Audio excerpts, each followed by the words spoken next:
It's time now for... Johnny Dollar. Hi there, Johnny. This here is Sidewinder Wilson. Oh, well, what can I... Who did you say? Sidewinder Wilson, you know, out here in Bumswung, Oklahoma. Oh, wait a minute. You mean that old friend of Durango, Laramie Dalhart? I sure do.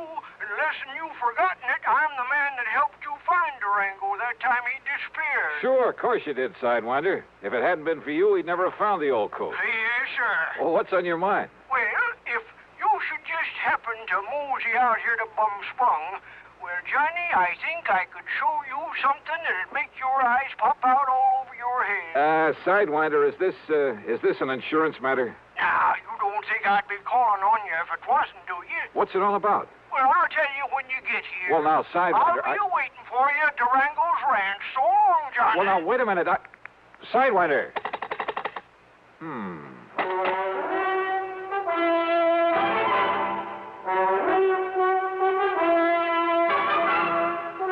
Bob Bailey in the intriguing adventures of a man with the action-packed expense account. America's fabulous freelance insurance investigator. Yours truly, Johnny Dollar.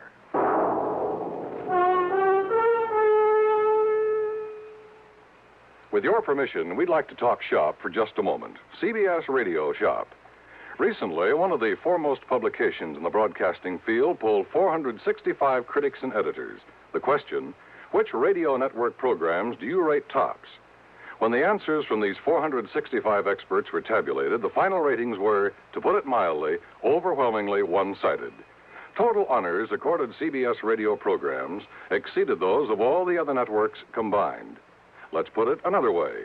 The final verdict of hundreds of critics, reviewers, and editors was that CBS Radio had more top shows than all other networks put together.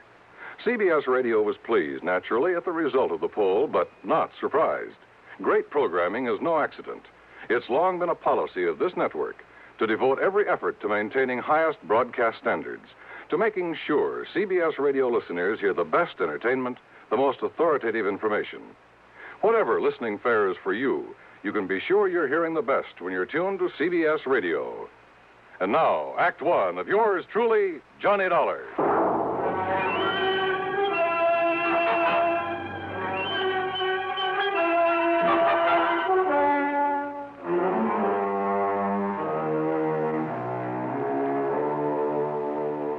Expense account submitted by Special Investigator Johnny Dollar to Floyd's of England, North American Office, Hartford, Connecticut. Following is an account of expenses incurred during my investigation of the Fairweather friend matter.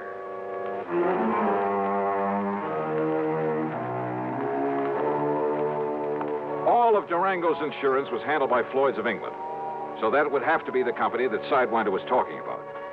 Expense account item 1, $1.20 for a taxi to Floyd's headquarters in Hartford in the office of George Reed.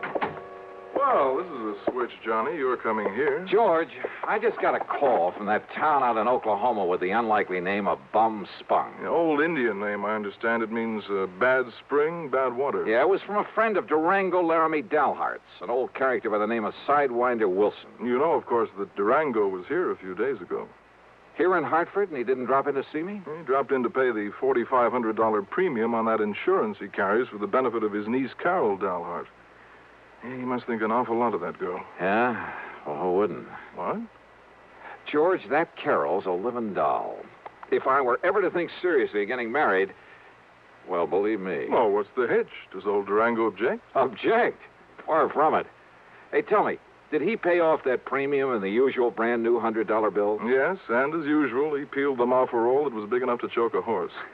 Johnny, why that man carries so much cash around with him? Now, what did this fellow Wilson call you about? Sidewinder wouldn't tell me. Well, now, wait. There was a robbery-murder case out there a while back in the little town of Fairweather. Oh? That's a few miles north of Enid, Oklahoma. What happened? Well, it was the messenger carrying some negotiable securities to the small bank there in Fairweather. Ah, you get stuck for insurance on both the man and the securities? Only on the messenger. The securities were returned. By whom? Well, neither the bank nor the police out there ever found out. Funny. Do you suppose that's what Sidewinder called me about? Well, there's only one way to find out, Johnny. Which is to say that Floyd's of England will pay my expenses. Well, now, within reason, of course. Huh?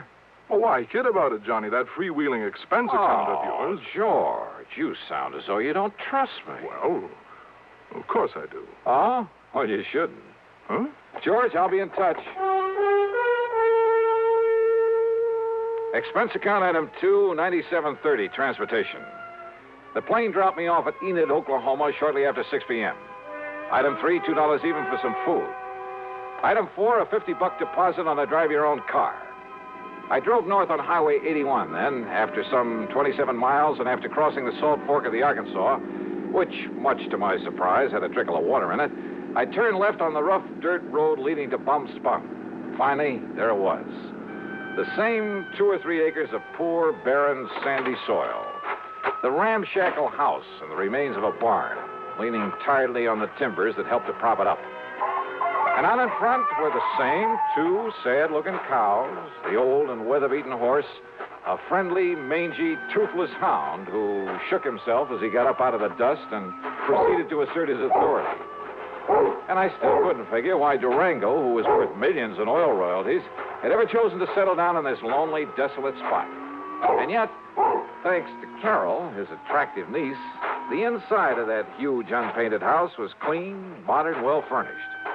I wondered if Carol would show up, but I saw no sign of the sleek convertible she always drove. Swinging open the sagging wire gate, I wondered if the ancient Maxwell, parked at one side, belonged to Sidewinder Wilson. I didn't have to wonder for long. Hey!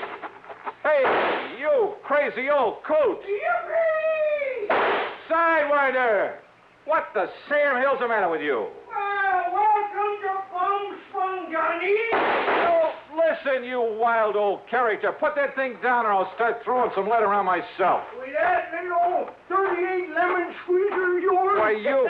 No, sir, Sonny. You wouldn't stand a chance. Well, now, what's the big idea? Well, I just wanted to show you that when Durango leaves me in charge of his ranch, he leaves it in good hands. And also, I wanted you to feel real welcome around here. Yeah. Now, how are you, Johnny boy? Well, still in one piece, no thanks to you. The crazy way you and Durango have of making somebody feel welcome around here.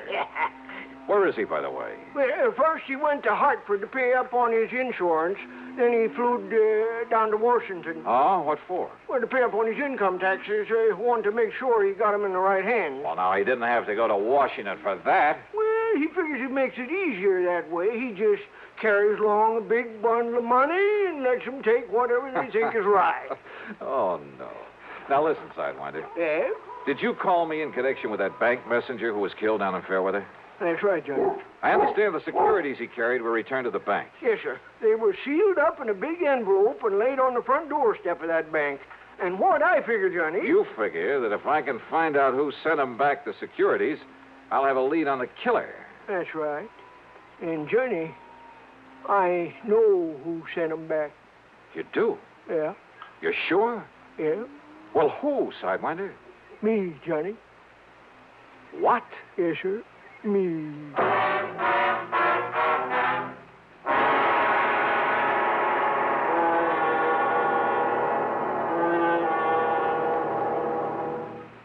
Act 2 of yours truly, Johnny Dollar, in a moment.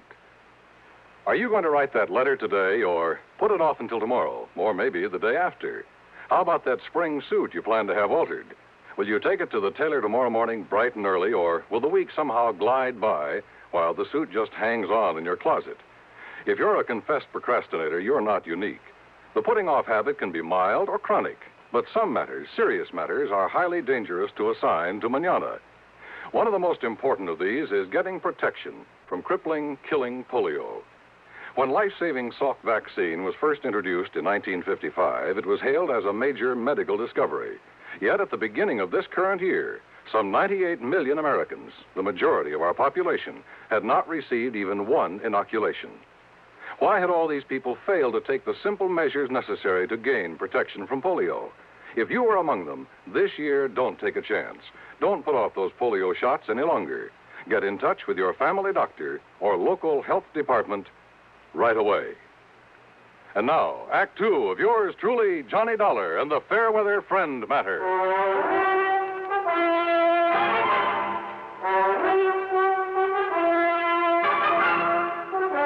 on in the house, Johnny. Johnny, and I'll tell you about it. Now, just let me get this straight, Sidewinder. Huh? The bank messenger down there in Fairweather was held up and murdered. Yeah? The securities he carried were stolen by the killer. Then they were returned to the bank. That's right. And I'm the one who returned them. Sidewinder, you... Now, look. Don't tell me that you're the one. Me? You think that I'm the one that killed that messenger? I didn't say that. But that's what you were thinking, ain't it? Well, you said yourself that whoever returned those securities... I said whoever left them back at the bank.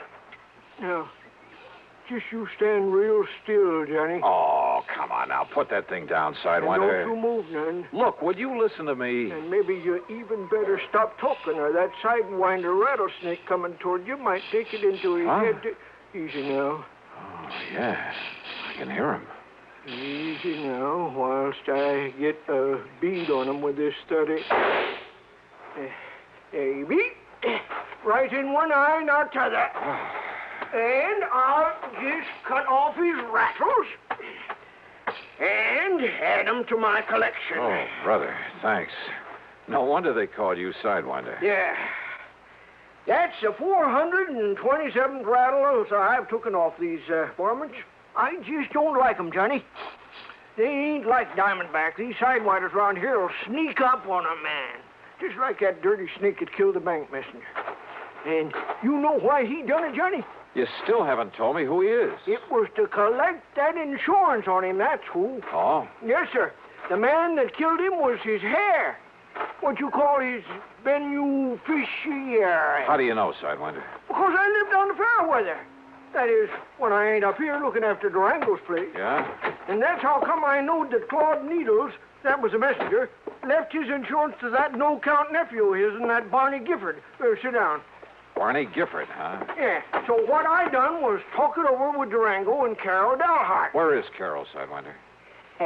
I've been waiting for you to ask that, Johnny. Oh, she'll be around. Good. You're kind of sweet on her, ain't you?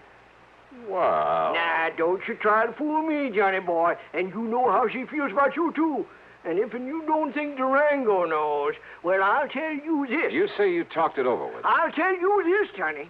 Durango finds that you've been out here and went back to Hartford without hitching up with Carol. Sidewinder, would Well, you... I'll tell you this. He's liable to shotgun you into it if he catches you around here. Oh. And don't you try to tell me you wouldn't like being married to her, too. Sidewinder. Okay.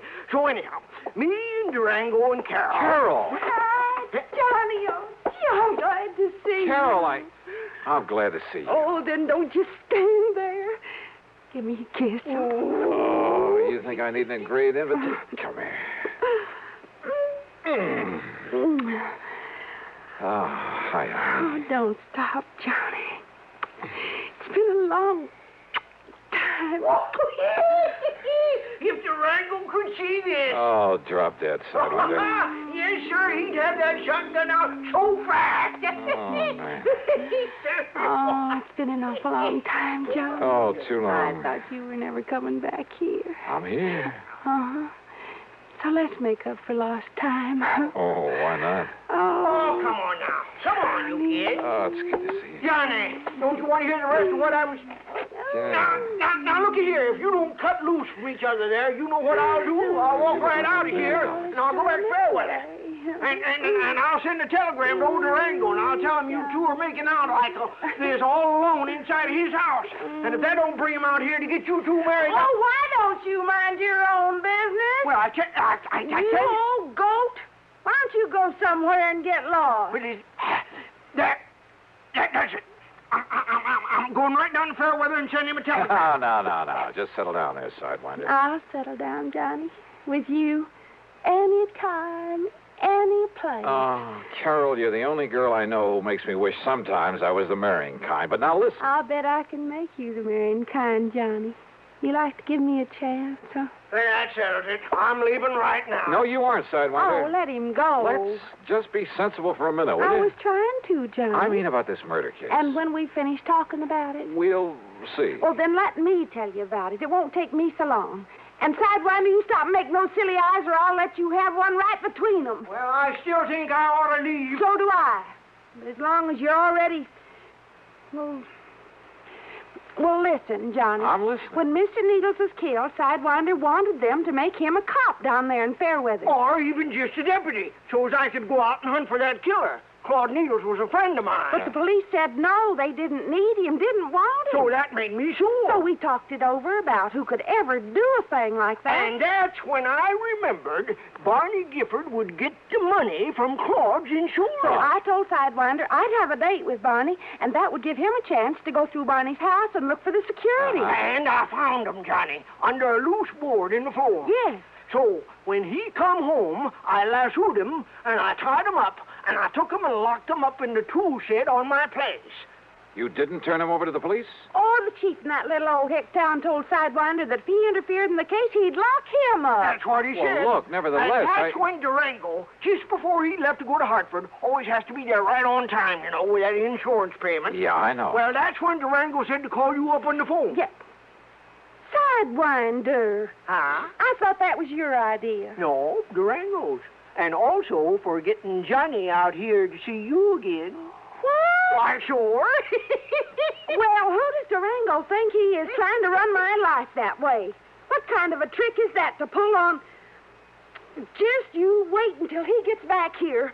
Is that my cue to leave these parts, Carol? Well, it certainly... Oh, no, of course not, Johnny, but... Well... All right, now. Sidewinder, where is this Barney Gifford? Locked up in my tool shed.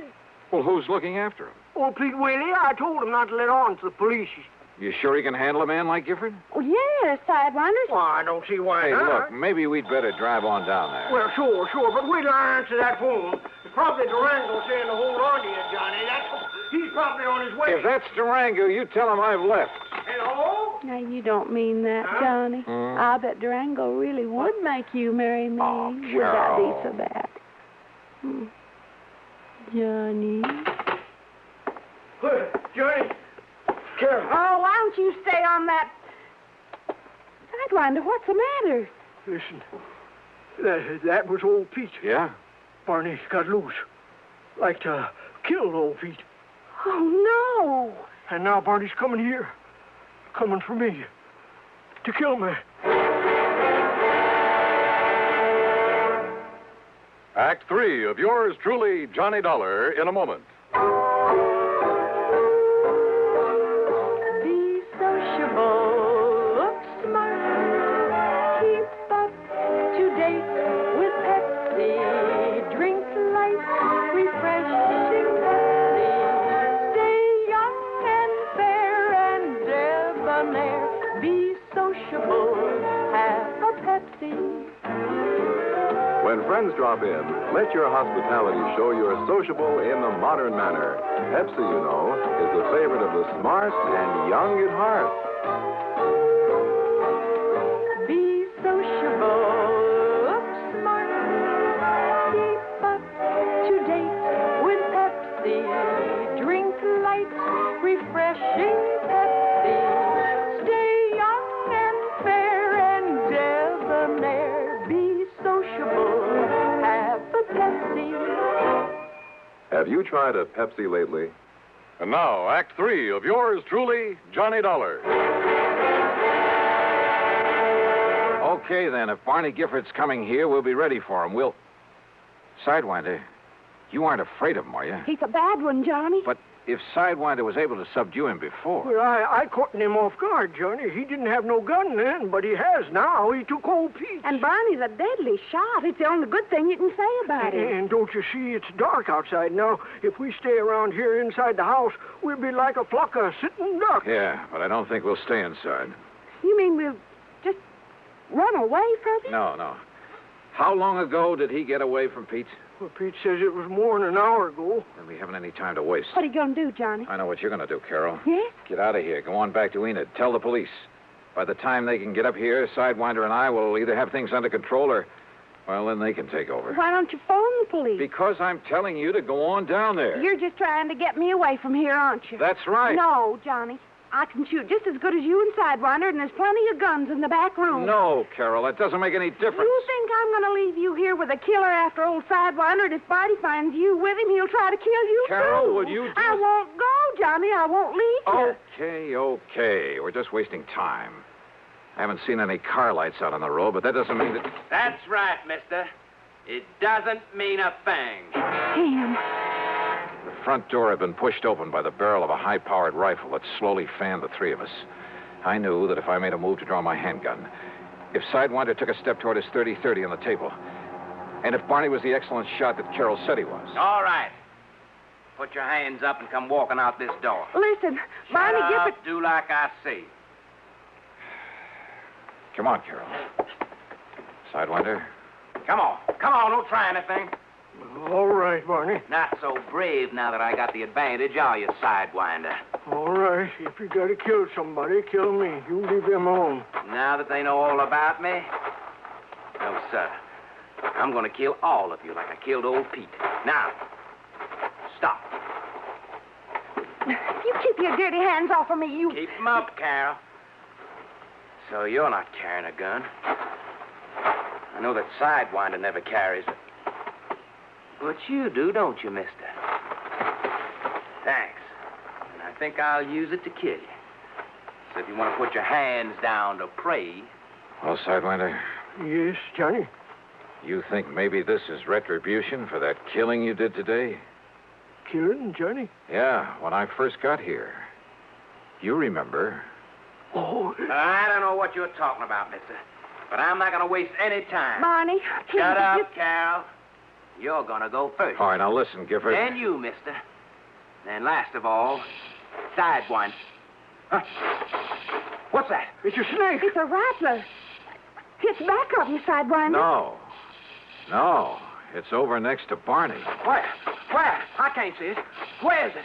I'll kill it. Where is it? Right here. Oh.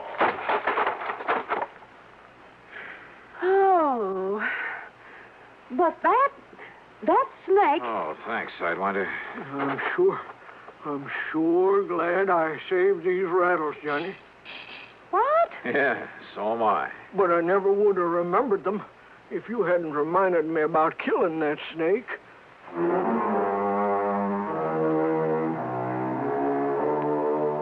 You know something? I hated to leave that place. To leave Carol is what I really mean. But there was another phone call. Sidewinder answered it. And yep, it was from Durango, phoning from Enid. Durango was so tickled to learn I was still around that he promised to come out to the ranch as fast as he could. Yes, sir. Just as soon as he can pick up the preacher. Sidewinder. Well, much as I love that gal. Well, expense account total, including the trip back to Hartford and mileage on the rental car, $203.50. Yours truly, Johnny Dollar.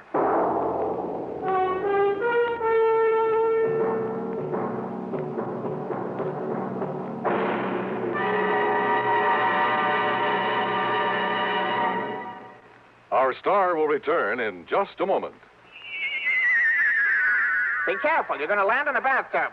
Who's driving this flying saucer, you or me? Well, what do you see? Oh, germs. Millions and millions of germs. Sure. Here on Earth, disease, germs, and viruses live in bathrooms. Wait, here comes a lady. She's putting a dash of Lysol in with those suds, and she's mopping the floor. Wow! Look at those germs and viruses drop dead. Boy, are you stupid. I thought all Martians knew that Lysol brand disinfectant kills disease, germs, and many deadly viruses on contact. Disinfects from one cleaning to the next as nothing else can. That's right. I remember my 7 grandmothers saying Lysol makes your favorite cleaner work better, including many that claim to sanitize. I'm sorry you learned to speak English by listening to commercials. And Lysol comes in regular or pine fragrance for as little as 29 cents. How much is that Martian money?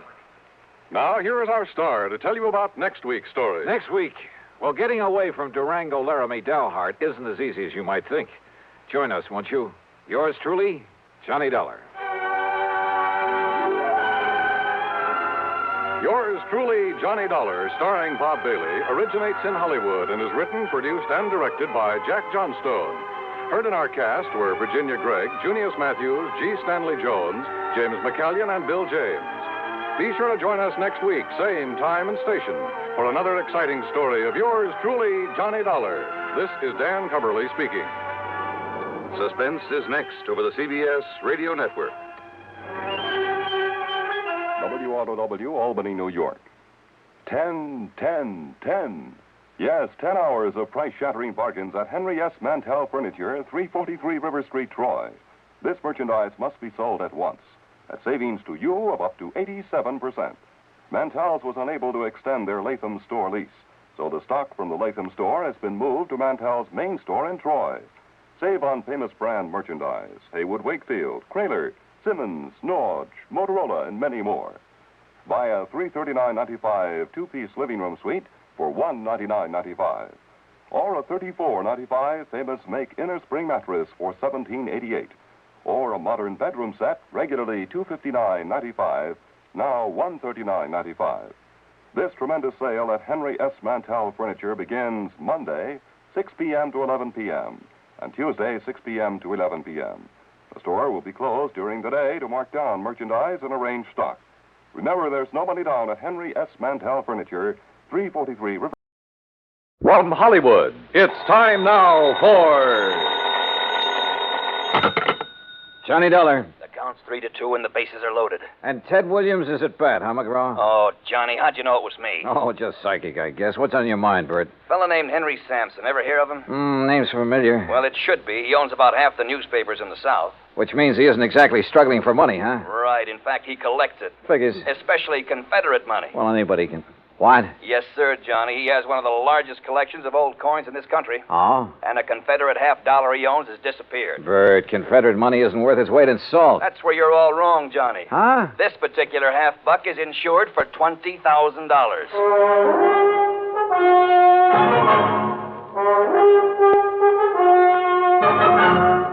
Bob Bailey in the exciting adventures of the man with the action-packed expense account, America's fabulous freelance insurance investigator. Yours truly, Johnny Dollar.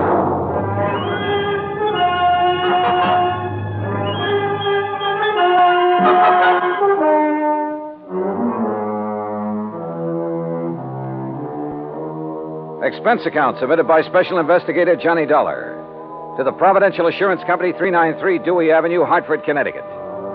Following is an account of expenses incurred during my investigation of the Confederate coinage matter.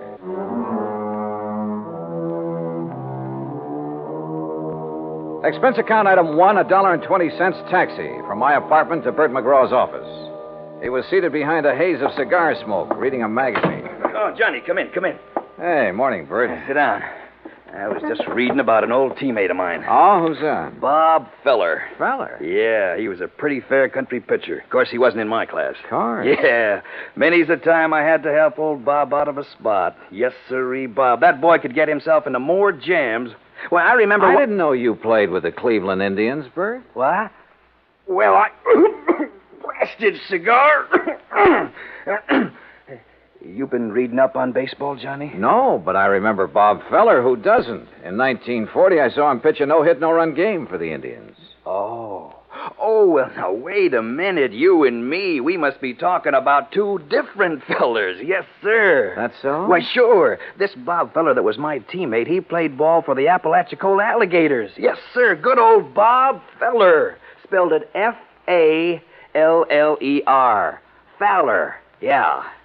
Yeah. Now, Johnny, about this Henry Sampson thing. His secretary called here just before I talked to you.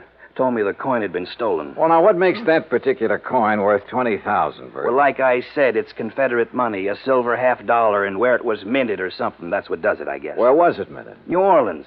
Now, during the whole time of the Civil War, that mint only turned out 4 $50. How come? Well, how should I know? I'm only going by what's on Sampson's original policy application. But you're sure about there being only 4 of those $50? Well, no, I'm not sure. You mean you've never checked? You insured the thing on Sampson's say-so? Well, Johnny, look, we were glad to get his business. Well, you must have been out of your mind. mind. Now stop balking, Johnny. You want to know how come that mint didn't make any more of them? You go ask him. I plan to. Where'd you say he lived? Right outside Birmingham, place called Shade Mountain. Expense account item 2, $107, air transportation, Hartford to Birmingham, Alabama.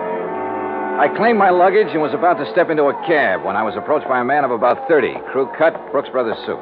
Mr. Dollar? Yeah, that's right. My name is Kopek, Michael Kopek. I'm Mr. Sampson's secretary. Oh, Your Mr. McGraw was good enough to tell me the time of your arrival. Are you all ready to go to Zora? Zora? According to the Bible, it was the village of Sampson. Oh, yes. Only I'd like to check into a hotel and freshen up a bit first. That is, if you don't mind. Mr. Sampson would mind, sir. But look, I've been He aboard instructed me to assign you a room in the guest house. I'm sure you will find it more than comfortable, Mr. Dollar. This way, please.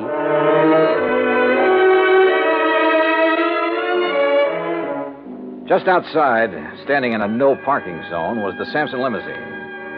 A uniformed chauffeur took my bag, and about 40 minutes later, we passed through the gates of Zora, Sampson's private domain. Beside the main house, there were 2 guest houses, 2 swimming pools, a private zoo, stock farm, turkey ranch, and a number of cottages for the servants and maintenance people. Inside the main house, Kopek led me down a long hall lined with statues and oil paintings and other art objects. Finally, he stopped and opened a heavy door. Henry Sampson was seated behind a large desk, and standing near him was the most beautiful woman I had ever seen. Mr. Dollar, sir. Thank you, Michael. I'll call when I need you. Yes, sir. Well, Johnny, come in. Come in, sir. You had a pleasant journey down, I hope? Yes, fine, thanks. Good, good. Would you like a sample of our southern hospitality, Mr. Dollar? Well, Forgive me, my dear. Johnny, this is Mrs. Sampson. Delilah, Mr. Dollar. Mrs. Sampson? In case my question confused you, Johnny, I meant, would you like a drink? No, thanks. Not just now. Let the man catch his breath, Delilah. Now, Johnny, let me get on my feet. I can't give you more than 10 minutes of my time. So, let's get right down to business. This here's a display case that was broke into. Mm-hmm. None of your other coins were taken, huh? No. Whoever did it knew what they wanted. They got the most valuable one. What about this lock? Was it tampered with? Wouldn't have done him no good to tamper with it. It's the biggest and strongest that Yale makes. Reckon he knew that. That's why he broke the glass. Then you think someone familiar with this room and your collection took the coin? If you want to know the truth, he suspects me. Delilah. Mr. Sampson, did anything unusual happen that evening? Did you have any visitors? None. Delilah and I ate our supper. I worked for a couple of hours, same as always. Then we played casino till 10:30. We always play casino until 10:30, John. It's the only thing that relaxes my husband. I see. There were only 4 people beside myself in the house. Mrs. Sampson, Mary, her maid, Digger, my manservant, and Michael, my secretary. Good old Michael, the trusty troubleshooter. Mr. Sampson, according to your policy application, only 4 of those Confederate $half were ever made. Is that right? Yes, 'tis. Confederate states didn't have any silver bullion to make more. Dirty Yankee blockade. Yeah. Could you give me a description of the coin, sir? Sure. Originally, it was a regular Union 1861 piece. At the New Orleans Mint, they ground off the reverse side and stamped on the shield of the glorious Confederacy and the words, Confederate States of America. Hallelujah. May the South rise again. Now, that's not funny, Delilah. I think it is. Don't you, Johnny? Well, I'm just... You just give me your answer later. Right now, I'm going to have another drink. You ready? Not yet, thanks. No, you don't know what you're missing. You'll have to forgive my wife, Johnny. She isn't herself this evening. I haven't been myself in several years. Not since I married this man. You shut up, woman. Michael. Yes, sir? Mrs. Sampson is tired. Very tired. She wants you to take her to her room. Yes, sir. Well, see you at supper, Johnny. I'll have your supper sent up to you. Don't do me any favors, fat man. Get her out of here, Michael. Get her out before Sorry. But Sometimes. It's all right, sir. I understand. Do you? Good. Good man. Now then. Oh, that's better. Now, about the coin. President Jefferson Davis gave it to my great-grandpappy for his service to the cause. Are you sure of its value? Sure it's worth $20,000? Why, shoot, boy. My grandpappy turned down 10,000 for it back in 1879. The way things are now, it's got to be worth 4 times that. Well, what's the matter? Don't you believe me? I didn't say that. Well, then what are you looking at me so suspicious for? Well, Mr. Sampson, I have a hunch you're holding out on me. Johnny, you're getting paid money to find the person that took it. Now, you earn your pay. I'll try to. Only I'd appreciate some help. I'll give you help. In fact, already have. Like how? Like the gates to Zora. I've kept them locked ever since it happened. And until you find that coin, nobody leaves here. Those gates stay closed.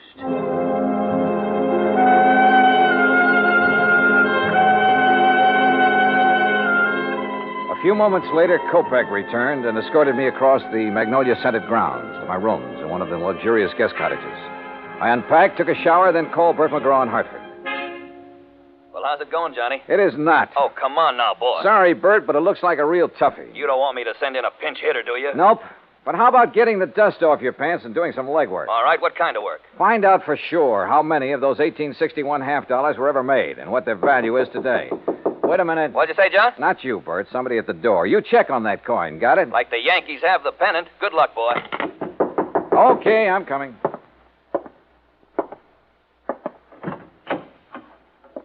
Yeah? Mr. Dollar.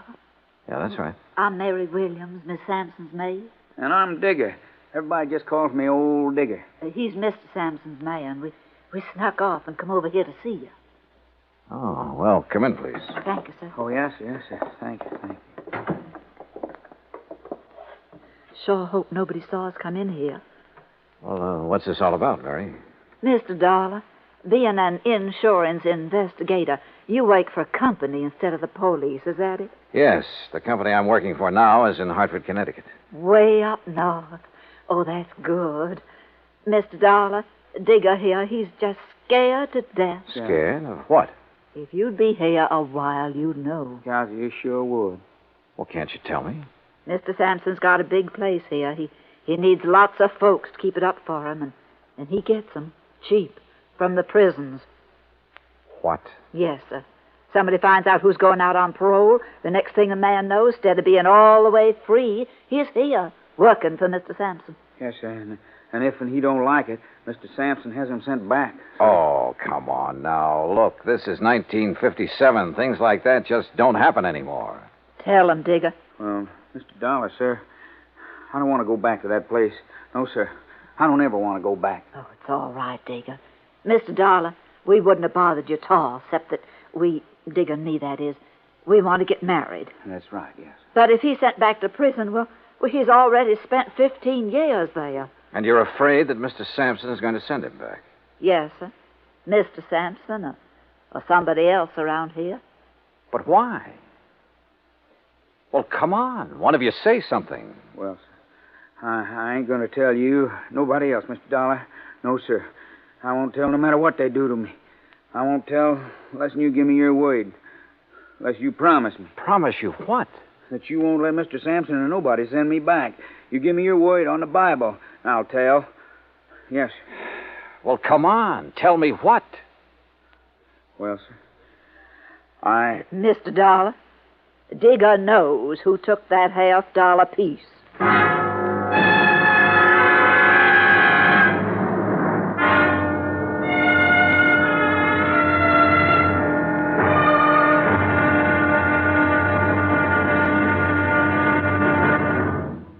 Act Two of yours truly, Johnny Dollar, in a moment.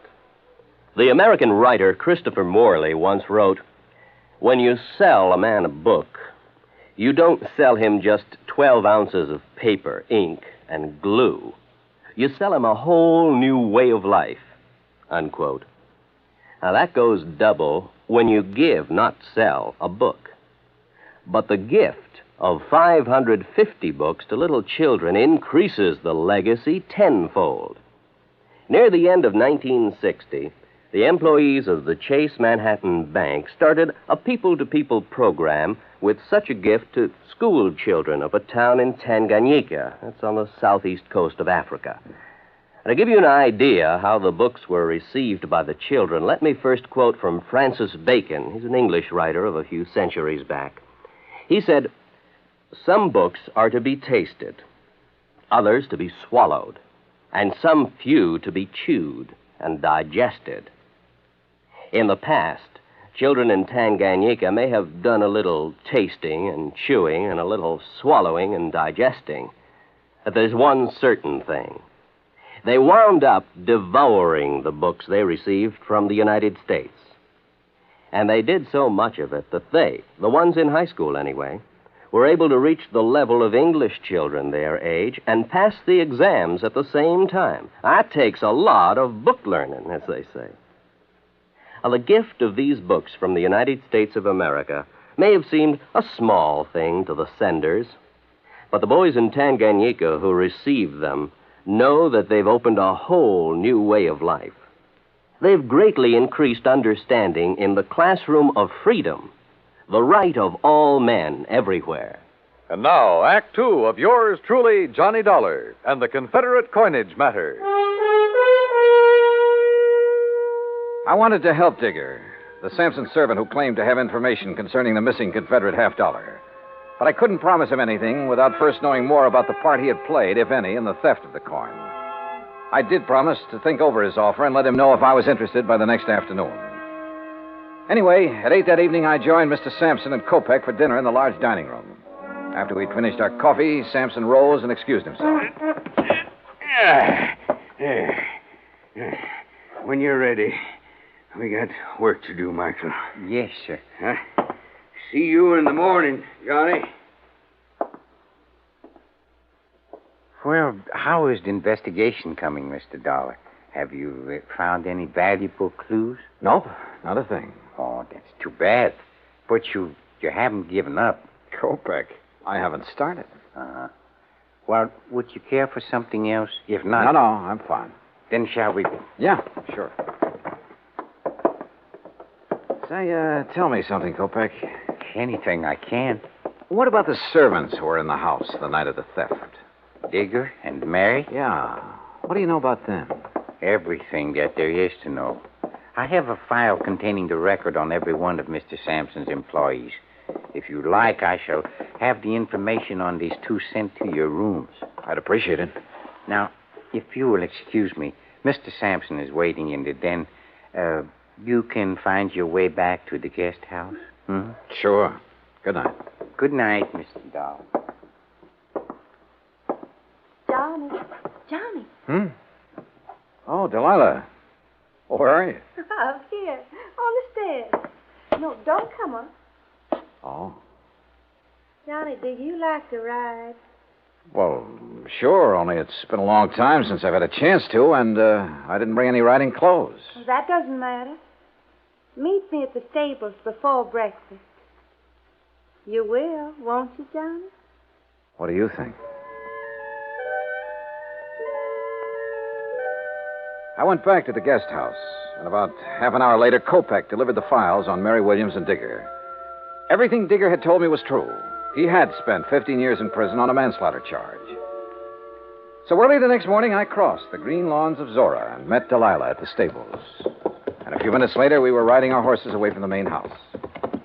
Where shall we ride, Johnny? You want the cook's tour? Oh, I don't know. What's it include? Oh, the turkey farm, dairy, and zoo. Or would you rather go down to the river? Hey, you know, it's a funny thing, Delilah. What is? I've never seen a river. You fool. Come on, I'll race. Come on, boy. Come on.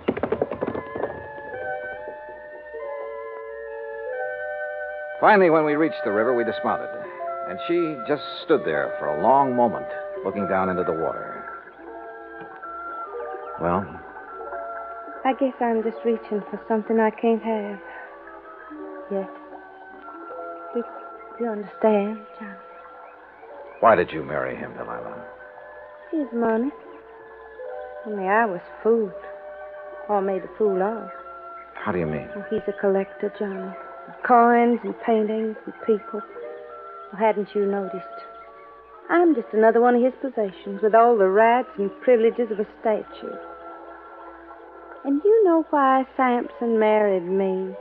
Because my parents named me Delilah. Well, why don't you leave him? Oh, I'd need money, a lot of it. And I thought I was going to get some. But now? Maybe I'll get another chance. And when I do, Johnny, you keep in touch, huh? We rode on back, had breakfast, and I returned to my rooms in the guest cottage. Around 11 o'clock, I picked up the phone and called Bert McGraw again. Johnny, about time you called. Yeah, what'd you find out, Bert? Enough to know that I'm in trouble, and you got to get me out of it. Trouble? What kind of trouble? That Confederate $50. Do you know what it's worth? $5,000. What? But you insured it for 20. I know it, but look, Johnny, it wasn't all my fault. I mean, well, how did Sampson know about the dies? What dies? The dies a man named Scott made 500 of those $50 from back in 1879. That's what lowered the price of the original $50. You mean there are 500 of those $50 in existence instead of 4? 504. The 4 original ones made in 1861, and the rest were made later. Well, looks like you're out 20 grand, Bert. Oh, don't say that. Unless. Yeah? Unless you're willing to let me try something down here. Anything, Johnny boy, anything. Even if it costs $5 grand? Well, you know what'll happen to me if the company has to take a loss of $20,000 for something worth only $5. Johnny, please, go ahead. Thanks, pal. I'll call you later.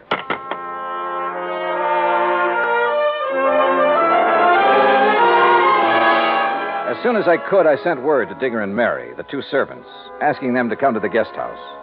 It was almost 3 o'clock before they arrived.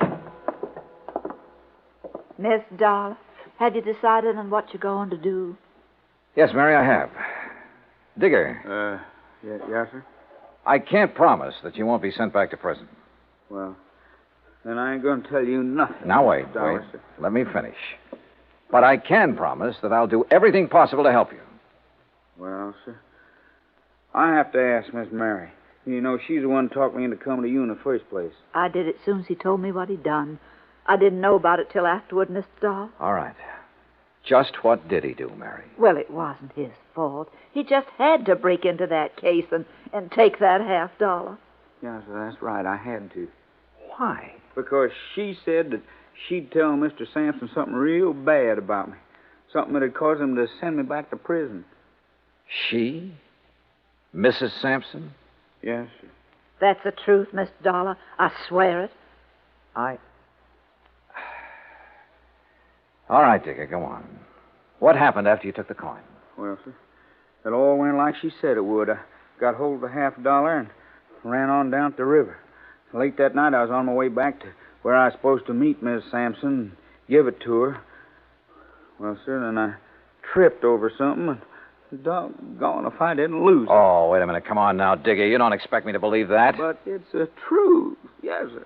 I had it in my hand, and when I fell, it flew out. And you can't find it? No, sir. No, sir. And I looked and looked. There's a good reason why he can't find it, Mr. Dahl. Oh? Yes, sir. And you come with us. We'll show you. They showed me, and I had to agree there was a good reason. I told Kopek I wanted to see Mr. Sampson. While I was waiting for him, Delilah came down the stairs from her room. Johnny, I saw Digger take your suitcase out to the car. You aren't leaving. I will be in a few minutes. Well, Johnny, have you found the coin? No, not quite. But I know where it is. And I know how it got there. You do? Why did you do it, Delilah? Why did you make him do it? You ought to know by now, Johnny. I did it for the same reason I've done everything else in my life, for money. I thought I could use the money to get away from here. What'll you do now? I don't know. It's up to him. You do have to tell him, don't you? Yes, Delilah. I'm afraid I do. There's no other way? I mean, well, couldn't you say one of the servants... No, Delilah, don't you say it either. Okay, John. See you around, huh? Sure. See you around.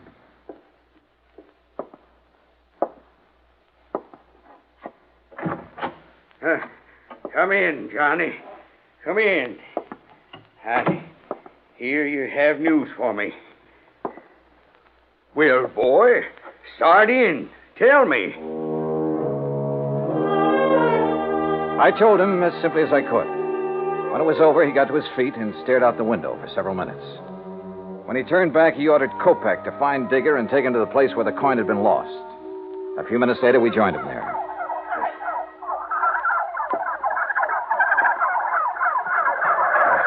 I can't believe it. This where you lost the $50, Digger? On the turkey farm? Yes, sir. Yes, Mr. Sampson, sir.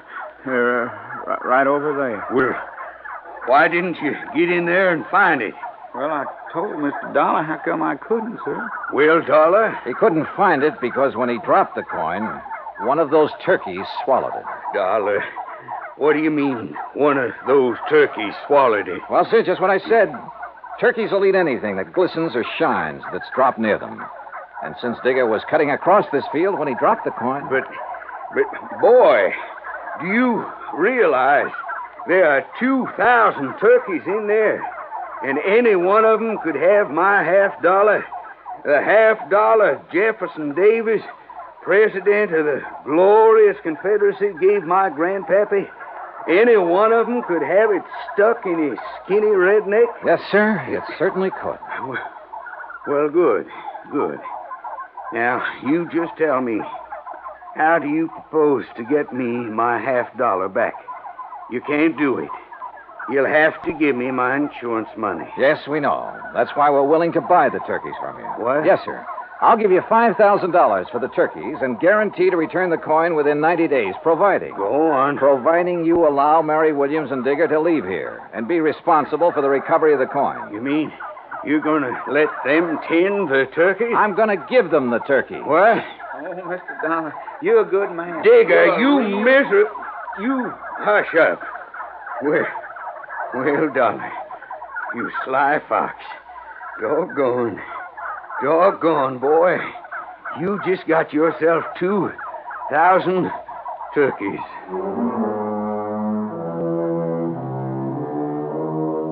A couple of weeks after I left Birmingham, I received a letter from Mr. and Mrs. Digger telling me that they'd found the coin in the craw of the bird they'd killed for their first Sunday dinner together.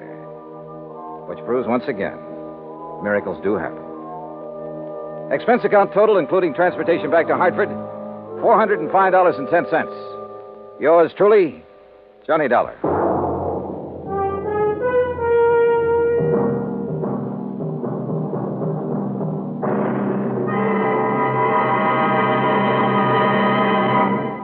Now, here's our star to tell you about next week's story. Next week, the story of a tragedy that befell a sweet old widow, and the very surprising results. Join us, won't you? Yours truly, Johnny Dollar.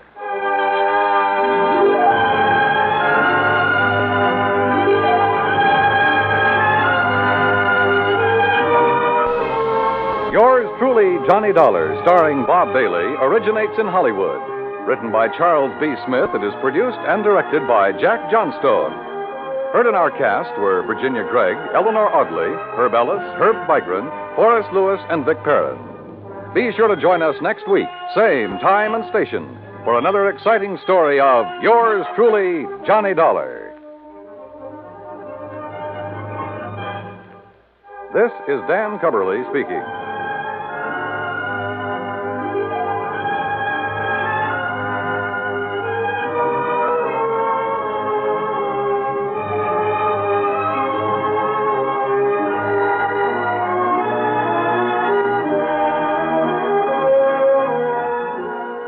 This is the United States Armed Forces Radio and Television Service.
From Hollywood, it's time now for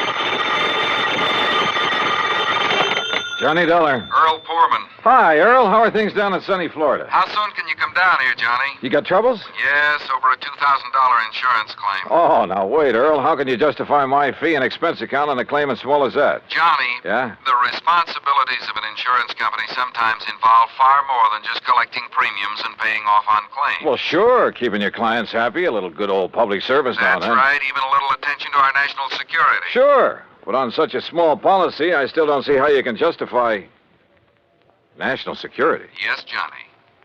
I'll grab the first plane.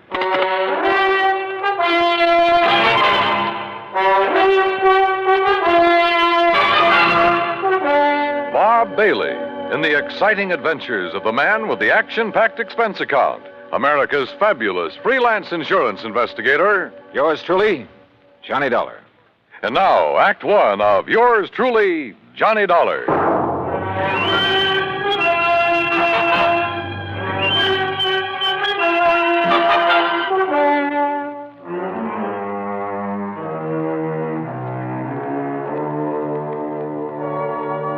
Expense account submitted by Special Investigator Johnny Dollar to Tri-State Life and Casualty Insurance Company, Sarasota, Florida. Following is an account of expenses incurred during my investigation of the Wayward Moth matter.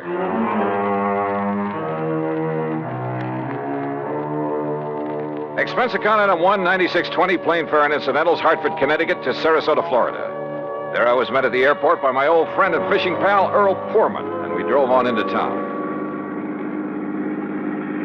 You, like my new car, Johnny? When aren't you driving a new car? Well, now let's get down to Electric cases. windows, power seat, air conditioning? Yeah, sure. Look, you said something about national security in connection with this insurance claim. Yes, Johnny, I did. Well, explain yourself. Well, that's the trouble. I can't. You mean to say you had me fly all the way down here? Now, wait, Johnny. Or was it just some trick to inveigle me into fishing, huh? Is that it? A crack at some of the great Florida fishing you've been promising me all these years? Well, who knows? Maybe while you're here, we will be able to get in some fishing, too. Two? In addition to what? Sure, Johnny. I just had my boat repainted, the engine overhauled. We'll go out in the Gulf for kings and bluefish. Earl. And in the bay and the bayou back of the house, I promise you redfish and sea trout until you get tired reeling them in. All right. Just tell me why you've had me come all the way down here to investigate a lousy $2,000 claim. I told you, I don't really know. All right, Earl. National security is involved. Yes. Well? Okay, Johnny. I issued a policy covering the chemical plant of Dr. John C. Allworth. What kind of chemicals? Well, you see, I don't know. Huh? I issued the policy at the specific request of Todd Swamp. Who's he? Chamber of Commerce. Knows more about this whole area and its people than anyone else. Well, surely you've seen this chemical lab. No, I haven't. You what? As a matter of fact, its exact location is a complete secret. Oh, now look, Earl, if you've issued a policy, if you're ready to pay off a claim, but if you haven't seen...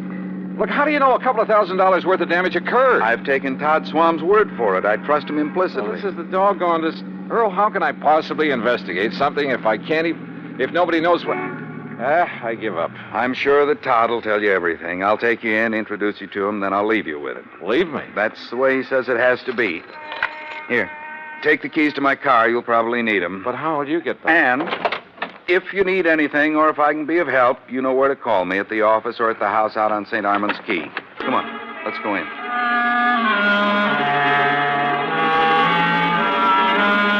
Todd Swam is a young, pleasant, aggressive sort of chap. Serious, alert, perceptive. He thanked Earl for bringing me, then led me alone into his private office.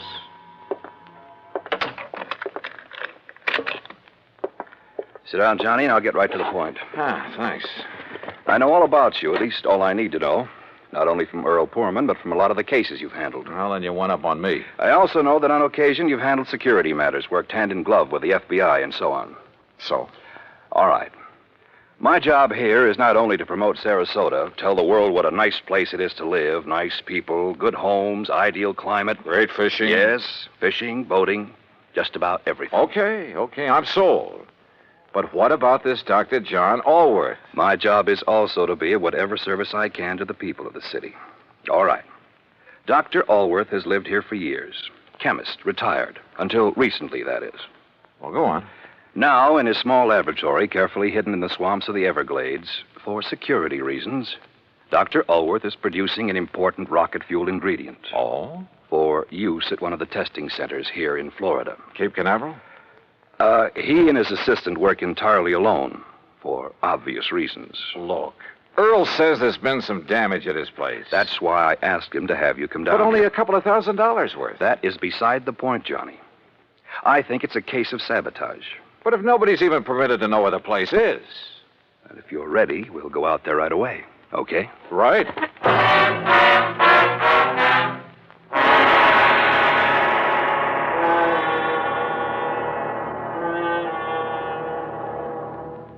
Act Two of yours truly, Johnny Dollar, in a moment. And now, Act Two of yours truly, Johnny Dollar, and the Wayward Moth matter.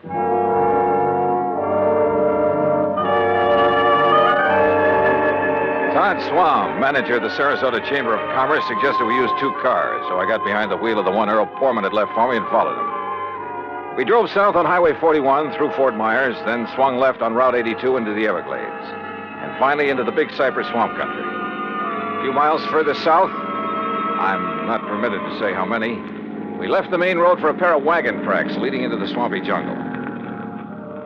We stopped in a little clearing. From a small shack on the edge of a bayou, a tall, husky Indian emerged. He lowered his high-powered rifle as he recognized Todd Swam and walked over to where we'd parked. You bring a man, Mr. Todd. Ben Osceola, this is Mr. Johnny Dollar. Hi, Ben. How do you do, Mr. Johnny? Ben, he's to be let through here anytime he wants. Very well, Mr. Todd. Have you the airboat ready for us? All ready. Back of my house. Good. Come on, Johnny.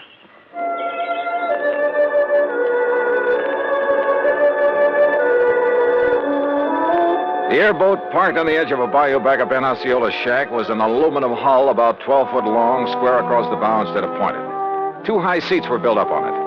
At the back was a powerful motor with a propeller of the airplane type. Todd Swam and I climbed onto the precarious little seats, and we took off. And brother, I mean took off. What a ride. The airboat half planed, half skipped over the shallow water of the bayou. Perched up over the hull itself, I kept waiting for us to flip. After a quarter mile or so, we came on a vast plain of soggy, grassy marshland, splotched here and there with patches of clear water. Now and then, on half-submerged logs, big turtles quickly drew in their heads as we approached. More than once, a huge alligator gave us the beady eye, then quietly sank below the surface of a shallow pool. Plenty of rattlers and cottonmouths around here, too. Thanks a lot. Finally, we pulled up to an acre or so of brush and trees that looked almost like an island in the middle of the swamp. On it sat a long, low building made of concrete block. This is the place, Johnny. Unless you'd like to ride around a bit more. No, thanks.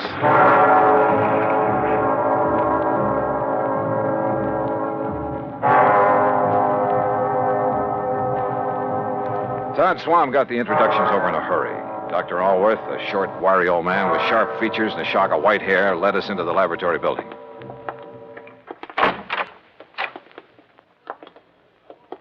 No, Mr. Dollar, not in there. Oh.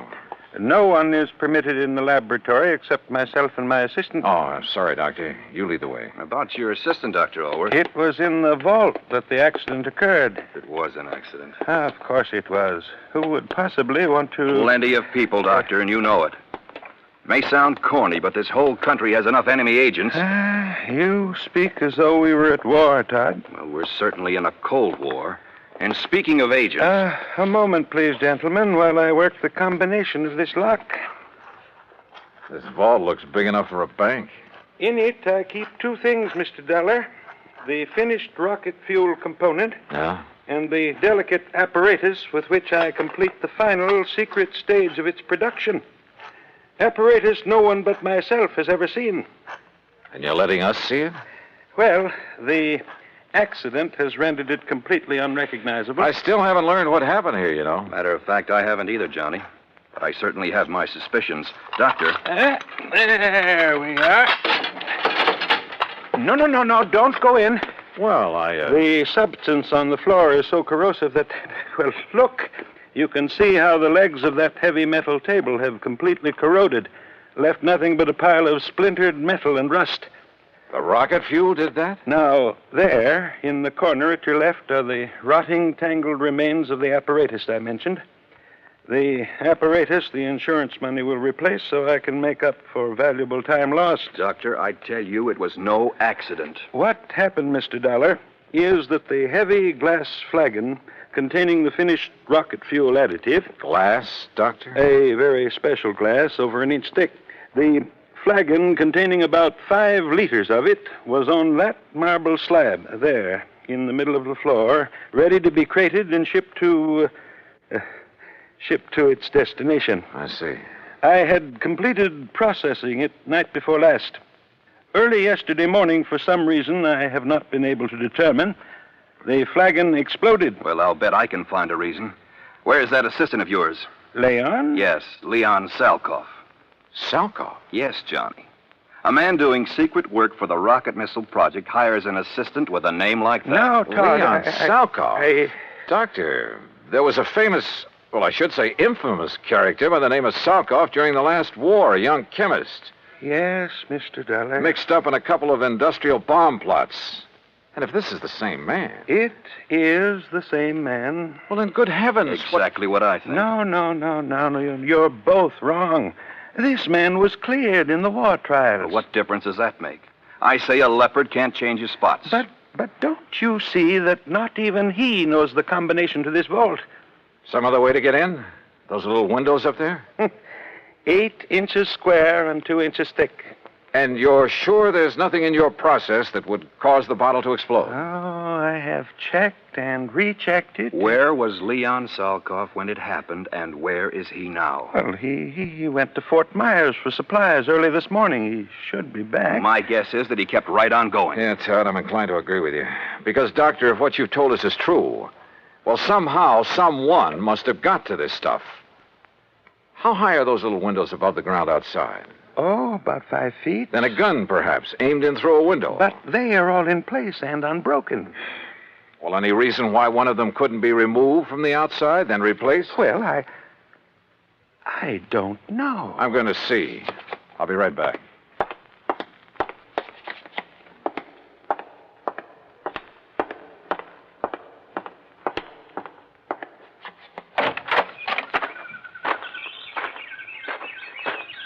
Stop! Don't move! What? Do not move, mister. Or I will shoot you right through the heart. Act 3 of yours truly, Johnny Dollar, in a moment. And now, Act 3 of yours truly, Johnny Dollar, and the Wayward Moth matter.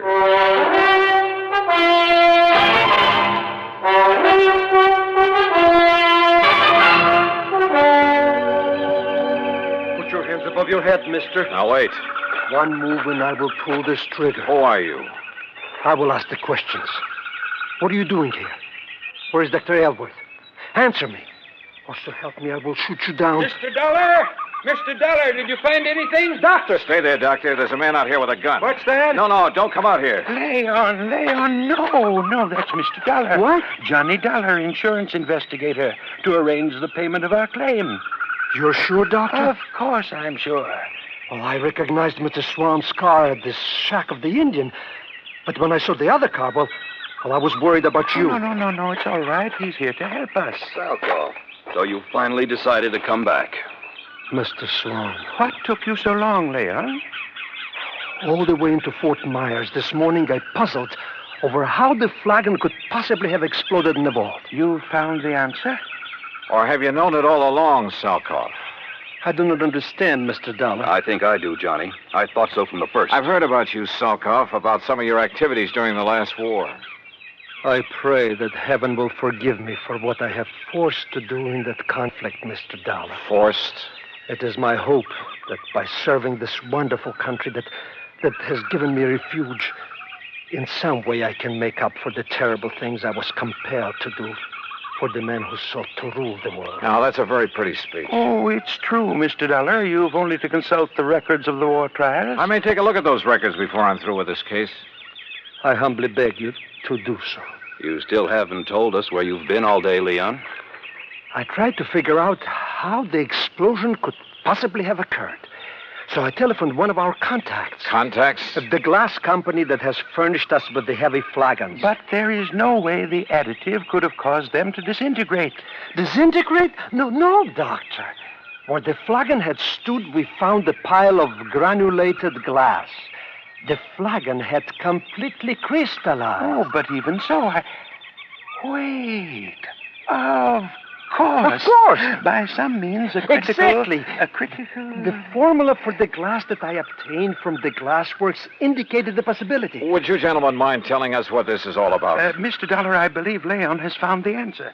Well, if he has, I'll take back a lot of the things I've said and thought about him. Of course, we can't be sure until we've proved it. It means waiting until morning. Oh, great. Meantime, we have a lot of work to do.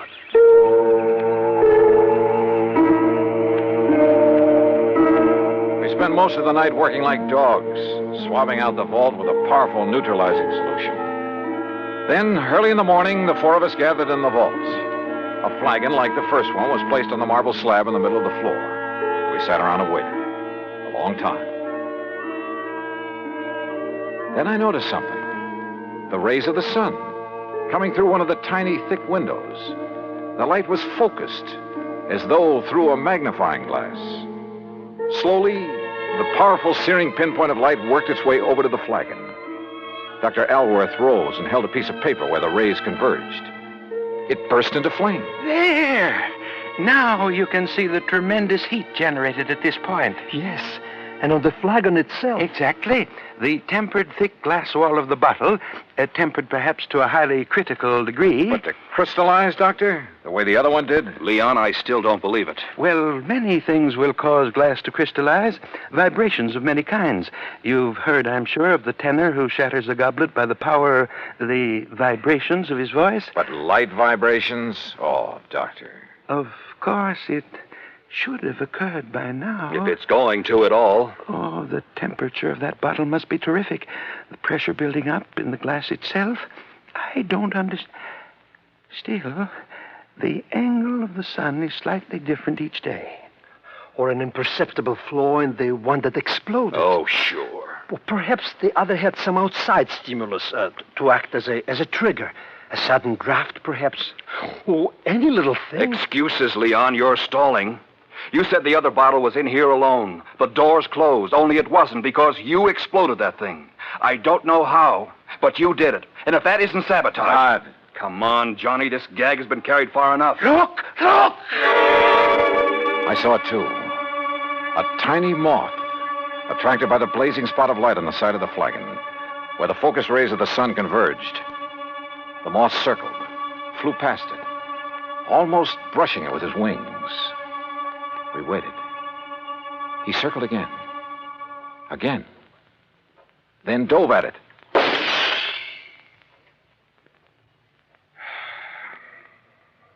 Well, Todd. Yes. Leon, I apologize.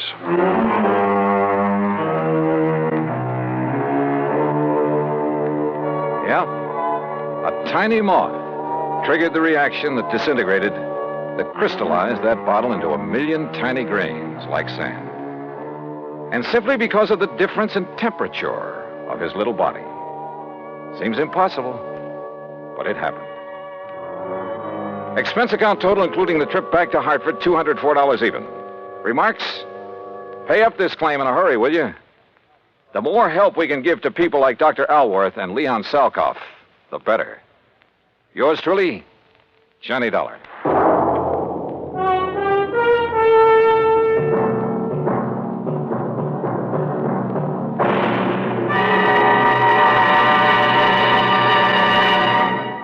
Our star will return in just a moment. Now, here is our star to tell you about next week's story. Next week? Well, I thought my job in Florida was all done. Far from it. It had just begun. Join us, won't you? Yours truly, Johnny Dollar.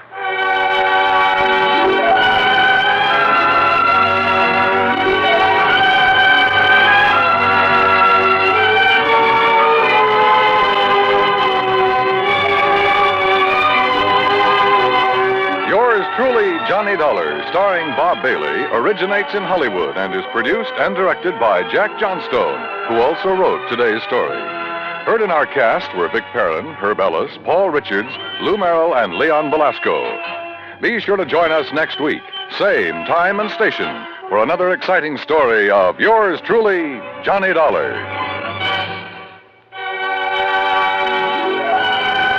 This is Dan Cubberly speaking.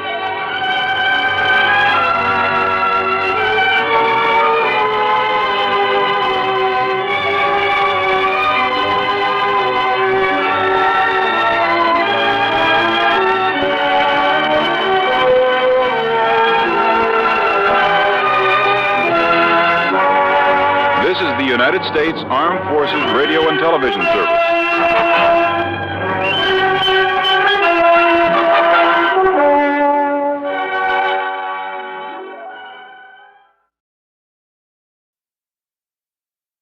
From Hollywood, it's time now for Johnny Dollar. George Reed here, Johnny. Well, George, I'm really glad to talk to you. Oh? Why do you say it that way? Because every insurance case I handle for that company of yours pays me a nice fat fee. And right now I can use a little extra cash. Well, now, Johnny... So tell me all. What's Floyd's of England upset about this time? Well, I'm not sure. Uh-oh, here we go again. But, Johnny, I just received a transatlantic telephone call from Paris, France, from a man who wanted to contact you but didn't know where to call you. And he identified himself only as Le Chat Gris. Oh? Le Chat Gris? It's French, Johnny. No. And I believe it means the gray cat. Yeah. And George, the name fits him. You know him, then? His real name is de Marsac. He probably knows more about the dark alleys and back streets of Paris. Oh? Yeah, and about the people. In other words, the underworld. What did he call about? He mentioned the Blue Madonna. The what? It's a painting, Johnny, a small oil painting by a modern artist named Vincent Bardot. It's owned by a Mr. Kingsley Holland down in Philadelphia. Yeah? It hangs in the Gavin Galleries, and we've insured it for $12,000. Well, what did he have to say about it? Only that you're to call him. His number there in Paris is Orleans 57722. Uh-huh. That he has some very interesting information for you about that painting. Oh, sure. That he'll be glad to give me for a price. Exactly. I can't for the life of me figure what his interest is in it. If there were anything amiss, I'm sure the gallery would have called me. George, if you knew that character as well as I do, you'd okay my expense account without even looking at it and be willing to pay me that big fee I was talking about. What do you mean? Want to make a bet? What kind of a bet? I'll give you odds of 10 to 1 that whatever's hanging in that gallery down there in Philadelphia is not the Blue Madonna. What? Now, look, Johnny, good heavens. George, I'll be talking to you.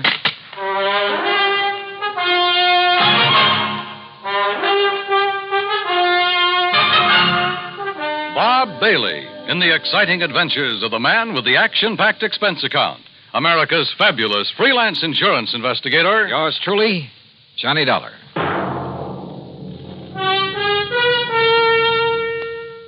And now, Act One of yours truly, Johnny Dollar.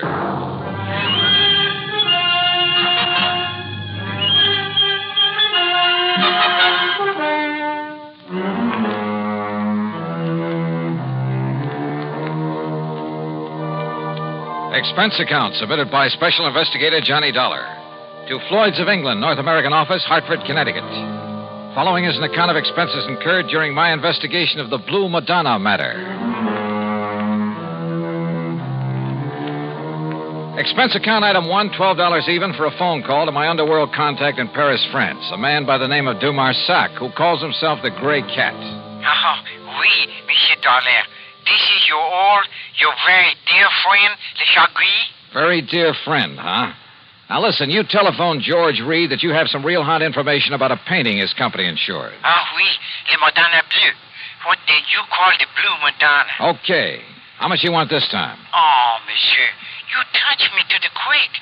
Well, one might think that I slave and suffer and risk my life on your behalf only for money. How much, de Marsac? Say, $1,000. $1,000? Look, if your info's worth anything, I'll send you a check for $50. $50? No. 900? Okay, I'll make it 75. But, monsieur, 750? How about an even 100? 500. 2. 4? 3, that's final. Oh, please. 200? Okay, 200. Oui. Eh? No. It's all settled, $200. Now, what about the Blue Madonna? Yes. It is now here in Paris. Yeah, where? In the shop of Monsieur Dubuisson on the Rue des Pas de la Moule. Dubuisson? Huh. You sure it isn't just a copy? That he'll try to foist it off on some wealthy sucker? Dubuisson is a crook, an evil crook. But he's an honest one. Oh, sure. Yes, and he knows the works of art. Also, he's very clever. To get his price, he will wait until the real Madonna is discovered missing. If it really is. That's what I'll check on now. And then you will send me the $500, my very dear friend. 200, remember? Oui, I cheated myself. But, monsieur... Yeah? Suppose I could find out who smuggled the painting into him, eh? Fine. That would be worth a lot to you, no? Say 1,000? We'll see. I'll be talking to you. Item 2, 420. I phoned to my old pal, Foster Harmon, down in Sarasota, Florida. Told him I'd pay his fare if he'd grab the first plane out and meet me in Philadelphia at the Bellevue Stratford Hotel. I knew that if anybody could identify the genuine painting, he could. Item 3, $9.40 for my own transportation to the city of brotherly love. Item 4, $9.50, cocktails and dinner for the two of us there at the Bellevue. Yes, the Blue Madonna is one of Vincent Bardot's best-known works. I don't think there's another living artist who could so effectively use various shades of just one color. But what about it, Johnny? Well, first thing in the morning, I want you to come along with me and take a look at it. It's in the Gavin Galleries, isn't it, up on Walnut Street? Yeah, at least it's supposed to be. Suppose? Now, all I want you to do is take a good look at it, then reserve any comments until after we get out of the place. And? That's all. Well, but Johnny... Meantime, I want to check with the owner of that painting. The telephone directory gave me Kingsley Holland's address. Item 4, 620 for a cab to a small apartment house out in West Philadelphia. Holland turned out to be, well, I'd say he was about 30, short, lean, and nervous, with the surly expression of a man who feels the world hasn't done right by him. Yeah? You mean you're interested in buying the Blue Banana? Well, it all depends, Mr. Holland. Uh-huh. Look, Dollar, that's what you said your name is? Yes, that's right, Johnny Dollar. Sounds familiar. Well, anyway, listen. Yeah? That gallery's got a price of $18,000 on it. But if you want to buy it direct from me, and right now, I'll give it to you for $12,000. Save yourself a few $1,000, and it'll save me having to pay them their 20%. But if you've already commissioned the gallery to sell it for you... So I'll tell them I changed my mind, that I want to keep it. Then when they find out that I've sold it, well, let them try and catch up with me and collect. Because me, I'll be right back in little old gay Paris. Back in Paris? Sure, I'd be there still, only I ran out of money. 12,000, huh? That's exactly what it's insured for. And that's what they appraised it for when I got it from my uncle's estate. With all his money, what does he die and leave me with but a lousy painting? Well, do you want it? Let me think about it. I'm staying at the Bellevue Stratford. Sure. Just don't tell them at the Gavin Gallery about our little deal, huh? What those crooks don't know won't hurt them. Crooks? You think for a minute all that stuff they've got laying around the place is genuine? But the Blue Madonna is. You're sure? Huh? What do you mean by that? Just stick around, Mr. Holland. Any reason why I shouldn't? I don't know. Is there? Now, wait a minute, Dollar. I'll be in touch with you. Act 2 of yours truly, Johnny Dollar, in a moment. Now, Act 2 of yours truly, Johnny Dollar, and the Blue Madonna matter. Had Kingsley Holland, the owner of the painting, recognized my name? I thought so. And if a switch in that painting had been made and he knew about it, well, I'd do well to look out for him. Yeah, the more I thought about it, the more certain I became that whatever hung in the Gavin Galleries was not the Blue Madonna.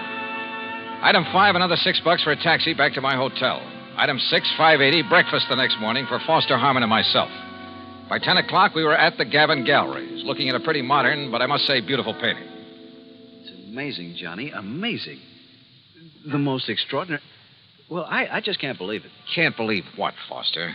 That it's the real thing or just a good copy? Oh, good morning, sir. That's just it. You see... I've helped these gentlemen. Johnny... Hold it, Foss. That painting, you know, is a genuine Bardot. Yeah? My name is Johnny Dollar. This is Mr. Foster Harmon. Gentlemen, I'm Arnold Gavin. You're interested in buying the Blue Madonna? If this is really it. Johnny, listen. Wait, Foster. What is the price of it, Mr. Gavin? 20,000, Mr... $1, did you say? Yeah, but, wow. Haven't you got a Bardot that's a bit cheaper? His Laconic Lagoon is priced at $10,000. Holy. Well, how about a copy of this? Bardot has never allowed his works to be copied. Johnny, listen. Yeah, Foster. It looks like this stuff is too rich for our blood. No. Come on, let's go back to the Bellevue Stratford. No, listen. Perhaps there's something else that might interest you. No, I'm afraid not, but thank you. That's quite all right. Now, look, suppose I come back later. Johnny, listen. Come on, will you? Yeah, I'll see you tomorrow, Mr. Gavin. Now, Johnny. Just take it easy. Well, Foss? It's a fraud, Johnny. It's a copy. I'm sure of it. Hey. Did you say that Blue Madonna's a copy, mister? Yes. Wait, Well, I thought you were looking at it kind of funny there in the gallery. Yes, sir. It's a fraud. Foster. You don't mind my asking, who are you? My name is Foster Harmon. Harmon?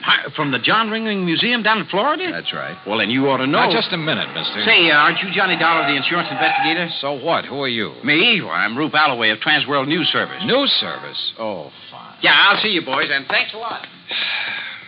Well, Foss, it looks like you opened your mouth and stuck my foot in it. Well, I'm sorry, Johnny, but what I said is true. That Blue Madonna is an imitation, a phony. That much I already knew. At least I was pretty sure of it. But don't you see the amazing thing? Well, Johnny, that copy is so perfect, so exactly in the style of Vincent Bardot, even to little things, little idiosyncrasies that even the finest copyist couldn't match. Certain minute details about an artist's work are as distinctive, as impossible to copy as a man's own fingerprints. Yeah, well... What I'm trying to say is that if I didn't know every brush mark on the original... Okay, Foss, forget it. Forget it? Hey, listen. Kingsley Holland, the owner, and I wouldn't trust him for a minute. I think he knows who I am. If so, and if he knows that painting is just a copy, well, he's pretty sure to figure out what I'm doing here. Johnny, he must know it's a copy. If he gave it to the galleries to sell. Perhaps. Or maybe the switch was made after it was hung there. Then what you're saying is that either one of them could be responsible for the fraud. That's right. How well do you know the Gavin galleries? Well, they're not very big. You could see that for yourself. And, of course, they're rather new in the business. I think I'd better get a rundown on this Arnold Gavin while we're waiting at the hotel. Waiting? What for? Well, you plant a couple of seeds. You hope that one of them will sprout. I'm afraid I don't understand. Foss, I told both of them who I am in the hope they'd guess at why I'm here. I also gave them reason to suspect I think that Blue Madonna's a phony. Well, I'm afraid that I may have led Arnold Gavin to feel that way. Same thing. I also made it very plain to them that I'm staying at the Bellevue Stratford. In other words... Good heavens, Johnny, if you mean what I think you do. Yeah? Like what, Foss? You think that one of them, the crook, will come to the hotel and try...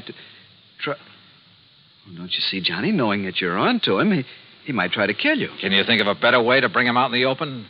Johnny... Come on, let's get back to the hotel. And wait.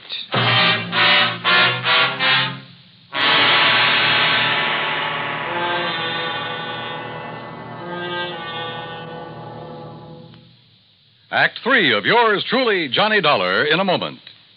And now, Act 3 of yours truly, Johnny Dollar. After all, there was no reason to drag Foster any further into this mess, although I knew he'd be game to see it through. So I paid him for all his expenses. That's item 7, 151 even, and sent him on back to Sarasota. Item 8, 10 cents for a phone call to Sergeant Jerry Hawkins at police headquarters. About mid-afternoon, he called me back. Boy, did you ever start a riot. Well, what'd you find out for me about Gavin and Holland? Well, Holland's just a lazy kid that's been trying to live off his relatives all his life. And Gavin? Okay, so far as we know. But listen, you seen the papers? No. The story about that phony painting is on every wire service in the country. All you can see in the headlines is that name Bardot, and I don't mean Bridget. Johnny, you and that Foster Harmon ought to collect a publicity fee. Are you holding Gavin or Holland? Well, what on? Sure, the boys have questioned both of them, but unless we can show some evidence that one of them pulled the switch. Johnny, you got any ideas? Yeah, Jerry. Suddenly, I think maybe I have. Well, then start talking so I can make a pitch. No, I don't think you will. What do you mean, if you know who did it? Well, I didn't say that. But, Jerry, I've got a hunch, a real potent one. And if it's right... Yeah? Well, read tomorrow's papers. Huh? Item 9, $50 for an evening paper and a tip for the bellboy who brought it up to me. Yeah, the sergeant was right. This was the most free advertising any artist has had in years. Prices on genuine Bardeaux were skyrocketing. As for the fake Blue Madonna, I put in a fast call for Paris. But before the operator could get it through... Yeah? Arnold Gavin, Mr. Dollar. Well, Mr. Gavin... Do you see what has happened? Have you seen the papers? I sure have. And the police have closed my shop, my galleries. Can you blame them? But don't you understand? I've had offers of up to $30,000 for the Madonna. I've received wires offering me nearly $20,000 for the other Bardot, the real one. No kidding. Well, I'll show you how much I'm kidding. I've cabled Bardot to paint some more for me. Paint anything. Don't you see? After all this publicity, we'll make $1 million. So it was you that rigged this whole thing, huh, Gavin? I, Mr. Holland? Why, of course not. Sure, to raise the price of some of your lousy paintings. Why, how can you say that? You who gave me that copy. Expert, huh? You trying to tell me you didn't know that was a copy? No. It was only this morning when the authority from Sarasota, when I called in the people from the museums here in Philadelphia. Do you know what they said? What? And it better be good. They said the only one who could have made that copy... Wait a minute. The only artist in the world who could have possibly... Hold it. Hold everything. Holland, you said you got that painting from your uncle's estate. That's right. It was willed to me. Where did your uncle get it? Why, Well, listen. I'm listening. Dollar, that Madonna was smuggled into it. Smuggled? That's right. But by whom? Well, believe it or not. I think I can tell you who. And if this is my call to Paris, well, maybe I can even tell you where he is now. Johnny Dollar. This is your dear and faithful friend, Le Chagris. Good. Now listen. And for the information I can give you this time, you will have to pay me a vast sum of money. You're about to tell me that the Blue Madonna was smuggled into Paris by none other than the artist himself. This? By Vincent Bardot. Exactly. So that should be worth it, but how did you know? All right. All I want to know now is where is he? You know. He's not in Paris. Where is he? For $100? 150? 300. Oh, for that much I'll find out for myself. Goodbye. No. Okay, 200 or I hang up on you. Well, only for you, my oldest friend. Where? He is aboard the plane for the United States. I might have guessed it. He has the Madonna Bleu with him. He received the cable this morning. Great. I'll send you a check. You hear any of that, Mr. Gavin? Holland? Well, yes, but I'm afraid I don't understand. Well, I sure don't. Then maybe this call will help you.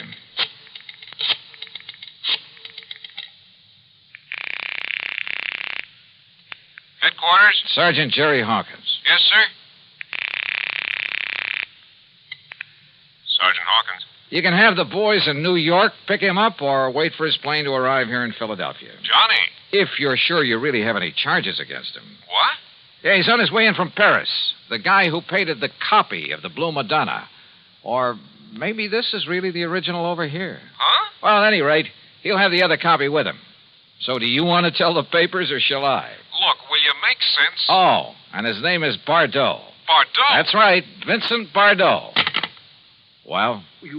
You mean that he painted two of them? Sure, with probably something like this in mind. But I can't And believe... look what it's done for him. Put him on the map. Anything he paints now will net him a fortune. And I don't think you'll suffer particularly either, Mr. Gavin. Well, no. As for you, Holland, well, you'll get a lot more than you thought for that painting of yours. Man, what a fast. Sure. But you know something? What, Mr. Dollar? I just wonder if Le Chagris was in on this thing with him from the beginning. Le Chagris? So help me, I wouldn't put it beyond him.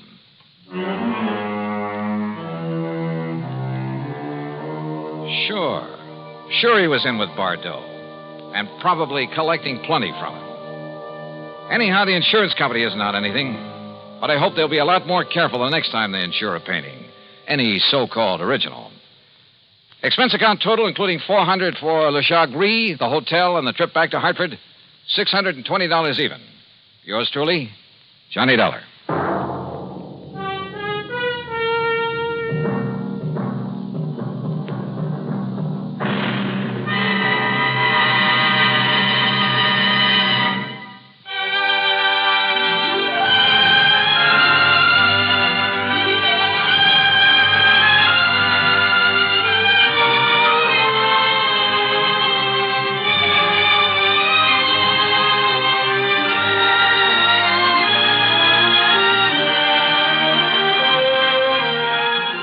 Yours truly, Johnny Dollar, starring Bob Bailey, originates in Hollywood and is written, produced, and directed by Jack Johnstone. Heard in our cast were G. Stanley Jones, Forrest Lewis, Harry Bartell, Joseph Kearns, Bert Holland, and Byron Kane. Be sure to join us next week, same time and station, for another exciting story of yours truly, Johnny Dollar.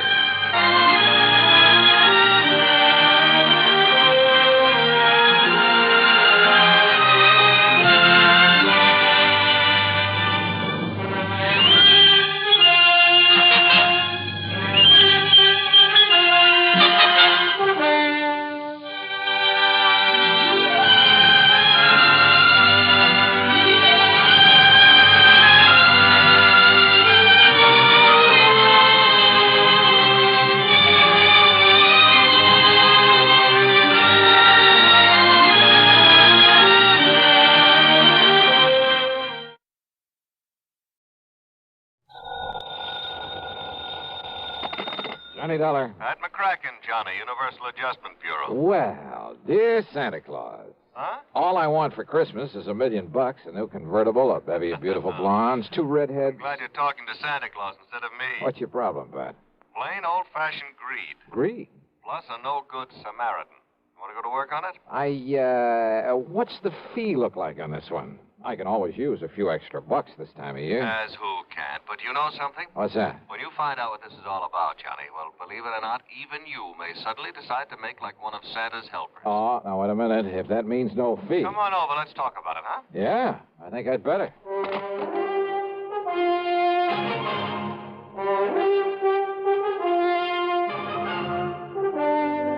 CBS Radio brings you Bob Bailey in the exciting adventures of the man with the action-packed expense account, America's fabulous freelance insurance investigator. Yours truly, Johnny Dollar.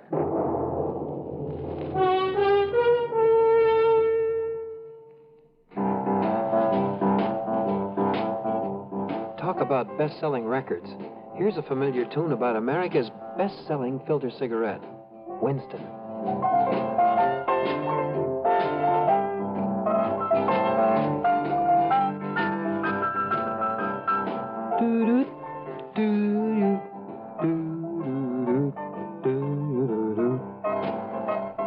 Winston gives you real flavor, full, rich tobacco flavor.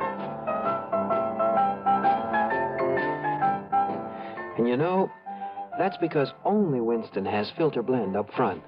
Choice, flavorful tobaccos, specially selected and specially processed for filter smoking. No wonder Winston tastes good, like a cigarette should. Smoke Winston. And now, Act One of yours truly, Johnny Dollar.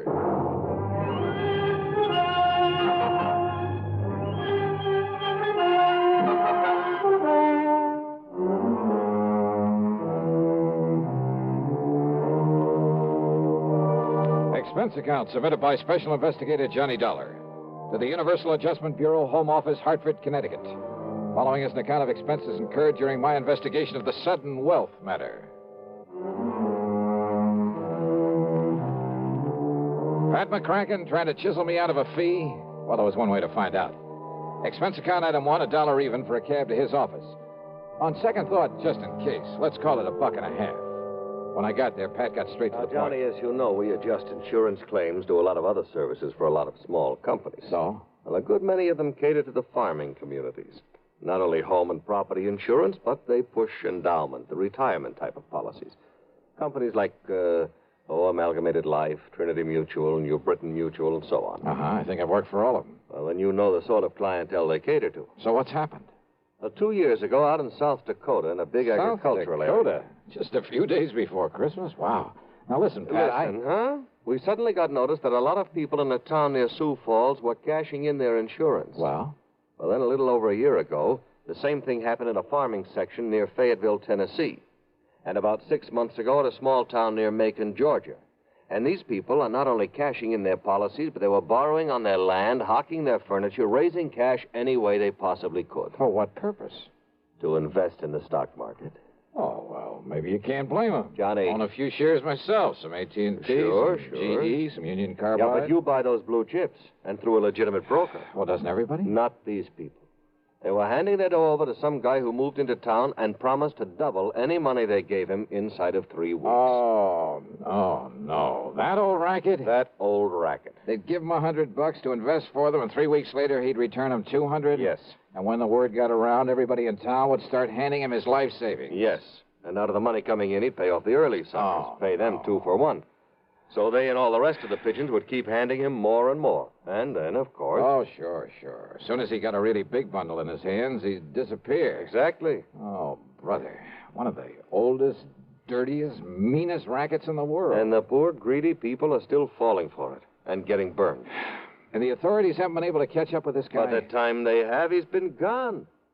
But now the latest series of policy cancellations started coming in only a few weeks ago from a town called Enterprise, New Jersey. Well, then, Pat, there may be time to nab him. I hope so. But why aren't the local authorities doing something about it? The man is still paying off, Johnny. You know, the early investors. You can't nab him for that. Oh, well, what he's really doing, though, is setting up the later suckers for a big killing. Of course. But isn't anybody wise to what he's up to? Who knows? Maybe there are a few who were smart enough to get in at the beginning during the big build-up. Yeah, but they'll get their money back. Why, sure, doubled. But then, when he gets enough new money... Well, aren't the police wise to him? Suppose they are, Johnny. What can they do so long as he keeps paying off as promised? Oh, brother. Of all the dirty, rotten... Well, you want to go look? I sure do, Pat.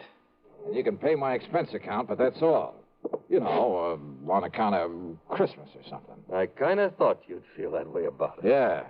I'll be in touch.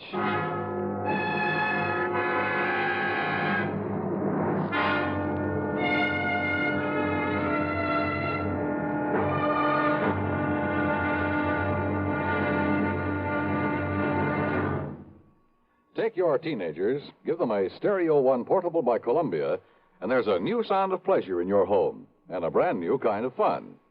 Only Columbia gives you a big 6-speaker stereo portable phonograph with all the rich tone and range of big console models, and it's only $139.95. Columbia has a wide selection of portable phonographs, and they're all flawlessly engineered by CBS Electronics. They all play any and all records.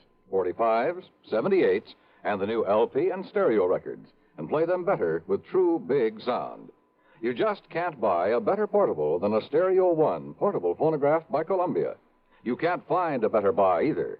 Portable prices start as low as $39.95. Christmas is the time to give your youngsters a gift they'll get fun and pleasure from all through the year. Time to give them a Stereo One portable phonograph by Columbia. Number 1 in the wonderful world of sound. And now, Act 2 of yours truly, Johnny Dollar and the Sudden Wealth Matter. Expense account item 26250. And it includes a plane to Philadelphia, and there in the city of brotherly love, a $50 deposit on a rental car. I drove south on 47 into the farm country, through Vineland, then Millville, and finally to the little town of Enterprise. It had a main street a few blocks long that looked a bit run down at the seams. There was a food, clothing, and a variety store, a drugstore, a movie, and a couple of gas stations. There was a railroad station for shipping out the farm produce, but the lot around it was overgrown with weeds. A block east of the station was well, it was an old, somewhat nondescript sort of building, but over the front door was a weathered wooden sign that told the world it was the city hall. Inside, at the end of a corridor, I found a door that bore the legend Police Headquarters. Police Headquarters? That's right, son. I'm the chief of police, Chief Walters. What'd you say your name is? Well, I didn't, but it's Johnny Dollar. Well, pull up a chair and sit, Mr. Dollar. Okay, thanks. Yeah. Now, what can I do for you? Chief Walters, I'm an insurance investigator. Huh? Oh, sure, Johnny. Sure, I know all about you. I hear all about them cases you investigate on the radio. Yeah, I catch it on WCAU in Philadelphia. Good. Well, now listen, I hope you didn't bother coming down here just on account of I took some cash out of my policy. You did? Well, tell you the truth, Johnny, a lot of people did. Oh, you know how it is. Something special comes along, you can use some extra cash. Oh, but now don't you give it a second thought. Oh, why do you say that? Well, a few more weeks from now, the folks in this town will be buying up more insurance than ever. They'll be buying more of everything. Uh-huh. You mind telling me why? Well, because we'll all have a lot more money, that's why. In spite of what Mr. Lowry says. Oh, is Mr. Lowry? Oh, he runs that piddling paper. You know, the Gazette. What he says about what, Chief? Well, now, I'll tell you this, Johnny. He puts any of them things that he says about Mr. Morgan in his paper, the folks won't buy it anymore. Morgan? John D. Morgan. Yeah, he's the man that's putting this town on its feet again, now that the farming's dropped off. John D. Morgan. One of his grandpappy's relatives on his mother's side was a Rockefeller, and another one was a Morgan. Big financiers, just like he is. Uh-huh.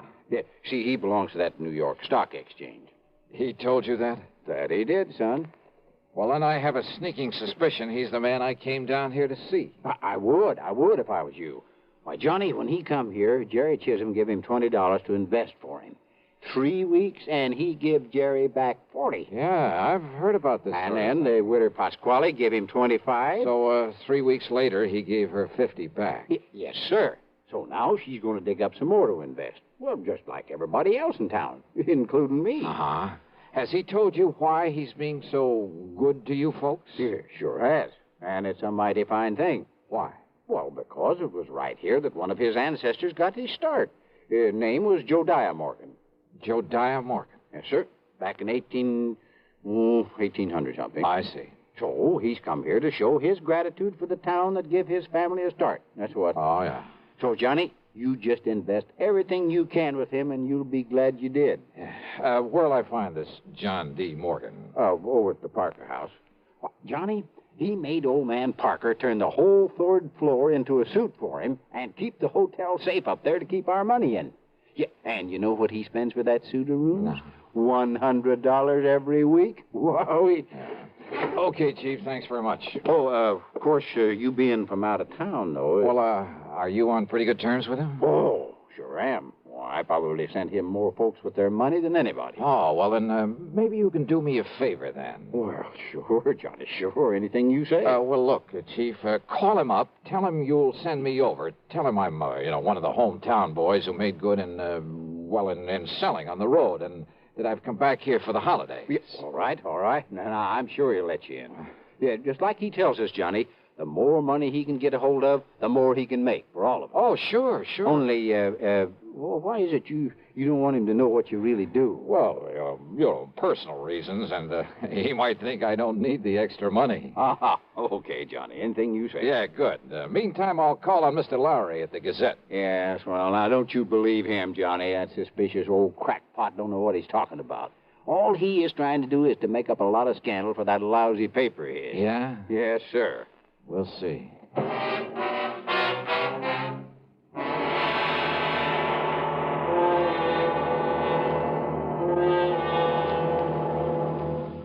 Act 3 of yours truly, Johnny Dollar, in a moment. Meet star Stuart Irwin. Nothing's worse for an actor than a nasty cold. To feel better quickly, I take wonderful 4-way cold tablets, the fast way to relieve cold distress. Right. Tests of all the leading cold tablets proved 4-way fastest acting. 4-way starts in minutes to relieve muscular pains, headache, reduce fever, calm upset stomach, also overcomes irregularity. Take my advice. For your next cold, take 4-way cold tablets, the fast way to relieve those cold miseries. 4-way, only 29 cents. And now here's a word about another fine product of Grove Laboratories. Does dandruff dull your hair, leave scalp itchy? Get Fitch Dandruff Remover Shampoo and get rid of unsightly dandruff in 3 minutes. 3 minutes with Fitch regularly is guaranteed to keep embarrassing dandruff away forever. Apply Fitch before wetting hair, rub in 1 minute. Add water, lather 1 minute. Rinse 1 minute. Every trace of dandruff goes down the drain. 3 minutes with Fitch, unsightly dandruff's gone. Fitch can also leave your hair up to 35% brighter. Fitch Dandruff Remover Shampoo. And now, Act 3 of yours truly, Johnny Dollar.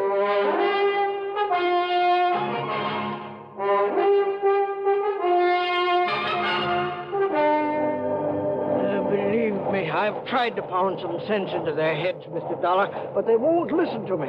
If I print something about that shyster in my paper, they won't buy it. It's unbelievable. All they do is keep handing over more of their hard-earned money to us. Oh, sure, but they're getting it back, aren't they, Mr. Lowry, plus a handsome profit? Sure they are, those who gave him money over 3 weeks ago. So what do they do then? They go out and beg and borrow some more and give that to him. You just can't raise it. So he keeps taking in more than he's paying out. 10 times as much every day. But as soon as he's got hold of every cent these people can cough up for him, well, you know. Oh, yeah, I know. Oh, if only I could get some action around here. Get him locked up in jail. Yeah, but how can you as long as he's paying out on the original investments? You have no case against him. I know. Well, he'd sue for false arrest and have you over a barrel. Of course. Oh, the suckers would rally to his side and you couldn't prove a thing on him. I know. You simply can't touch him, Mr. Lowry, until he makes a break for it. Yes, but who knows when he'll try it? If he's clever enough to do what he's doing, and with the stupid one-man police force in this town... Wait a minute. Yes? There's one way of knowing when he'll try to duck out of here. How? By giving him the necessary encouragement. The only encouragement you could give to a man like him would be in the form of money. That's right. Now, look, I got a plan, Mr. Lowry. It'll take your complete cooperation. Yeah. And it may take the use of some of your money. My money? It's a chance, but the one chance we have. Now, that's carrying things a little too far. Hey, look. Are you on my side or his? Well, you know the answer to that. Okay. Then our job right now is to convince him that we're on his side. What? Yeah, sure. The only thing that'll make this John D. Morgan pack up and leave is more money. Well, of course. When he gets all he can out of the people. So listen to me, please. I want you to do two things. Now, I hear the press running back there. Yes, I started the run of today's paper just before you came. Stop the press. What? Yeah, set up a new front page. An apology for your previous attitude toward him. Apology? You know, now that you've seen with your own eyes what a good Samaritan he really is, what he's done for these people, what he'll continue to do for them. Mr. Dollar, I And don't... look, call in every kid in town if you have to, but get that paper in circulation. Then you call on Morgan. Call on? Yeah, with every penny you can scrape up. Give it to him to invest for you. Hey, is the local bank still open? It will be in for a couple of hours, but now look here, Mr. Dollar. Then I'll try to get hold of some money myself to give to that crook. You? Well, Dollar, don't you see Do you think he'll hang around once he's got his hands on a real bundle? Hey, don't you understand, Mr. Lowry? Well? Why, yes, of course. Sure. It's the only way to make him try to leave town with it. Yes, it's a chance, though, Mr. Dollar. Have you got a better idea?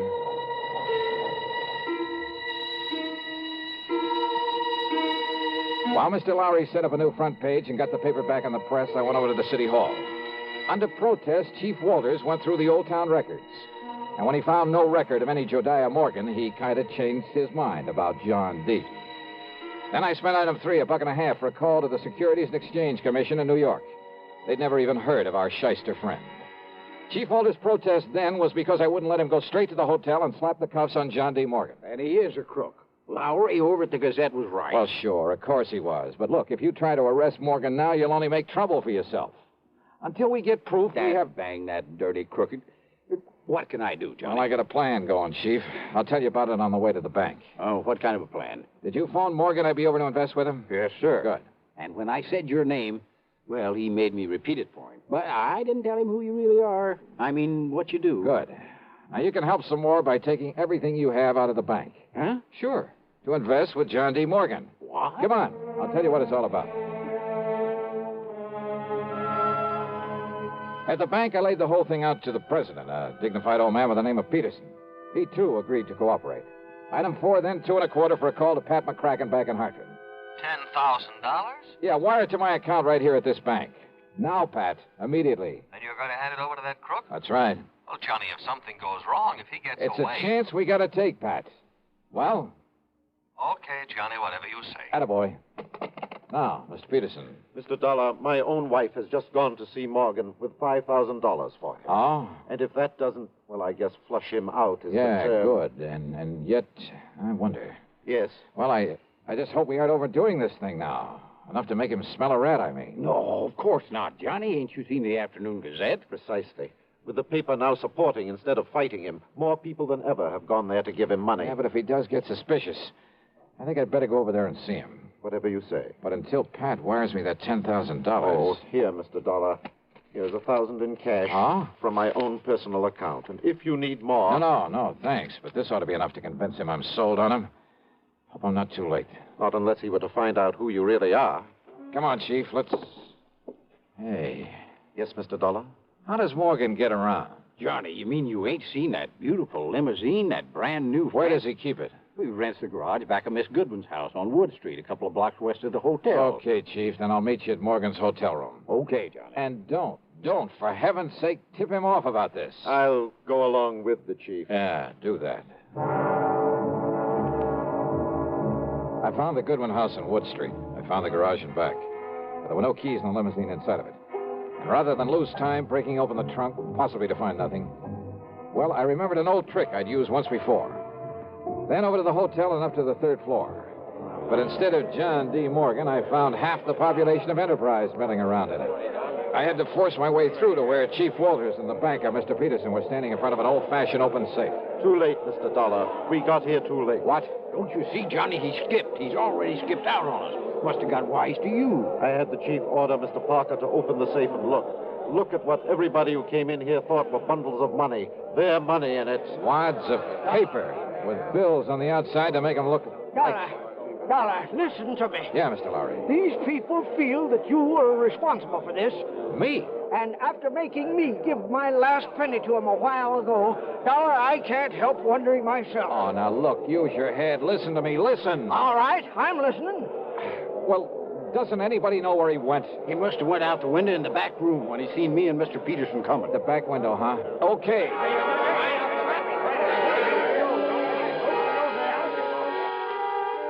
The very eagerness of that crowd to stop me was the only thing that let me get away and safely down the fire escape. For they jammed so tightly into that back room, into the window itself, that it was a long, precious second before the slow, clumsy old police chief could start down after me. I tore on over to the garage again. And there, sitting in the car, was John D. Morgan. One hand on the starter key, the other with a Colt 38 leveled at my head. You, huh? I might have known you'd done something to my car when I saw you leaving this garage for the hotel a few minutes ago, Dollar. Yeah, that's right, Morgan. I took the rotor off the distributor. Then put it back quickly, or so help me, Dollar. Sorry, old man. It stays right here in my pocket. And you give me no choice. I'll have to kill you and take it away. All right, wait a minute, Morgan. Look out there on the street. Oh, those people. Yeah, that's right. And I don't think they like you anymore. You see their faces? Not very pleasant looking, are they? Oh, no, let me... Oh, help me. They'll kill me. Maybe. You had that money for him? Oh, yes, it's in the trunk of this car, all of it. Then you'd better open it up and be ready to give it back to them. Yes, tell them I will. I'll give it all back, all of it. After you let me have that gun. What? Come on. I'd hate to think of what they might do if they saw you waving that thing around. Oh, here, take it, please. Okay. Now get out and open up that trunk for him.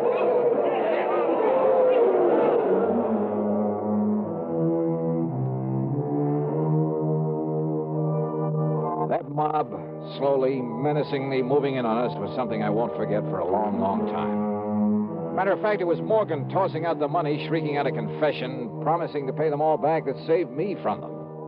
And now, of course, he'll be taken care of by the courts. Yeah, plenty. Expense account total less the $50 deposit on my rental car, $38.25. Yours truly, Johnny Dollar.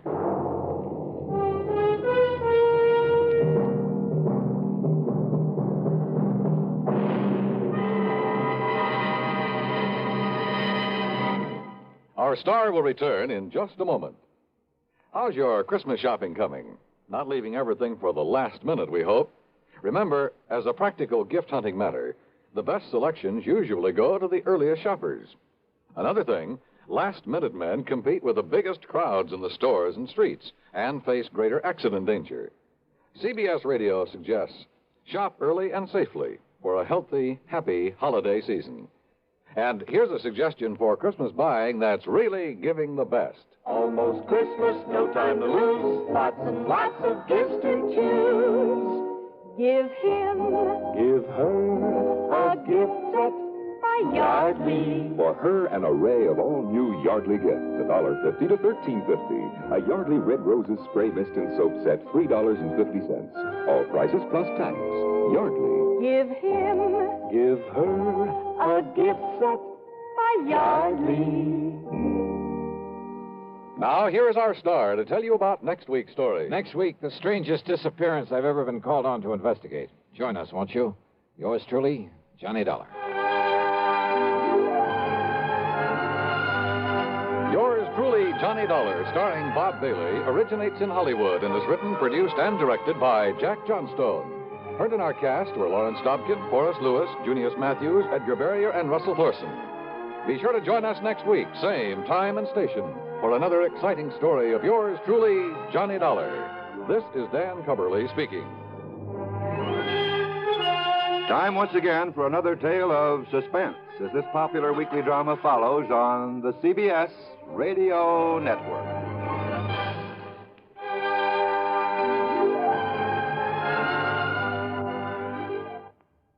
As you smoke a Duke, you get a sense of ease and comfort that grows with every puff.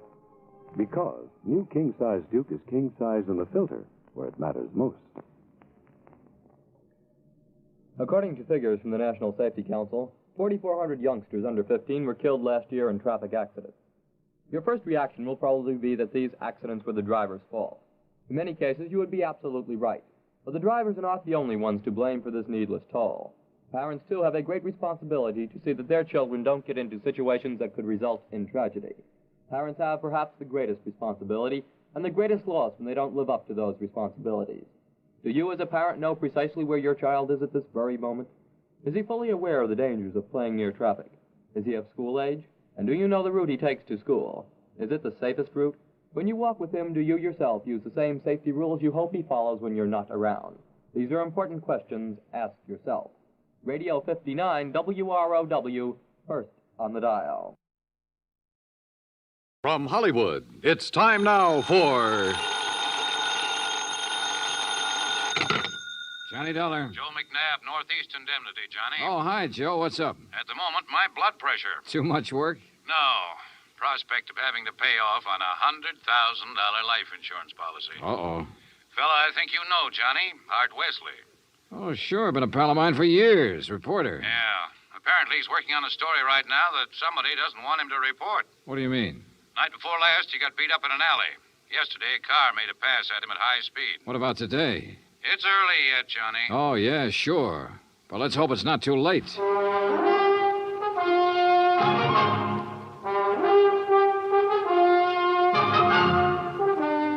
Bob Bailey in the exciting adventures of the man with the action-packed expense account. America's fabulous freelance insurance investigator. Yours truly, Johnny Dollar.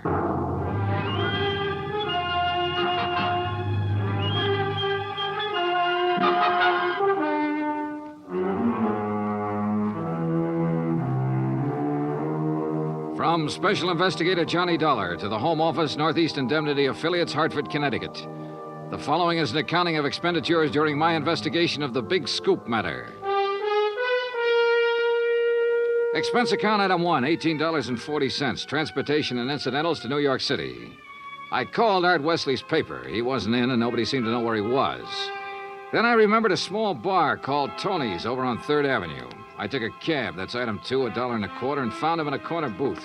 Sorry, Johnny, no bodyguard. The informants I'm working with will take off fast if they spotted one.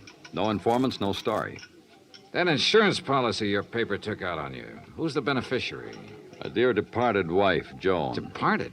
I thought... We split up a couple of months ago. Oh, I'm sorry to hear that, Art. Yeah, we were living in 2 different worlds. I wanted a home and family. She wanted a trip to the moon every night. Where is she now? Who knows? On her way to the moon, I guess. Hey, look, this story you're working on, Art. It's hot, Johnny. And big, real big.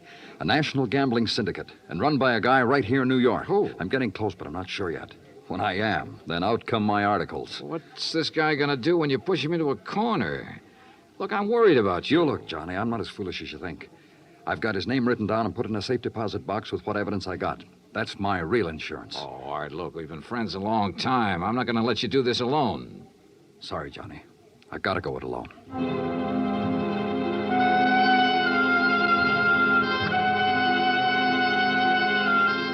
Since I'd gotten nowhere with Art, I decided to try his wife, Joan, even though they were separated.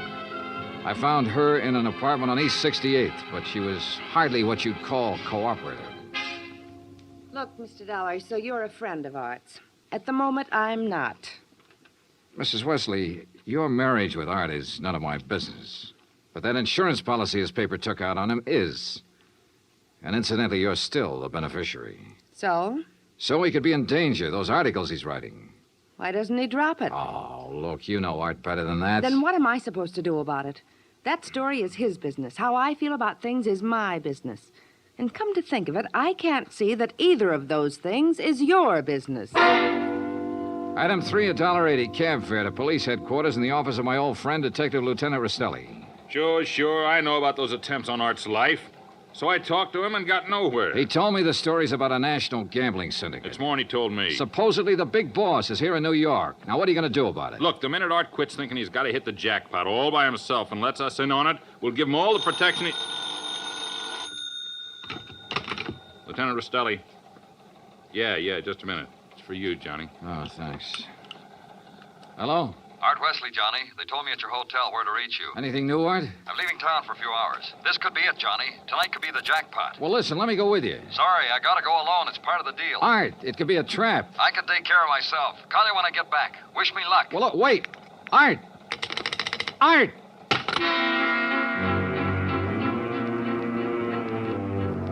Item 4, $1.80 cab to Art's apartment, where I persuaded the manager to let me in. I was looking for anything that would give me a lead. Then, near the phone on a scratch pad, I found where he'd written the word Watika several times. Sure, Lake Watika, upstate. Art had a lodge there. Item 5, $25 even for a rented car. It was a 3-hour drive to Lake Watika, which was bad enough. But to top it off, it started to rain, and rain hard.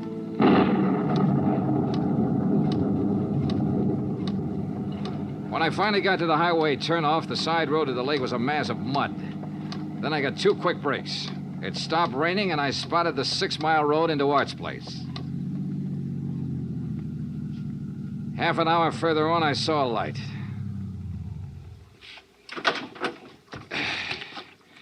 Art's car was parked at one side, and the front door of the lodge was wide open. When I got to it, I saw why. Art was lying in the doorway. Yeah. He was the one who wanted to hit the jackpot. But you can't hit the jackpot with a slug, particularly when that slug is right between your eyes.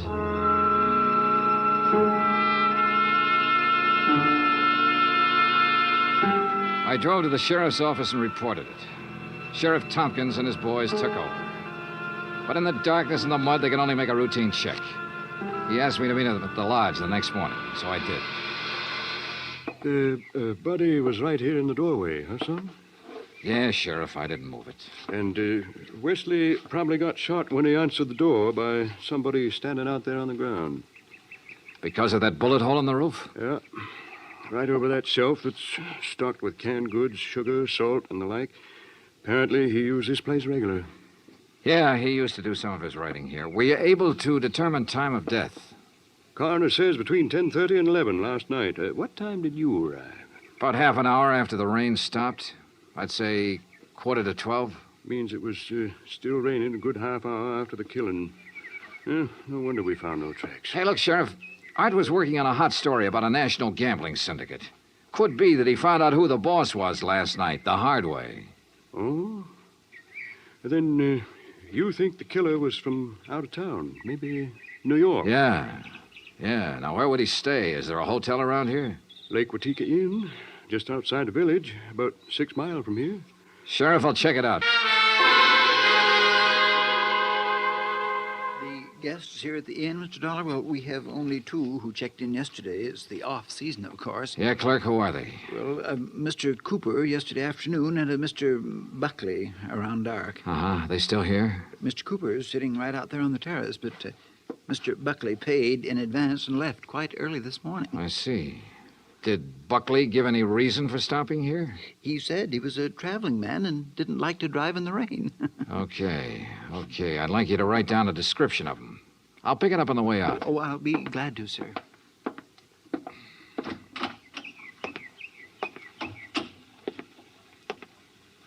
Hi. Oh, good morning. Enjoying the scenery? Yes, immensely. Oh, sit down, won't you? Sure, thanks. My name's Dollar. Mine's Cooper. You just check in?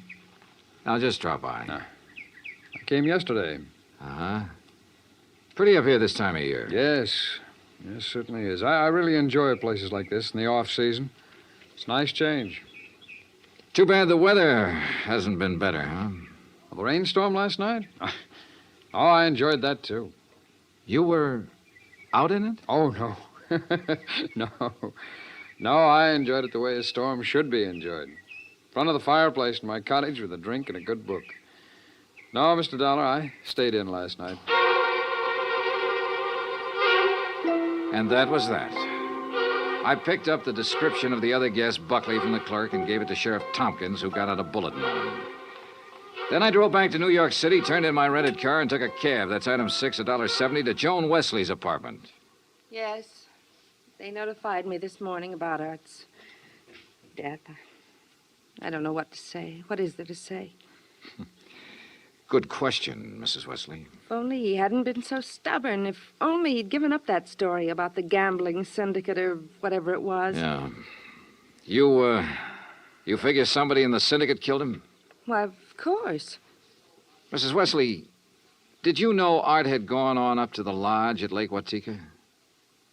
No. Mr. Dollar, I'm rather tired. One more thing. Did you go out last night? No. It was raining. I stayed here in the apartment. All evening? All evening. I see. Well, thanks, Mrs. Wesley. Maybe I was imagining, but it seemed to me Joan Wesley hesitated just a little before telling me she hadn't been out of her apartment last night. And if she had gone to Lake Watika, I checked the basement garage. Her car was clean. Too clean. Item 7, $5 to the garage attendant for some very interesting information. Joan Wesley had ordered her car washed first thing this morning. Why? Because the wheels were covered with mud from last night.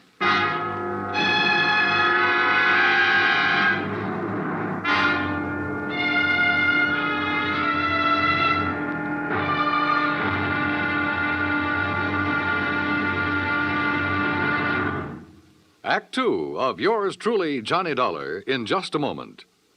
Better schools mean better citizens, better neighbors, better families. But we can't expect our children to respond, to learn and grow, if we ourselves are indifferent to their school environment. CBS Radio urges that you write to Better Schools, 9 East 40th Street, New York 16, New York, for information about how citizens can spark community action to improve their schools. That address again is Better Schools, 9 East 40th Street, New York 16, New York. Now, Act Two of yours truly, Johnny Dollar, and the Big Scoop Matter.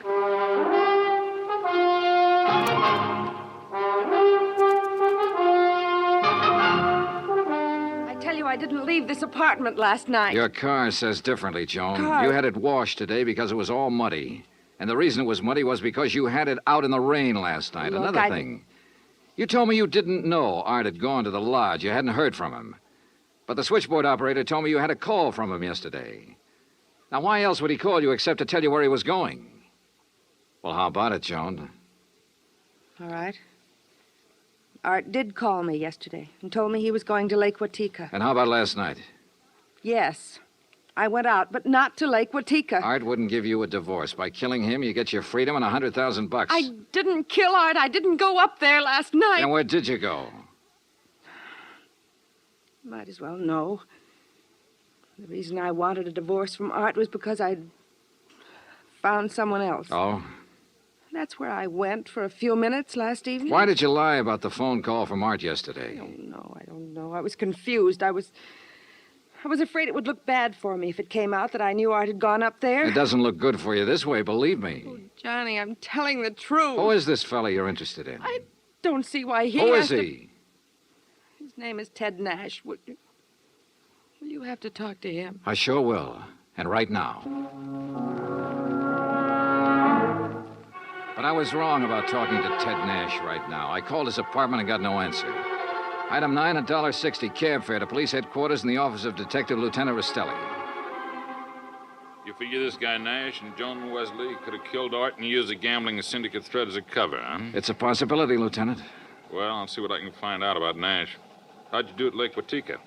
2 guests checked in the day of the killing. One a man named Buckley. He left early this morning. Sheriff Tompkins has a bulletin out on him. Who else? A fellow named Cooper, who apparently likes to go places in the off-season. Nothing to tie him in particularly. Cooper, huh? We had a rumble some time ago that a guy named Cooper was involved in that gambling syndicate. What? Trouble is, we got no proof. Hey, wait a minute. What's the matter? Art told me he'd put the name of the man he was after in a safe deposit box. If we could find the key to that box. How about Art's apartment? Let's take a look. So we looked, and we found the key tucked away in a desk.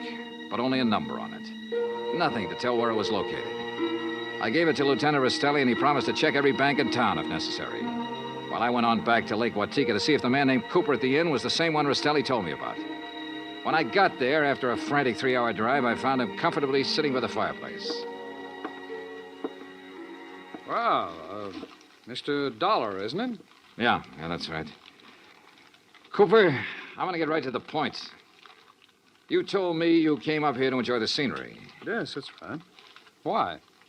The man who was killed last night, Art Wesley, he was trying to expose a national gambling syndicate. Oh, that's very interesting. So? So, I know a police detective in New York who thinks you're a member of that syndicate. Well, now, Mr. Dollar, that's a very serious charge. I presume you have proof. Well? Uh-huh. No proof. Well, in that case, I don't think there's any... Mr. Dollar, long-distance call for you. You can take it on that phone right beside you. Thanks, clerk. Johnny Dollar. Rastelli in New York, Johnny. Hi, Lieutenant. You locate that? Yeah, the safe deposit box, and in it we found the name of the man Art Wesley was closing in on. It's Cooper. Thanks very all right, much. So you... Well, Cooper, you wanted proof? We've got it. Evidence that ties you in with the syndicate. Clerk.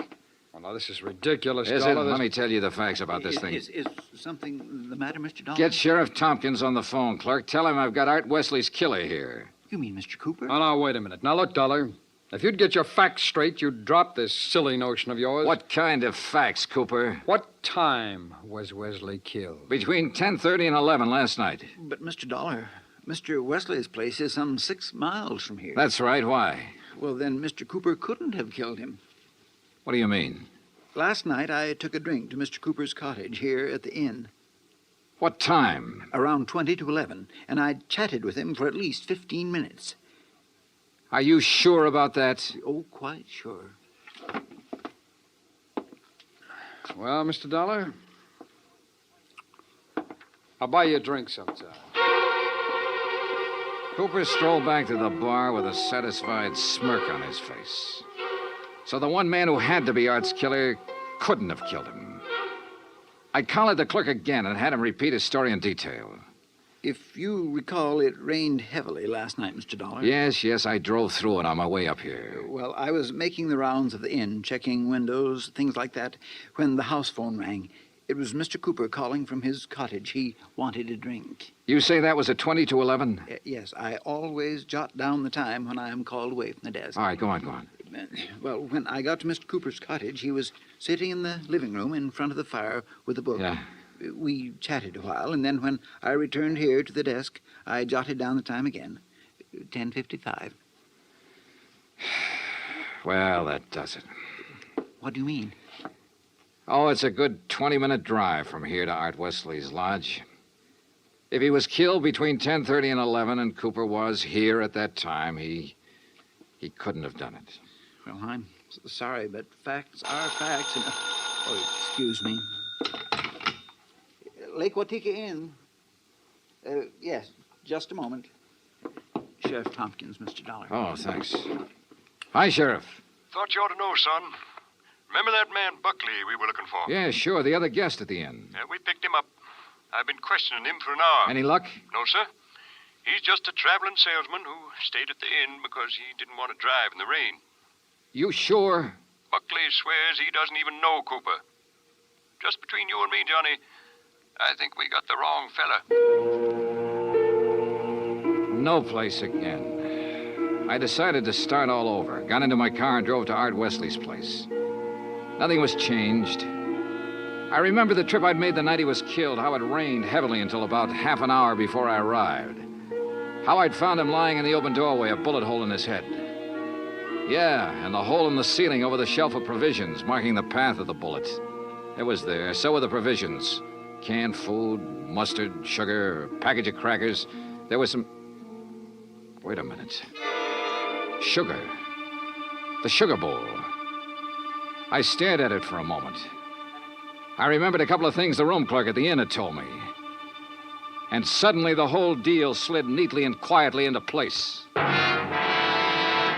I drove back to the inn fast. Cooper's cottage was empty, so I went inside to the bedroom and took a look around. Then I spotted one of the pictures on the wall, a little out of place. I looked behind it. Yeah, just what I expected. Outside, I found Cooper sitting on the terrace in front of the main building. I slid into a chair across from him. Well, Mr. Dollar, what fantastic crime are you going to accuse me of today? Cooper, I got a one-track mind, and it's still stuck on murder. Oh, now look, Dollar. We've been over this before, and personally, I find it quite boring. So much so that it's interfering with my vacation here. That's too bad. Yes, it is. So I'm leaving this evening. I don't think so, Cooper. Oh, come now. Art Wesley was trying to expose a figure in a gambling syndicate. You. Well, that's a matter of conjecture. You had to stop him for keeps. Oh, now look, Dollar. The time of Art Wesley's death has been established as between 10:30 and 11 last night. That's right, between 10:30 and 11 last night. And I'm sure you remember the room clerk telling you he was with me in my cottage living room from 10:40 to 10:55. I sure do. So that I certainly couldn't have killed your friend Wesley 6 miles from here during that time. Except that Art Wesley wasn't killed at his lodge.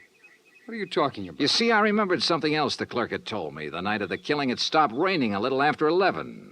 All right, what difference does that make? All the difference in the world, believe me. Here's what really happened, Cooper.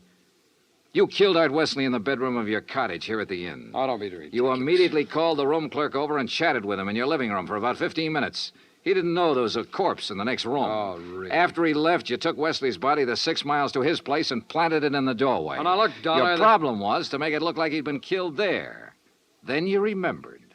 The slug that had killed him hit the wall in your bedroom. That gave you an idea. You figured out the right angle at the lodge and fired a shot upwards from the outside the door. It went through the ceiling at the back. All right, Dollar, I've had enough of your half-baked theories with no proof whatsoever to back them up. Correction, Cooper. This time I've got proof. There was a shelf of food under the bullet hole and a bowl of sugar directly under it. A bowl of... So what? When sugar gets wet, it gets crusty, and it stays that way. But the sugar in that bowl was dry. Now, if the killing was between 10:30 and 11, and it rained heavily until after 11, then some rain would have dropped through the bullet hole into the sugar. I see. But, Cooper, the sugar was dry. So the bullet hole was made after the time of the murder, when you planted Wesley's body there. Just a little detail, Cooper, but it nails you. That, and of course, the fact I found the slug that really killed Wesley just a couple of minutes ago. Oh? Buried in the wall of your bedroom behind a picture you'd moved slightly to cover it. Well, Dollar, I may as well tell you that I saw you come out of my cottage a few minutes ago. I figured you knew. So ever since you sat down here, I've been holding a gun on you under the table.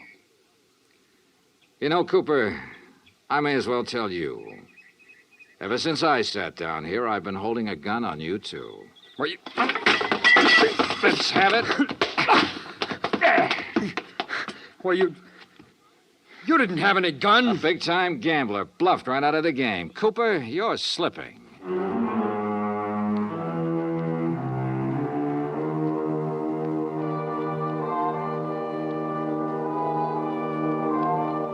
Item 10, $37.50. Transportation and incidentals back to Hartford. Expense account total $187.40. Remarks? Cooper's awaiting trial. About Art Wesley? Well, I guess that sugar bowl was a dead man's revenge. And come to think of it, that revenge was pretty sweet. Yours truly, Johnny Dollar.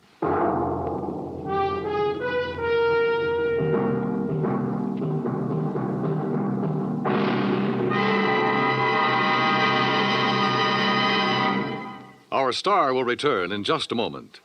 In days long since gone by, one had to go out in search of daring do. But in a fast-moving world, exciting things are happening right around the clock. Things you can be in on no matter what else you're doing, as long as your radio is nearby. With CBS newsmen on the job, you can make CBS Radio your listening post for world events. Stay tuned now for 5 minutes of CBS News, to be followed over most of these same stations by the FBI in peace and war. Now, here is our star to tell you about next week's story. Next week, colorful New Orleans, from nightlife in the Latin Quarter to the dismal, deadly swamps. Join us, won't you? Yours truly, Johnny Dollar. Yours truly, Johnny Dollar, starring Bob Bailey, originates in Hollywood. Written by Robert Reif, it is produced and directed by Jack Johnstone. Heard in tonight's cast were Virginia Gregg, Russell Thorson, Barney Phillips, Stacey Harris, Larry Thor, Parley Bear, and Les Tremaine. Musical supervision is by Amerigo Marino. Be sure to join us next week, same time and station, for another exciting story of yours truly, Johnny Dollar. Dan Cumberly speaking.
From Hollywood, it's time now for... Johnny Dollar. Where have you been for the past 20 minutes? In the shower. For 20 minutes? Okay, so I'm a shiny dollar. So you... Oh. Who's that? Max Green at Assured Equity. Oh, hi, Max. What's on your mind? 7 years ago... Our fathers brought forth, but that doesn't answer my question. Johnny, you ever hear of the Meeks? New England family, stood away in the Mayflower, speak only to their money. That's the Meeks. What about them? No, not about them. It's about Mariah Meek and Lincoln's Gettysburg Address. She's lost her copy of it. Well, it shouldn't be hard to find her another one. That's where you're wrong, Johnny. Huh? It would be very hard. Might cost us $100,000. Bob Bailey in the exciting adventures of the man with the action-packed expense account. America's fabulous freelance insurance investigator. Yours truly, Johnny Dollar.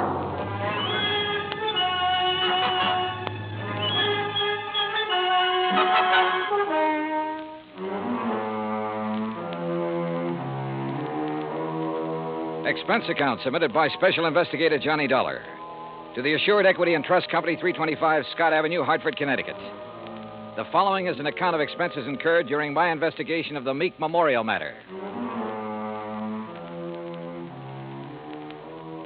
Expense account item 1, $1.90, cab from my apartment to Max Green's office. He was standing in a haze of cigar smoke, ashes on his vest, and a worried look on his face. Oh, good morning, Johnny. Oh, you want a cigar? Oh, no, thanks. Then sit up, sir. Excuse me.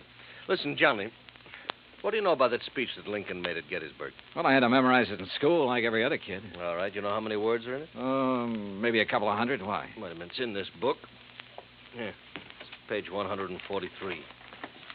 Speech is printed here exactly as Mr. Lincoln released it to the newspapers after the Gettysburg Address. You find it? Yeah, but now what do you... Okay. Total number of words, 268. Oh. But the first two drafts of that speech, including the one he read that day, contained only 266 words. So he padded his part. That's right. 2 more words. Mm-hmm. How come? Oh, according to the historians, Lincoln ad-libbed the 2 additional words at the time he read it. Later on, when he made 3 new copies of the speech, he included those 2 words. You with me so far?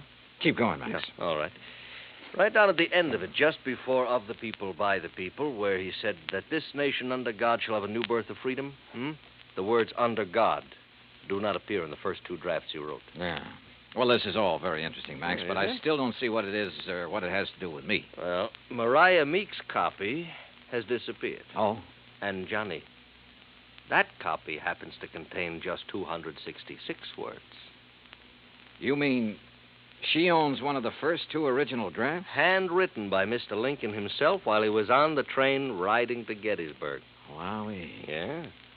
Which is, of course, why we insured it for the full amount it cost her, which is $100,000 even. Of course, you made sure it was authentic before you issued the policy. Oh, naturally. Well, who'd she buy it from? An antique dealer down in Richmond, Virginia, a fellow named Jason Penrod. Uh-huh. Well, where's she been keeping it? Under glass, in the Meek Memorial. What's that? Well, she collects Americana, so she had a museum built to keep it in, and she calls it the Meek Memorial. Follows? Follows. Also follows the most expensive item in the collection, the Gettysburg Address, would be the one to disappear. Oh, you're just an old pessimist, Max. You think somebody lifted it? What do you think? It walked out by itself. Okay. So what are you going to do about it? Well, we're going to run newspaper ads. We're going to offer a $10,000 reward for information leading to its return. If anyone answers it, you let me know where you'll be, and I'll refer them to you. Good. When was it taken? The night before last. Is there any kind of market for something that rare? It's hard to say, Johnny. A hot camera would be easier to peddle, sure. But a good many wealthy people, like Mrs. Meek, they make a hobby of collecting things, antiques, objects of art, etchings. But whoever took this or buys it from the thief couldn't just let everybody see it. Well, it wouldn't matter to some people. They take it and put it in a vault and keep it there. Then what's the point in having it around? Pride of possession. You got something no other collector could own. And, of course, it might not have really disappeared at all. You're thinking of fraud? $100,000 is a lot of cash.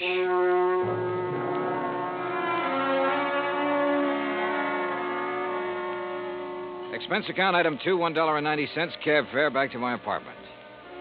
I wasn't particularly intrigued by this assignment.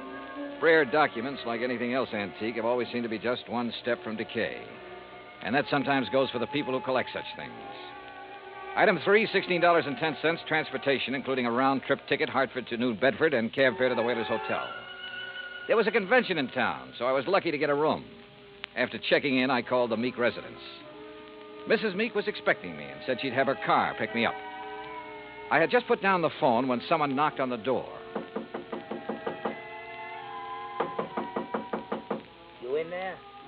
Depends on what you're looking for. Oh, looking for Mr. J.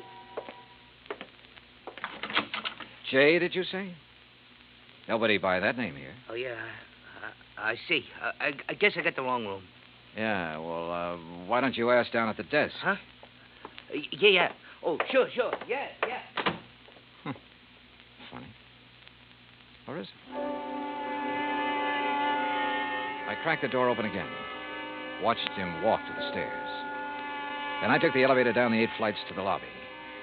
Half an hour later, I was in the back seat of the Meek limousine heading toward the home out on Buzzards Bay. It was a big, sprawling frame building facing on the beach. About 50 yards behind it, closer to the road, was the Meek Memorial Museum. I was starting up the front steps when the door opened. Mr. Dollar? That's right. I'm Paul Meek. I understand you have an appointment with my grandmother. Right again. Now, come in, please. She's waiting for you upstairs in the sitting room. Okay, thanks. Before you go up, I wonder if I could have a few words with you. Why not? In here, then. You've never met my grandmother, have you? No, I haven't had that pleasure.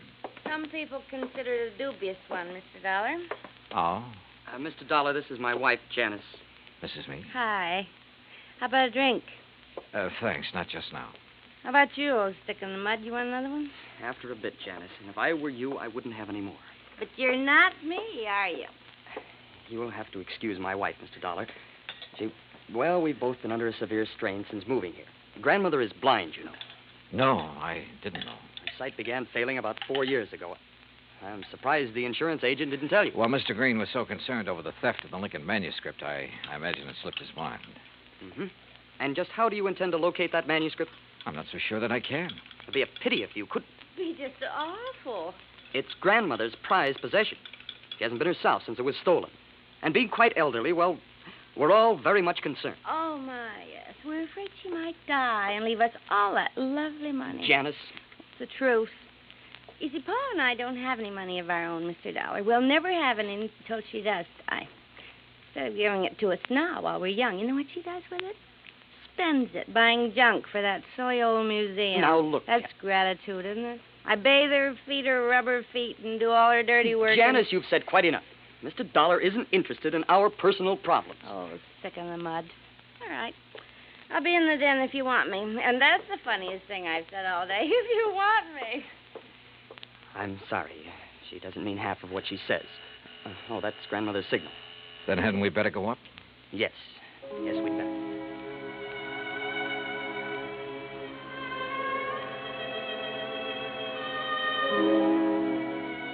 We went up the broad staircase, through a hall, and into a bright, sunny room. Wrapped in an old kimono and shawl, Martha Meek sat in an invalid chair, facing the ocean. Paul introduced us, then sat down quietly near the door. Oh? Paul, I know you're there. Now answer me. Yes, Grandmother. You go on downstairs. I want to talk with Mr. Dollar in private. Whatever you say.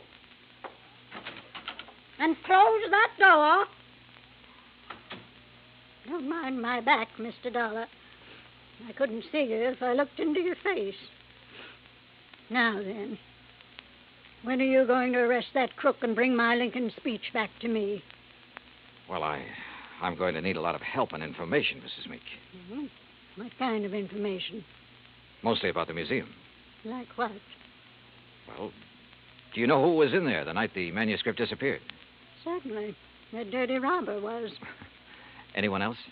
Well, old Pete's always there. Supposed to be guarding the place, but he didn't do a very good job the other night. Got himself slugged. Does he live on the grounds? Yes. I brought him over from Naples 10 years ago. He was my guide in Italy. Showed me around so nice I decided to bring him back. Tell me, is the memorial open to the public? It was going to be. I intended it to be once. But when my eyes... No, Mr. Dollar, I keep it locked most of the time. Uh-huh. And who discovered the manuscript was missing? Pete did, I guess. At least when he recovered, he ran yelling bloody murder up here to the house. Everybody went down to see what had happened. Everybody but me. They left me all to myself. Were there any strangers here in the house that night, Mrs. Meek? Anyone beside the servants and your grandson and his wife? One person, but he's no stranger. Who's that? Jason Penrod from Richmond. He's an art dealer. We were discussing some business. May I, ask what kind of business? It has nothing to do with you or the people you work for. Sorry. Where can I find Mr. Penrod? He's staying here now. If he isn't in his room, then he's most likely out in the memorial. Now, that's enough questions. You, give me a cigarette. Ma'am? What's the matter? You deaf? Give me a cigarette before Paul with that snoopy wife of his comes prowling around. All right, sure. Light me.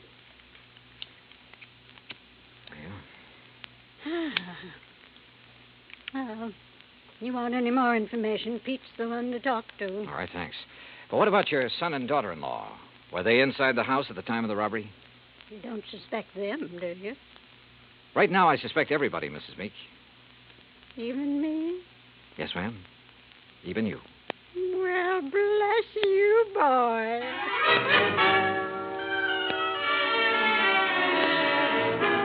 I found Pete Vesuvio trimming the shrubbery just outside the memorial building. He seemed quite willing to talk to me. How you say what happened to me, mister? I'm hit out? Knocked out, Pete. Ah, si, senor. And because of this, I do not see anything. Nothing at all, huh? Please, mister, do not use the insult. I am American citizen, first papers.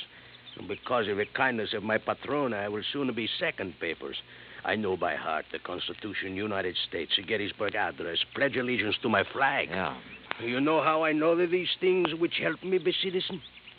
Because of my lady. She's letting me work in a place where great papers are for me to read.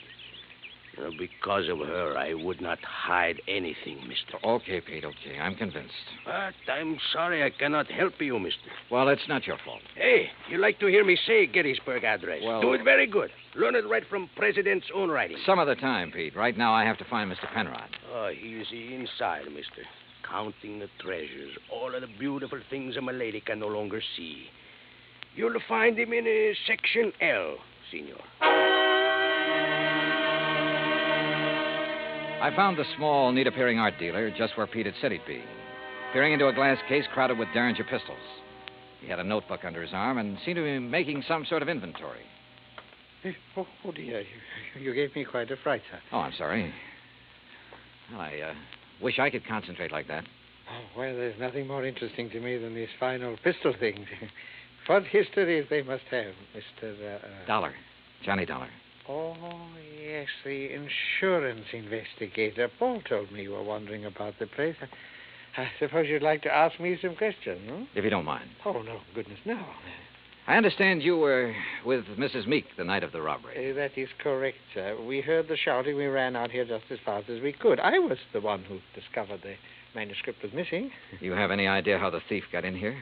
No, sir, no. Unless someone forgot to lock the front door or unless he had a key.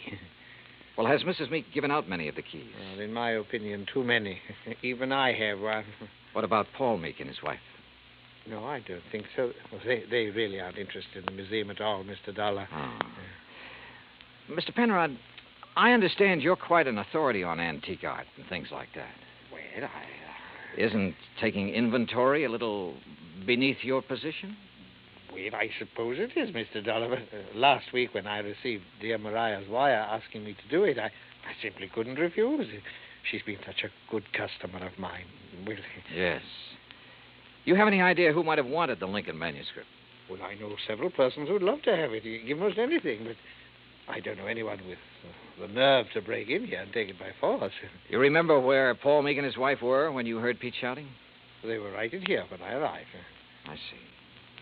Well, thanks for... Oh, just one more thing. Oh, yes? If you'd stolen the manuscript... Mr. Dollar... A hypothetical question, Mr. Penrod. But if you had, and you wanted to sell it at a good price with the least danger of being caught, how would you go about it? Well, I'd take it abroad, of course. I'd put it on the open market over there. Huh. You aren't planning on going abroad soon, are you, Mr. Penrod? Oh, gracious, no. You know anyone who is? Anyone who, Well, didn't Paul and Janice tell you? Oh, they're flying to Paris Wednesday night.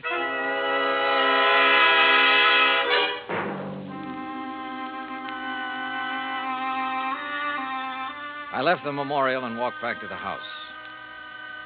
The Meeks were in the study, engaged in their favorite pastime. When I told them what the art dealer had said, Paul set down his glass long enough to confirm the fact that they did have reservations and insisted that he had a logical explanation for not having told me of those plans earlier. Very logical explanation, Mr. Dollar. Let me handle this, Janice, please. Sure.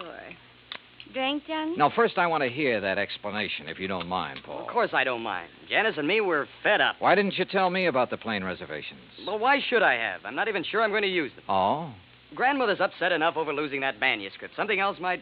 Well, anyhow, if the manuscript doesn't turn up within 48 hours, we're canceling our trip. Oh, no, please. Sorry, Janice, but that's the way it's got to be. She did it. What do you mean? It's an act, don't you see? Jason Penrod told her we were going to leave, so she had him hide the manuscript. And now this thing about her being so upset and having such a weak heart. It's an act to keep her precious darling boy tied to her apron strings. I don't believe that. Well, just wait. You will. Anything else, Dollar? What does a trip to Paris cost, Paul? Well, it's not inexpensive. Your wife was complaining about being so broke. Haven't you ever heard of flying now and paying later? We have friends in Paris, Dollar. It won't cost as much to live once we get there. And we'll worry about paying for our ticket when we get back. Any other questions, Mr. Snooper? Yeah. Later. It was after 7 when I finally got back to my hotel room. I ordered a drink and tried to make some kind of sense out of the information I'd gathered during the day. But it all added up to 0. I called Hartford and asked Max Green to look into the Meek finances. Then I dressed for dinner. I was about to go downstairs when the phone rang. Johnny Dollar. Mr. Dollar, I was told to call you. Yeah? It's about the ad. The ad? In tonight's paper about something missing from a certain memorial. Go on. Well, I called Hartford Collect. They said to call you. Yeah, that's right. Who is this? My name's not important, Dollar, but that 10 grand reward is. You think you can earn it? You meet me tonight, you'll see. Where? In the alley behind the Boron Whaling Museum. Be there at 9:30 and be alone. You got it? Yeah, I got it. Expense account item 4, 85 cents cab fare from my hotel to the Boron Whaling Museum. I don't like wandering around dark alleys at night, alone in a strange town. It isn't the best way to stay alive. But at 9:29, I passed the old whaling museum and started down the alley. It was dark, no moon, and it was very quiet. I was about 20 yards in from the street when I saw him, curled up in a ball like he had a stomachache. Only he didn't. Because somebody had made him very dead. I struck a match and turned him over. I'd only seen him once before, but I didn't have any trouble remembering where it had been. Right after I'd checked in, he'd knocked on my hotel room door. By mistake. At least that's what he'd said. After giving a statement to the local police who identified him, I went back to my hotel. Evening, Mr. Dollar. Yeah, say, look, I know it's probably against all your rules, but who had my room just before I checked in? Oh, I couldn't disclose that information, sir. Sorry. Oh, well, so am I. It'd mean a lot for me to know. Maybe even $5 worth. Well, well, sir, if it's that important. Thank you. Now, let's see. Yes, here it is. Can you read his signature, Mr. Dollar? Yeah, thanks. Just fine. The name I'd seen scrawled on the hotel register wasn't important now. At least not without something more to back it up. There was no law against checking out of a hotel, but there was a law against murder, if it could be proven. And that would be hard to do without finding a motive. So I went back to the Meek house to look for it. I paid off the taxi, that's item 5, and started up the front steps. Oh, hi, Johnny. I thought it might be you. That's so? Mm-hmm. I hope you aren't mad at me for the things I said today. No, not at all. I've been a very bad girl. But everything's going to be all right now. It is. Mm-hmm. Or haven't you heard? Heard what? About dear old grandmother. She's had a real bad stroke. Isn't expected to live. You, aren't a bit sorry, are you? Would you be, if you were me? Dollar, you mind coming up here? No, not a bit, Paul. I'm trying to reach you at your hotel. Thank goodness you've come here. Did Janice tell you? Yeah. How is she? Bad. Doctor's given up. Says it's only a matter of hours. She told me to send for you, Mr. Dollar. Oh? I don't know why. I've never been able to figure out a lot of things she did. All right, where is she? In there. Old Pete's with her, but go on in. Thanks. With the increased devotion to that cause for which they here gave her the last... Who is it? Oh, it's Mr. Dollar, my lady. Hello, Mrs. Meek. Oh, thank you for coming, Mr. Dollar. I go now. No, wait. Mr. Dollar, you have a moment, haven't you? Of course. I promised Pete the last time I visited the museum. I promised I'd let him recite some of the things he's learned while working there. Haven't been able to keep that promise till now. Go on, Pete. Please. Yes, my lady. They here gave her the last full measure of devotion. That we here highly resolve that these dead shall not have died in vain. That this nation under God shall have a new birth of freedom. And that the government of the people, by the people, for the people, shall not perish from the earth. Thank you. That was wonderful. Thank you, my lady. Now I go. Well, Mr. Dollar, I have a confession to make to you. Yes? I lied to you. Oh, I'm sure it wasn't a very big lie, Mrs. Meek. Oh, but it was.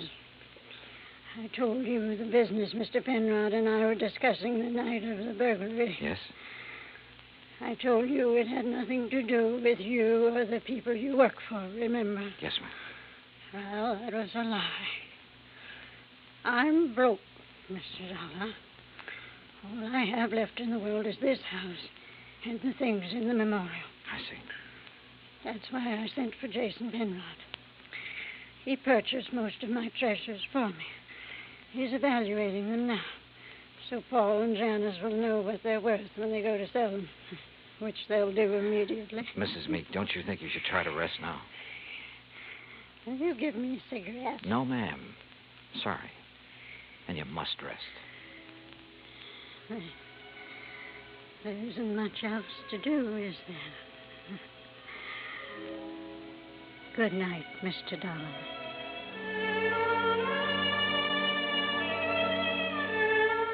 Outside in the hall, Paul and Janice Meek were talking quietly to Jason Penrod.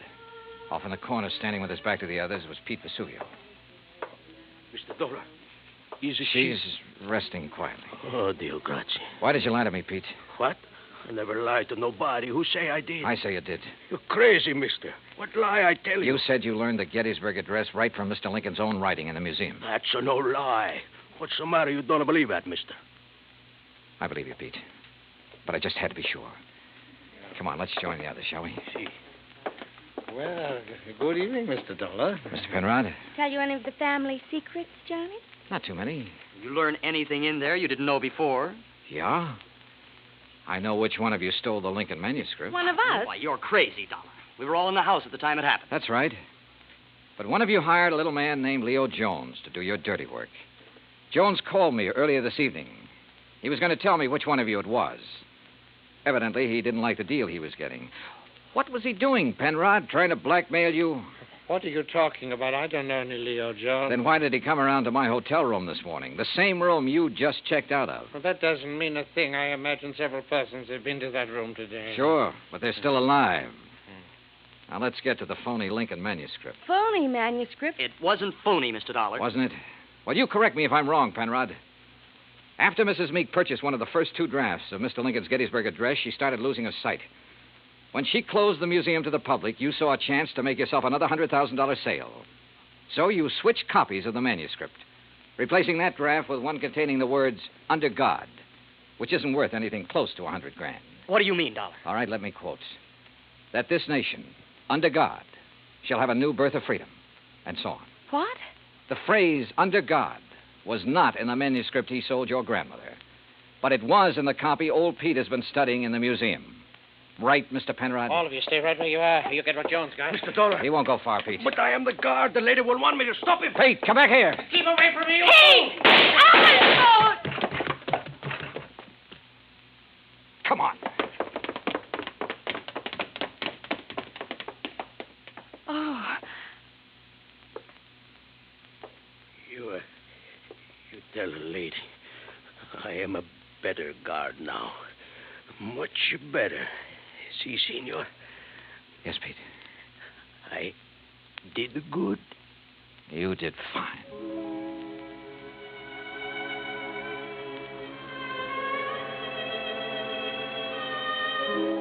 Pete Vesuvio will live to apply for his second papers.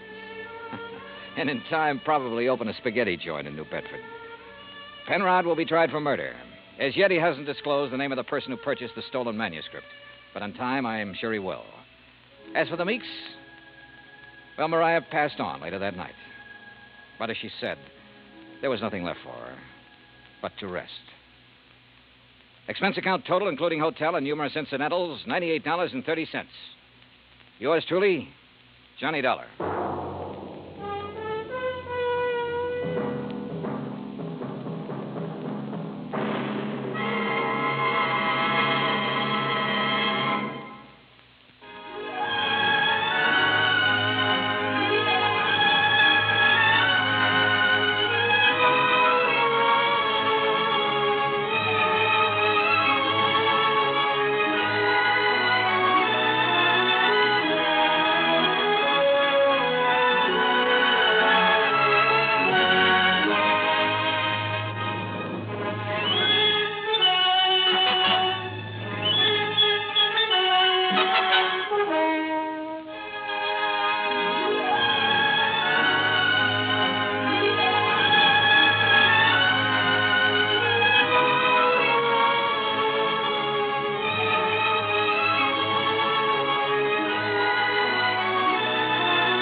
Johnny Dollar has come to you through the worldwide facilities of the United States Armed Forces Radio and Television Service.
From Hollywood, it's time now for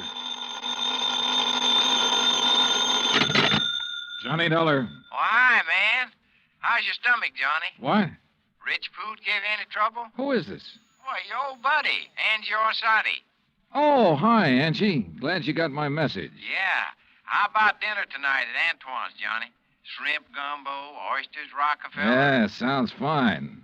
Only I've got to do some work first. Man, I thought you was here in New Orleans on vacation. Nope, little matter of fire insurance and the company's check for $16,000. Somebody trying to cheat him out of it, huh? You won't believe this, Angie. Somebody turned it down. What?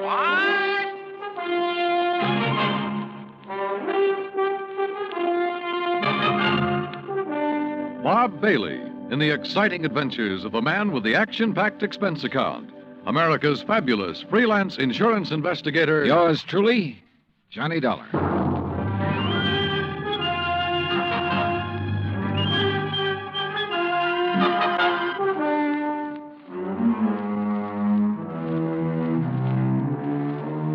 Expense account submitted by Special Investigator Johnny Dollar to Providential Fire and Marine, 787 Greenleaf Avenue, Hartford, Connecticut.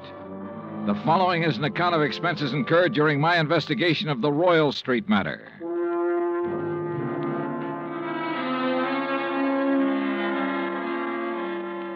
Expense account item 1, $103.82, transportation to New Orleans. Item 2, $4.20, cab from the airport to the Roosevelt Hotel. After unpacking, I put in the call to my old friend Angie Orsatti. Nobody knows the French Quarter or the people living there like Angie does. For 3 months of the winter, he stays in the swamp trapping muskrats. The rest of the year, he lives with his mother near the Cabildo. Angie wasn't in, but his mother said she knew where to reach him, and 5 minutes later, he returned my call. We arranged to meet for dinner, then I phoned the agent who had sold the policy in question. His name's Binford, and naturally, he was anxious to see me. C.D. Binford's office is on the 3rd floor of the Hibernia Bank building. He's a stocky, red-faced man, probably in his late 50s. Come in, Mr. Dollar. Come in. Thanks. Help yourself to the chair. Say, you fellas sure don't waste any time, do you? We try not to, Mr. Binford. C.D., boy. What? You call me C.D. like all the other folks do. Oh, okay, C.D. Yeah.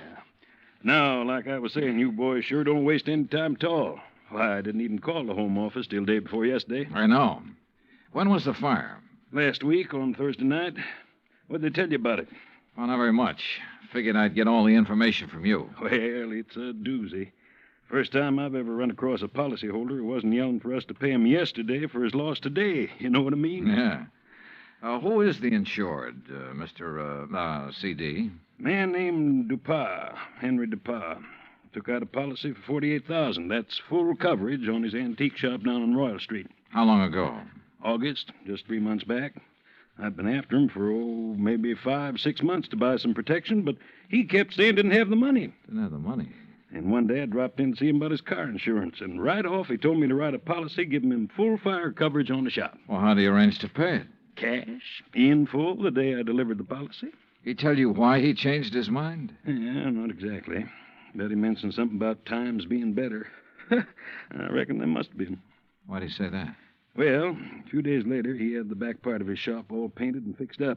And that's the part that burned. And he hired himself a girl to work in the office. A real good looker, too. Well, what caused the fire? You know? I sure do. Antique kerosene lamp got knocked over accidental. According to what Dupas told the fireman, he was in the back of the shop with a customer showing him the lamp. Uh-huh. When it fell, the fire started. The two of them tried to put it out. Reckon that's why they didn't call the fire department right off. Uh-huh. And did Dupas tell you the same thing? Dupas? He didn't tell me nothing. Well, he reported the fire to you, didn't he? He did not. And that's what's got me so riled up. I wouldn't know about it now if I hadn't dropped in there the other day. Was Dupas there when you stopped in? Yes, sirree. And when I saw how the place looked, the whole back of the store gutted out and a slew of his antiques destroyed, I let him have both barrels, I tell you. Oh, what'd he say to that? Well, nothing too much. Just acted like he wasn't interested in whether we paid for it or not. Didn't even ask for a claim for him. That's funny. Sure is. I thought maybe he was so upset over losing some of his valuable antiques, he didn't know what he was doing. So, after I checked with the fire department, got a copy of their report, I typed up a claim for him. You figured the damage at $16,000, right? Mm-hmm. I knew how much he spent fixing up the back. When I'd issued the policy, I'd gotten an estimate on most of the antiques. So what happened when you gave him the claim? He signed it? He did not. Said to forget about the fire. Huh? And when I kept after him, he called me a busybody and told me to get out of his shop and stay out. What do you think, C.D.? You have any idea why he didn't report it or sign that claim? If I had, boy, I wouldn't have sent for you. I left Binford's office and walked over to Canal Street. The sun had gone down and a cool breeze was coming in off the river, bringing with it the smell of coffee beans and fruit from the banana boats. I crossed Canal and turned onto Royal, heading into the French Quarter. When I reached Henry Dupas' antique shop, I stopped. There are a lot of antique shops on Royal. All of them look pretty much the same. The building's as old as the fine rosewood and mahogany pieces they shelter. There was nothing different about this one, at least from the outside. The fire had started and finished in the rear of the building. I tried the front door, but it was locked. I didn't think anyone would be there that late, but I knocked anyway.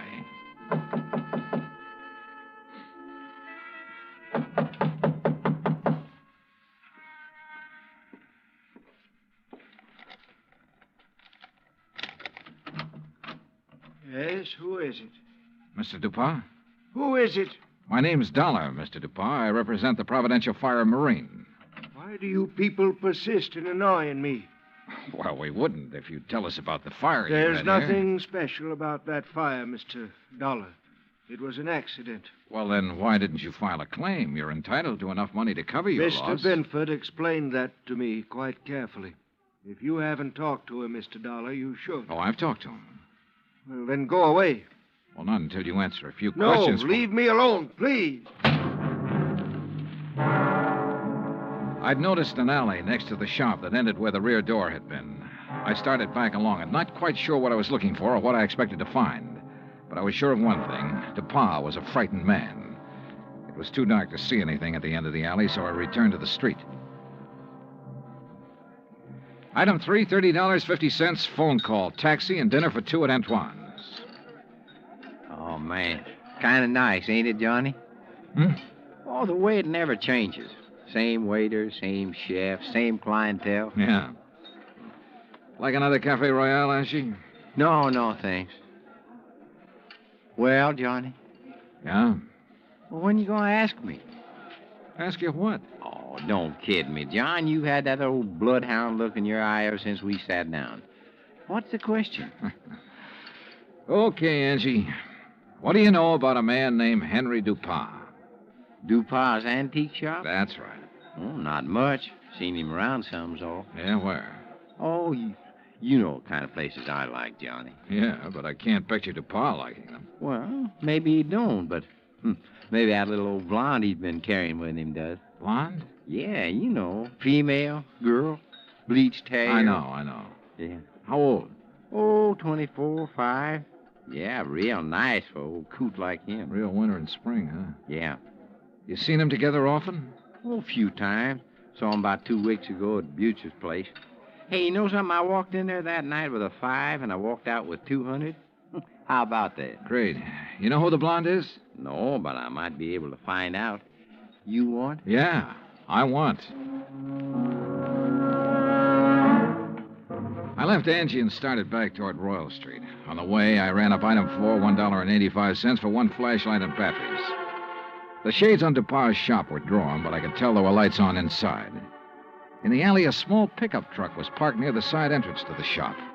In the back of the truck, looking like they'd just been taken off the boat, were several stalks of bananas. There wasn't much else to see except the charred wood and refuse left in the alley after the fire. I started back toward the street when a man, a much larger man than Dupas, came out the side door and got into the truck. He turned over the engine and switched on the lights before I could get clear. Hey, what are you doing there?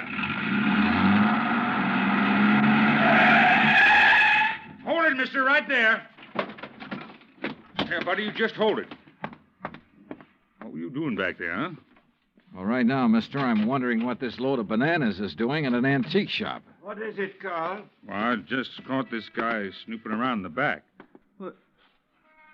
It's Mr. Dollar. Yeah, that's right. You know him, Dupas? He's one of those insurance men I told you about. Oh, well, What are you here for, Dollar? Didn't DuPont tell you he doesn't want any money from you people? Now, why not? Because he's afraid we might have to take a good look around before paying No, off? son. Now, look, Dollar. Mr. DuPont has been okay with you people, so you got no reason to come snooping around. Especially after he's told you he don't want you around.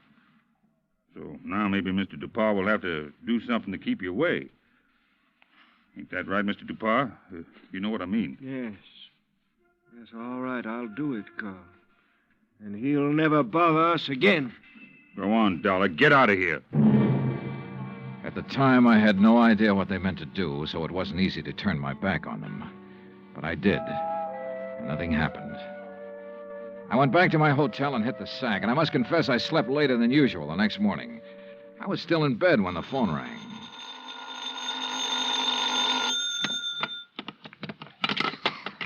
Johnny Dollar. Well, hey, now, where's my dynamic northern friend? Oh, he's off today. I'm taking his place. Well, in the news I got, well, I reckon it'll keep till tomorrow. Yeah. Well, so long. No, wait, Angie. Yeah. Did you find out anything about that blonde DuPont's been seeing? Sure. Everybody around the French Market coffee shop used to know her. Used to, meaning up till she went to work for Mr. DuPont. She worked for DuPont? Yeah, in the office at his store. Started in there about 3 months ago. Well, come on. Well, since then, nobody sees her anymore. At least none of her old gang. You know where she lives? Yep. The Pont Alba Apartments. That is, unless she has moved. What's her name? Rose Ellen. What? Yeah, she used to be a dancer. That enough for you to go on? Yeah, Angie, thanks. That's plenty. Expense account item 5, $1.40 cab fare from my hotel to the Pontalba Apartments. The list of names on the register near the manager's office told me Rose Ellen's apartment was number 215. But when I got up there, the girl who opened the door wasn't a blonde. Yes? Oh, I'm looking for Miss Rose Ellen. She isn't in. Oh, she at work? Who are you? I mean, are you a friend of hers? My name's Dollar, Johnny Dollar. I'm an insurance investigator. Well, she hasn't done anything, has she? Well, not that I know of. Look, Miss... Garbo. Garbo? May Garbo. You're a dancer, aren't you? How'd you guess? Oh, I'm good at recognizing talent. Oh? Would you like to come in? I've got some coffee on. Well, that'll be just fine. Say, you've certainly got a nice view of the square from here. I suppose. Don't you think so? Oh, sure, if you like that sort of thing. Me, I just think the square's kind of square. Oh, that's good. That's very I brought good. it up the day we moved here. You and Rose move in here together? Uh-huh. Oh, sit down, Johnny. Make yourself at home. Well, thanks. Gee, you're so polite. You wait to be asked. Yeah. Look, tell me, what time do you think Rose will be home? Oh, I couldn't say. May, this is important. What time does she usually get home? Well, I don't know. I mean, after all, she's got her own life to live, you know, and I'm not her keeper. Okay. Sometimes she doesn't get home for days. Oh, I better get the coffee. She ever say anything to you about the fire? Yeah?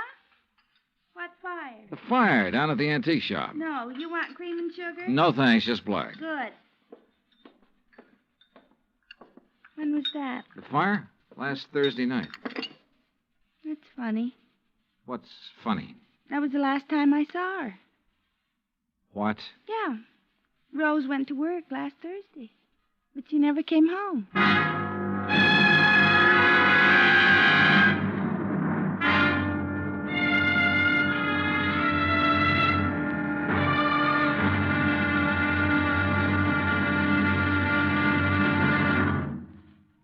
Act Two of yours truly, Johnny Dollar, in just a moment. You don't have to be a special investigator to know that Americans don't take their civic responsibilities lightly. The Election Day turnout proved that, beyond any shadow of doubt. So now it's time for you to face up to another responsibility to the nation in just as straightforward a way. Our Ground Observer Corps needs volunteers. We at CBS Radio urge you to write or telephone your nearest Civil Defense Center to learn how you can help in this vast program that patrols our skies. Now, Act Two of yours truly, Johnny Dollar, and the Royal Street Matter.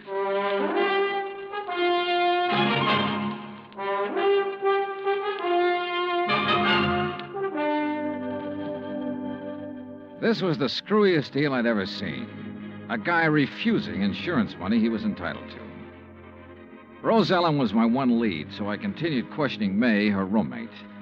May told me this was the first time Rose had been away so long without at least sending for a change of clothes. I asked about Rose's boyfriends. She told me Rose had been going with one other man beside Dupont, but she didn't know who he was. After May promised to call me if she heard from Rose Ellen, I left. Expense account item 6, $1.90, taxi from the Pontalba Apartments to the Hibernia Bank Building. My insurance contact, Binford, wasn't in. So while I waited for him, I wondered again why DuPont had refused to sign the claim for the fire damage to his shop. Could he afford a loss of $16,000? I wondered if something had happened in that shop, something DuPont tried to cover up with a fire. I was wondering what it could have been when Binford walked in. Well, I'm glad you're here, Johnny. We got trouble. Oh? I hear you paid DuPont a call last night. That where you've been? Yeah. He phoned me about 10, wanted me there fast. Oh, boy. I wish I had sense enough to stay away. Well, what happened, CD? Now, before I tell you that, you tell me what he said to you last night. Nothing important. Just something about fixing it so I couldn't bother him again. Oh? Well, he did. How? He canceled his fire insurance policy and every other policy he ever bought from me. Cancel? Yeah.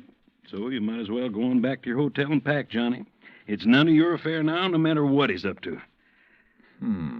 Yeah, it's too bad it had to turn out this way. You want a drink before you go? Yeah, I guess I need one. Yeah. What'll it be, scotch or rye? Scotch, neat, please. Good, saves making a mess. When you reckon you leave? Oh, I don't know. I'll check with the airline when I get back to the hotel. Mm-hmm. Yeah, there you go. Thanks. Better luck next time. Mm-hmm. Well, that's that. CD. Hmm? What about the policy? Policy? Did he return the policy to you? No, he said do it tomorrow. But he's covered until he does return it. Does he know that? Why, no. I don't reckon he does. Good. He might get careless. And as long as that policy is in force, I can bother him as much as I want. Oh, I don't see what's the use, Johnny. He'll have it here by tomorrow evening. That still gives me 24 hours to get lucky. CD, you said something about a customer being with him when that kerosene lamp was knocked over. Mm-hmm. According to what he told the fire department, there was. You had that person's name? Well, I should have. I took it from the fire department report. I've got that right here. Here it is. Now, let's see. Mm-hmm. The name was Andrew W. DeLong. Address 1515 West Claiborne.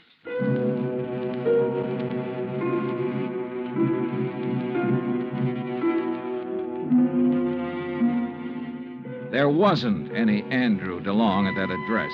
We checked the telephone book and the city directory, and the only Andrew W. DeLong we found was out in Metairie, in a mausoleum. So we drove back towards CD's office. Well, now what, Johnny? DuPont. What? Find out everything we can about DuPont and everybody who works for him. But ain't nobody but his secretary and his assistant. Fella named Carl. Yeah, how long has Carl been working for him? Oh, about as long as she has. Does this Carl own a fruit stand? Well, not I know about. Why? Oh, I just wondered. Hey, what time is it, CD? 2:15. Say, if we're going to check on DuPont's credit, we better get to the bank before they close. You're driving. Let's move. Expense account item 7, $22.80. Telephone calls and a couple of gratuities to obtain a lot of information about DuPont. I learned, among other things, that he'd banked almost $11,000 in the past 3 months. Before that, almost nothing. But there's no law against making money, so I still had nothing concrete to go on. At 5:30, I left Binford, went back to my hotel, and there found a message from May, Rose Ellen's roommate, asking me to go to her apartment immediately. So I did. Oh, Johnny. Yeah, hi, May. Oh, well, come in. Johnny, you know what you made me promise. Yeah? Well, it happened. You mean you've heard from Rose? Well, no, not exactly. But a man called this afternoon and talked about her. Oh, well, I hope he had only nice things to say. Oh, yes, he said she's just fine. What? Didn't you hear me? Yeah, he said she's fine. Fine. Well, what else did he say? Well, he said he was going to come by at 4 o'clock and pick up her clothes. I should have them ready. No, but of course he didn't. Well, he did so. He did? Oh, what man? You know him? You get his name? Mr. Dollar, you don't think I'd let Rose's things go out of here with a complete stranger, do you? Of course he told me his name. Well? You aren't nearly as polite as you were this morning. All right, I'm sorry. What's the man's name, darling? Oh, well, that's much better. It's Grant. Grant? That's right. That doesn't register. From the way he talked, he must be the one Rose was going with while she was dating that old antique. You ever see this guy, Grant, before? No, but I'm sure he's the one she talked about. Really, it used to get so tiresome. Carl this and Carl does that. Oh. What? I said, oh. May, tell me, where did he say he was taking her clothes? Well, he didn't say. Just put them in that old truck. Thanks, sweetheart. See you later. I needed a fast car and a driver who could handle it, so I called Angelo Arsati. 20 minutes later, we parked in front of Dupas' antique shop. There was a dim light on inside. Now, look, brother, there's really no reason for you to get mixed up in this thing. Oh, you kidding, son? Looks like Dupas ain't gonna answer. All right, let's see what this hunk of stone will do to the glass. Here. Hey, that got it. I can reach through the lock.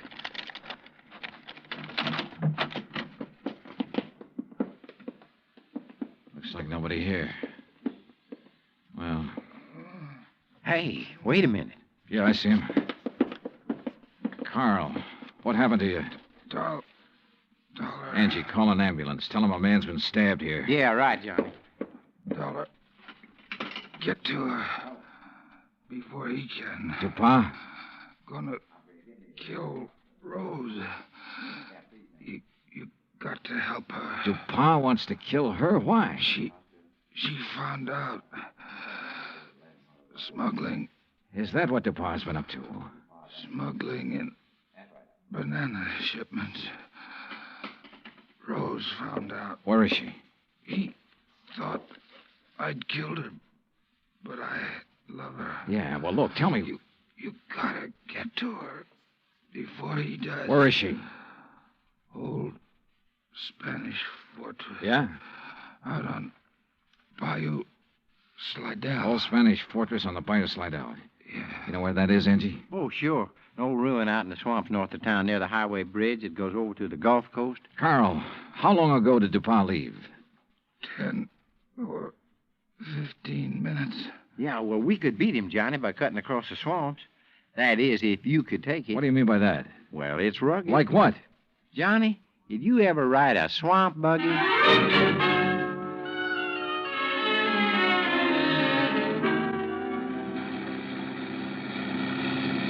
Brother, how much farther, Angie? Well, should be right up ahead. How can you tell? All I can see is swamp and marsh grass. Yeah, well, I done a lot of trapping out here. I know the channels. Think we'll make the old ruins before Dupas? Well, we got to, don't we? Hey, there it is. That old wreck is called a fortress? Man, that's it. Well, get us up as close to it as you can. I don't see anybody parked. Somebody approaching the bridge. There we are. Come on, let's go. Hey, look, John. There she is at the side entrance. Yeah, I see. Rose! Rose Ellen! She's scared. She ducked back inside. Rose! We're friends of Carl's. He sent us to help you. Well, come on, Johnny. We can get inside to her through this here doorway. Okay. This place looks like it's about ready to fall apart. Rose! Yeah, man. Dark in here, too. Yeah, don't step on them falling bricks. Okay. Rose! Rose Ellen! Yes? Where's Carl? Dupas tried to kill him. Oh, no. Rose, come on out here where we can see you. Rose! Pa, you found out that Carl didn't kill me, is that it? Yeah, but Carl's all right now. Look, Rose, I want you to tell me all you know about the fire at DePauw's shop. Were you there? Yes. Well, what happened? Pa had me tied up. Told Carl I'd found out what they were doing. The smuggling, I mean. He told Carl to kill me. He didn't know Carl and I was going to be married. Go on. Carl argued with him. That's when the lamp got knocked over. They didn't stop arguing until DePauw said he'd kill us both. So finally, Carl told DePauw he'd take care of me. Well, he had to, or DePauw would have killed us. But instead, Carl brought you here. Yes. Oh, come on, Johnny. Let's get out of this dark hole. Wait a minute, Angie. Rose, do you know why DePauw was afraid to report his fire to the insurance company? Some of the things he smuggled in was lost in the fire. If anybody come poking around, they might have found out what he's doing. What was he smuggling, do you know? Little tiny boxes filled with white powder, hidden in the bananas. Johnny, narcotics. Yeah, sure. No wonder he banks so much money so fast. I'll bank much more after I get rid of you, Dollar. Look at that. There he is in the door. Yeah, watch it. See, I ain't fooling, Dollar. He can't see us. No, but what a target he makes in that doorway against the light. No gun, Johnny? No. We can try one of these bricks. Yeah, man, but if you miss... Dollar. Wish me luck. Dollar. Right here to pop. Come on. Oh, man, dear. You could qualify for the New York Yankees, Johnny. All right, DePauw. On your feet. Let's get out of here.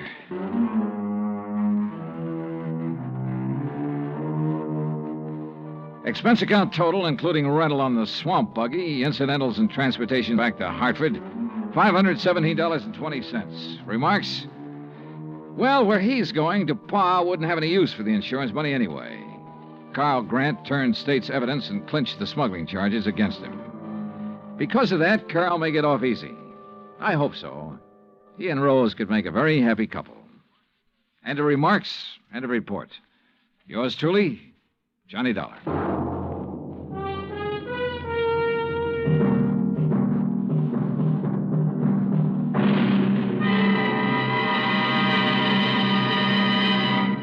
Our star will return in just a moment. If we are to remain alert to possible acts of aggression, we need the continuous operation of the Ground Observer Corps. And if the Ground Observer Corps is to remain on the job around the clock, 7 days a week, your help is needed. Tomorrow, telephone your nearest Civil Defense Center and volunteer a few hours of your time each week to the Ground Observer Corps. Join our Ground Observer Corps at the Civil Defense Center nearest your home. Now, here is our star to tell you about next week's story. Next week, 3 sets of twins, 2 men, 2 girls, and 2 fires that hit the coast of Florida with the impact of a hurricane. Join us, won't you? Yours truly, Johnny Dollar. Yours truly, Johnny Dollar, starring Bob Bailey, originates in Hollywood. Written by Charles B. Smith, it is produced and directed by Jack Johnstone. Heard in tonight's cast were Virginia Gregg, Forrest Lewis, Lou Merrill, Lawrence Dobkin, and Frank Gersel. Musical supervision is by Amerigo Marino and Carl Fortina. Be sure to join us next week, same time and station, for another exciting story of yours truly, Johnny Dollar. Dan Cubberly speaking.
From Hollywood, it's time now for...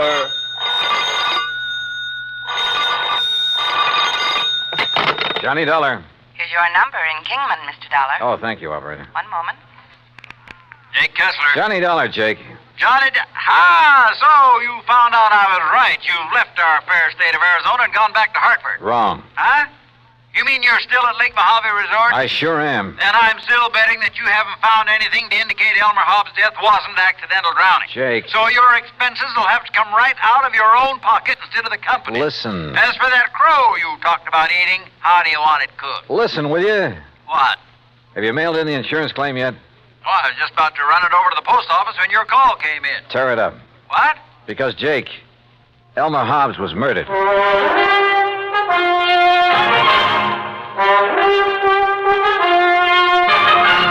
Bob Bailey in the exciting adventures of the man with the action-packed expense account, America's fabulous freelance insurance investigator. Yours truly, Johnny Dollar.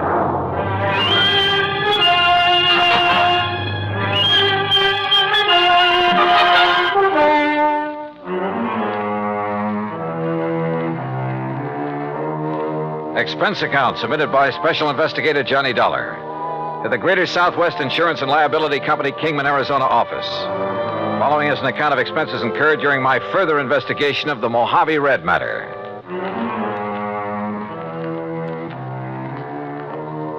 Expense account item 1, 20 cents for the phone call to Jake Kessler in Kingman. I made that call in the office there at Lake Mojave Resort. And needless to say, Jake didn't quite believe me at first. Murdered? Elmer Hobbs was murdered? Jake, I'd bet my last buck on it. Yeah, but, Johnny, the police spent 2 or 3 days over there investigating. The coroner, too, and they all reported no evidence of foul play. That's simply because they didn't know where to look. What do you mean? You know Red Barrett, the old fishing guide over here? Well, I've heard of him. Well, Red found the boat that Hobbs used that day. It was lying on the bottom of one of the coves up in the big basin. Sure, because of the storm that drowned Elmer Hobbs. Because somebody sank it. That boat had a couple of air tanks on it that would keep it afloat even if it was swamped. Oh? But, Jake, those tanks were cut open by whoever killed Hobbs. Good Lord. Yeah. But who did it, Johnny? That's what I'm going to find out. I'll call you later. I hung up on Jake Kessler, then walked on back to the dock where I found Red Barrett and Buster Favor waiting for me. Did you get your call to Kingman through all right, Johnny? Yeah, Red. Jake Kessler's holding up the claim on Elmer Hobbs' insurance. Good. That's good. Did you, tell Buster what we found up the lake? Yes, sir. Yeah, Johnny, he did. It's like I said in the beginning, I just didn't see how a man like Mr. Hobbs could ever get himself capsized up in the big basin, no matter how bad a wind came up. Buster was the only one that agreed with me, Johnny. Well, quite frankly, I don't see why everybody wasn't suspicious when Hobbs' boat wasn't found after the storm. Right, Johnny. But now that you and Red found it, sunk in the bottom of that cove and with the flotation tanks cut open, yeah, it sure looks like murder. Oh, that's what I thought from the first, Buster. That's why I telephoned all the way to Hartford to get Johnny out here. But who could have wanted to kill him? Any ideas, Buster? No, sir, Johnny, I certainly haven't. You sure there was nobody here at the resort who might have wanted him out of the way? Johnny, the other folks who were here at the time it happened, why, they didn't even know Mr. Hobbs. You're sure of that? Absolutely. See, he wasn't much of a mixer. He stayed by himself all the time. That's right, Johnny. Elmer used to go out fishing first thing in the morning, and he'd be the last to come in at night. He'd go to his room, cook his supper, and then go to bed. All right, listen. He was killed just before or during the big storm you had. That's right. Who else was out on the lake at that time? Nobody. Nobody from here, that is. All our people, all our boats were back here at the landing. They'd got the storm warning. So don't you see, Johnny, it must have been somebody from up the lake. What do you mean? From one of the other landings. What other landings? Cottonwood, Emery's, any one of them. Yes, sir. Somebody sank his boat and tried to sink his body with it. But we found his body washed up on the Nevada shore. You found it, Red. Yes, I did. My best friend. I dove down to that boat, Buster. And I found not only the bashed-in flotation tanks, but where the anchor line had apparently been lashed around the body to hold it there. And you remember, Buster, the rope marks we found on Elmer's body? Yeah, but the police, sheriff, and coroner, and the rest... What did they say? He probably just got tangled up in that rope when he was fighting the storm. But they were wrong. Yeah, apparently. Well, why do you say that, Johnny? Well, because so far this evidence of murder is, well, it's all circumstantial. As for motive. Motive? Well, I hadn't thought of that. Red, well, the main thing is that cutting open the flotation tanks was done with some kind of an axe. I was asking about motive. And I know that Elmer didn't have any axe on that boat. Do you find the axe, Johnny? No. Now, Red, I'll tell you what he had in his boat, besides his clothes, I mean. Well, let's cover this motive thing. He had the anchor, of course. That went with the boat. Red. He had a nice new Silaflex rod with a Mitchell 300 on it. Yeah, but now look. He had a long-handled net that he'd picked up somewhere in L.A., and an old beat-up McKinney tackle box full of plugs and spoons and a fish stringer. And that was all, Johnny. No axe. That was all he had. Red, that bush you're beating around is getting pretty big. Well, Johnny, I don't know what you mean. Well, I asked you about possible motive, and so far all you've done is evade the question. Now, why should I do that? Well, that's what I want to find out. Well, now, Johnny... Do you know of anyone who might have wanted Mr. Hobbs dead? You say you knew him pretty well. And I did. Yes, sir. Well? No, sir. No, sir, I certainly don't. You're sure? Why, Elmer... Well, nobody could want to kill a fine man like him, Johnny. He was one of my best friends. Yeah. At least while ever he was here, I mean. I never knew anything about him in L.A., I mean. He was in business back there, I understand. That's right, with a man he called Stu Manley. Wait a minute. What is it, Johnny? I'm going back to the office and call Jake Kessler again. Yes, sir. Elmer was my best friend. Come on. Come on up to the office with me, Buster. Well, you can use the phone here on the dock, Johnny. No. Come on.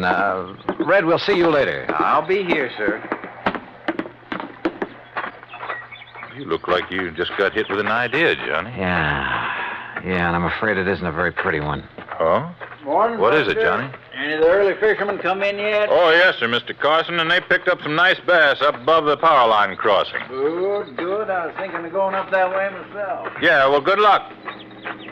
Now, what were you going to say, Johnny? Were Red and Mr. Hobbs such really good friends? Well, they were always together when he came here. Of course, they were always fighting like cats and dogs over some silly thing or other, but didn't mean it. Oh, now, wait a minute, Johnny. Was Red alone when he found Hobbs' body? Yeah, he was, and he brought it back here. But now, look. There weren't any other boats up the lake? Yeah, there were, but Red was searching that particular part of the shore alone. But surely you don't Jake think... Kessler told me something about Hobbs' insurance policy, but not quite enough. Johnny, listen. Come on, let's get to that phone.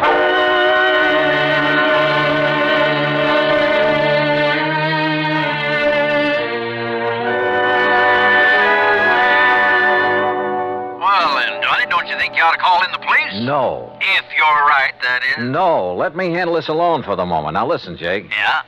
Didn't you tell me that the insurance claim was filed by one of Hobbs' beneficiaries, plural? That's right, by his business partner in L.A. Who were the others?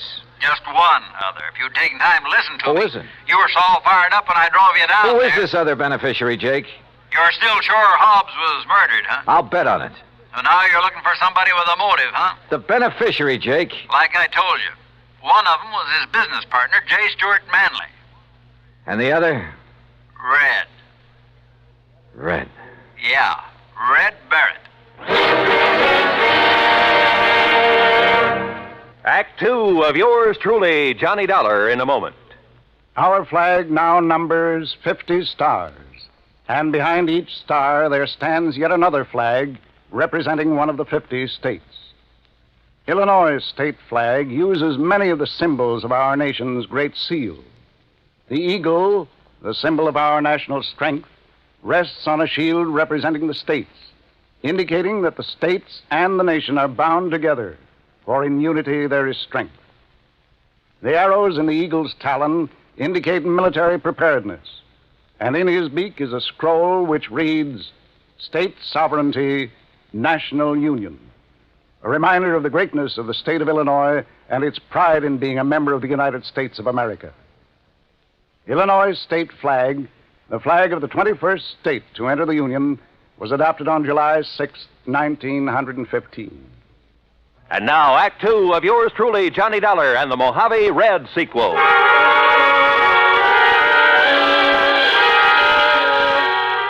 Two people who I knew stood to gain by the death of Elmer Hobbs. One, his business partner, J. Stuart Manley in Los Angeles. The other, Red Barrett, fishing guide at Lake Mojave Resort, who said he'd found his body, who professed to have been his best friend. I wondered, I said as much to Buster Favor as we sat there in the office of the resort. Red do a thing like that, I won't believe it, Johnny. But he's the one person who could have engineered the whole thing, Buster. But why, then, would he lead us to the place where Mr. Hobbs' boat was sunk? And point up the fact it was deliberately sunk, and an attempt made to sink Hobbs' body with it? Oh, there's a cover-up? To make him look clean? Oh, no, Johnny. Well, the boat would have been found in that cove sooner or later anyway. I tell you, you're wrong if you suspect Red. Look, if Hobbs' business partner is a beneficiary, too, why don't you look him up? I fully intend to, unless Red did do it. No. And I can prove it. No, Johnny. Let's go back to the dock so I can talk to him again and see... Buster, Oh, hello, Johnny.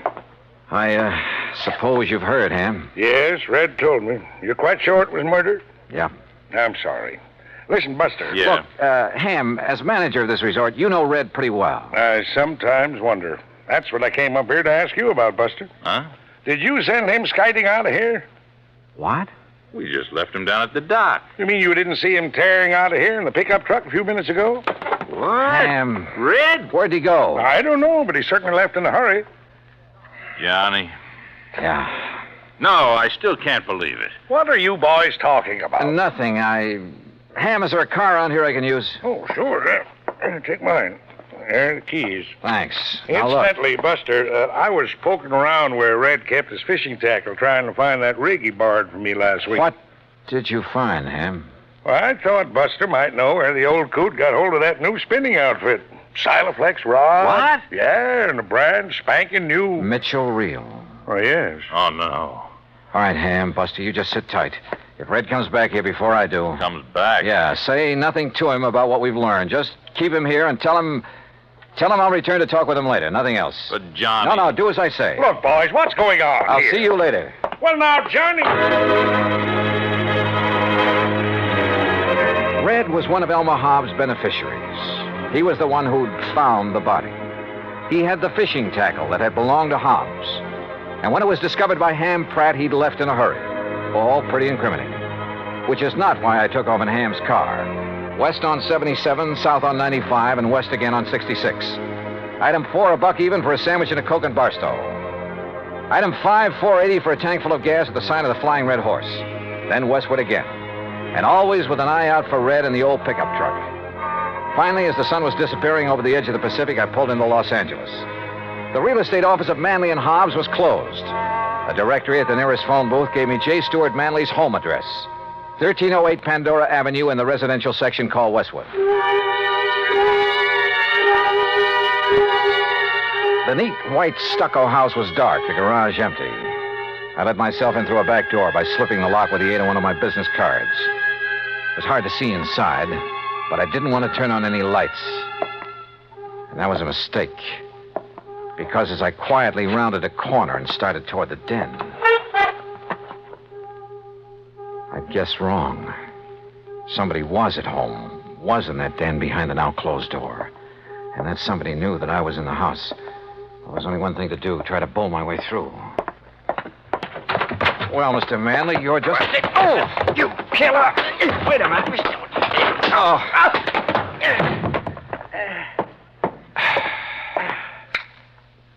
Red. Johnny Dollar. Well, it kind of looks like I made a mistake, doesn't it? Yeah, Red. The biggest mistake of your life.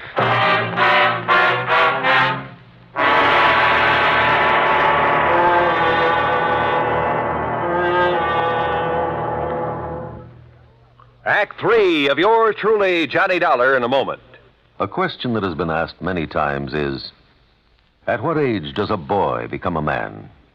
It isn't when he reaches the age of 21, but when the qualities of grit and determination within him make him face up to the responsibilities of a job to be done, no matter what the difficulties.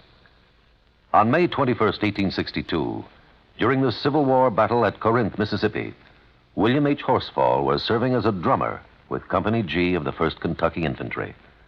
During the furious and deadly engagement, he saw his captain fall wounded between the lines. Although, as a non-combatant, Horsfall was supposed to stay out of the range of fire, he rushed bravely forward at the risk of his own life to aid his wounded captain. Ignoring the fact that they were in the midst of a continuing and deadly hail of fire from both sides, the courageous drummer dragged the wounded officer to a place of safety thereby saving his life. Later on, Horsfall grabbed a gun and some ammunition and went into the fight.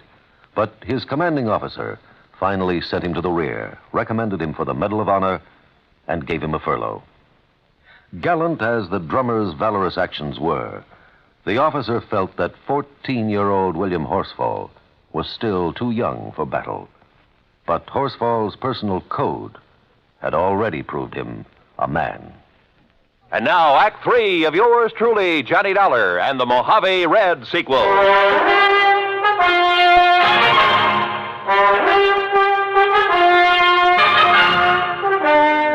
You know what common sense tells me, Red? What, Johnny? That you and J. Stewart Manley were in cahoots in the murder of Elmer Hobbs. Oh, no, sir. You can't believe that. You told us that Hobbs had a Silaflex rod, a Mitchell reel in his boat. Yes, sir, he did. Just like the We rig. found him, Red, among your things back at the lake. Oh, you found mine, Johnny, that Elmer gave me to match his. Look. Now, look what I found here in Manley's closet. This was Elmer's rod and reel, Johnny. What? All strung up with a wobble right spoon on it, just the way he fished with it. And he could cast so accurate. You're sure this was his? Well, here's his initials right on the butt, and scratched on the reel, too. E.H. Yes, if you'd have looked, you would have found my initials on the rod there at the lake. But look here. Look what I found in the corner of this closet, all wrapped up, like to hide it. The axe. And I'm no detective, Johnny, but just look at these marks, like it was used to hack at some kind of thin metal. The flotation tanks on that boat. Maybe you are a detective, Red, and a good one. But why did you come tearing in here to L.A.? In the hopes, Johnny, I'd find these things. I thought from the first that Manley might be the one. Elmer never did really trust him. He told me that many a time. But you didn't accuse him when I talked to you at the lake. I wanted some proof. Manley'd not only get a hunk of Hobbs' insurance, but a share of the business. That's right, sir. I pulled a little trick on him, too. What do you mean? Well, I stopped along the way and I phoned him to make sure that he wouldn't be here for a while. Well, what did you tell him? I disguised my voice, Johnny, real good. That voice of yours? I told him that this was a friend, I said. That I thought he ought to know that you were working on the case. Oh. That if he'd left any evidence at Lake Mojave, he'd better get there and steer you away from it. Red. And that's the way I got him away from here so I could find this stuff. But if he's gone to Lake Mojave... Oh, I knew you could take care of him. And if I did find these things like I did, I was going to phone you there to be ready for him. Well, then why did you attack me when I came in here? Sorry, Johnny, but I thought maybe he'd got wise and come back and maybe recognized my voice after all. Exactly what happened, Red. Mr. Manley? Sir? That's right, J. Stewart Manley. And this is my wife, Mr. Dollar. Red. Shoot them. Kill them, Stuart. They're burglars, don't you see? And we caught them robbing the house. Quiet, Mary. I suppose that means we were right. That you did kill your partner, Elmer Hobbs. That stupid old man, fishing all the time instead of tending to the office, taking all the money. Mary. But now we'll have some money for a change. Own the business. Mary, shut up. I see you found old Elmer's things. No, sir. This fishing rod is his, not yours. Oh, put it down. Pretty foolish of you to bring that stuff here, Manley, especially the axe. I'm sure any good police lab will find traces of aluminum from the boat on it. Kill him, Stuart. They're robbers. Their fingerprints will be all over. Yeah, Mary's right. Your prowler's ransacking my house. And I can see the bulge of your pistol, Dollar. So any court in the land will uphold my right to kill you in self-defense. And Dollar, you go first. Listen, you think you can shoot as straight as I can cast a fishing plug? Huh? Like this? Oh, no.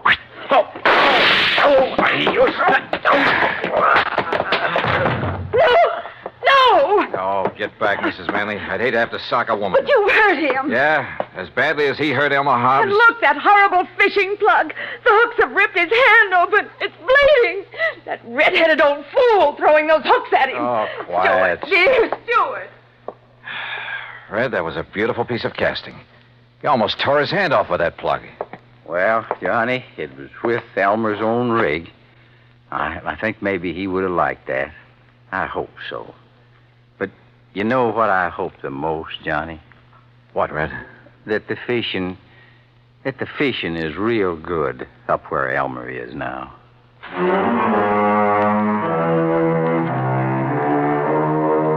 Manley and his wife Yeah, Red had figured right. The morning of the day that Hobbs was killed, they'd rented a boat out of Cottonwood Landing, a few miles up the lake. Then ambushed him there in the big basin. Bob Cole at Cottonwood had noticed the new rod and reel when they'd come back off the lake, just before the big storm. Had noticed the axe, too, when he'd wondered about it. Now he knows. So, from here on in, it's up to the sheriff's office and the courts. Expense account total, including return of Ham's car, a few days of fishing, and the trip back to Hartford, $307 even. Yours truly, Johnny Dollar.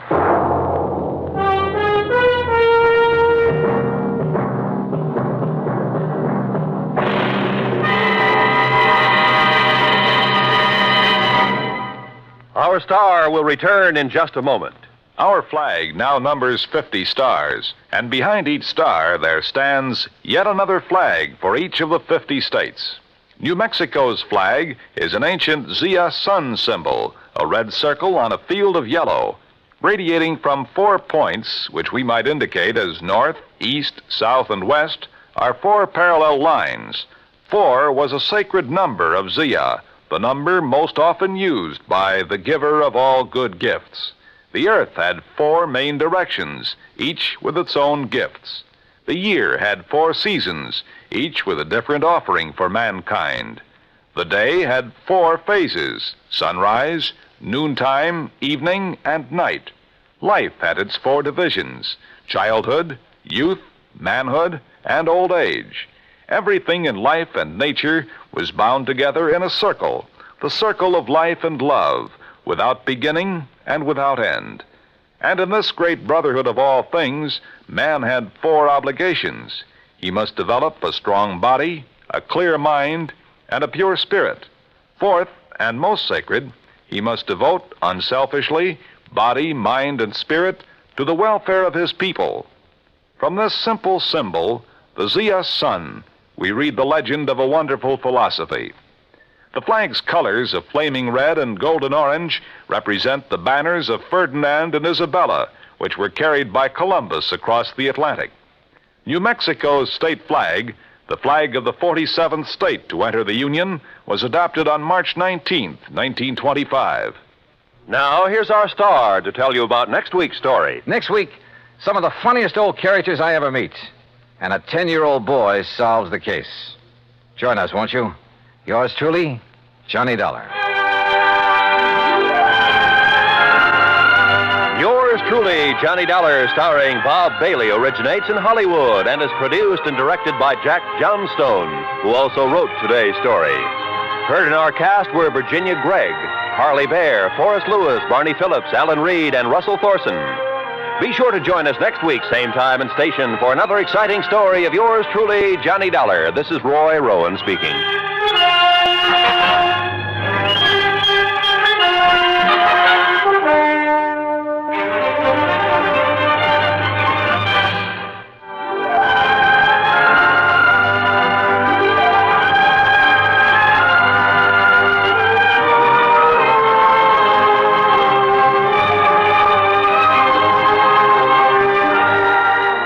This is the United States Armed Forces Radio and Television Service.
Hollywood. It's time now for... Johnny Dollar. Johnny, this is Byron Kay at Intercoastal Maritime and Life in Boston. Hello, boy. Remember Hurricane Audrey? Back in the latter part of June, sure. Must have hit your company pretty hard. Yes. But if anybody ever needed help, it was those people down in Louisiana and neighboring states. Yeah. So we've paid up the claims just as fast as they've come in. Except for one. Oh, what's that? One we received only a couple of days ago. Okay, bye. Give me the dope and I'll head for Louisiana on the first plane. Wrong direction, Johnny. Huh? Texas? No. Oklahoma? Arkansas? Buffalo, New York. What? And I think you'd better run over here and let me give you some facts. Yeah, I think I'd better.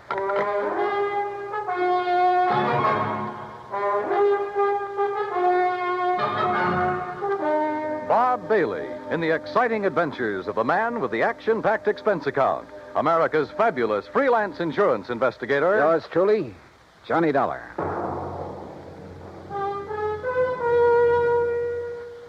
And now, Act One of yours truly, Johnny Dollar.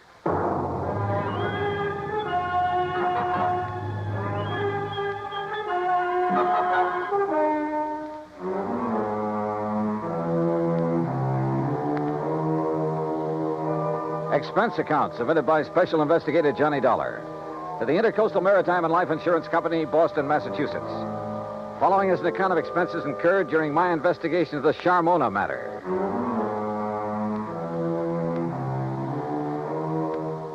Expense account item 1, 1845. Plane fare and incidentals, Hartford to Boston, and a cab to Byron Kay's office in the Little Building. Glad to see you, Johnny. Hi. I'm glad you can take this on for me. Sit down. Okay, thanks. Ever hear of Charles Francis Keeley? Keeley? A very much reformed man, Johnny, who was apparently making a valiant try to live down some of the things he did earlier in his life. Like what?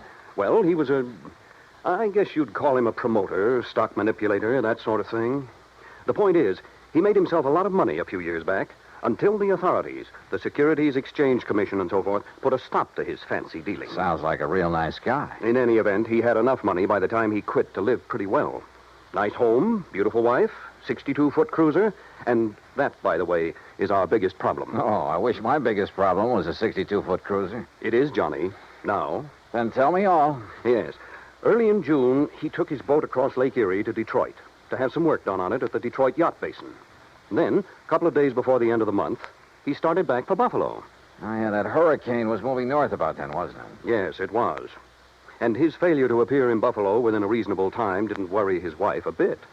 Often before making that same trip, he'd stopped off in Cleveland to visit some of his old cronies. Uh-huh. But by July 20th, she began to get worried. She called the friends in Cleveland. They hadn't seen him. Then she called the Coast Guard. No word. A few days later, a couple of the life preservers from his boat washed up on the south shore of Erie near the little town of Lindsay. That enough for you, Johnny? How much insurance did he carry? On himself, $35,000. On the boat, $106,000. I see. Okay, bye. I'm on my way. Expense account item 2, transportation to Buffalo, where I signed in at the Statler Hotel. Item 3, $5.20 for dinner. Then taxi, that's item 4, to the Keeley home north of Delaware Park on Colvin Avenue. I don't know just what I'd expected Keeley's wife to look like. Suffice it to say, I was pleasantly surprised. She was young, tall, blonde, and beautiful, with eager, sparkling eyes and none of the signs of grief I'd anticipated. I don't know why you registered at a hotel, Johnny. May I call you, Johnny? Why, sure. And please call me Mona.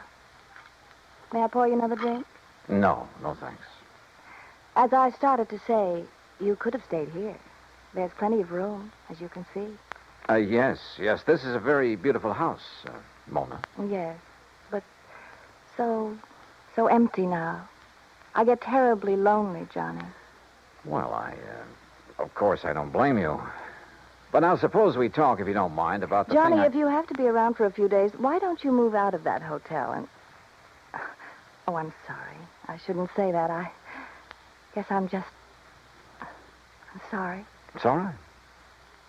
But I am lonely. Sure. Now, Mona, you realize this investigation is, it's just routine. Of course, Johnny. Now, as I understand, every effort has been made to find your husband. Of course. And to find the Charmona. Charmona? The cruiser. Oh, yes. It was a beautiful thing, Johnny.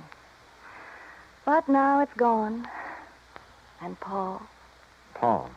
Yes, Paul Matthews was the pilot. Only he was more than that. He was very nice.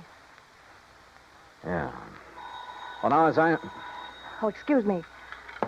Every time that phone rings, I hope it's some word, some news that perhaps... Well, you know. I'm not sure that I do. What? But by all means, answer it. Yes, excuse me.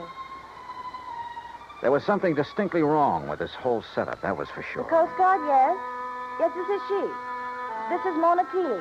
Perhaps Charles Keeley wasn't the only one in this family to arouse suspicion. What? Say that again. Especially now, with nearly $150,000 involved. Yes, well, how about Paul? I said, how about Paul?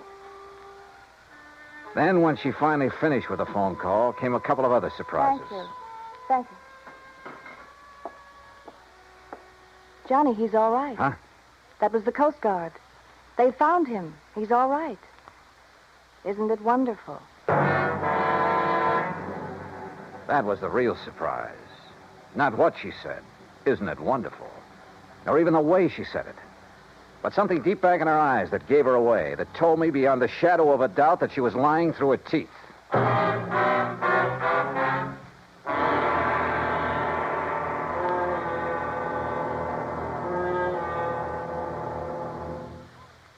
Act two of yours truly, Johnny Dollar, in a moment.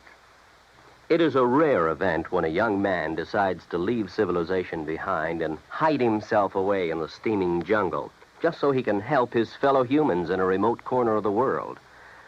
The late Dr. Tom Dooley did just that when he left the United States to help the sick and starving jungle people in the little kingdom of Laos in Southeast Asia. Dr. Dooley's story is well known to nearly everyone. And all over the world, people talk of his little jungle hospital on stilts. That's where he treated the dread diseases of the jungle and trained native medical technicians so that they might help their own people. Dr. Dooley wrote and lectured to many people so that the work of his medical assistance program, Medico, might go on. It was not easy for someone so young and so talented to give up the bright lights of the city and plant himself down in an unknown jungle just for the purpose of helping unfortunate people he didn't even know. But through Medico, Dr. Tom Dooley wanted to help people. He wanted to help people to help themselves.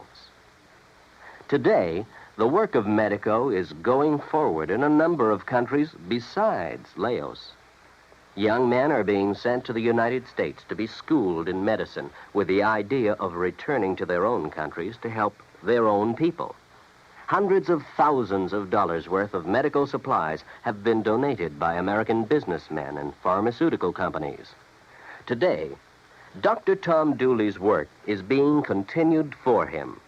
It is helping to create better understanding. It is an injection of the spirit of freedom. The right of all men everywhere. And now, Act two of yours truly, Johnny Dollar, and the Charmona matter.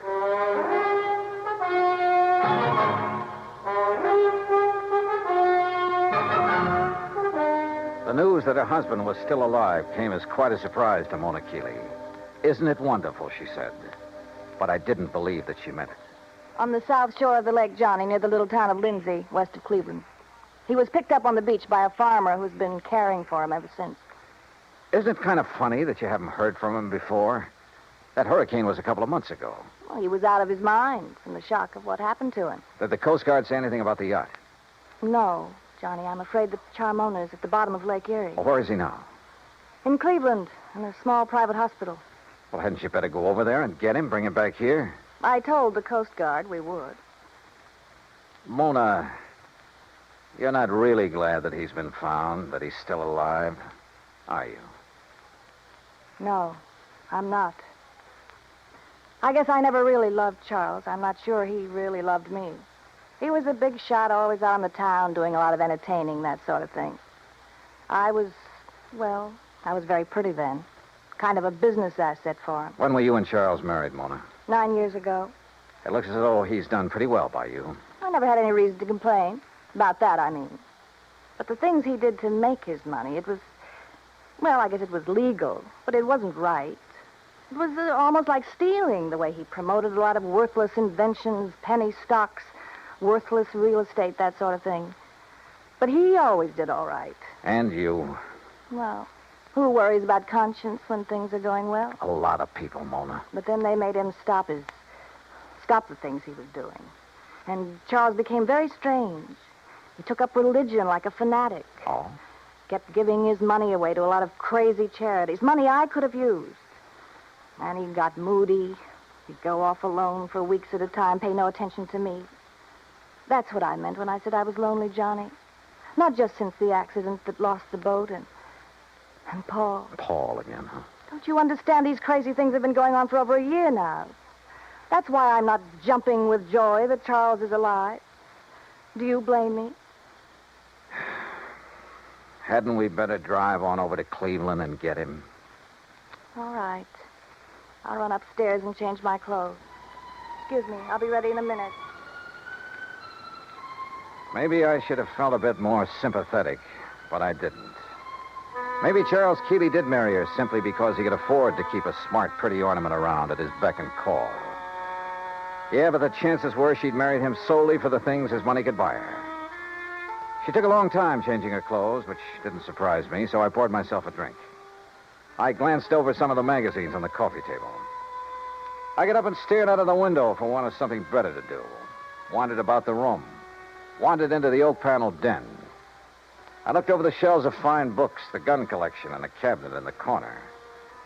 And almost idly, I reached out toward the leather-topped desk to shove back a slip of paper that stuck out of one of the drawers.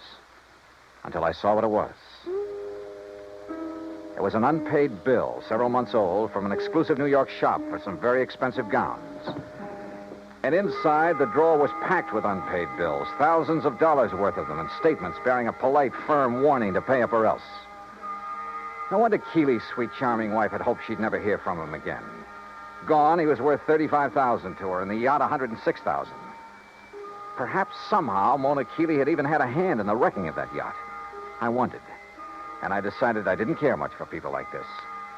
But my meditations were suddenly interrupted by a sound from the doorway, and there she stood, a pretty little pearl-handled .25 caliber Colt in a dainty gloved hand. I'm ready, Johnny. Are you? So I see. Ready for what, Mona? I guess that depends, doesn't it?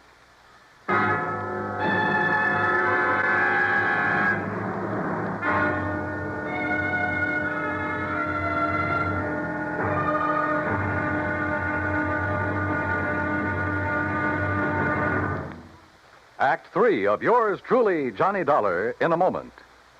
Our flag now numbers 50 stars, and behind each star there stands yet another flag representing one of the 50 states.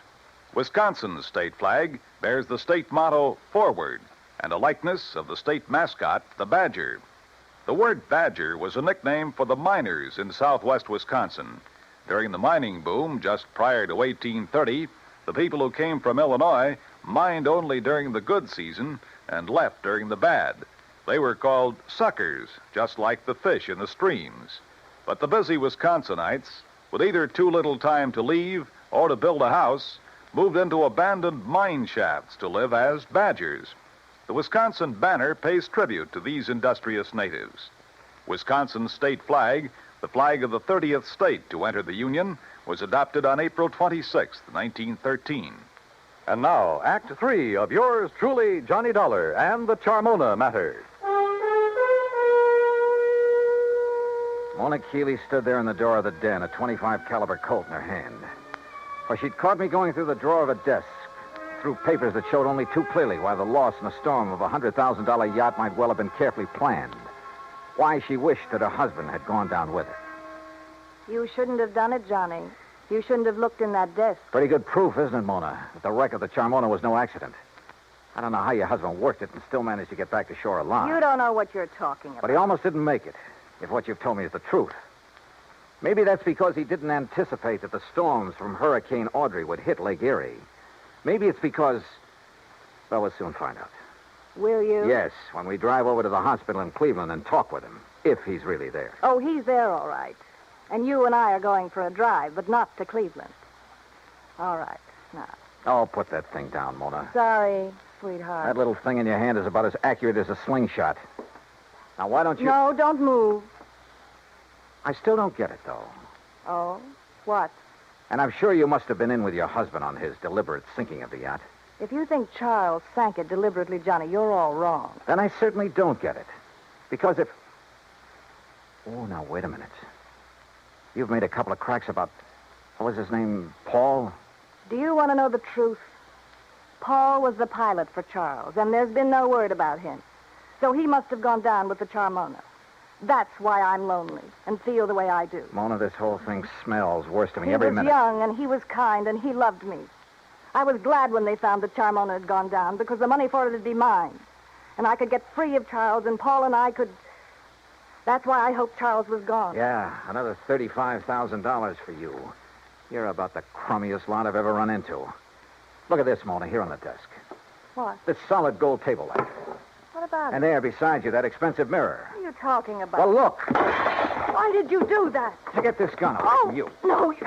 Oh, you... A lot of good this would have done you with the safety on. I'll kill you for this, Johnny. No, I don't think so. And I don't think the police would like it if you try. Oh, no. Do you think they'd blame me for trying to stop you from going through the papers in my desk? For shooting you?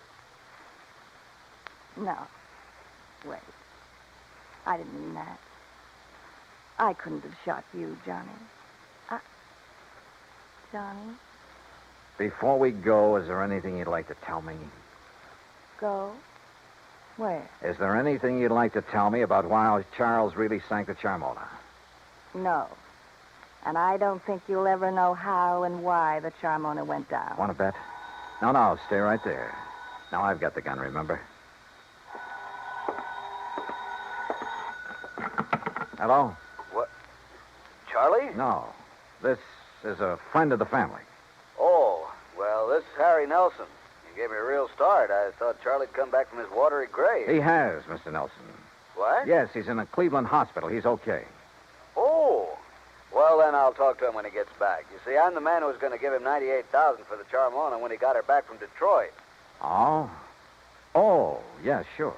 But since the Coast Guard tells me she was a complete loss, well, naturally, I think I'd have my deposit back. I'm sure you'll get it, Mr. Nelson. Yeah, okay, Mr. What did you say your name is? Bye. Who was that? Someone who threw some very interesting light on this whole matter. Come on. Where? Our little drive, remember? To Cleveland. During the 5-hour drive to Grace Hospital on the outskirts of Cleveland, I questioned her, using every trick I could, but she refused to talk. The theory that Charles Keeley had deliberately sunk his yacht had gone up in smoke. If he had a buyer for it, he wouldn't need to try to collect the insurance on it. But I still knew the whole case was anything but lily white, and hoped that Keeley could explain a few things. When we arrived at the hospital, there was a police lieutenant in Keeley's room and a stenographer. When she saw them, Mona gasped slightly and sank into a chair, to which the lieutenant promptly handcuffed her. As Charles Keeley talked, the whole case became crystal clear, and at the same time about as sordid as anything I'd ever heard. I should have realized what was up when Paul Matthews suddenly refused to make the trip back to Buffalo with me. He was my pilot, Lieutenant. I phoned the Coast Guard about him as soon Yes, sir. It was on the Coast Guard's tip that we ordered Paul Matthews picked up. Picked up. Then he's all right. Shut her up, Lieutenant, or get her out of here. As I started to say, they not only picked him up, but found where he bought the various parts for the little device he used. Good. Device? What are you talking about, Lieutenant? Let me tell him. Sure, go ahead, Mr. Keeley. Then this stenographer will have it all down on the record. I should have known what was up when Paul suddenly decided not to go back with me just before sailing time. You see, I've suspected for some months that he and my wife behind my back... Charles. Shut up, you rotten little... Go on, Mr. Keeley. I should have known then, but I had to get the cruiser back to Buffalo to a friend who'd offered me cash for it. Harry Nelson. Yes. Enough to get me back on my feet again. And I didn't know why Paul had left me to make the trip alone until the explosion about 5 hours out. What? Yes, Mr. Dollar, up forward, where there couldn't possibly have been anything explosive.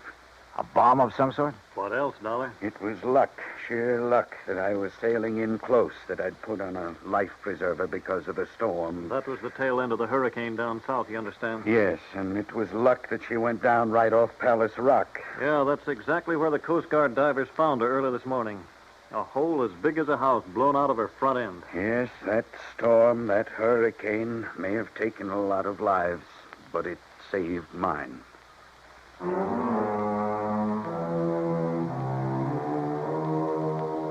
All I can say is I'm glad there are courts to take care of situations like this. I myself would hate to have to dirty my hands any further. Yeah, it probably does take all kinds to make a world. But believe me, the world would be a lot better off without some of those kinds. The claim on the yacht, sure, it'll have to be paid. And to a man I honestly think is trying to live a decent life for a change. Expense account total, including incidentals, and the trip back to Hartford, $103.80. Yours truly, Johnny Dollar.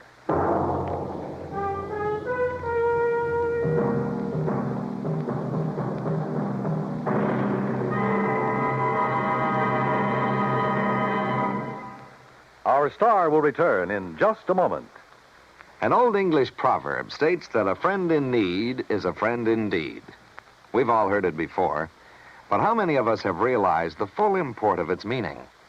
When Jose Lara Valverde, an 8-year-old Spanish boy, was in need, he found out what real friendship could be. Stricken by a rare glandular disease, little Jose began to lose his fight for survival when his vital supply of drugs ran out. In a desperate call for help, an amateur radio operator named Conte broadcast a weak signal over the European airwaves. The plea was picked up by a ham operator, Hans Ketterle, in Germany, who relayed the urgent message to a nearby United States Air Force unit. The American airmen quickly dug up the only available drugs of the kind needed. They flew the Mercy package by jet to Madrid. From there, an ambulance screamed its urgent way 190 miles to Andújar, Jose's hometown.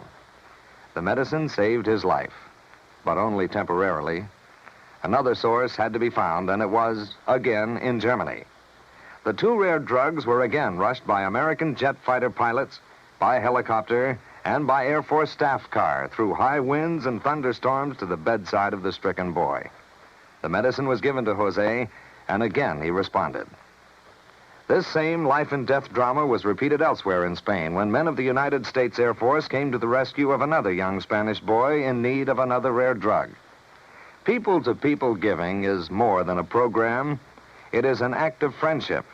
It is a fight for freedom, the right of all men, everywhere.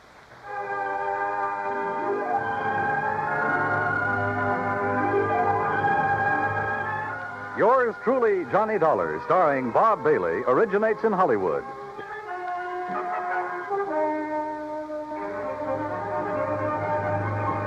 This is Dan Cubberly speaking.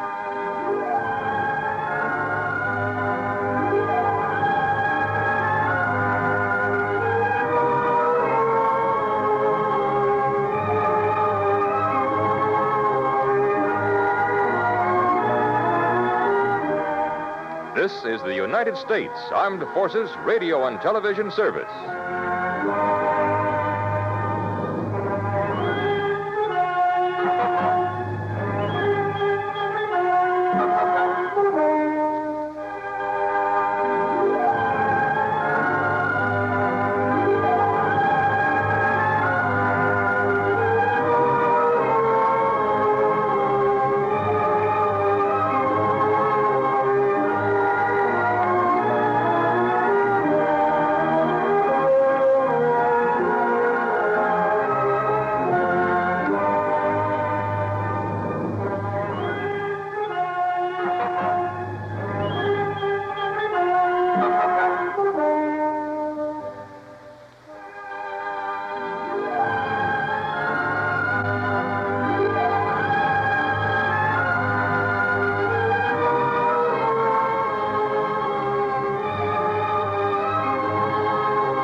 From Hollywood, it's time now for Johnny Dollar. Fred Norwood, Northeastern Indemnity Association. Oh, hello, Fred. I haven't heard from you since that case down in Managua, Nicaragua. Got another nice long trip lined up for me? I'm afraid not this time. But if you can leave right away, I wish you'd run down to Baltimore for us. Baltimore? That depends. Depends on what? How free I can be with my expense account in the seafood department. Chicoteague oysters, soft-shell crabs, terrapin soup. Johnny, if you can get us off the hook on this one, I'll okay your expense account blind. Big one, huh? Over 100,000. Murder? Arson? $111,421 missing from a safe. Wow, and you're liable for it if it isn't recovered, huh? For the full amount. But who'd keep that much cash in a safe? Outside of a bank, that is. The Trillingham Tobacco Company. But why? Better get the details from August Trillingham, if you'll take this on. On a freewheeling expense account? Freddie, I'm your boy.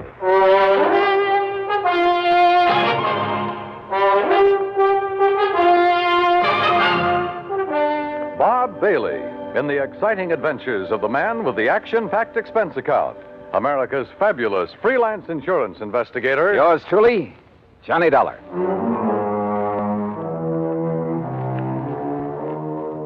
Expense account submitted by Special Investigator Johnny Dollar to the Northeastern Indemnity Association, Hartford, Connecticut. Following is an account of expenses incurred during my investigation of the Wayward money matter. Expense account item 1, 2630, plane fare and incidentals, Hartford to New York to Baltimore, and a cab to the Sheraton Belvedere. After all, I could afford the best. Item 2, a 10-cent phone call to Mr. August Trillingham. He'd be glad to see me. Somewhere that name rang a bell. Item 3, $1.20 for a cab to the Trillingham Tobacco Company on Conway near Charles Street. It was a huge old brick building with what I guess you'd call a vaulted roof. Offices at one end of it, and the rest looked like a kind of warehouse. I'm glad you could get here so quickly, Mr. Dollar. The loss only occurred last night, you know. Well, I left Hartford the minute the insurance company called me.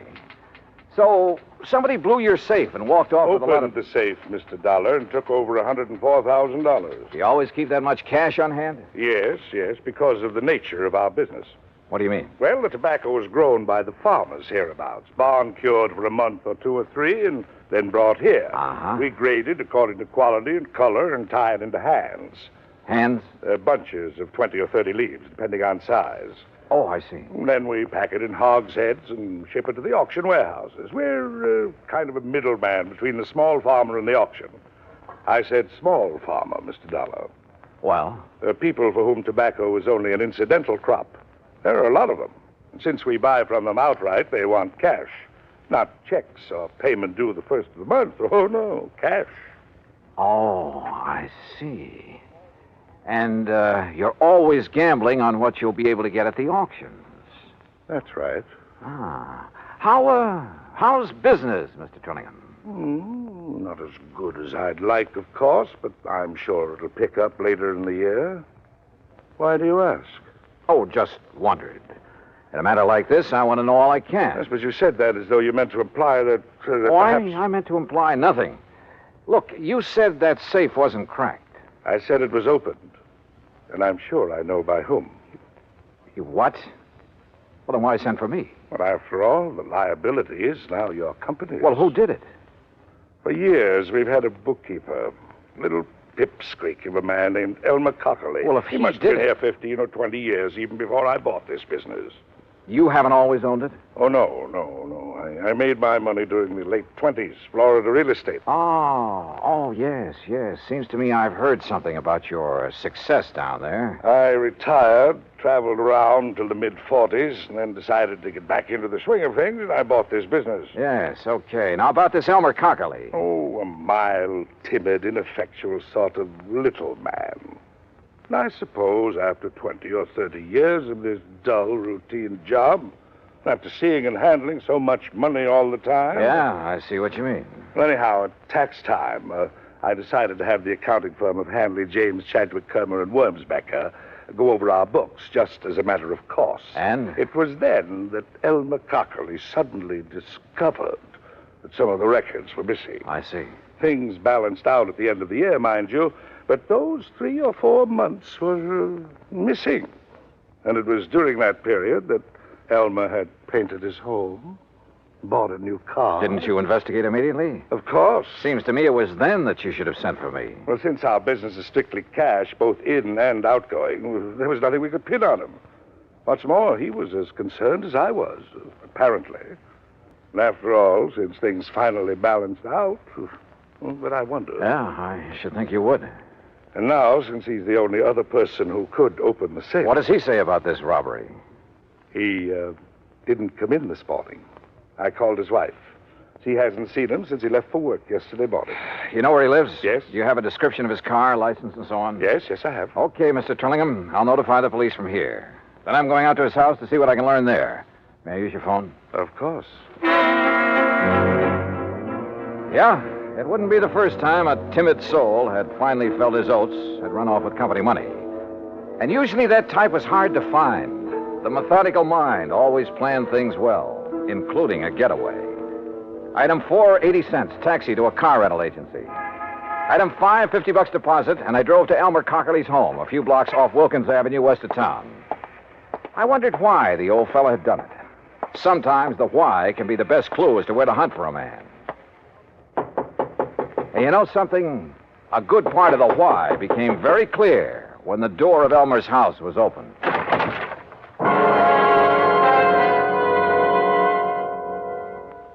Act two of yours truly, Johnny Dollar, in a moment.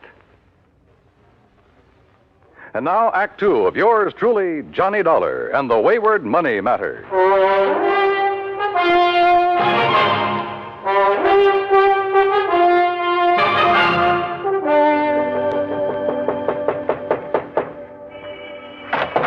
Yes, what do you want? Mrs. Cockerly? I'm Mrs. Cockerly. Who are you? Johnny Dollar, insurance investigator. Insurance investigator? I haven't even filed a claim on Elmer yet. Oh, you think your husband is dead, Mrs. Cockerly? Well, of course he is. You think for a minute he'd walk out on me? That's why you think he's dead? Ain't that enough? You've talked with Mr. Trillingham this morning. Of course I have. He wanted to know where Elmer was. I wanted to know where Elmer was. Neither of us knowed, so that was that. So when they find his body, I'll collect his insurance, and that'll be that. And I won't have that helpless little worm around underfoot no more. No more having to baby and nurse him and tie his tie and feed him. Mrs. Cockerly. No, sir. The only reason that little shrimp would dare not to come home is if somebody done him in. And when you find him, you can come around and pay me his insurance, and that's that. Now, if that's all you Just a minute. Just a minute. Did Mr. Trillingham tell you that over $100,000 was taken from the safe at the office? No. Elmer didn't do it. I know he didn't. Do you? Working his fingers to the bone year after year, handling all that money, and him and me just scraping along. Why, if it wasn't for beneficial finance helping us along now and then, I don't know what we'd have done. Yeah, well, I look. told him more than once if he wasn't such a spineless little mouse, he'd help himself to some of that money. They'd never miss it, being a cash business like it is, and Lord knows he deserves some of it. What'd he say to that? Scared him, made him angry, so I'd keep rubbing it in. Great marriage you two had. Sometimes he'd scream and yell like a baby. He dared to scream at you? I'd let him. I got so sick of him, it did me good to see him blow his top. Believe me, I told him more than once, if I was in his place, I wouldn't hesitate. Well, go ahead, he says, go ahead. And he give me, go ahead, he says. He gave you what, Mrs. Cockerly? The combination to the safe? Yes. Yes, he did. So what of it? So maybe I went down there and robbed it last night. Well, how did you know it was last night? I didn't tell you that. All right. All right, maybe I did. I'd like to see you put it on me. Maybe I will. You think I can't use that kind of money?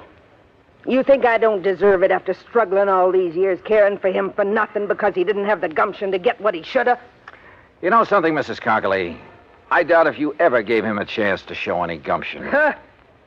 Do you know Elmer? Did you ever see him? No. And look. Look at his picture here on the hall table. All right. A baby, that's all he is. All or right. was. You've made with a lot of big, noisy talk. Now, just Probably most of it's a lie. I don't believe you'd live 10 minutes with a man if you really felt that way about him. Look, mister. But there must be some reason for it. Some reason for trying to make me suspect you. I told you. Maybe you did do it. Did you? But I'd like to see you prove it. Well, I don't think you did. I'd like to see you prove that. I think all you're trying to do is cover up for him, protect him. And I'll say this, you're taking a mighty offbeat way to do it. Now listen. Where is he? You really think Elmer, little Elmer, could have... No. No, he really didn't have the gumption. All right, who else? He couldn't have, Mr. Dollar. Outside of his books and figures at that office, he could hardly take care of himself.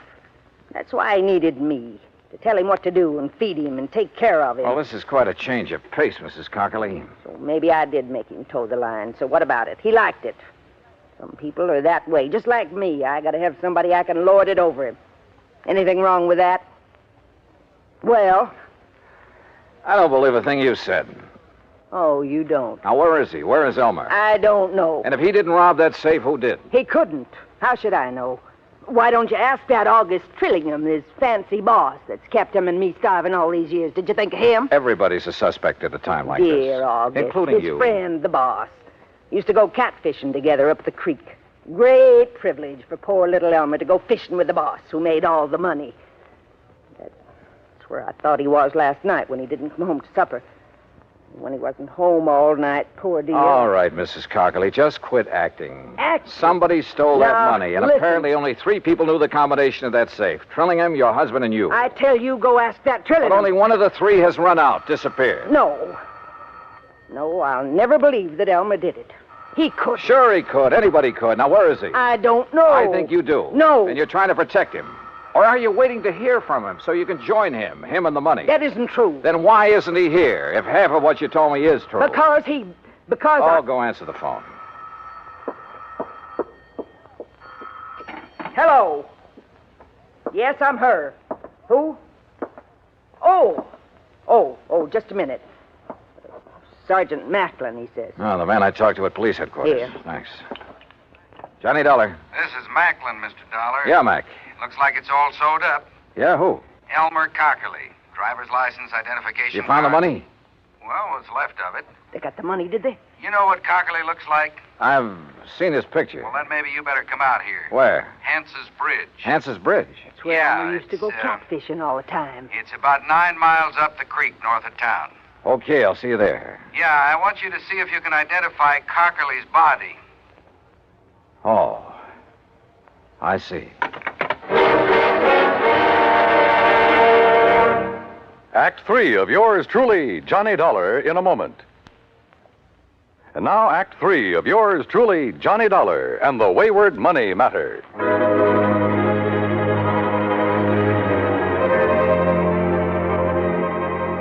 Without telling Mrs. Cockerly what I'd learned over the phone, I took off in my rental car for the creek north of town for Hance's Bridge. Yeah, this was a crazy case if ever there was one. Elmer Cockerly, bookkeeper for the tobacco company, was the only real suspect in the $104,000 robbery. And where there's only one suspect, I always begin to wonder. But who else was there? His wife? Maybe. She'd done everything she could to confuse me. The owner of the company, Trillingham? Yeah, I thought of him too. Until I got the word from the police that they'd found Elmer Cockerly, or what was left of him. They'd found the money, too, or what was left of it. What's left of it is right, Dollar. I'm afraid most of that 100,000 went floating down the creek when Cockerly and his car rolled over into it. Well, we'll see how much of the dough is still inside when we get the car up on the bank. How do you figure it happened, Sergeant? Well, the old boy was making his getaway is all. Going too fast when he hit the turn onto the bridge and plop-o into the creek. Wouldn't there be skid marks, Mac? Well, he wouldn't have to be going very fast. Now, look. Car's up on the bank now. Come on. Yeah. How do you know it's Elmer Cockerly inside of it? License number. And one of the boys dove in, brought up his wallet. Well, here she is, Sergeant. High and wet. Okay, Les. We'll have a look. Only a few small bills in there. Rest of the dough must be out in Chesapeake Bay by now. All right, boys. Take a look, Dollar. Is that Cockerly in there? Yeah? Yeah, that's Elmer. Do you think he drowned? Yeah, or banged around so hard when the car plunged in that... Look. See the bruises on his face and chest? Yeah. Not pretty. And Mac. Well, that's that. Just one more who tried and didn't get away with it. I wonder when they'll learn that it just... Huh? What's that? A little scrap of paper out of his pocket. Huh? Torn. Only part of it, see? Night. Hance. Cat? And Mac, look here. Yeah, what? This bruise, this mark on the back of his head. Yeah, you really got banged around. Show me one thing in this car that could leave a mark like this. Well, most anything. Door handle, top of the steering post. No, sir. All the other bruises are on his face, his chest. And there's only one thing I know that leaves a mark like this. Better get the coroner out here before you touch anything. See you later. But look, where are you going? I'll see you later. Now, what under the... Yes, I heard it from the police department, Mr. Dollar, and well, in spite of what I told you earlier, it's hard to believe. Yeah, it is. He'd been such a loyal soul all those years. But I suppose all that cash, and it was a bit more than we usually kept in the safe, I suppose it was just too much of a temptation for him. Or for any other man. Huh? Even you, for instance. What? Are you joking? So it's not funny. So, business has been pretty bad lately. I didn't say that, Mr. Dollar. I merely said that... I know what you said, Trillingham. And I remember now what I'd heard about your big success in Florida real estate back in the 20s. Well, I don't see what... You were one of those guys who sold a lot of swamp and jungle, some of it underwater, to suckers from up north. I was young, an opportunist in those You were days. a crook. You're a crook now. And a killer. Mr. Dollar... And what a natural to hang it on. Poor, timid little Elmer Cockerly. Sure, why not? He'd be the natural suspect in anybody's book. Do you realize what you're Let's accusing me go of? fishing. Catfishing. Tonight at Hance's Bridge. Only you shouldn't have put it into a note to him. What note? The one I found on his body. So you met him there. You slugged him, put him behind the wheel of his car, then ran it down the embankment into the creek. You thought the rolling over would account for any bruises he'd get. Listen, But not that mark on the back of his head, the one made by the butt of a .38 Special. I've seen too many of them, Trillingham. Oh, I see. You still have it. That's right. And I'll use it. You didn't get away with murdering Elmer. You'd never get away killing me. I could go a long ways on $100,000. And before I let you stop me... Mr. Dollar, the police told me poor Elmer has... Close that door. You did it. Quiet. I don't know how, but you killed him. Quiet and close that... Oh, I'll do it myself. Oh, Buster! Yeah, he did it, Mrs. Cockerly. And believe me, he'll pay for it.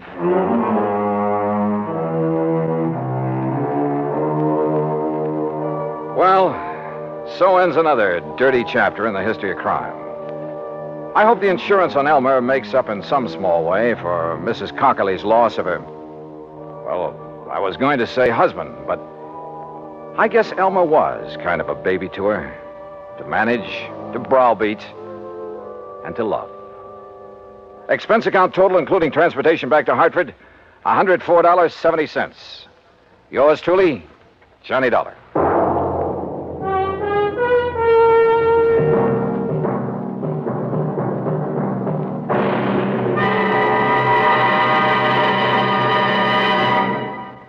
Our star will return in just a moment. Now, here is our star to tell you about next week's story. Next week, a fishing trip to Lake Mojave Resort. Fishing, that is, for a thief. Join us, won't you? Yours truly, Johnny Dollar.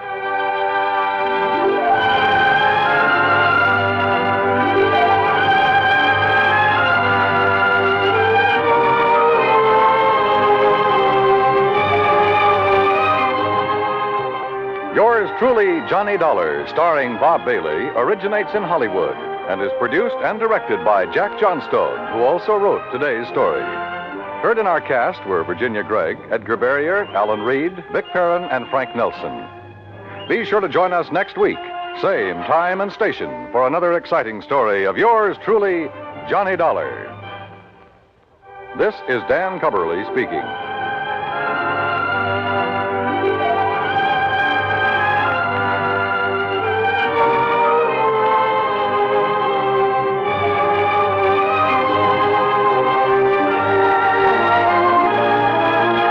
This is the United States Armed Forces Radio and Television Service.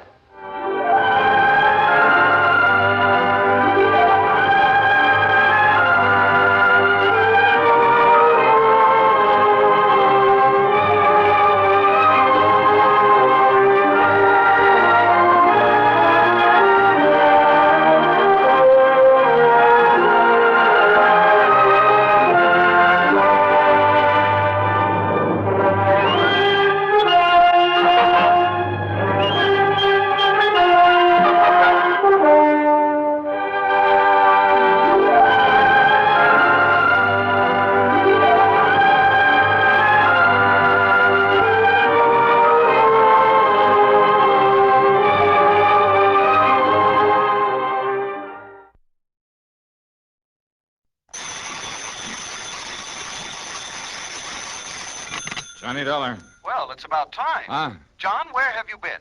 Oh, I just took a couple of days off to... Hey, now, wait a minute. Who are you? This is Harry Branson at Philadelphia Mutual Liability and Casualty Insurance Company. Harry, where have you been? What? Well, do you know it's been 6 or 7 months since you've called me in on something? No, it's only been a little over 5 months. 5.5 months, I should say. As a matter of fact, it's actually 5 months. 12 days. Okay, Harry. So where have you been? Well, as a matter of fact, I've been right here in my office at Philadelphia Mutual, here on Walnut Street, here. John, you're trying to change the subject. Yeah? From what? Why, from the insurance matter that has me concerned at the moment. What insurance matter? The one I'm calling about, of course. Harry. After all, it was you who insisted that we sell him the policy. Oh, it was, huh? Though for the life of me, I still can't believe that that's his legitimate name. Smokey Sullivan. Well, it's as true and legitimate as any... Smokey?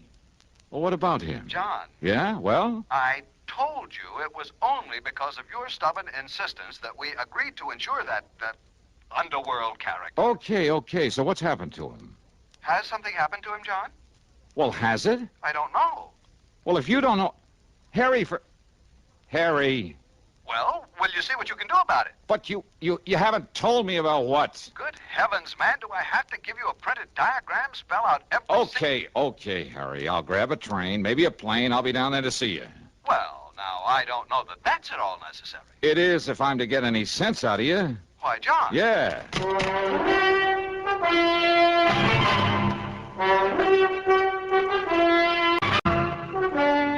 CBS Radio brings you Bob Bailey in the exciting adventures of the man with the action-packed expense account, America's fabulous freelance insurance investigator. Yours truly, Johnny Dollar.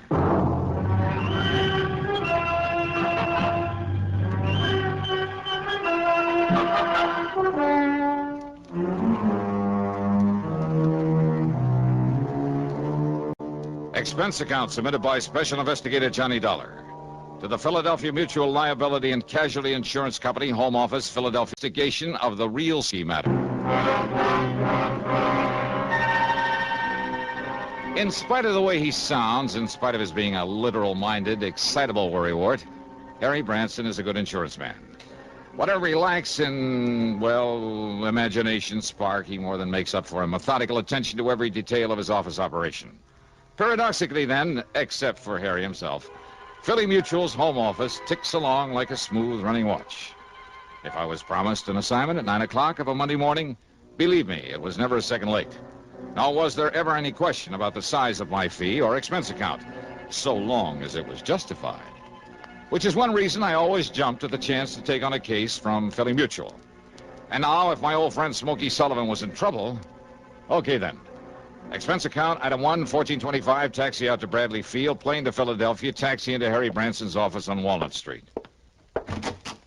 Okay, Harry, what's it all about? John, I tried to tell you over the phone it was not necessary for you to come on down here. What you told me over the phone didn't make any sense. And I suppose you'll expect the company to pay your expense account? Huh? Well, we shall just see about that. Oh, now, wait a minute. Yes? Well? Now, look, Harry, if something serious has happened to Smokey Sullivan... Did I say anything like that over the telephone? Well, I'm sure you didn't waste your company's precious money on a long-distance call just to say good morning to me. Of course not. And you did mention Smokey. I certainly did. Well, come on, Harry. What's it all about? Arsonist, thief, racketeer, mixed up in more unlawful, illegal, sordid crimes, Harry. and by his own admission, too. Well, so what if he was? He isn't anymore. I hope now, would you're you tell right, me? John. I certainly hope you're right. Well, I am right. But he did have a record. Oh, and look. why a fine, conservative, respectable old company like Philadelphia Mutual, Harry. why you should demand that we issue a combination life and accident policy on such a person. What's the matter? You gone off your rocker or something? I beg your pardon. Don't you realize that your company and half a dozen others all over the country ought to be proud to serve a guy like Smokey? Guy. Insure him for nothing, too, and for as much as he wants. John, a company hardly prospers by doing a thing like that. Harry, don't you read the reports on my investigations? Of course. Don't you know that 2 out of the last 4 cases I've handled for this grand and glorious company of yours would never have been solved if it hadn't had Smokey Sullivan's help? Of course, if I know. If it hadn't been for his knowledge of the underworld and cities all over the country, his contacts there, Do you think I would have gotten to first base, flushed out those crooks, saved your company a lot of precious money? Well, of and course, each time, Smokey was risking his neck to give me a hand. Now, you remember that. Well, of course, Sure. You've been all for it, his giving me and you a hand in these things. But when it comes to giving him a little lousy insurance protection... Well, of course, Of course you what? Well, I'm sure he deserves our every consideration. You bet he does. But a man like him, with a past record like his, I mean, all the figures, the actuarial table... Show that he's a pretty poor risk, huh? Exactly. All right. So maybe I am, too, in this job of mine. The services you perform for us and the... Oh. Yeah, Then good, I did the right thing. Yeah? What's good about refusing to draw up a policy for Smokey Sullivan? But I did issue one. Oh, you did? I admit it was only because of your insistence. But now that you've explained why, well, John, I might suppose it was the right thing. Well, sure it was. And Harry, I'm sorry I blew my top. Perfectly understandable, but, John, I said I must have it was all right. I meant except for one thing. Oh? What's that mean? Well, I'm afraid your trusted friend, Smokey... Well, have you seen this morning's paper? Here, John. Thanks. I see you're still reading the Philadelphia... What's this? Yes, that item I put a circle around. But Oh, no, Harry. No. This can't be right. And now, Act Two of yours truly, Johnny Dollar, and the real Smokey matter.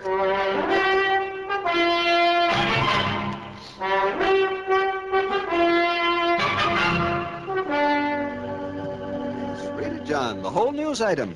Toy factory. Burned to the ground. And I'm afraid your dear trusted friend, Smokey Sullivan... Millersburg Toy Company. Total loss. Certain proof of arson. Yes, John? Captain Oscar Fletcher of the arson squad states that the unusual technique employed indicates beyond the shadow of a doubt it is the work of a man who, although he is not known to have operated in this area since serving a prison term some years ago... True. ...is unquestionably the work of... Oh, no, Harry, this is wrong. I'm afraid not, John. That fire was set by Smokey Sullivan. You mean the arson squad is going to pin this on him because whoever did it happened to use a method that... No, I won't believe it. You didn't read the rest of the item. Why bother if they think I'm going to let him pin it on Smokey just You'd because better read it, John. Why? I mean about the body they found in the ashes. Body? The police are certain that it's Smokey. Oh, no. Oh, yes. All right, look. Maybe Smokey was a torch man. Maybe Smokey was a lot of things before he went straight. And that distinctive ring they found on one hand of the body? So what? The same ring known to have been returned to Sullivan following his term in Dannemora prison. So what? Doesn't mean a thing. Smokey would know more.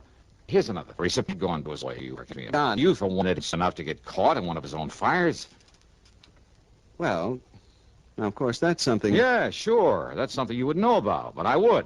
And I know it's ridiculous. Just as ridiculous as this Captain Fletcher deciding the job was done by Smokey. John Fletcher is considered one of the top men... Fletcher's a jerk. Oh, Harry, what are we arguing about? All we have to do is get hold of Smokey, let him prove he didn't do it. Get hold of him. That's right. That is the trouble, John. What do you mean? You gave us not one, but several addresses for him. Well, sure I did. I told you he moves around a lot, never stays in one place very long. I know. That's why he's been so valuable to me, because anywhere in the country, Harry, We tried to wherever I had a him, problem... John, to get his policy to... I mean, wherever he knew he could help me... we couldn't locate him. Yeah, Smokey's always come up. You haven't been able to find him. No. But, Harry, I'm absolutely sure that one of the addresses I gave No, you... John, we've tried for weeks at every one of them. He has simply disappeared from his usual haunts. And when I told the police this morning before I called you... Sure. They probably said it was because he was hiding out here in Philadelphia, getting ready to pull his job. Exactly. Well, I tell you, they're crazy. I hope you're right, John. I'm sure I am. But unless you can find Smokey Sullivan... Okay, so I'll find him. Good. How? Yeah. How? I took a taxi, that's item 2, 75 cents, over to Central Headquarters. And I make no bones about it, I had a big fat chip on my shoulder for Captain Oscar Fletcher for blabbing out his stupid theory about Smokey Sullivan. I was all prepared with a lot of questions, loaded questions for him, and a few well-chosen remarks about his methods, ability, character, and general intelligence or lack of it. But when I met him, I realized this was a mighty able man. The kind who doesn't go off half-cocked. And when he led me down into the morgue... Yeah, I know, Dollar. I realized it just as well as you do. That modus operandi could have been used by any one of a dozen known firebugs, present as well as past. Then all right, then, Captain. But I also realized that naming a suspect would put the others off guard. Well, yes. So the minute we decided it was arson, I named Smokey Sullivan. I knew he'd be acceptable as a suspect. So before we even found the body... But now that he's served his time, now that he's trying to make up for the old days, don't you see, Fletcher, he doesn't deserve this sort of treatment. Now that he's on our side? Doesn't he? Well, why hurt him now? Now that he's on the level. Dollar, I brought you down here to look at the body. What's left of it. So you better take a look at it. Oh, yeah, sure, why not? But I know darn well it's... Fletcher. That's right. The same General Bill. The same... I know. I couldn't believe it myself. No, listen, it can't I'd be. spread the word about him for the reason I told you before I saw this. Now, when I did, I couldn't believe it myself. I mean, after all, after what little the fire had left. No, it can't be, Fletcher. There must be hundreds of men like this, thousands of them right here in Philadelphia. Wearing that ring? Yeah, that is Smokey's ring, isn't it? Oh, I know. I never saw another one like it. So? Dollar?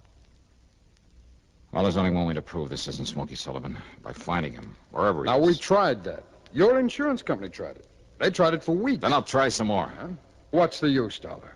Arson. Smokey's record. What's left of this body that was found in the ruins. And whether it's positively identifiable is beside the cause of that ring. Now, whether you like it or not, Dollar, it all adds up. I'm sorry, Fletcher. Yeah, so am I, Dollar. No. I mean, I'm sorry, but I don't believe it.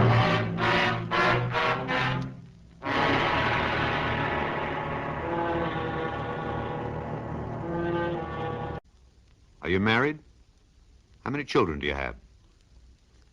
Some people resent being asked such personal questions. They resent it even when a census is being taken. Would you?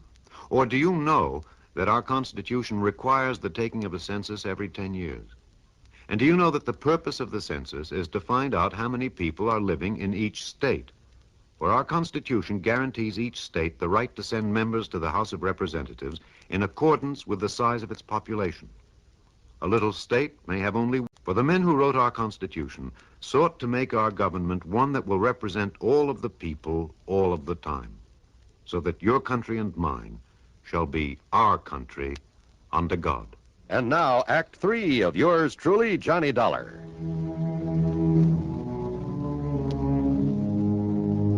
Item 3 over the next 4 days is $81 for room and board.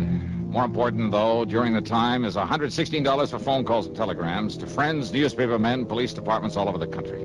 Anyone I could think of who might be able to help me locate Smokey Sullivan. Nothing. Okay, Smokey had gotten restless again, as he had many times before. But always before, he told me where he was going. Yeah, maybe he tried to call me after I'd left Hartford. So one of those calls went to my answering service up there. No word from him. Yeah, there was always that body in the morgue. So unless I could somehow prove Smokey was alive, locate him. But how? And the only time that Smokey had ever contacted me was when when he thought that maybe... Yeah. Item 5, 10 cents for a call to Marty Ross, a top reporter on Philly's biggest morning paper. I told him he'd find a story in exactly half an hour at the corner of 13th and Pine. A story that he ought to give out to all the wire services. Item 6, $50, deposit on a rental car. Item 7, a call to headquarters, and I didn't give the desk sergeant my name, only the license of the car I'd hired. Okay, then. The first time I drove across the intersection of 13th and Pine against the light, only a few people on the sidewalk noticed it. And of course, some of the cars trying to cross with the light. The second time I ran it, though, there was a cop there, and I thought I caught a glimpse of Marty Ross. I made the cop my target. And when I made the pass at him, nearly running him down... Hey! What are you thinking? Oh! Oh!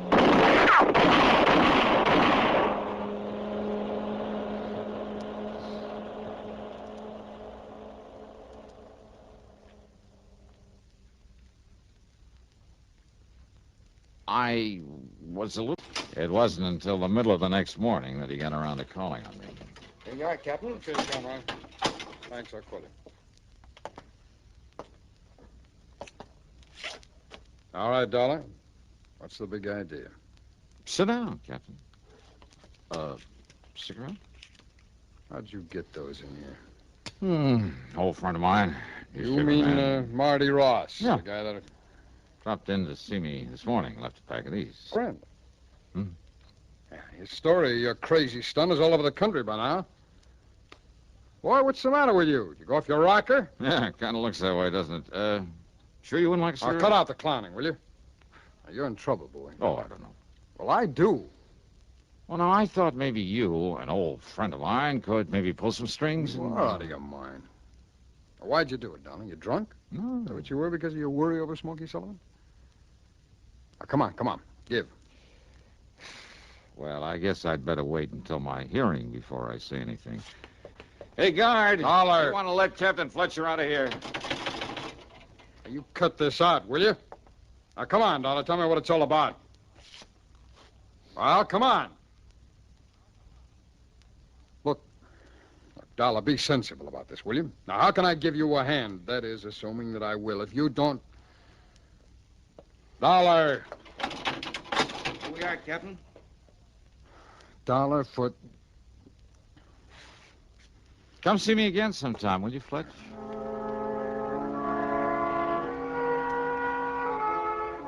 Well, after 2 days in that cell, even the guard wouldn't listen to me, just kind of sneered at me. I began to think that maybe I'd overplayed my hand. I asked if he'd get Captain Fletcher back to see me. No response. When he brought in the meals, I argued, I pleaded, I threatened him, reminded him that a citizen has some rights, even in jail. Well, he walked away as though he didn't even hear me. Then, the morning of the third day, I was handcuffed and led upstairs to a small hearing room, I guess you'd call it. At any rate, there was a man there in judge's robes and a pretty cold-blooded expression on his face. Your name is Johnny Dollar. Yeah, that's right. Now, Your Honor... Instead of the usual formal hearing, I've decided not to waste any time on your case. Well, Your Honor, maybe it was kind of a crazy stunt. But when I tell you the reason for it... It's no use, Mr. Dollar. These circumstances are deadly and civilly against the Ops office. Well, now, wouldn't it, Please, or shall I send you back to your cell? Well, now, look, is this some kind of a... Your Honor, Silence. Do you call this a hearing? I do not. Well, all right, then. Silence, please. Your caper with that rental car involved more than might have met the eye. Well, it was meant to. Don't you see? Don't you... Yes, sir. That apparent attempt on the patrolman's life. But someone had called headquarters to look out for that car. Someone had also called a newspaper man to be sure that he now... Just let me finish. Yes, sir. But then the appearance early this morning from somewhere on the West Coast, I believe, of a man we'd been looking for. Yes, Dollar. Captain Fletcher had been looking for him in spite of the body in the morgue. Then, Judge... Smokey Sullivan came here to help you, as I'm sure you hoped he would. Yeah, I knew the newspaper reports... Will you please keep quiet? Yes, sir. Well, Dollar, when Smokey arrived here, Fletcher took him right over to the scene of the fire. Smokey immediately recognized the handiwork of an old crony of his who could almost have passed for his twin. Then... The only other man he ever knew to wear the same kind of ring he wore and still wears. Smokey's waiting in there, by the way, to see you. Then you mean that you know... I mean that your crazy caper worked, Johnny. Conroy, take off his handcuffs. Oh, boy. Judge, you're okay. And you say that Smokey's in the next room? Hi, Johnny. Smokey. Yeah. Smokey, you old son of a gun. Yeah. Now, just 1 minute, Johnny. Yeah. I mean, yes, sir. We're deeply indebted to you for this. It was all done most ingeniously. Wow. And as for the traffic violations, you're fined $15. Oh, But no. next time, please don't scare one of our patrolmen out of his wits.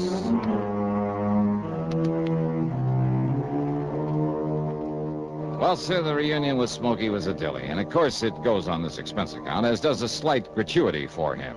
And the cost of his trip from the coast and back. Yeah, he's settled out there now. So the total, including my fine and my own trip back to Hartford, $621 even. Yours truly, Johnny Dollar.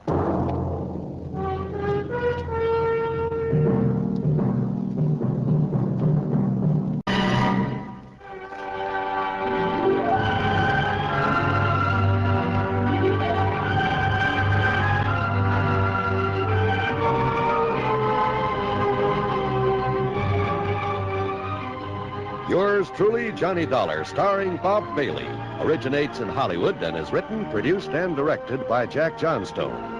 Heard in our cast were Harry Bartell, Stacey Harris, Lou Merrill, Vic Perrin, Tom Hanley, and Bill James. Be sure to join us, Johnny Dollar. This is John Wald speaking. Johnny Dollar has come to you through the worldwide facilities of the United States Armed Forces Radio and Television Service.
From Hollywood, it's time now for...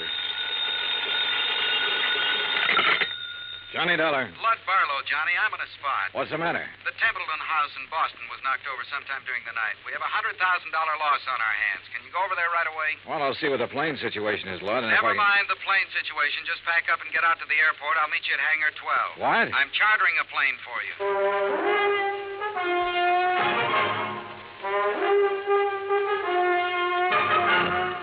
Bob Bailey in the exciting adventures of the man with the action-packed expense account. America's fabulous freelance insurance investigator. Yours truly, Johnny Dollar.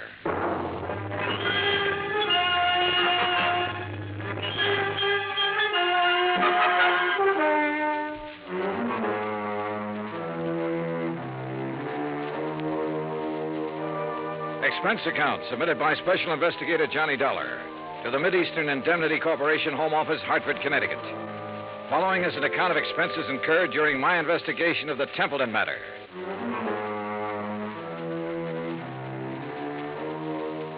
Expense account item 1, $5 even, cab fare from my apartment to Hangar 12 at the airport.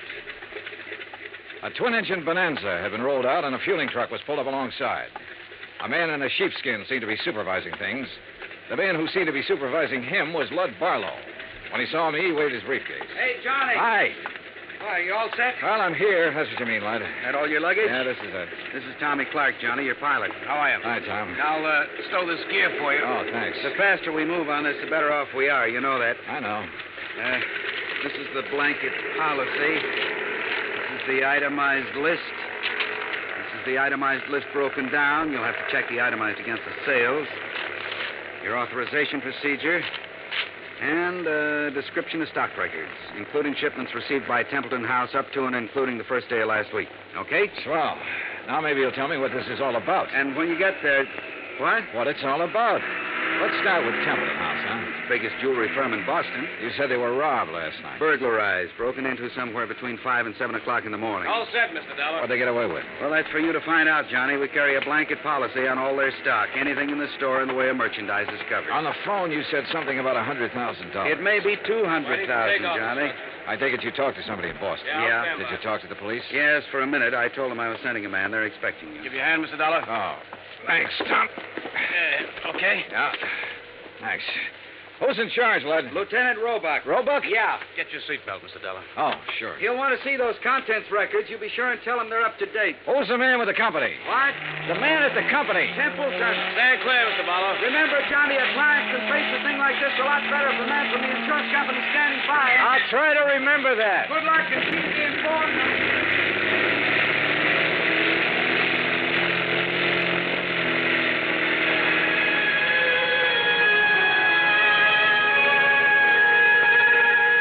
By the time we arrived at the Boston airport, I'd read over the policy and had a fair idea of the coverage involved.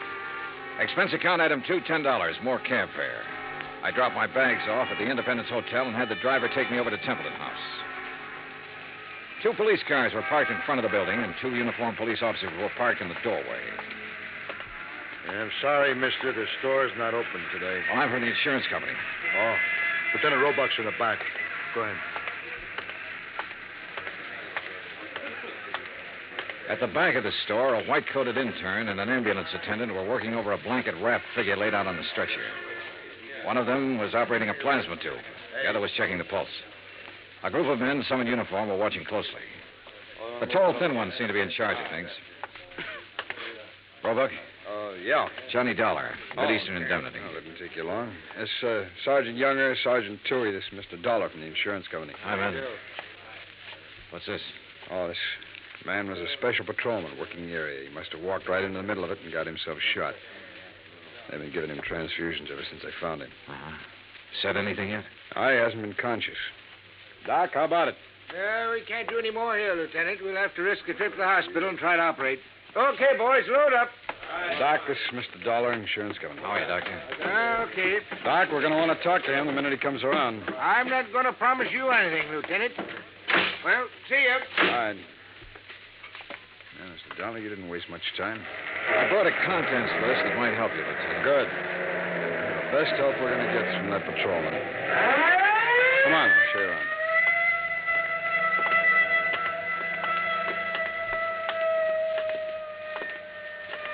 This is where they got in. Jimmy, huh? Yeah, most likely. There's marks there on the door jamb. As near as we can tell right now, they only took important stuff. Easy to move. Easy to break down and unload, you mean? Yeah. Yeah, you can see where they snipped the alarms, grounded the wires. Mm-hmm. Showcases aren't touched. No, they went straight for the safe, Dollar. Well, we really got something on our hands, huh? You don't just break into a store and open one of these things very easy. Someone did.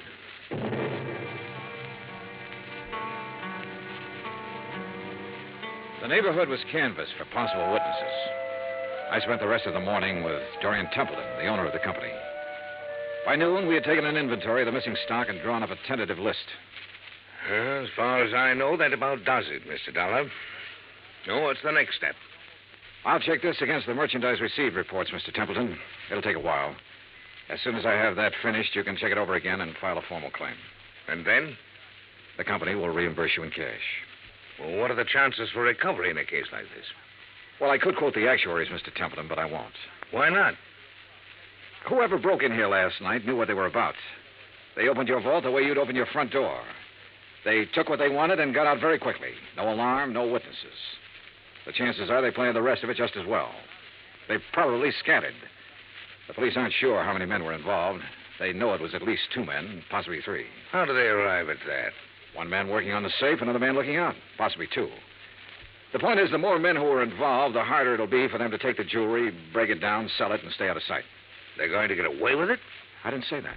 Well, nothing seems to have gone wrong with their plans so far. One thing went wrong. That special patrolman surprised them. true he didn't have time to draw his gun or sound the alarm, but they had to shoot him. And if something hadn't gone wrong, they'd have been satisfied to knock him on the head. Yes. Well, what happens now? Well, that's up to the police. I can tell you their investigation will take some time. Burglary is the toughest kind of thing to work on. Why? No witnesses. I never thought of that.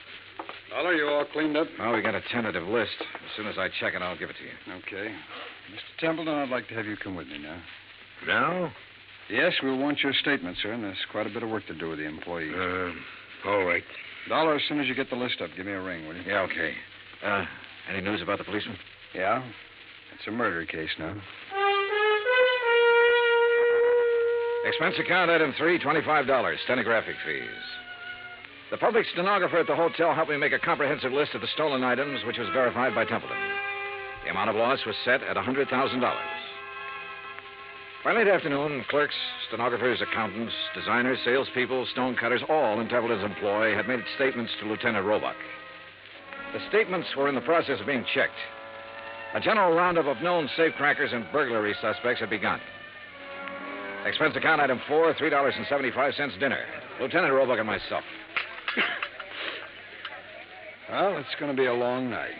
Yeah. Any luck on the employees? Oh, it's hard to say yet. One of them has a record. Hmm? Yeah, a fellow named Tabor, one of the janitors there. He's a two-time loser. I had him tucked away in a cell until we clear some of this other stuff away. Has he said anything yet? Oh, he denies all knowledge. As far as time incident goes, he was home sleeping when all this happened, but that doesn't rule him out of somehow getting that safe combination and passing it on to a friend. Yeah. Man with a record's apt to have that kind of friends who'd be interested in just that kind of thing. Hey, how much do you want me around? You're a free agent, Dollar. If you have any ideas, I'll listen. It's a tough baby, any way you look at it. Let me talk to Tabor. There might be a shortcut. Why not?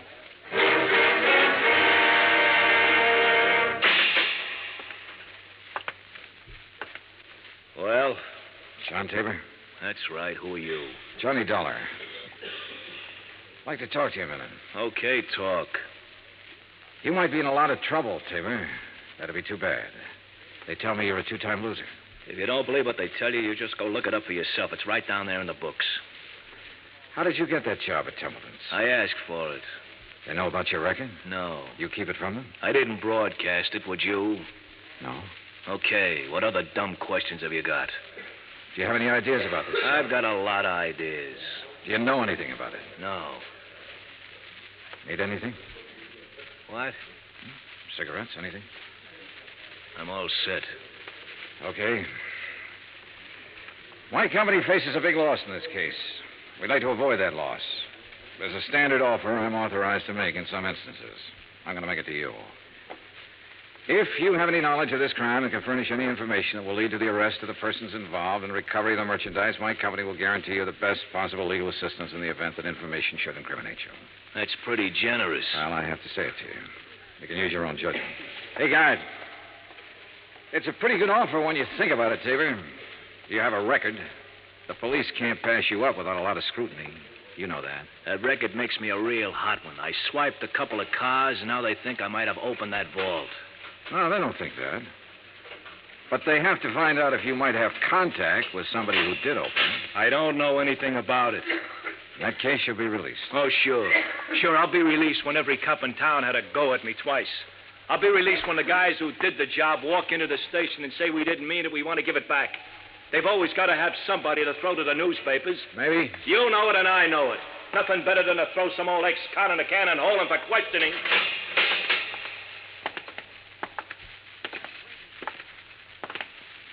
Well, Dolly, you go for it? No. Any more ideas? Turn him loose, Lieutenant. See whom he talks to and whom he meets. John Tabor was released without bail, and a 24-hour watch was put on his residence. By 10 o'clock the next morning, the police had located 3 witnesses to the shots that had killed the special patrolman. However, none of them had seen the burglars or the car that was used. The district attorney's office issued an order impounding the financial records of Templeton House. A complete audit revealed that its affairs were in excellent shape. It also revealed that Templeton himself was the only man in the jewelry firm who had the combination to the vaults. His statements emphatically denied giving the combination to anyone. As far as the police were able to determine, he was telling the truth. The search for all known safecrackers extended into New York and Philadelphia and Chicago. On the morning of the third day, a claims adjuster arrived from Hartford with a check for $100,000, full payment on the claim. 2 hours later, we had the first break on the case. Hey! Dollar, hey! What? Oh, hello, Lieutenant. Come on, get in. What's up? Well, the Harbor Division found a body down by the docks early this morning, all weighted down with 38 slugs. They were fired from the same gun that killed that special patrolman. They match, huh? Like the dimples on your knee.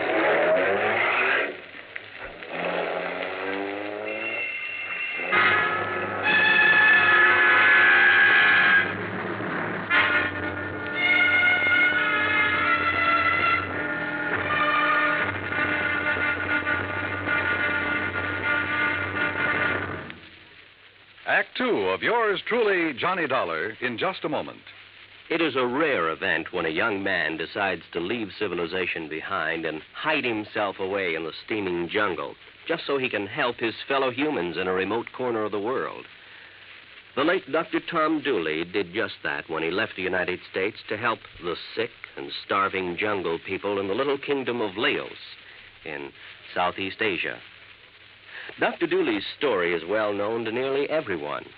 And all over the world, people talk of his little jungle hospital on stilts. That's where he treated the dread diseases of the jungle and trained native medical technicians so that they might help their own people. Dr. Dooley wrote and lectured to many people so that the work of his medical assistance program, Medico, might go on. It was not easy for someone so young and so talented to give up the bright lights of the city and plant himself down in an unknown jungle just for the purpose of helping unfortunate people he didn't even know. But through Medico, Dr. Tom Dooley wanted to help people. He wanted to help people to help themselves. Today, the work of Medico is going forward in a number of countries besides Laos.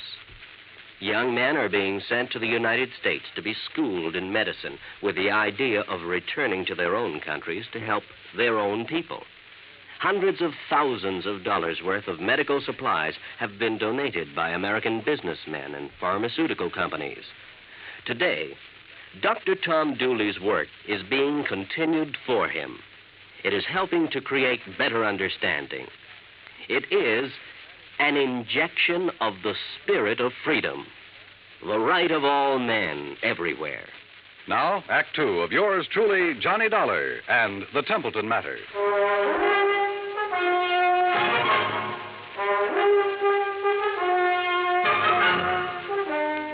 I spent the rest of the day with Lieutenant Roebuck at the morgue.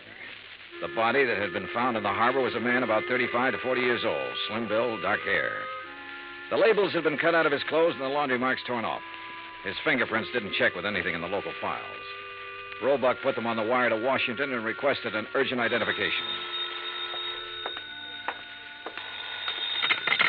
Johnny Dollar. Blood Barlow, Johnny. What's this in the paper? Well, the special patrolman and the unidentified man were killed by the same gun. As soon as we get an identification, we can go to work. Well, how about that ex-con that turned up working at Templeton's? Tabor? Well, they're still watching him.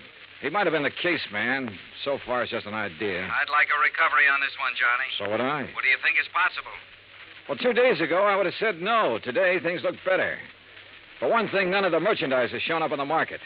For another thing, there has to be some kind of connection with this unidentified man. I just read your report on Templeton himself. He's out of the question as a suspect? So far, yeah. He's the only one who had the combination to the safe. There's no apparent motive for him to rob himself. But he's the only one Don't who start yelling at me, lad. I know what you're thinking. Find a motive. Well, give us time, boy. Give us time on everything. Lad? Oh, I guess I hate to pay off big claims. You may get it back. Keep your pants on. Expense account item 5, $50 deposit for rented car. That afternoon, I drove from Boston to Creeksdale, the home of the Grantland Safe Company, where I met a man who looked as formidable as the product he manufactured. I am Grantland, sir. I found him standing inside a shiny new vault, ready for shipment. Beautiful thing, eh?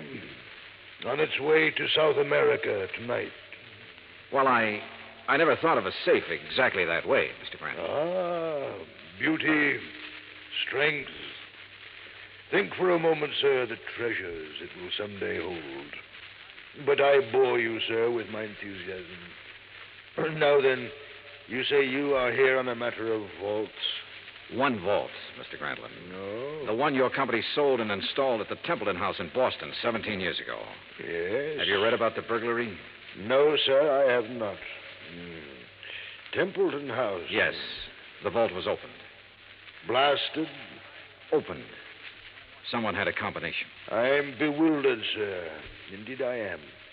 You'll want a thorough accounting from my organization, of course. Well, that's up to the police, Mr. Grantland. Right now, for my own information, I wonder if you could tell me who might have the combination to that vault. Well, in answer to your question, I would first have to inspect our records. Well, I brought the serial numbers. Oh, well, let me see. That's as good as... the K series. Mr. Keating set the final combination. Mr. Keating? Yes, my chief engineer for years. And who else? Myself, sir.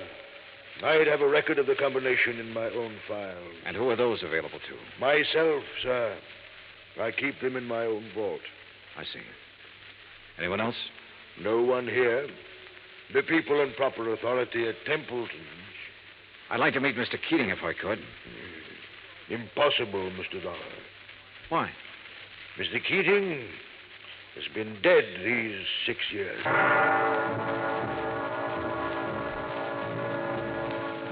I drove back to Boston, phoned Roebuck, and told him about my interview with Grantland. He said he'd already started looking into Grantland's background and expected to have a report within 36 hours. I was a little surprised when Dorian Templeton called half an hour later and asked me to have lunch with him. Would you like a drink? No, not now, thanks, no. I didn't know whether to call you or the police, Mr. Dollar. I finally decided on you. Uh-huh. What's the matter? Well, it's one of those strange things. I'm not a particularly observant man, and I don't know why I observed this. Go on. Our last night, Mrs. Templeton and I went to a dinner dance at the country club. We thought with all this business, a little relaxation should do me some good. Yeah, sure. There was a young girl at the table next to ours, a very pretty girl whom I've never seen before. I happened to notice her handbag, jeweled affair, quite expensive. One of our items. Yeah? It didn't occur to me until we were leaving that it had been sampled stock, not for sale. What do you mean? It was stolen, Mr. Dollar. Why not the police, Mr. Templeton? I was going to call them first thing this morning and report it. And then I got a package in the mail. It was the handbag, intact. Crazy? You said it. Did you happen to get the name of the girl? I asked the maitre d'. He said her name was Helen Tabor. That's not so crazy.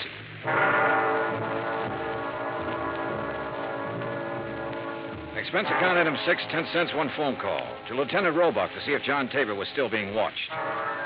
Roebuck said that 2 men were on duty watching his house at all time. I saw them when I drove up an hour later. They were parked across the street.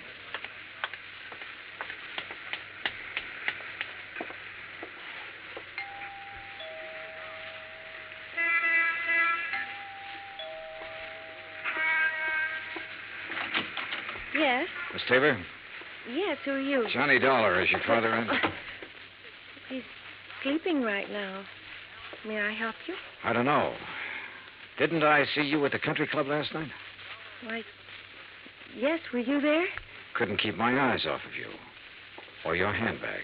Oh. I'll talk to him, honey. Dad, is anything wrong? Nothing I can handle. Go ahead, fix up a pot of coffee. All right, Dad. Nice girl, Tabor. Yeah. Templeton was at the country club last night. He saw her. You can talk to me or you can talk to the police. I don't have to talk to anybody. The way it looks is that you cased the job. You might even have killed a special patrolman. He was shot close range. Could have been someone he knew and trusted. You've got your share of things. That handbag was part of it. A little part of it. The way it looks, huh? That's about it. Of course, I don't understand why you sent the handbag back, but then you've probably got a good story for that. Oh, I've got a good story. Nobody will believe it, but I've got a good one. It starts off by me saying I didn't help in that heist. I had nothing to do with it. I didn't case the place for anybody. I didn't even know it was coming off. Let's get to the handbag. I took that 2 days ago. I borrowed it. I've been borrowing stuff right along whenever my kid needed anything. They always come back in good shape. I told her they let me do it. She don't know anything. Borrowed, huh? That's kind of a strange philosophy. I don't even know how to spell the word. I do know my kid's got a life ahead of her. I got to give her every chance to look good, act good, use her brains, meet the right people.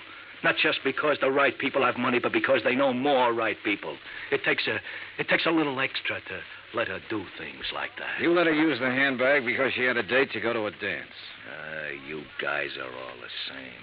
I didn't expect you to believe it. Oh, relax. Maybe I do believe you. What? It sounds nutty enough to be the truth. It is the truth. All right. You taking me in? I'm going to tell Roebuck about this. He'll probably want to talk to you. He can check it better than I can. No, I haven't any authority to take you in.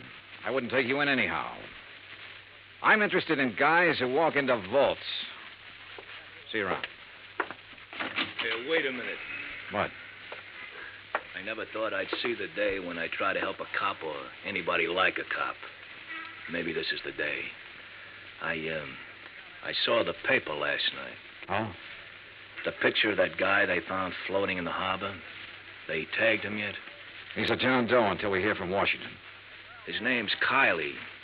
Billy Kiley. How do you know?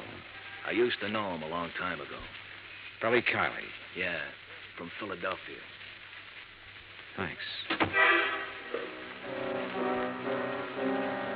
A check with the Philadelphia police and a comparison of fingerprints identified the man as William H. Kiley. His Boston address was on Parker Street. I drove out there with Lieutenant Roebuck. It was an ordinary, undistinguished apartment house. No one answered at apartment 12A, so we let ourselves in. The room had nothing to offer in the way of evidence. Well, did you find anything? No. Well, I'll have some men come out here and give it a good going over. Well, maybe the manager or the tenants will have something that'll help us. Come on, let's go. Yeah. Now, be careful, Dollar. Yeah. Yeah? Tim? Yeah, this is Tim. Any trouble there? A little. Say that again. A little. I don't know who you are, but I know you're not Tim. Well, it sounds like we're getting something. Here, let me have the phone. I'll see if I can trace it. Don't bother. I know where we can find him. What? I'd recognize his voice anywhere.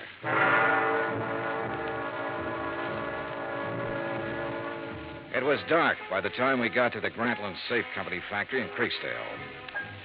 There was a single work light spreading a sickly yellow glow over the main floor loading platform. We were expected. It went off somewhere in the darkness of the building. You okay? Yeah, I'm okay. All right, let's try for that stair railing. Right.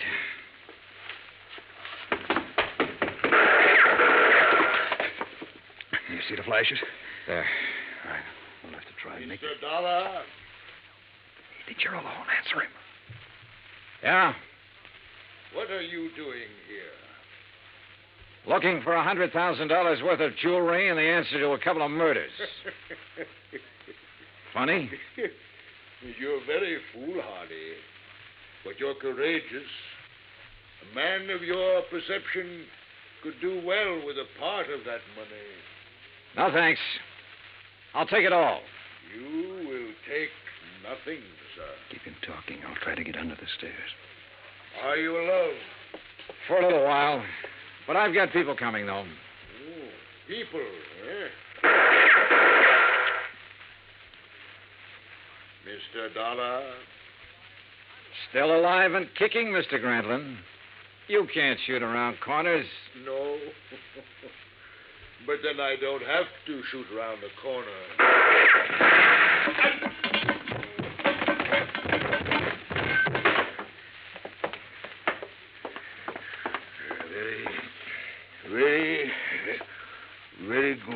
Very good shooting, sir. Grantland, I want a statement. No. no statement. No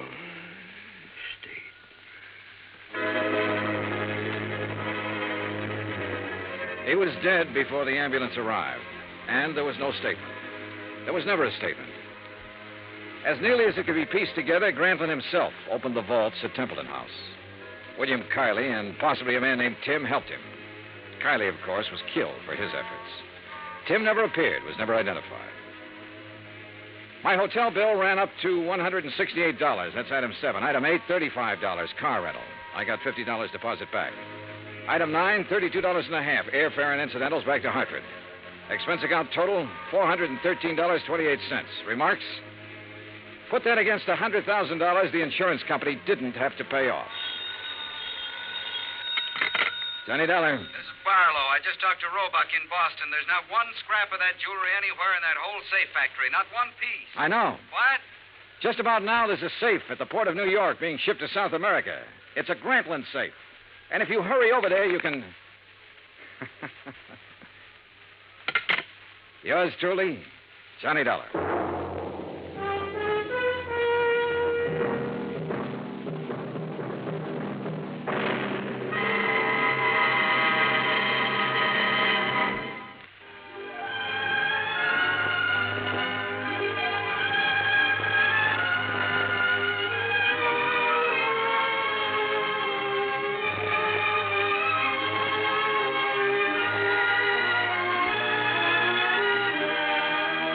Johnny Dollar has come to you through the worldwide facilities of the United States Armed Forces Radio and Television Service.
From Hollywood, it's time now for...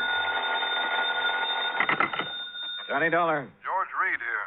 Oh, hello, Georgie. How's Floyd's of England doing these days? If payments keep on the way they started this morning, the company will go broke. What's that mean? One of our old clients, quite a character, by the way. Oh, now wait, George.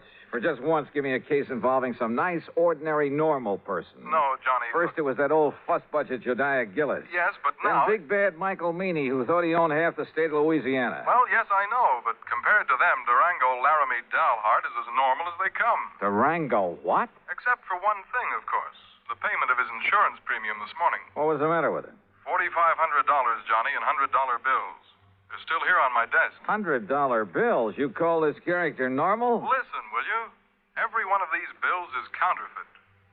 Oh. I'll be right over.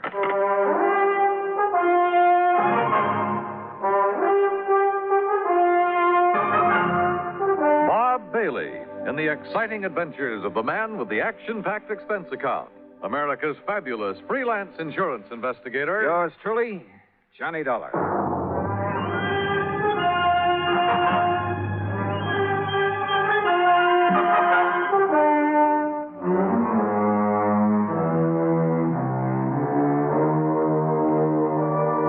Expense account submitted by Special Investigator Johnny Dollar to Floyd's of England, North American offices, Hartford, Connecticut. Following is an account of expenses incurred during my investigation of the funny money matter. Expense account item 1, $1 even, taxi from my apartment to George Reed's office. I found him sitting, staring grimly at a pile of paper money spread around on the top of his desk. Well, there they are, Johnny. 45 $100 bills, and every one of them as phony as I've ever seen. Look at them. Yeah, I see what you mean. Whoever turned these out didn't even have sense enough to use the proper kind of ink. Yeah, it looks like he must have diluted it. Yeah. Have you ever seen such washed-out-looking money in all your life? Good tough paper, though, just like the real McCoy. Yeah, it's real crisp and new. But, Johnny, look at those colors. Even the black isn't really black. Yeah. You'd think they'd at least have tried to wrinkle them up a bit and dirty them. Yeah. This is the most obviously flagrant... What are you looking at, Johnny? Well, this is unusual. For counterfeit, that is. What? Well, they've all been printed up with different serial numbers. See? Here. And here. Huh? How about that? Pretty smart. Funny, isn't it? The thing that usually makes this stuff easy to spot is the same number on all the bills. Sure. And whoever made these was clever enough to think of that. Had sense enough to use good paper, too. Uh-huh. But he certainly slipped up when it came to the color and quality of the ink. As for the press work... Well, I don't pretend to know much about phony money, George. Who needs to? And heavens knows I don't see too many $100 bills. But to me, this engraving looks just about perfect. That's just what I'm saying. Perfect plates, sense enough to change the numbers, good paper. Yet look at the result. Yeah. Has he ever tried anything like this before? What? Durango? Yeah. And just for the sake of the record, what is his real name? That's it. Durango Laramie Dalhart. Oh, I can't believe it. And the answer to your first question is no. Durango is as honest as the day is long. Well, maybe you mean he was. Well, maybe. But if so, I want to know why. There'd have to be a mighty good reason, believe me. Running out of dough is the best one I can think of. But he's always had plenty. After all, $4,500 to spend on insurance year after year. Well, just who is he? And where is he? He lives on a ranch in Oklahoma. What kind of a ranch? I don't know. But it must be awfully big. Where in Oklahoma? A place called Bum Spung. Bum Spung? Yes. Oh, now, look, George, this whole thing is beginning to get a little too thick. Durango, Bum Spung, Laramie, Dalhart, whatever it is. Look, counterfeit money is for the Secret Service, so why don't you just put in a phone call to them and let them carry the ball? No. Why? Because of Durango. I simply can't believe he'd deliberately hand over a lot of phony money. He's been paying on that policy for years. Always in cash? Always in cash. Crisp, new, legitimate $100 bills. Up till now. Were you here when he left these? No. Now, look, Johnny, if somebody is trying to take him, it's up to us to protect him. Oh, that's a big if, George, from where I stand. Johnny, we've always tried to give more personal service to our clients than some of the other companies. Look, I want you to investigate this thing for us, without Durango's knowing, of course, on a fee plus expense account basis. Oh, an extra fee? That's not usual, George. With you, it is. You know as well as I do, the padding that goes on your expense account is plenty fee for anybody. Oh, George, you cut me to the quick. All right, where is where is Mr. Dalhart now? Back in Bum Spung, Oklahoma, or at least on the way. But I thought he just left this money this morning. Every year he follows the same pattern. Comes east for a fling. You know, New York and all the nightclubs, that sort of thing. Then, just before leaving, he drops in here, makes his premium payment, and is gone. So? George, I still think you should have called in the Secret Service. But I'll take this on for just one reason. What's that? I want to find out what kind of a place could ever deserve the name of Bum Spung. Since George had already arranged for plane travel as far as Enid, Oklahoma, item 2 is a mere $8.55 for incidentals along the way. I arrived in Enid shortly after noon. Item 3, $2.60 for lunch. Item 4, $50 deposit on a rental car. And the owner of the Drive Your Own agency wore a silly little smile as he gave me the directions to Bum Spung. Anyway, I headed due north on Highway 81 across the Oklahoma flatland. Some 26 miles or so further on, after passing through Pond Creek and crossing the Salt Fork of the Arkansas River, I spotted a rather crude, weather-beaten sign indicating that the place I was looking for was somewhere up a dirt road to the left. Road? That's a laugh. And it twisted and turned for seemingly endless rough miles along the riverbank. I just about decided that Bum Spung was a bum steer when suddenly I almost ran into the gate of an old wooden fence, surrounding some 2 or 3 acres of sandy ground.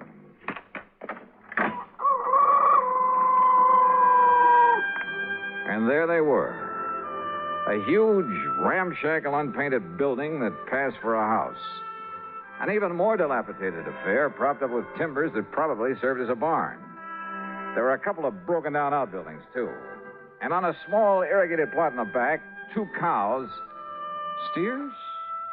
Well, anyway, 2 rather sad-looking bovines munched on the faded grass.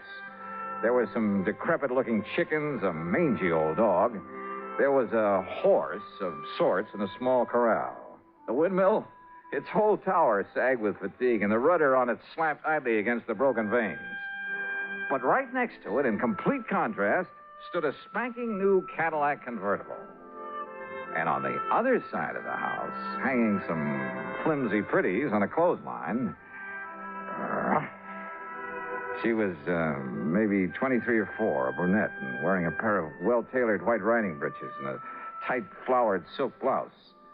She was slim, and she was pretty, and had a couple of rosebuds tucked in her hair. Hi. And about as out of place as anything I ever saw. I said hi. It was like seeing the vision of a goddess. Come on in. Just swing aside that post at your left. It's what Durango called the gate. Oh, yeah. Durango, did you say? Don't tell me this is bum spunk. It sure is. Didn't you see the sign down the road? The vast acreage within this broken-down fence is the cattle ranch of Durango, Laramie Dahlhart, who happens to be my uncle. I'm Carol Dahlhart. Who are you? Why, my name's Johnny Dollar. Dollar? That seems to me I've heard that somewhere. Oh? What are you doing out here? Oh, just driving around, summer vacation. You look like a city man. I was intrigued by that sign down the road. Curious about what bum spunk could mean. Bad water. Bad spring, so the Indians called it Bum Spunk. Ah. Durango liked the name, so he bought up these 2 acres and settled here.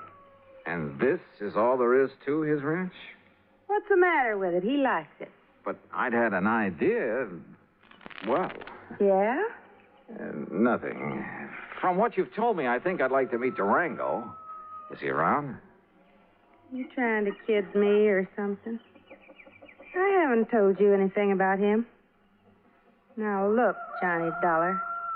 Yeah, look! Suddenly she turned, drew an old Colt 45, and as I ducked, she let go with it. Holy! I got him, see? She got him all right. A small snake that had poked up out of a hole in the ground some 25 feet away. And she got him right through the head with both shots. Oh, God darn rattlesnake? Rattlesnakes? That looks to me like a poor old gopher snake. What's left of him. So what's the difference? Could have been a rattlesnake. Hey, you were plenty fast with that gun. Yeah, gotta be. Or old Durango wouldn't have me on the place. There's no use for anybody that... Hand me a couple of those clothespins, will you? I gotta get these things hung up. Yeah, sure. Here. You said you're his niece. That's right. Only one left to take care of the old buzzard. You live here with him? Part of the time. Well, enough to look after him, make sure he don't get lonely, that he's got enough food in the house, that kind of thing. And I stick around when he goes out on the West Coast or back east for a fling. That's where he is now. Yeah, and he's due back. Hand me that slip out of the laundry bag. Sure. Here you are. I take it that convertible's yours, huh? Yeah, that was my birthday present. Oh, your family must be pretty well heeled. Family? Me and Durango, we're all that's left. Give me them stockings now. Sure. But certainly Durango... Why not? He gives me a new one every year. And this ranch is all he owns? Except for his money. Says he has a barrel of it. Well, he must have. Or else, Or else, what? nothing. Go on with what you were saying. More clothespins. Yeah, here. And when he kicks off, I get it all. And I can give up the filling station. Filling station? Well, you must have passed it, just the side of Enid. Durango says a woman's no good unless she's got a job, so I got a filling station. Let somebody else run it for me, though, and Durango don't know the difference. Or at least he don't care. The main thing is I'm around to keep him happy and give him somebody to cuss at now and then. And say, why am I shooting off my face to you this way? I don't know, but don't stop. There. Them clothes will be dry in an hour, and if you're still here, you can help me take them down again. Okay. Carry that basket for me, and I'll give you a cool drink in the house. Hey, great. You say Durango is due back here, huh? Mm-hmm. Why, don't save yourself time traveling by plane instead of train, I'll never... Johnny, if you're just around here on vacation, I'll eat my shirt. Why'd you come here? And don't give me any guff. All right, come on. Pour me that drink, and I'll tell you. Now, I'll tell you. If you're here to pull something on... Oh! What's that? Son of a dog. Blasted blasted gopher. Oh, Easy now. don't you easy now, me. I busted my ankle. Oh, it's just a little sprain. Here, arm over my shoulder. Okay. Dang fool that I was to kill that gopher snake back there. Oh, Johnny, it hurts. Then I'll carry you. Here now. Oh, that's better. And hey, boy, you got muscles. Here now. Huh? What the? Well, take me over to the sofa. What's the matter, Johnny? What stopped me was the inside of the ramshackle old house. Clean, modern, well-furnished. Even the kitchen with its gleaming porcelain, electric range, huge refrigerator, and freezer. Modern in every way. Well, don't just stand there staring. Get some water, hot and cold, for this ankle. While you're at it, pour us a drink at the bar over there in the corner. I could use a good, stiff snort.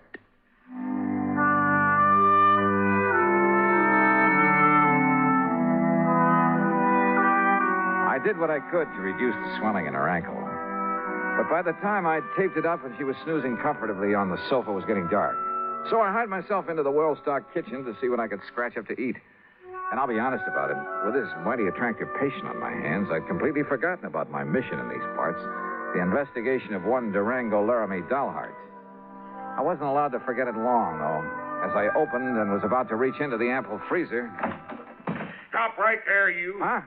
There's only one way to deal with a thieving, stealing, dirty varmint like you. Now, wait a minute. Put that thing down. And that, partner, is this way. Holy, no. Hey, no, you're out of your... No!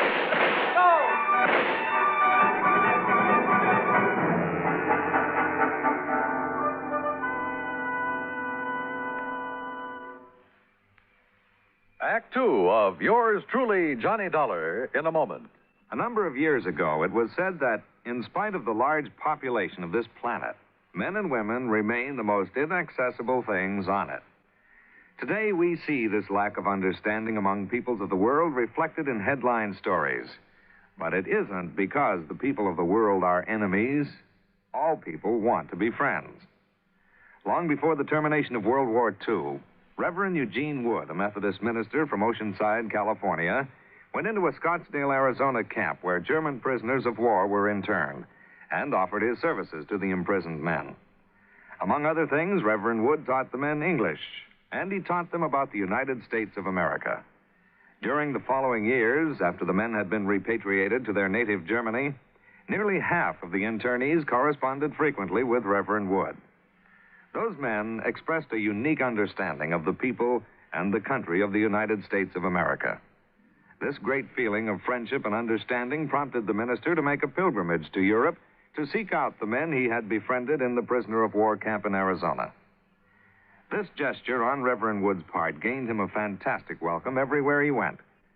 In all the places he visited, he spread the gospel of love and friendship and had it returned to him. There were no enemies, only men with the love of freedom, the right of all men, everywhere. And now, Act Two of yours truly, Johnny Dollar, and the Funny Money Matter.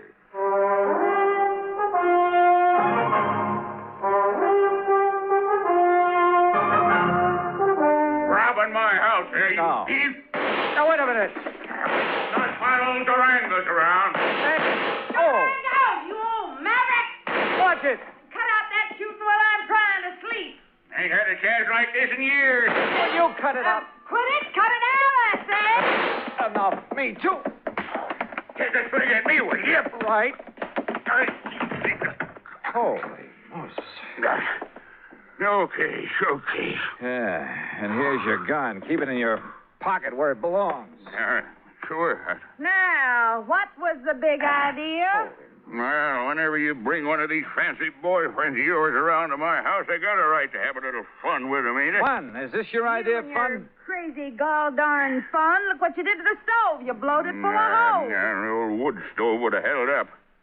Here, buy yourself another one. There's $500 nice new dollars. Hey, wait, let me see Now, what about those. that window and the jars on the shelf? Okay, here. You should have saw him when I started throwing that lid all around him. Sure. Here, Johnny, let me wipe off some of that jam that fell on your head. Johnny? Johnny who? Johnny Dollar. And I take it you're Durango Laramie Dollheart. Nah, I sure am. Fastest shot in the country, too. My pa learned how in Durango, my ma learned how in Laramie, and I'm better than both of them was. Only thing is, I get no chance to show off no more. Durango, you crazy idiot. What's the idea? No harm, man, no harm. Yeah, take a slug of this. You forget all about it. I'll get a glass. Glass, a man drinks out of the bottle. Go ahead, Johnny. Oh, well, thanks. Bad enough a he-man has to live around all this feminine fripsy and lace curtains and rugs all over the floor and You know stuff. Dad blame well you like the way I fixed up this old dumpy ears, Durango. Yeah. Now, wait a minute. Look, you two. Yeah, you know dang well a man gets tired just sitting around, no matter how pretty it is. Why else do you suppose I got to get away every now and then to San Francisco or New York or some of them places where they got some noise and excitement? Is that right, Johnny Dollar? Just leave him out of this. Why? What's he doing here, anyhow? Well? Well, Durango, I'll tell you why.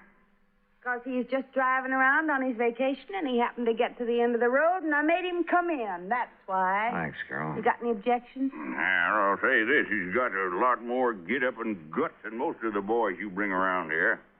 That larrup on the chin he give me is... Yeah, well, I'm sorry about that, Durango. Sorry for what? Because you didn't act like some of them lily-livered kids she brings around and run for home?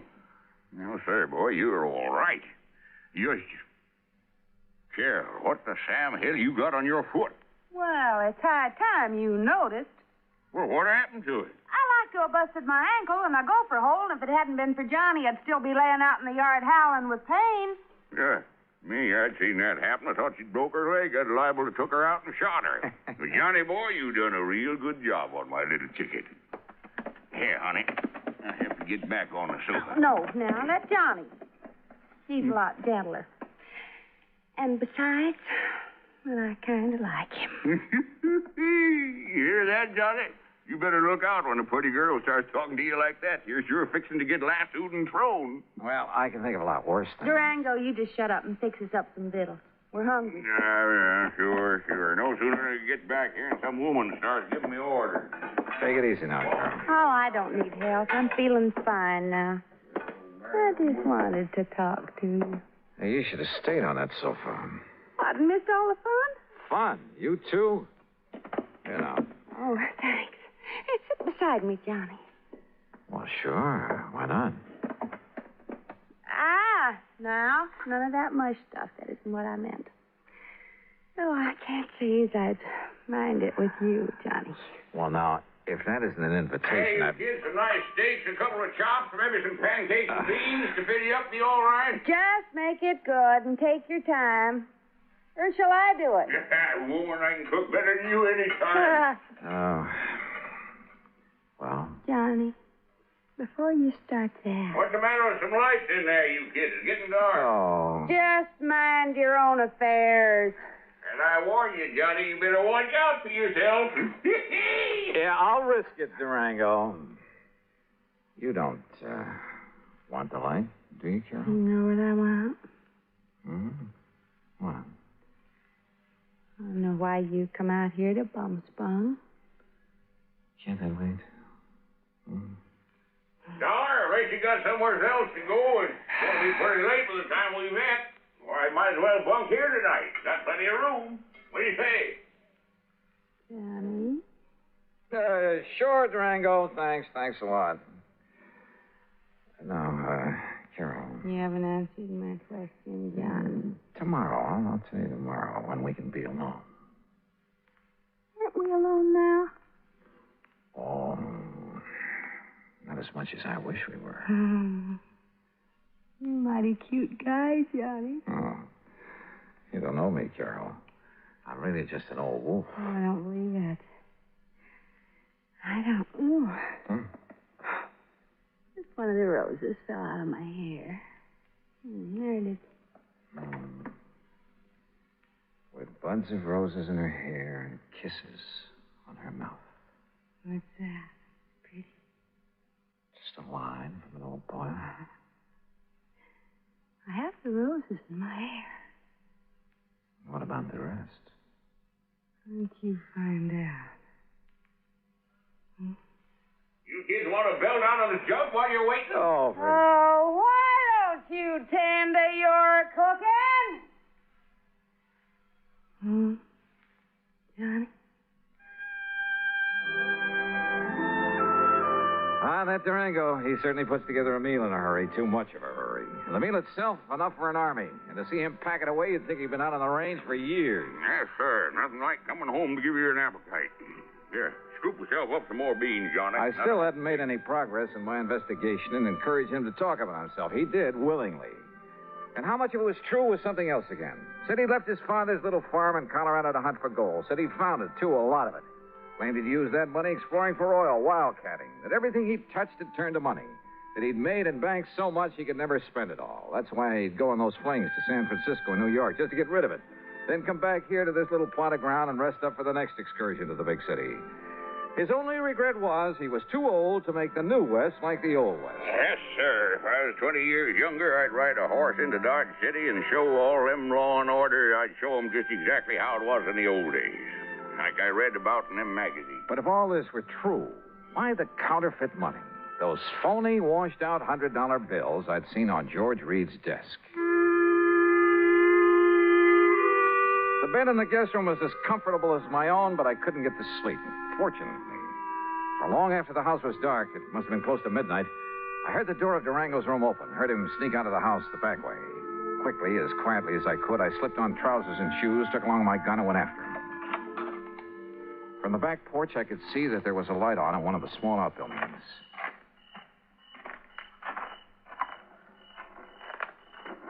With my ear pressed tightly to the side of the little shack, I could hear it only too plainly.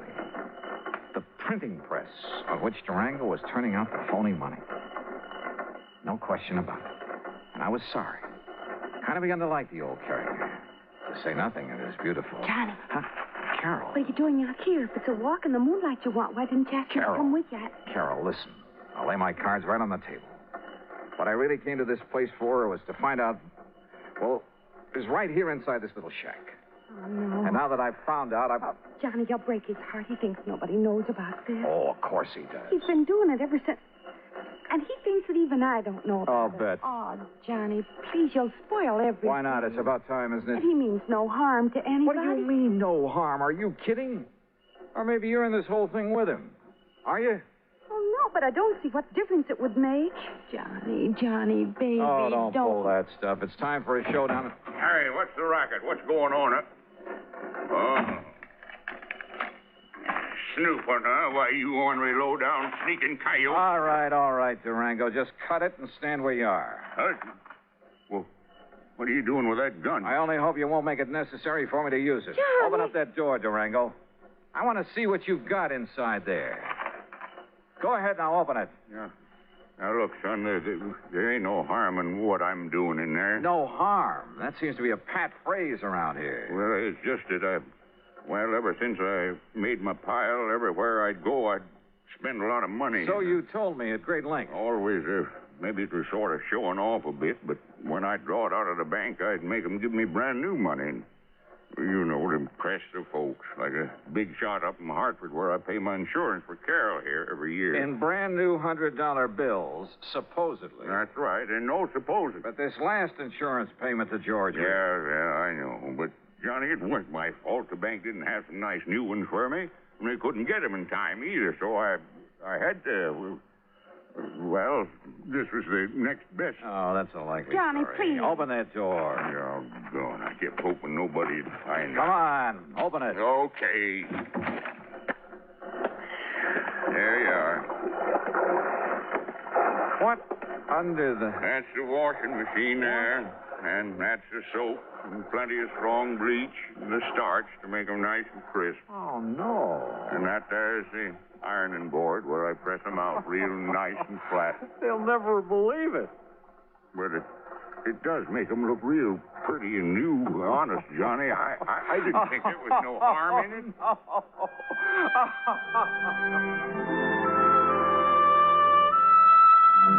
Well, there you have it, George. Full report on the funny money that turned out to be only cleaned up a bit. And the next time, call in the Secret Service, will you? No, I didn't mean that. Just don't question the charges on this account for the extra week I've spent out here. If you could see this pretty little Carol. Oh, that Carol. And if I ever get enough money, so help me, I think I'll retire to Bum-Spung, Oklahoma. Expense account total, including incidentals, and the trip back to Hartford, $171.25. Yours truly, Johnny Dollar.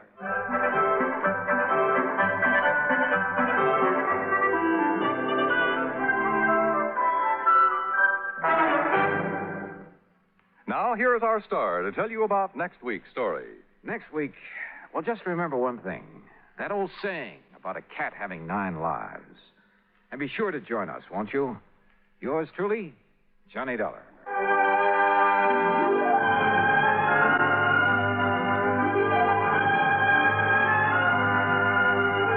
Yours truly, Johnny Dollar, starring Bob Bailey, originates in Hollywood. It is produced and directed by Jack Johnstone, who also wrote tonight's story.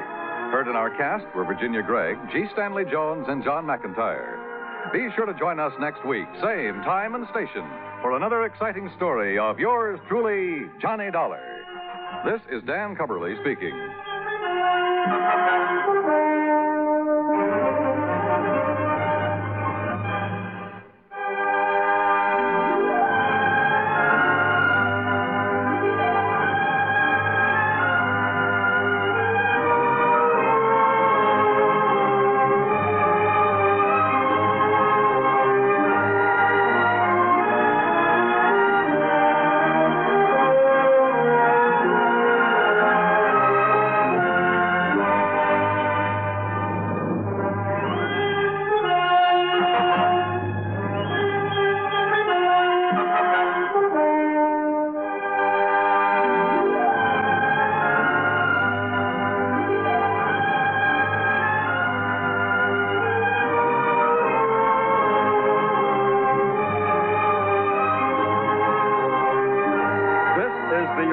States Armed Forces Radio and Television Service.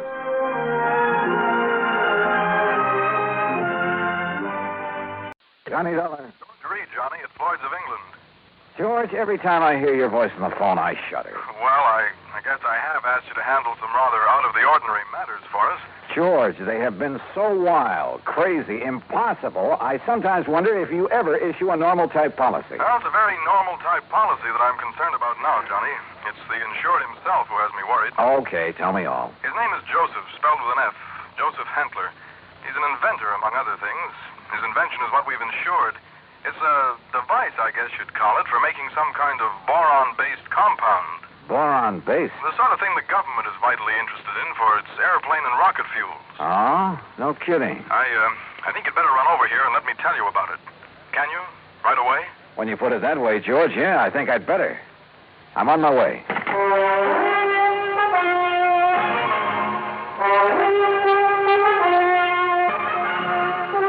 Bob Bailey, in the exciting adventures of the man with the action-packed expense account, America's fabulous freelance insurance investigator. Yours truly, Johnny Dollar. And now, Act One of yours truly, Johnny Dollar.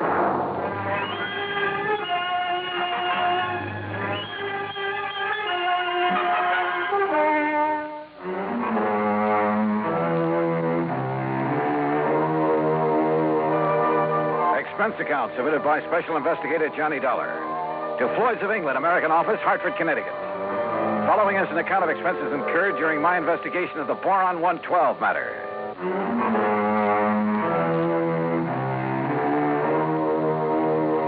Expense account item 1, $1.10 cab from my apartment to George Reed's office. As I walked in, he motioned me to a chair, leaned over to the intercom on his desk, and pushed a key. Sit down, Johnny.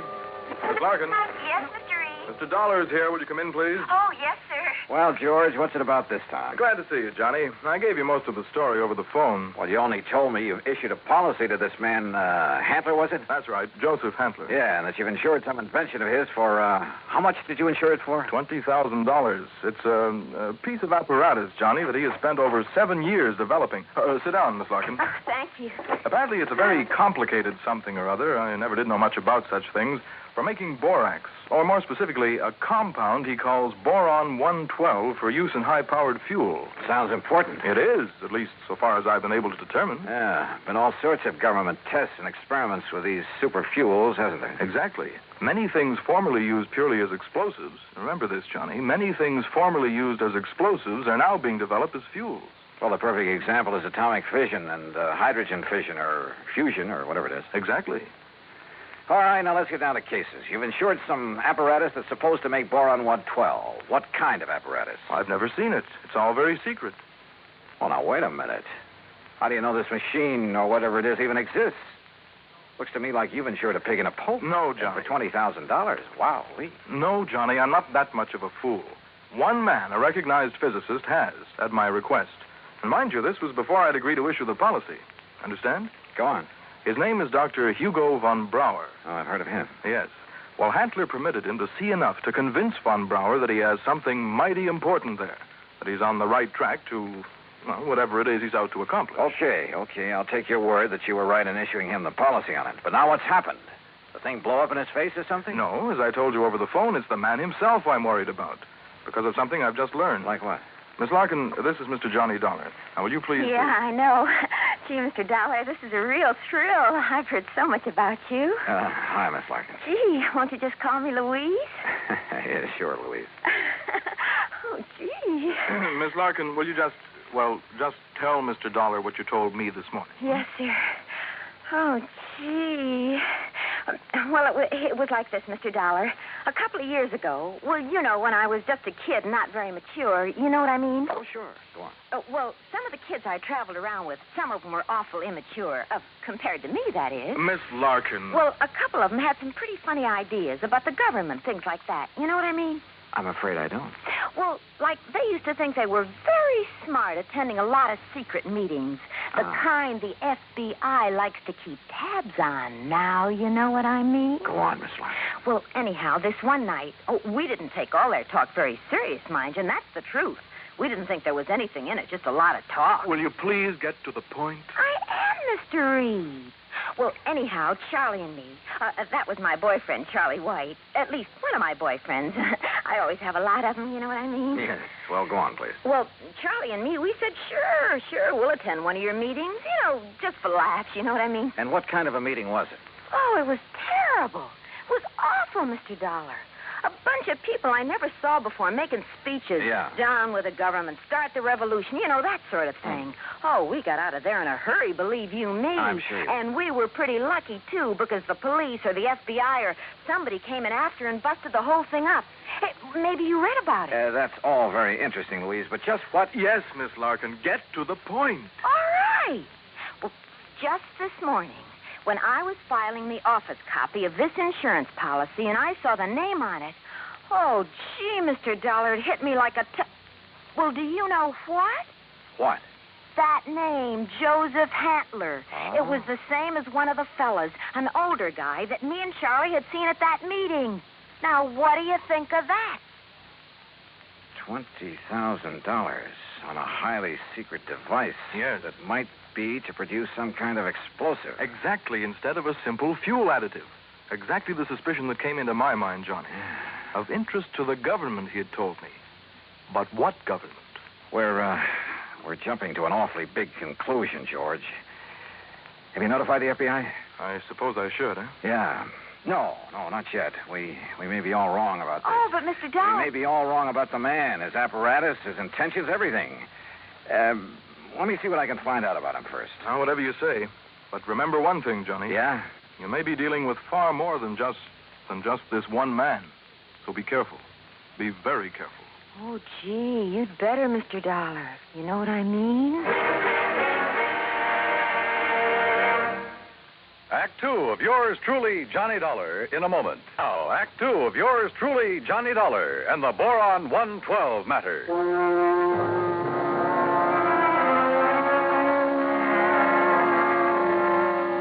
Louise Larkin, secretary to George Reed at Floyd's of England, was certain she would recognize Joseph Hantler, the inventor who had ensured a secret process for making Boron 112. If, that is, he were the same Joseph Hantler she'd met at one time at a meeting of a subversive group. Expense account item 2, $50, deposit on a rental car. In it, Louise and I crossed the Connecticut River to East Hartford, went south to Hockenham on Route 2, then south and east on a seldom-used gravel road that took us a few miles to the edge of a stream called the Salmon Branch. There in a little grove of trees, we found a windowless concrete block building, the so-called laboratory of Joseph Hantler. Gee, those directions Mr. Reed gave us were pretty good, weren't they? Yeah. Hantler certainly picked himself an isolated spot. Come on. Boy, this is exciting, isn't it? Now, just remember what I told you. If this is the man you met at that party line meeting, don't appear to recognize him. Just give me a slight nod to say yes or no. Yeah, but what if he recognizes me? Yeah, we'll cross that bridge when we get... Stop! Stop right where you are! Do you not see the signs on the fence? Keep out! Keep out! Yeah, Johnny, it's him. You're sure? Yeah, gee. Where did you hear me? I'd like to talk with you, Mr. Hantler. It is Dr. Hantler. Who are you? My name is Dollar, insurance investigator. And who is this woman? Just a friend of mine. So, what do you want with me? Well, I want to see the machine, the apparatus that Floyd's of England has insured for you. No, you may not.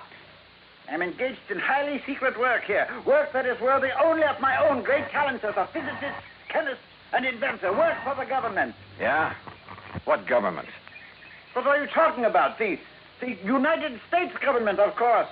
Suppose you let me see whatever contract you may have with them. I let you see nothing. I have no contract. Oh?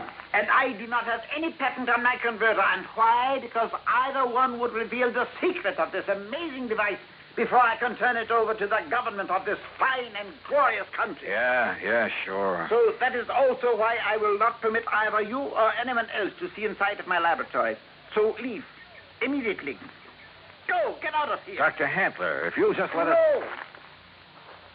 Do you understand me now? Mr. Dollar. Oh, hey, now, wait a minute. What's that thing for? You are trespassing on my private property.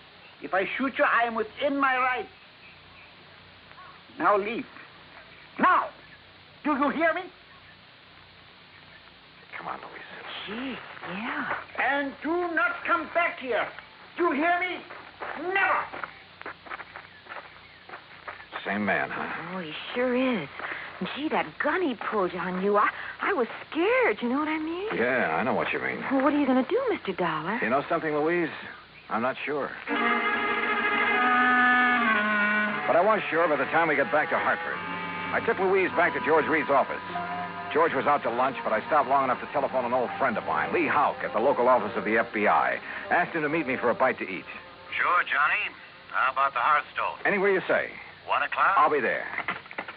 Well. Yeah, I know what I'd do, Johnny. What, Louise? I'd tell the FBI. That's exact. Yeah, well, we'll see. I know what Charlie would do, too. Charlie? My boyfriend, I told you, Charlie White. Oh, yeah. Well, I'd better be on my way. He'd go out there and he'd kill that crazy old man.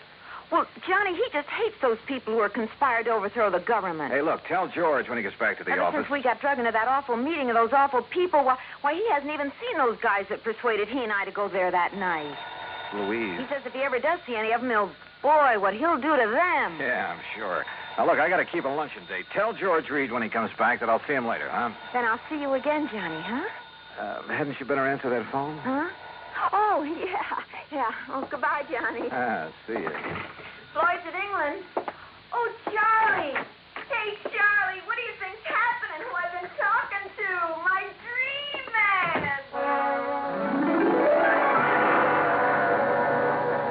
Item 3, 7:20, lunch for Lee Houck and myself. No, Johnny, you're off on the wrong tack. I'll bet on it. What do you mean by that, Lee? And Joseph Hantler is just an old crackpot who thinks the world has done him wrong by failing to recognize his fabulous talents as a chemist, physicist, engineer, inventor, anything else he's claimed to be. But if he was attending meetings of a subversive group... A meeting. We know all about that. A lot of innocent people have been sucked in on that sort of thing at one time or another. It doesn't mean that they belong or ever have. You can't blame me for being suspicious, though. Isn't George Reed your contact at Floyd's of England? Yeah. Okay. Even his kind of dumb little secretary, name's Louise Larkin. I know the girl. Even she was at one of those meetings before we cleaned him out of town. Not much gets by you boys. With one of her boyfriends, Charlie somebody or other. He's the kind you have to watch out for, Johnny. Young hothead. An easy recruit for a group like that, huh? More important, the kind who's liable to take the law into his own hands when it comes to fighting back at him. But you're sure old Hantler is harmless? Sure. He's an erratic old coot, liable to blow your head off if he thinks you're interfering with one of his crazy projects. Yeah, he'd probably rob a bank if he thought he could get away with it to further one of his crackpot inventions, and would feel entirely justified. But believe me, he'd have no part of subversive activity. Hey, you said crackpot inventions. George Reed tells me Dr. Hugo von Brauer okayed this present project. It's a real sad one, isn't it? Huh? Von Brauer, one of the best minds in the country. Until that breakdown last fall. You mean that he's no longer... That smoke. Well, sure, Johnny. If George sold him insurance on Von Brauer's okay, well... How does Handley keep going? Does he ever sell anything he develops? No, he probably lives off an old trust fund, something like that. Want me to check on it? No, wait till after I've seen him again. Somehow I've got to see that machine of his, see how badly the insurance company stands to get took. Yeah, Johnny. I think you better. Maybe he was right. Maybe the idea George Reed and I had cooked up, that the old scientist was working on some kind of bomb or explosive, was... Anyhow, my problem was to find out exactly what he was working on, what the company had blindly insured. So I drove out there again. To keep Hantler from barging out with his gun, I blew the horn a couple of times as I pulled up alongside the fence. But there was no response to it. Good. Maybe Hantler wasn't there. Maybe I could somehow get into the place, see for myself what was up. But suddenly, from inside the building came a couple of dull thuds. And then the whole thing began to bulge at the seams, began to...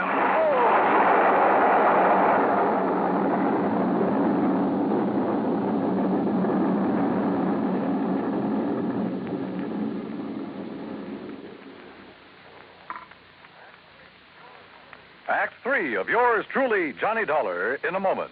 3 of yours truly, Johnny Dollar, and the Boron 112 matter.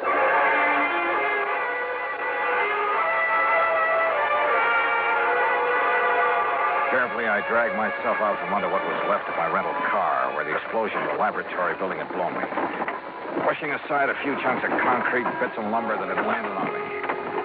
And I saw them coming down the road toward me from a car parked in the trees at the side. Louise Larkin, a big, husky football player type who looked as though he could stand a good bath and a shave. Well, served him right. That's all I got to say, Louise.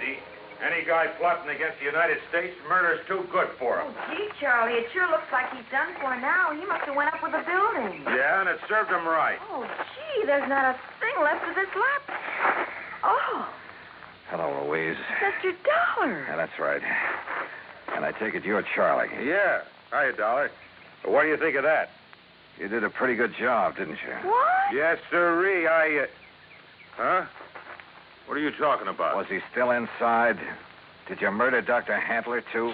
Johnny! Now, wait a minute. You think I done that? Oh, no, Johnny, we just got here. Oh, sure. Honest, Charlie was going to have a showdown with him. He was going to drag him out of that place and hand him over to the FBI. Sure, what'd you think? Gee, I was worried about the old man's gun, remember? I remember. But if you think a lousy gun was going to stop me from handing a subversion guy like him over to the... Now, look, you don't mean you think I done this. What would you think? No, I did it. Oh, was it not wonderful? Dr. Hantler. Yes, Mr. Dollar, and I want you to meet... So you're still alive, huh? You're okay. I beg your pardon? Well, you won't be for long because I'm going to take you in. I'm going to... Quiet.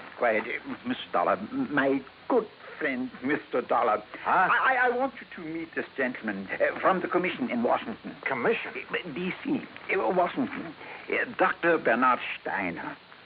The Dr. Steiner? Yeah, but of course. I've heard of you, and now it's nice to meet you, Mr. Dollar. This final test, it was proof. It was final, all right. Yes, it was all the proof I need. We observed the buildup of the explosion from the top of yonder hill. The proof of what? That Dr. Hantler has finally come up with a controlled power source in his boron compound of inestimable value to the country's rocket program. So, I am a great man at last. Oh, why he calls it Boron 112, I'll never know. Well, because it was experiment number 112 with my wonderful converter process. What else? Hey, if you're from Washington, mister, I am, young man, and I assure you the government will take over Dr. Hantler's process immediately. Well, I'll be doggone. I don't get this. Neither do I, honey. Well, what about the converter, as you call it? Did that go up with the building? Yeah, but of course. And now I can build for the government a big one. Big enough to serve this glorious country of ours. Yeah, sure. But you'll expect the insurance company to pay for the one you deliberately blew up. Me? Dr. Joseph Hantler? No, never. I am a great man now. I am above such petty things. I tear up that policy. I do not want their money because now I am a great man.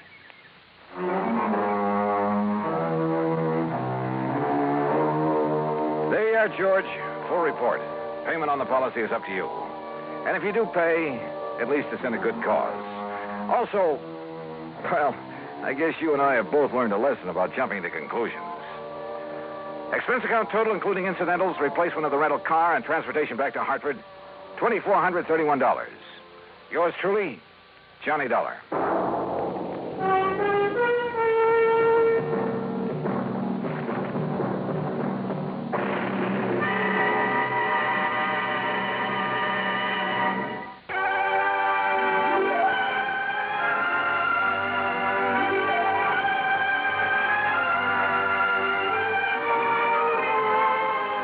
Truly, Johnny Dollar, starring Bob Bailey, originates in Hollywood and is produced and directed by Jack Johnstone, who also wrote today's story.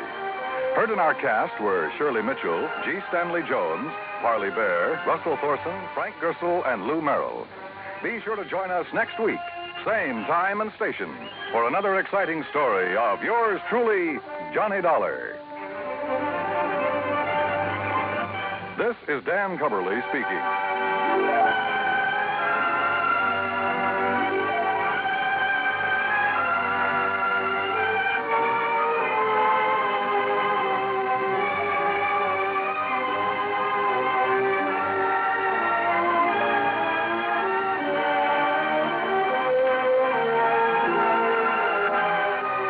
This is the United States Armed Forces Radio and Television Service.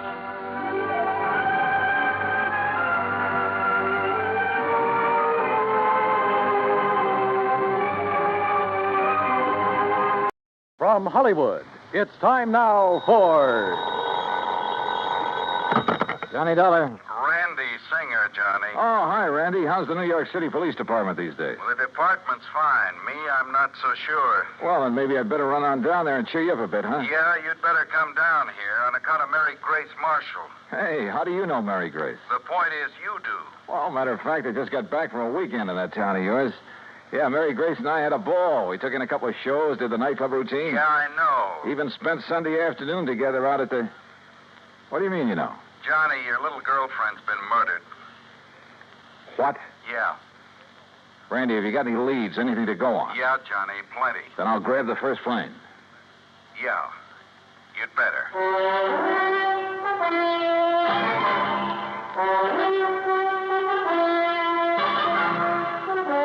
Bob Bailey in the exciting adventures of the man with the action-packed expense account, America's fabulous freelance insurance investigator. Yours truly, Johnny Dollar. Act one of yours truly, Johnny Dollar.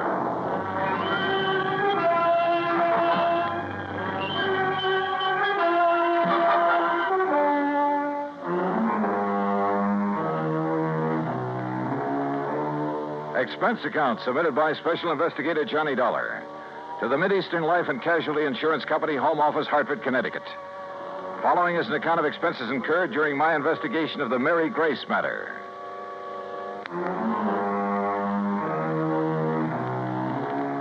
Expense account item 1, 10 cents. Phone call to the airport to reserve a seat on the first plane to New York. Item 2, phone call to Ben Perrin at the Claims Department of Mideastern Life. Perrin here? Ben, this is Johnny Dollar. Oh, hello, John. Now, listen, I'm on my way down to New York at your company's expense, though the expense part is beside the point. What? No, just wait a minute. Mary Grace Marshall has just been murdered. Marshall? Your company holds a policy on her, and I'm going down there to investigate. Well, now, wait, John, until we issue proper authorization for you to conduct the investigation. Don't give me that, Ben. I'm going down there now. Well, then it's completely without sanction from this or any other Okay, forget it. I was trying to save time, and I thought I was doing you a favor. Well, I suppose you are, but until a request for your services can be I routed through said the proper forget it. channels- Didn't you hear me? I gotta go. Gotta catch a plane. Well, for heaven's sake, man, what are you so up in arms about? Why you're so concerned about this particular... Because that girl was a personal friend of mine. A very dear friend. Oh. John, I'm sorry. I can see now why you're so upset. Yeah, I'm upset. By all means, go ahead, officially. And if there's anything I can do... Yeah, there is. You can stop all this yammering so I can hang up and get out of here. Goodbye. John. Yeah, what now? You really cared for that girl, didn't you? Yeah, Ben. I cared.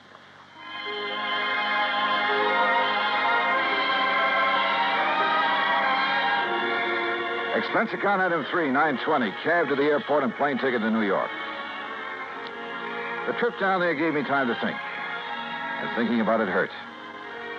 Mary Grace Marshall. Tall, brunette, and very beautiful. And as straight a girl as I'd ever known. There was a time a few years ago when I'd hoped she might marry me. But she wanted to stay with her successful career as a fashion designer. And she was right. I'm not the marrying type either. So we just remained friends. We had a lot of fun together. Theaters, dancing, an occasional nightclub. Sometimes the long hair stuff, a recital or the opera. And we go to the zoo or the circus, a boxing match or a baseball game. Or just go for a quiet walk in the park. And often just a long, quiet evening in her apartment over a tall, cool drink and good conversation. A goodnight kiss? Sure. But that was all. Now she was gone. And believe me, somebody was going to pay. Item 4, $6 even for a fast taxi to the 18th Precinct headquarters and Sergeant Randy Singer. Come on in, Johnny. Close the door. Sure. Hi. Better sit down, huh? Yeah. All right, when did it happen, Randy, and how? You said on the phone you have some leads. Clues all over the place. They all point toward one person. Oh. Toward the one person known to have been with her at about the time the coroner says she was killed. How was she killed? Struggle. Fell and struck her head on the base of the fireplace. Cigarette, Johnny? Oh, yeah, thanks. Incidentally, so far I've been able to keep this thing out of the papers. Oh?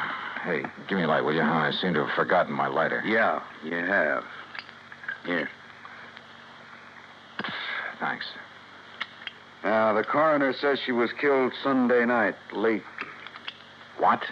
By somebody who must have spent several hours with her. You said late Sunday night. That's a... Go on, Johnny. Hey, look, stop snapping that lighter and... Wait a minute, where'd you get that? According to all the evidence, it was left behind by whoever murdered Mary Grace Marshall. Here. Look familiar? Are you crazy? This lighter is mine. Yeah, Johnny. I know. And now, Act 2 of yours truly, Johnny Dollar, and the Mary Grace matter.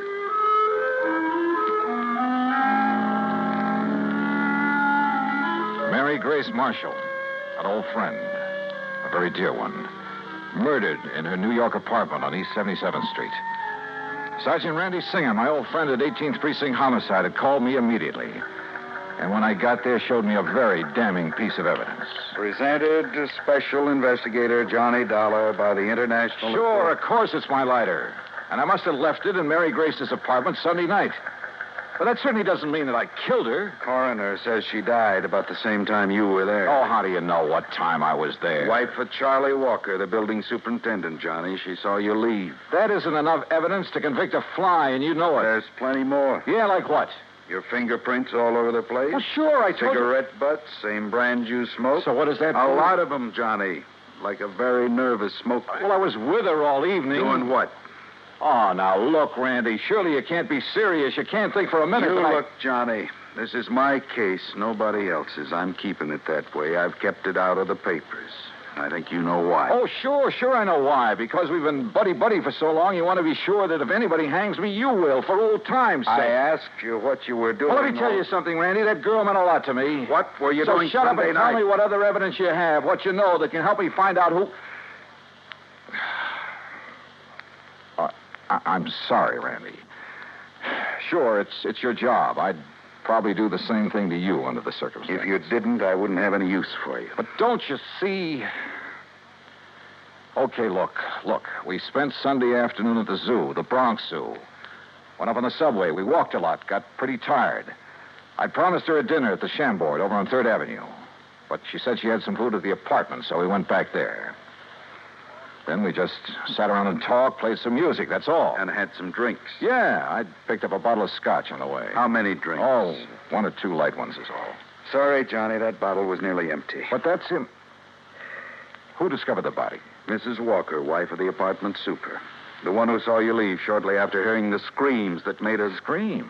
Yeah, that made her finally go up and look in the Marshall girl's apartment. She's crazy, Randy. You're lying. Can you prove it? I'd like to talk to that woman. I think you She's off better. her rocker if she told you she... What'd you say? I think you ought to see her. Huh?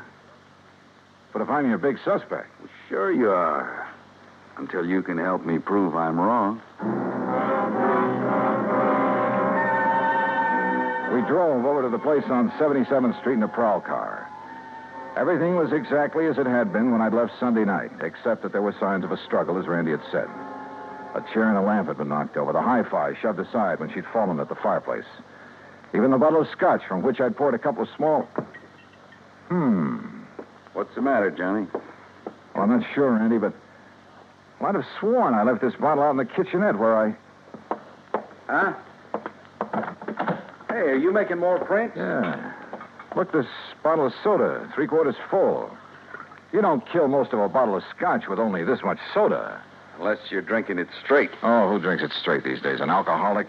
Or somebody who needs a jolt for his nerves. Maybe.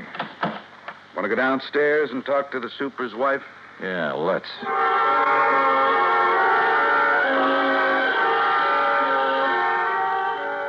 The superintendent's wife turned out to be a living doll. Young, pretty, with too much makeup.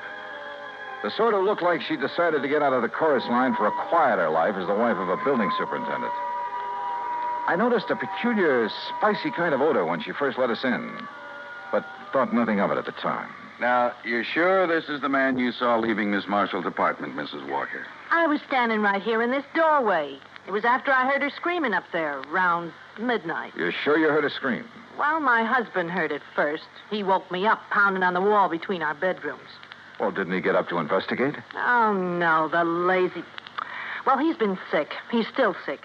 But then I heard the screaming, so I run into his room and asked him what to do. Go back to bed and forget it, he says. It's probably just a party upstairs. Then you went up and found the body, huh? Well, first I tried to sleep, but I kept thinking I heard noises. From upstairs? Well, no. You're sure? It was like maybe my husband was getting up or something. Go on. Well, finally, about 2 a.m., I went up to her apartment. When she didn't answer my knock, I let myself in. And there she was, dead. Who called the police, you or your husband? Him? Huh. Besides, I told you he was sick. He still is. I'd like to talk with him. Oh, sure. If he's sober enough. Come on. That was a funny crack. If her husband really was sick. She led us toward the rear of the apartment, and I mistakenly started to enter her bedroom. That peculiar odor again, only more pronounced. And believe me, it was an arpege. Here, mister, this way. Her husband's bedroom was pretty much of a mess, untidy, with pictures of bathing beauties, calendar art, and some striking pictures of Mary Grace Marshall plastered all over the walls. This room had an odor about a two of stale booze. Here you are, Charlie. No, I tell you, I don't want any more of that stuff. Well, you seem to think it'd make you feel better. I did. What did you... Oh, the cop again, huh? That's right, Mr. Walker. And this is the guy seen coming down from your girlfriend's apartment after all the screaming. His name's Johnny something. You actually heard screaming up there, Mr. Walker? Yeah. Yeah. Awful racket. Woke me up. Scared me. What do you mean? That poor girl up there. All alone. Only she wasn't alone. But then it stopped. I figured maybe I'd been wrong. Had a nightmare or something. Yeah, sure. A dream about her. You think about me for a change instead of dreaming about that dame. Shut up. Talking about her, dreaming about her, sneaking around to have a look at her when she came in and out. I tell you. If you wasn't sick, I think you'd sneaked up there and done her in because you couldn't have her. Will you take her out of here? It wouldn't be the first time a drunken bum has killed somebody because of it. Shut up! Mrs. Walker, I thought I told you this man was supposed to be kept quiet. Oh, well, now, look, Doctor, Yet I walk in here and find this sort of thing going on. Go on, all of you. Out of here while I attend this man. Just a minute, Doctor. Out immediately. This is a heart case complicated by a very serious virus infection. Doc, if I can have just 1 minute. Later, officer. I must save this man's life. Come on, Randy. You too, Mrs. Walker. Sure. He's been getting alcohol again, strictly against my order. Now, look here, Mrs. Walker. No, wait. Huh? Come on upstairs with me again. Oh? What'd you think of? A couple of things, Randy, that I believe will clinch this case so fast. Come on. Act 3 of yours truly, Johnny Dollar, and the Mary Grace Matter.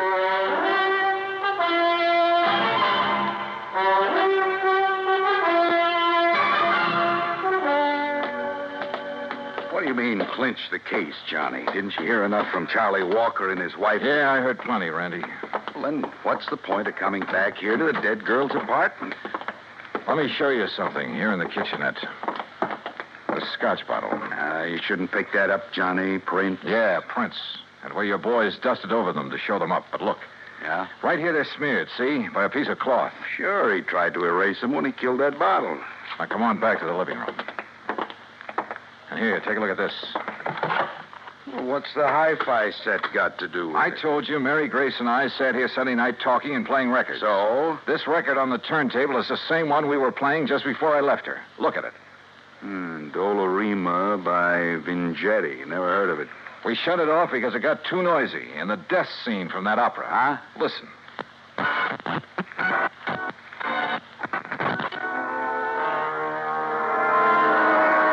Yeah, here it is.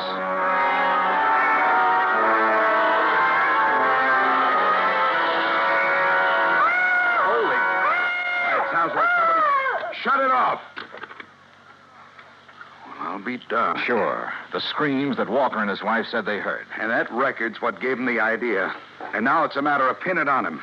All right, what have you got for his motive? Motive? Are you kidding? Didn't you see those pictures of all those beautiful those babes he has on the wall of his room?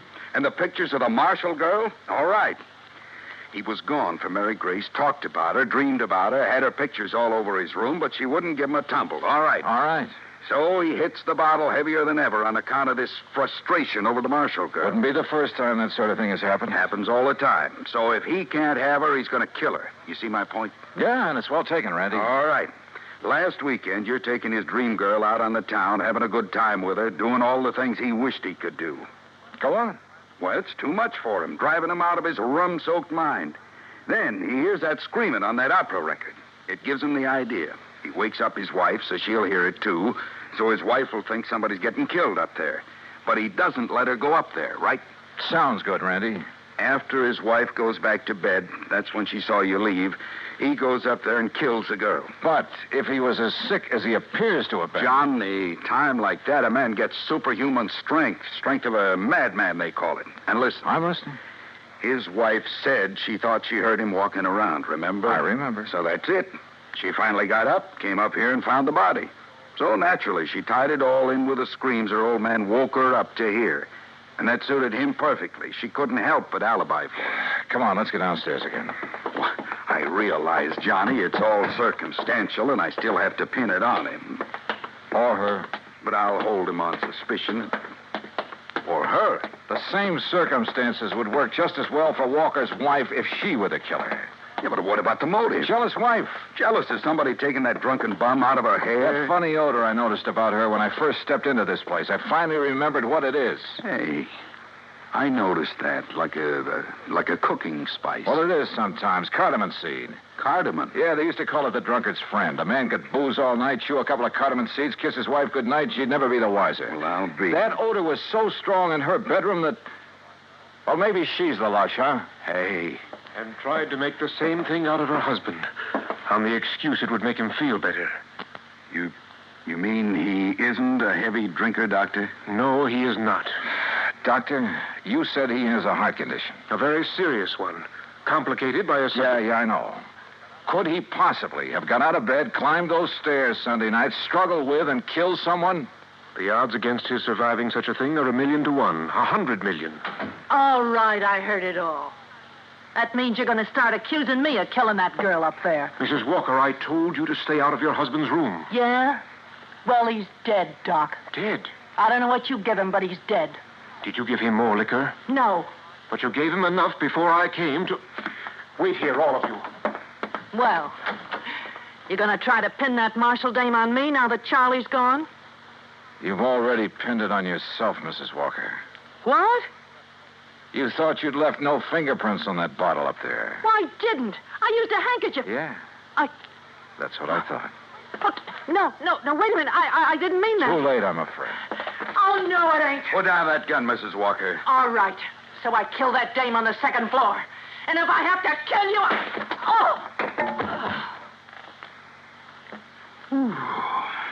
Yeah. Thanks, Doctor. It's quite all right, sir. Well, Randy, there's your killer. Happy? Yeah. I guess I ought to be. You? It doesn't bring back Mary Grace.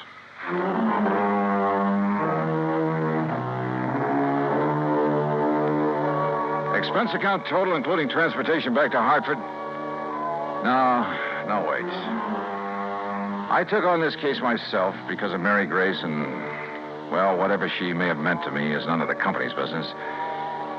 Oh, sure, you'll have to pay the claim on her policy. But let it go at that, will you? The rest is on me. I want it that way. Understand? For old time's sake. Yours truly, Johnny Dollar.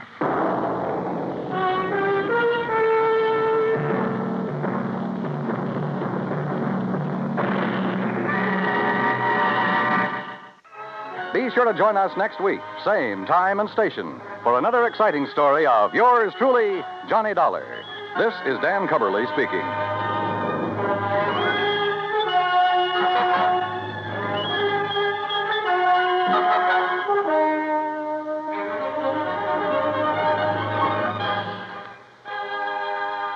This is the United States Armed Forces Radio and Television Service.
Johnny Dollar. Well, now, that's nice.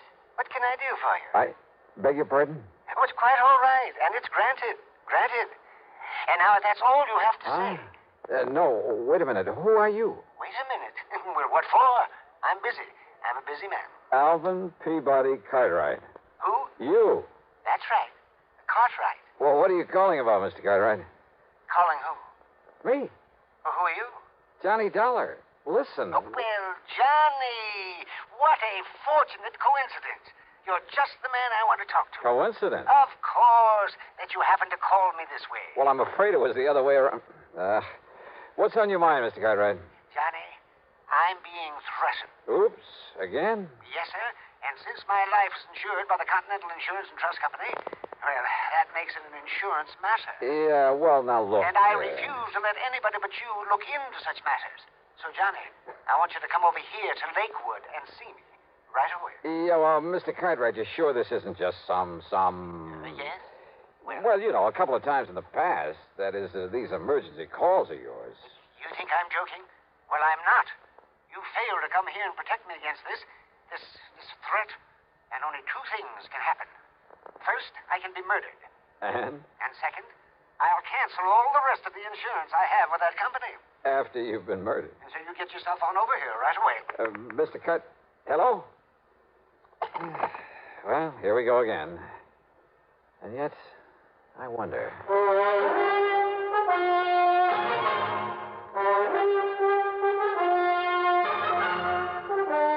CBS Radio brings you Bob Bailey in the exciting adventures of the man with the action-packed expense account.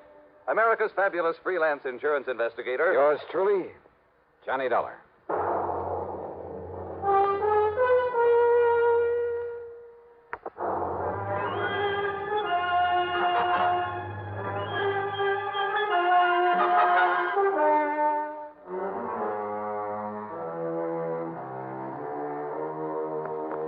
Expense account submitted by Special Investigator Johnny Dollar to the Continental Insurance and Trust Company, Home Office, Hartford, Connecticut.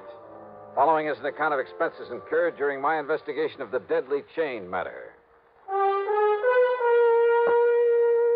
Thanks to Alvin Peabody Cartwright, I've been involved now and then in some real wild cases, real crazy. On the other hand, he's an erratic old eccentric, but extremely wealthy. As a result, he's not only been the target of a lot of rackets, but has come very close to being murdered more than once. So, item one on the expense account, $1 for a taxi to the office of Bill Ferguson at Continental Insurance and Trust. No, Johnny, he hasn't said a word to me. He tell you what kind of threat he's received? No, Bill. As usual, he told me nothing.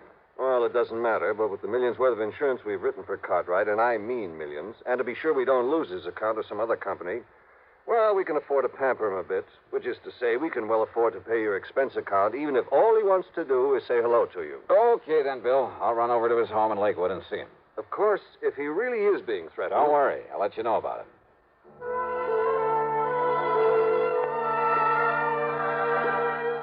Expense account item 2, $570 mileage on my car to Lakewood. For my money, it's one of the prettiest little towns in all of New England, home of a lot of wealthy retired people. The Cartwright place, where the old man lives alone, sits on top of a low hill at one side of the lake, with 2 or 3 acres surrounding the fine old house. Hi, Mr. Cartwright. Johnny Dollar. Oh, well, this is an unexpected pleasure. Unexpected? Come in, boy. Come in. Oh, thanks. Well, sir, how are you this fine July afternoon? Afternoon? It's almost evening. Can't you see that? Well, how are you anyway? Oh, I'm terrible, John. Oh, I'm just terrible. That rainy weather the past couple of days, I've hardly been able to talk. Well, there's been nothing wrong with today. A lot of nice warm sunshine. Today I've been feeling fine. Whatever made you think otherwise? Oh, and tell me, whatever brought you here to Lakewood? A phone call, Mr. Cartwright. Oh? Yeah, from you. You said you wanted to see me right away. I said I wanted to see... Oh, yeah. Oh, of course I did. And you know why? Why, sir? Because I refuse to do anything foolish, that's why. And yet if I don't, Johnny, I'll get myself killed. Just like Hector Kenworthy and Alpheus J. Perham. If you don't what, Mr. Cartwright? Carry on the chain letter I received. Oh, now, wait a minute. That's a fact. Look here. Like this. Yeah, I read. You see what it says? Continue this chain, it says. And you will not only receive a lot of money when your name reaches the top of the list, but in exactly a dozen hours... A dozen hours is exactly 6 days, John. I figured that one out. Yeah. Well, go on reading. Yes, now here. In exactly a dozen hours, you will have unexpected great good luck. Oh. But if you break the chain in a dozen hours, Dire disaster will overtake you. Oh, now, look. Surely you don't believe that kind of junk. This very same letter was received by the two friends of mine I mentioned, Perriman out in Chicago and Kenworthy out in Los Angeles. They broke the chain. In exactly 6 days, they were both dead. Coincidence? Oh, no. No, sir. This is a vicious, murderous racket. Well, I'm sure of it. Why do you say that, Mr. Carter? Because of the way they died, Johnny. Oh? Yes. Then maybe you'd better tell me about it.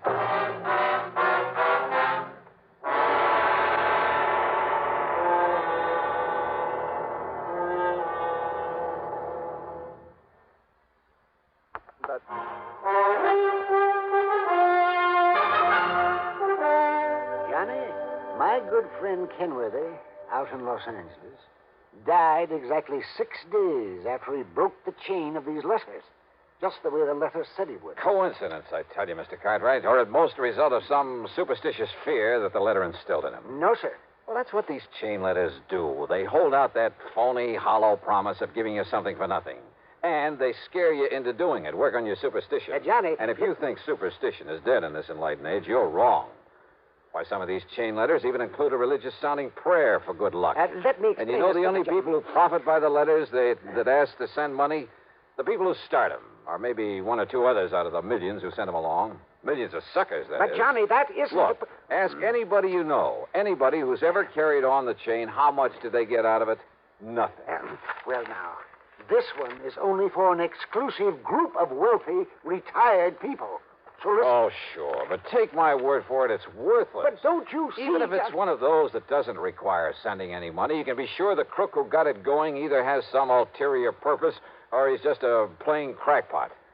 Anybody who gets scared into going on with it ought to have his head examined. Johnny, will you listen to me? And if they want you to send money... Oh, I'm sorry, Mr. Cartwright. Go ahead.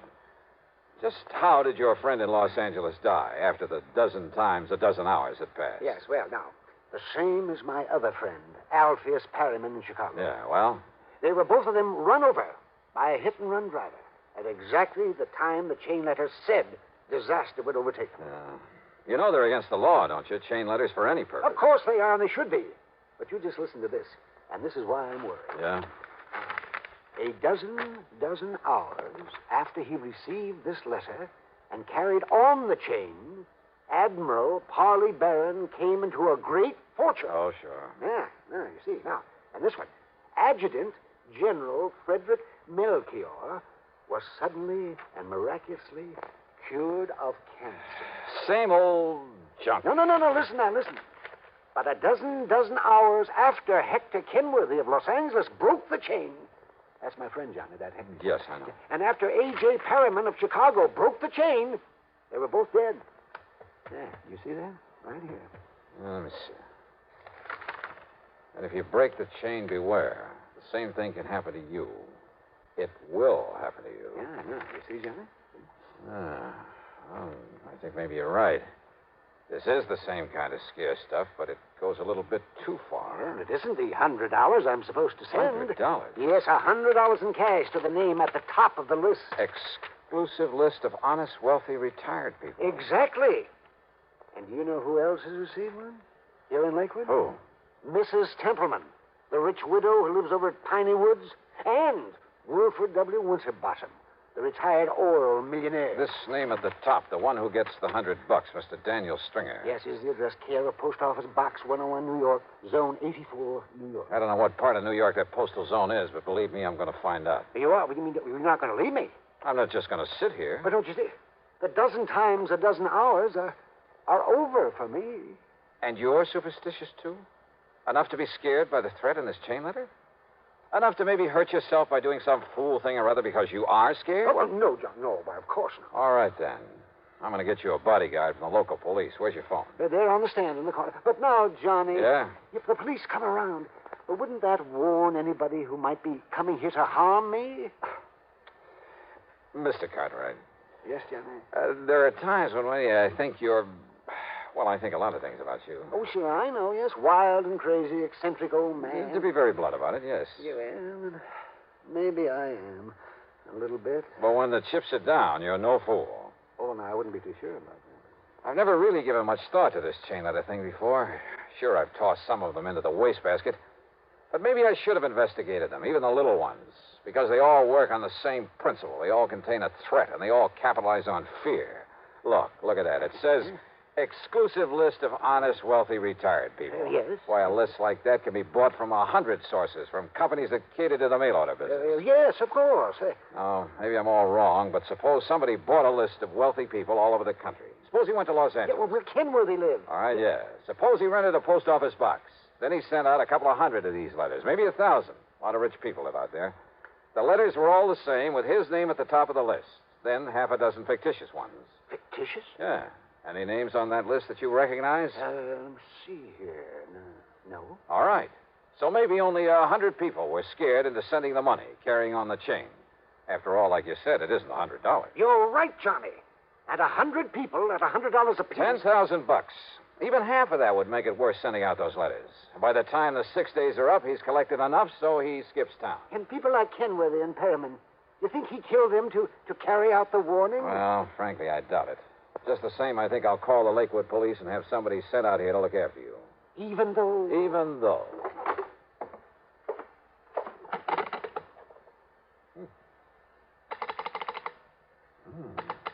What is it, Johnny? Maybe I was wrong, Mr. Cartwright. Your phone wire's been cut.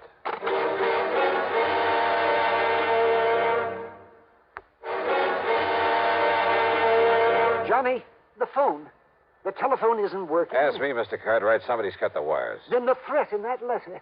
It means that somebody's come here to carry it out. Only one way to make sure. You stay inside here while I go out and take a look around. Maybe that's what they want you to do, go out there in the dark. Huh? Johnny, I'm going with you. No, you're staying right here. I'll be back in a minute. But there may be some danger. Or it may be that your phone is just out of order. We'll see. There was enough moonlight for me to see where the line off the telephone pole led to a connector box at the back end of the house. There wasn't enough light for me to notice a trailing vine as I edged my way along. So what happened? I tripped and fell flat on my face. Before I could get back up on my feet. So you come out to see what was wrong? Oh! You were, Mr. Cartwright. Oh! For not reading your mail real good.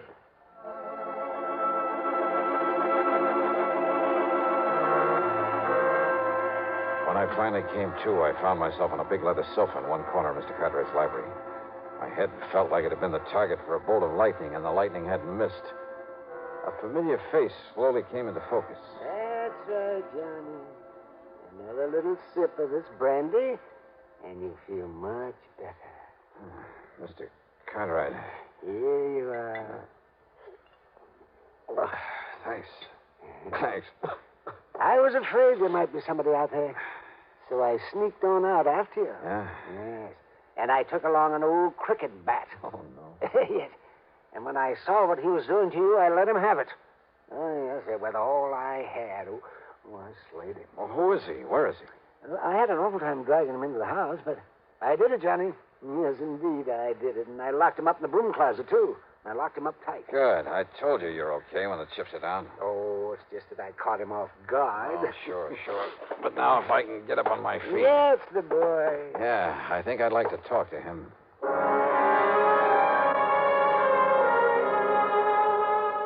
Our visitor turned out to be a pug-ugly gorilla, hardly the brains behind a chain-letter racket. Except for admitting he'd been hired by somebody in New York to come up here and give Mr. Cartwright a beating, then make it look like a burglary job, he refused to talk. So we locked him up again, and I laid my splitting head on a pillow for some much-needed rest. By the time I awoke in the morning, feeling somewhat better, Mr. Cartwright had fixed me a mess of bacon and eggs for breakfast. Sure, Johnny. I just walked down to the corner gas station and called the telephone company. And you know something? They came out here and had that line all connected up again in less than an hour. Good. Yes, just like that. So maybe I'll buy a couple thousand more shares of stock in the telephone company, huh? Just to show them how I appreciate it. Yeah. What about our little pal? I mean, the one who slugged me last night. You know, Sir Johnny, I decided that after the way he behaved last night, he doesn't deserve any breakfast. No, I mean, where is he? Yeah, he's still locked up in the broom closet. Do you think I ought to call the police to come and get him? No, not yet. Maybe I can beat some information out of him if we need it. Well, of course we need it. Don't we? Now, let's wait and see. First, I'd like to make a phone call.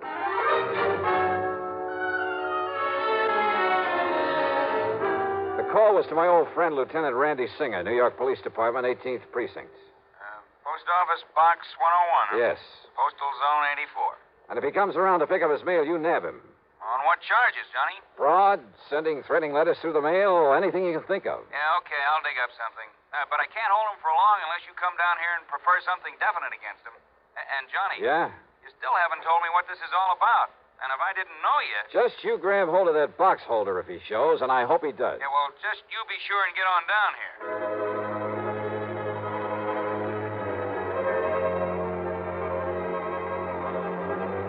Mr. Cartwright and I piled into my car. We drove over to call on first the wealthy widow Templeton, then the retired millionaire, Mr. Winterbottom. Why, yes, Mr. Dollar, I was just about to mail in the $100 to the name at the top of the list. Don't. Then later I'd mail out the other letters to some of my friends. Don't do it. But if I don't, something terrible might happen to me. The chain letter said so. If you do, it'll be a violation of federal law. What? That's right. And you could end up in prison for it. Prison? Well, Mrs. Templeton? Prison, Mr. Dollar? Yes, sir. Yes? Better do as he says, Mr. Winterbottom. But I didn't realize. I didn't know You do now, sir. Then back to Mr. Cartwright's home on the hill, just in time to answer the telephone. Johnny Dollar. Johnny, I've got him. And what a find. Yeah, Randy? Daniel Stringer, alias Danny McKay, alias Willie Daniels, and half a dozen other things. I watched him unload the post office box myself, Johnny. Then I tailed him to a cheap rooming house. Go on. When I nabbed him, he was opening, must have been 50, 60 letters he'd got. Chain letters. And, Johnny? Yeah? You know what he was taking out of them? I can guess, Randy. Thousands. Enough money to hold him on suspicion of almost anything. And, Johnny... Still here. He also had a bunch of new letters he'd written, all addressed to folks in a wealthy section down near Germantown, PA. Then hang on to him, Randy. I'll be down to make formal charges against him. Okay. Maybe I'll pick up a chief inspector from the post office department to do it. Okay, Johnny. Yeah. Maybe some of those chain letters, the little ones, are harmless. But again, maybe they're not. And they're all against the law. But there's only one thing to do. Avoid them like the plague. Or better still, if you get one, take it right down to your local postmaster. He'll know how to go about helping to stamp out this racket. And believe me, that's all it is, a racket. Expense account total, including mileage on my car and the trip to New York and back, $27.35. Yours truly, Johnny Dollar.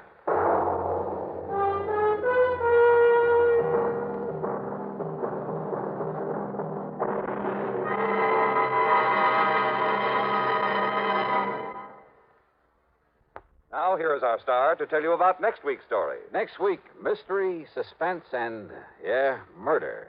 Take me to Columbus, Ohio. Join us, won't you? Yours truly, Johnny Dollar.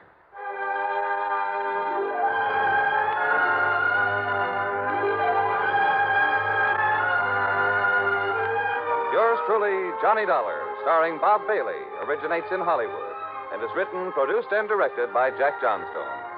Heard in our cast were Virginia Gregg, Howard McNear, Paul Dubov, Frank Ursel, and Herb Vigran. Be sure to join us next week, same time and station, for another exciting story of Yours truly, Johnny Dollar. This is Jim Matthews speaking. From Hollywood, it's time now for Johnny Dollar. Johnny, this is George Reed. Well, hiya, George. What's troubling Floyd's of England this time? Johnny, one of our clients, only quite frankly, he's far more than just a client. Oh? Yes, his life is being threatened. Oh, George, you know I hate these bodyguard assignments. Every Johnny, time I handle one of them, it ends up with my own life being in danger. I fully realize Yeah, that. one of these days, my luck may run out. Heaven forbid. Nonetheless, Johnny, If somebody needs protection, why don't you just call in the police? well, there are certain, confidential aspects of this case that, if any sort of publicity can be avoided. Johnny, Yeah? if it can any way help to minimize the danger to yourself, I'll gladly go along with you on this one. You mean literally, physically go along with me? Yes. Well, now, George, that's not the way I usually like to work. I know, but as I told you, this involves a man who is more than just a client. Yeah? Just what does that mean? It's my brother, Johnny. My own brother. Oh. Yes. Okay, George. I'll be over to see you.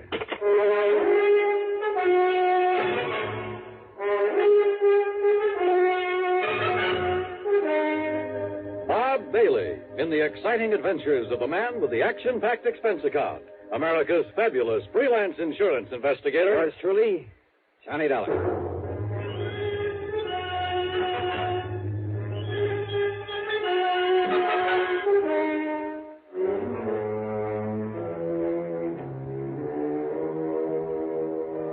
Expense account submitted by Special Investigator Johnny Dollar to Floyd's of England, North American Office, Hartford, Connecticut. Following is an account of expenses incurred during my investigation of the Twin Trouble matter.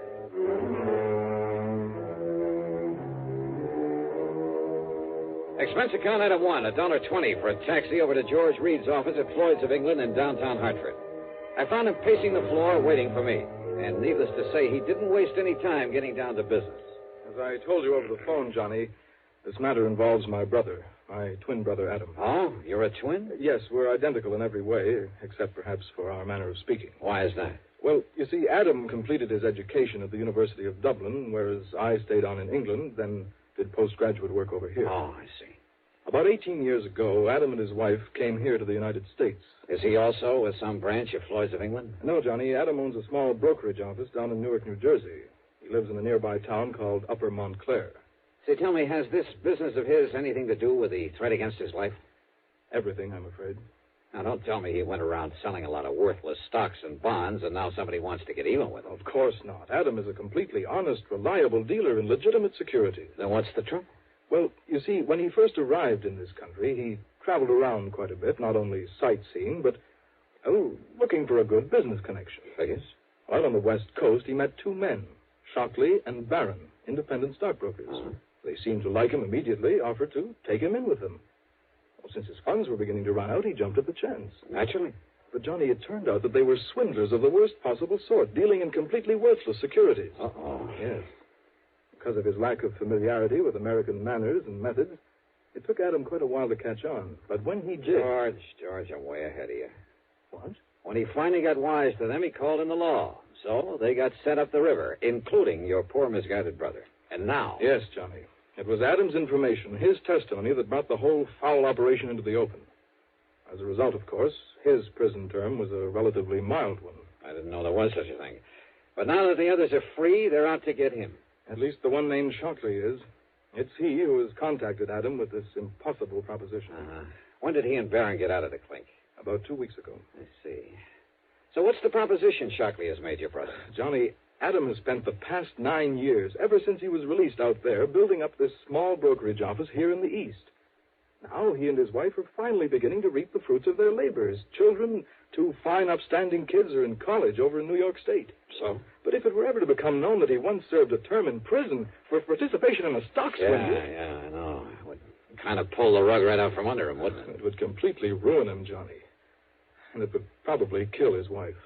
What then? This 9 years of struggle of trying to make up for that one mistake has been just as hard for her as it has for him. Right now, she happens to be in the hospital with a serious heart condition. Oh, I see. Is she the beneficiary of his insurance? Yes, she, and then, of course, the children. All right. Now, what is this proposition that Shockley has made? He's demanded $75,000. 70? Wow. Yes. Unless Adam pays it, in cash, in unmarked bills, Shockley will release to the papers, anonymously, of course. Well, he'll tell them all about Adam's unfortunate part in that stock-selling racket years ago. Yeah, which means that if Adam had a single customer left inside of a week, it'd be a miracle. And then Shockley says, after he's ruined him, he'll kill him. He'll what? Unless he pays this money, of course. He'll make it look like suicide. After all, under the circumstances, well, you know, the ruined businessman. Yeah, I do know. Sure, there'll be no reason for anyone to think it isn't suicide. Exactly. Wait a minute. That's the insurance angle, isn't it? Yes. If Adam's death is called suicide, his policy will be void. His wife and kids will get nothing. And if this man Shockley is as clever as Adam says he is, he'll do it in such a way that any court in the land will call it suicide. George, I just can't believe it. And yet, I suppose... He's told Adam that he's already got away with this sort of thing once before Adam knew him. But why doesn't he call in the police, the FBI? If this man already has a criminal record... No. Well, maybe the other one, Barron, is still working with him. No, Johnny, don't you see? Don't you see he doesn't dare? Yeah, I guess you're right. If he called in the cops, the publicity would be just as bad, just as ruinous to him as if Shockley were to shoot off his mouth to the papers. Yes, Johnny. If he goes to the police, he'll only bring his business crashing down on his own head. Yeah. George, your brother's in a pretty bad spot. No matter what he does, he loses. If he pays off, $75,000. But who knows whether that one payment would be the end? Well, of course it wouldn't. But if he doesn't, don't you see it means not only his business, his wife, his children, but his own life? I know. If it were me, alone, a bachelor with nobody else to think about. But with Adam, Johnny, he couldn't do it. He might as well cut his own throat. So we'll have to do something about it. What, Johnny? What can we do? George, I wish I knew. It was obvious this was to be more of a personal affair than business, in spite of the insurance policy involved. So for once, I decided to forget padding out the old expense account. Okay, then. Item 2, $4.35, a tank full of gas for my own car. It was after business hours by the time we got down to Jersey, so instead of trying to catch Adam Reed in his office, George phoned ahead and we went directly to his home on Highland Avenue in Upper Montclair. George stood beside me when the front door was open. And you know something? It was like looking at George in a mirror. Yes, can I... George! Even their clothes were alike. Hello, Adam. Yeah, these twins were certainly identical, except for the slight difference in their manner of speech. Adam, this is the man I told you about on the phone. The man I hope can somehow help you. Johnny Dollar. Yeah, how are you, Mr. Reed? And excuse me for staring. Oh, it's quite all right, Dollar. Quite understandable. And please call me Adam, if you don't mind. Sure. But so help me, I've never seen two people look so much alike. You know something? What, Johnny? What are you thinking? Just a wild, crazy idea, Adam. George. This perfect similarity might... No, well, we'll see. Well, now, wait. Maybe you have an idea there. No. Look, George, forget all about it. Come on, let's go inside where we can talk about this thing. I'm in complete agreement, Dollar, because we have no time to waste. If there's anything you can do about it. Why do you say that, Adam? I've heard from Shockley again. Oh? When? This morning, after the last time I talked to George. He called me at the office. I'm afraid I didn't get as much business done today as I might have liked. Then I left as early as I could. I went to the bank and called on my wife at the hospital. She's very seriously ill, sir. Yes, so I understand. I've not yet had the heart to tell her about this whole ungodly affair. And I can't say that I blame you. And yet, what difference would it make? Whatever happens, whatever this man does to me, it's bound to affect my darling. Oh, it's a terrible thing, Dollar. Now, this phone call today. Yes. Shockley says that he's coming here tonight. Tonight? Yes. Uh-oh, with my car out front. Well, that's why I stopped at the bank today. He says he must have $10,000 as a sort of down payment, as evidence of my good faith. $10,000? Well, I say that he won't get it. Oh, now, wait a minute, George. No, Johnny. I tell you, I won't let Shockley get away with this. George, If he please. comes here tonight and demands that money, I'll kill him rather than let Adam give him a single Now, cent. listen, will you? I told you, Johnny, with me it doesn't mean a thing. But with Adam, his wife, his children... You think he'd come in here with my car out front? If he does, I want to be ready for him. Give me your gun, Johnny. George. This whole rotten thing has gone too far.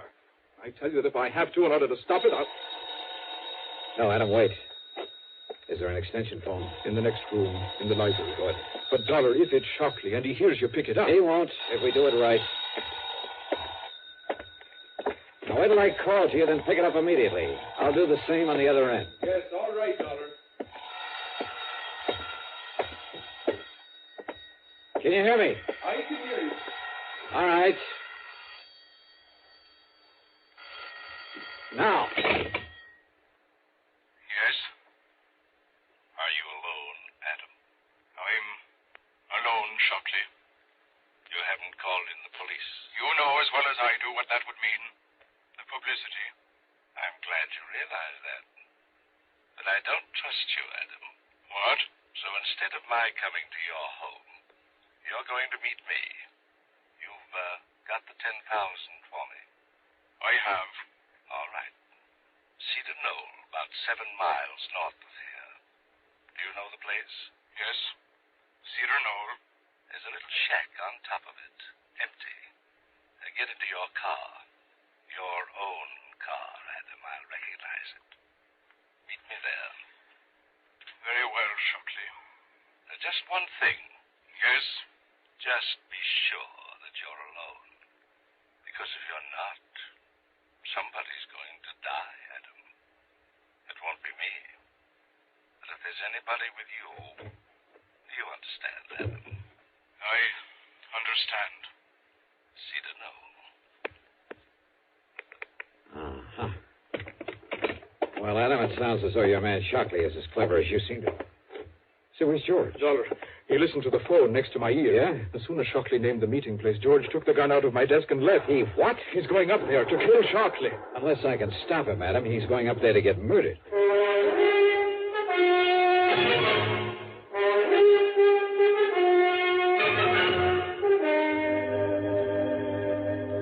Where is it, Adam? The Cedar Knoll, where Shockley will be. Here, Dollar. I can show you on a map. Here. It's 15 or 16 miles from here. Huh? Shockley said it was only about 7. Then he must have been somewhere along the way when he called. That means he'll get there long before George can. Yes. Look now. Here it is on the map. Yeah, I see. Straight up 23 and west of Pumpkin Plains. Yes. All right. Now, George took your car. What kind is it? That little coupe I saw out in the street? That's it. Oh, fine. There are 10 million of them on the highway, all alike. What's the license number? Well, come on. I don't know. I don't remember it. Then, Adam, all I can do is try to get there before George does. Before he gets himself killed.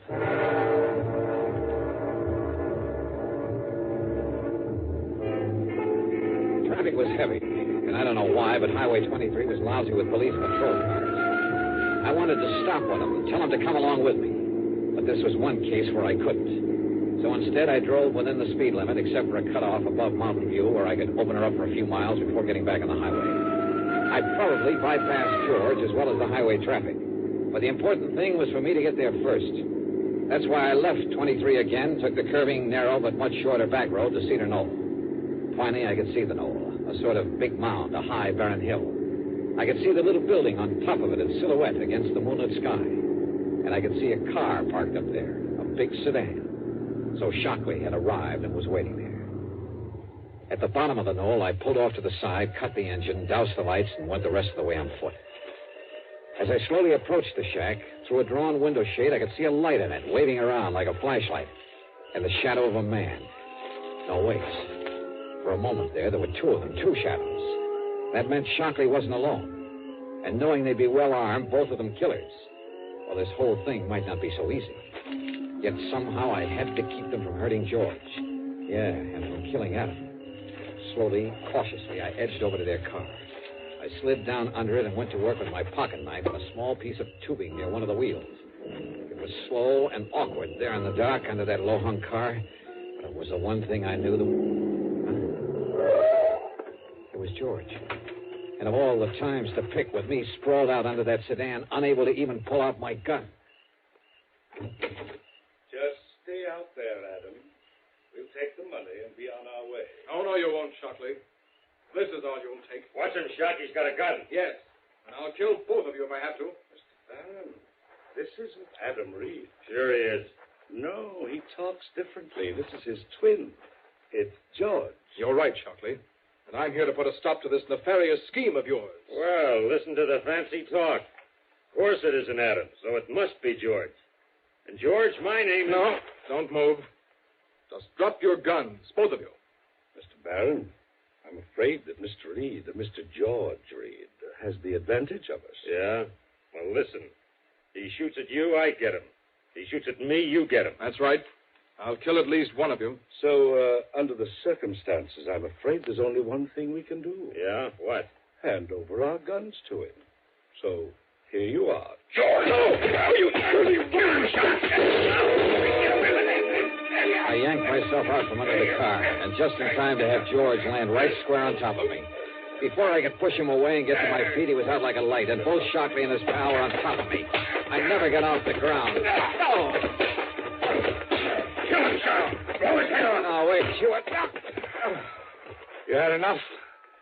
You had enough, mister? Get away, Shock. Let me shoot him. No. But listen, we've got to get out of here. Those shots he got off, the cops will be coming up from the highway to see what they were. But don't you see if we leave him here? We've got to, but we're not leaving this state until we kill his brother. Come on. No, you wait. You want some more? Never get away. Oh, no? Use that car. Kill yourself. Drop dead. Come on, Barry. No. Listen. Come on, Barry. You listen. Oh. Come on, Barry. Okay. Take the back road down the hill. Yeah.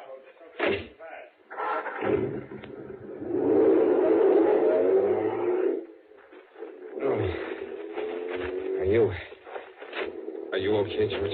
Yes, Johnny, I guess so. But they got away. They'll go down. They'll kill Adam. They're not going anywhere, George. What? I cut the brake fluid line. They have no brakes. By the time they get rolling down that hill...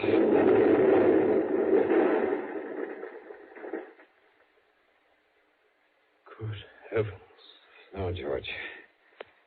They're not going anywhere.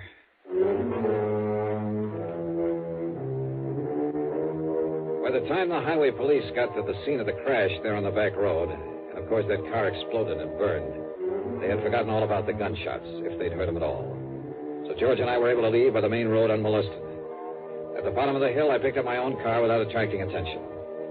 I suppose I'll have to make some sort of report to the police. But I don't see any reason why I should have to reveal the name of the man they were out to get.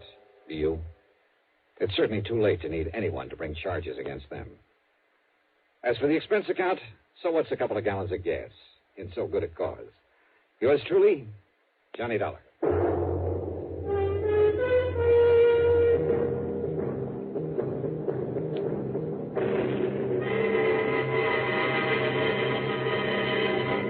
Now, here's our star to tell you about next week's story. Before I do, I just want to say thanks to all you good people who write in to tell me how much you like the show. It may seem like a little thing to you, but it means a great deal to all of us. Believe me, I'll answer your letters just as fast as I can get around to them. But you'll just have to be patient if it takes a little time. Now, as for next week, well, I suggest you read The Cask of Amontillado by Edgar Allan Poe. Then join us, won't you? Yours truly, Johnny Dollar.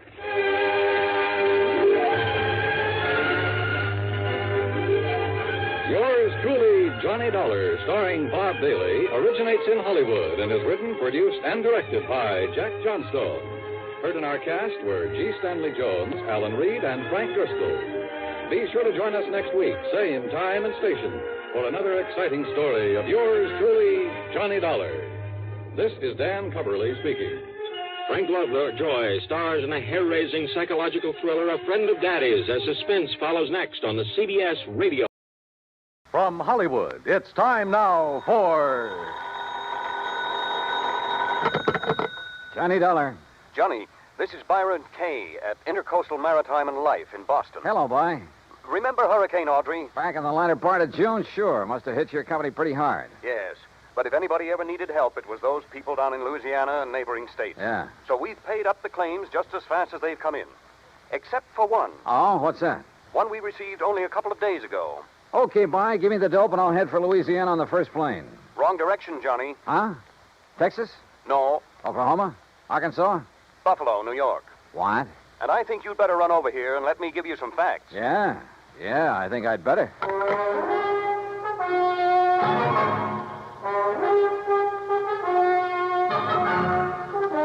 Bob Bailey in the exciting adventures of the man with the action-packed expense account. America's fabulous freelance insurance investigator. Yours truly, Johnny Dollar.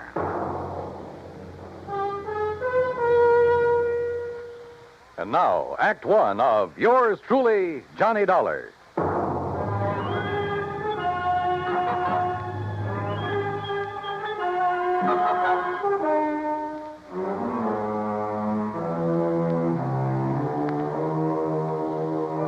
Expense account submitted by Special Investigator Johnny Dollar to the Intercoastal Maritime and Life Insurance Company, Boston, Massachusetts. Following is an account of expenses incurred during my investigation of the Charmona matter.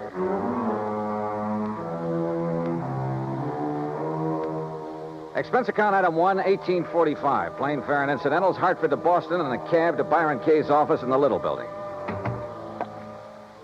Glad to see you, Johnny. Hi. I'm glad you can take this on for me. Sit down. Okay, thanks.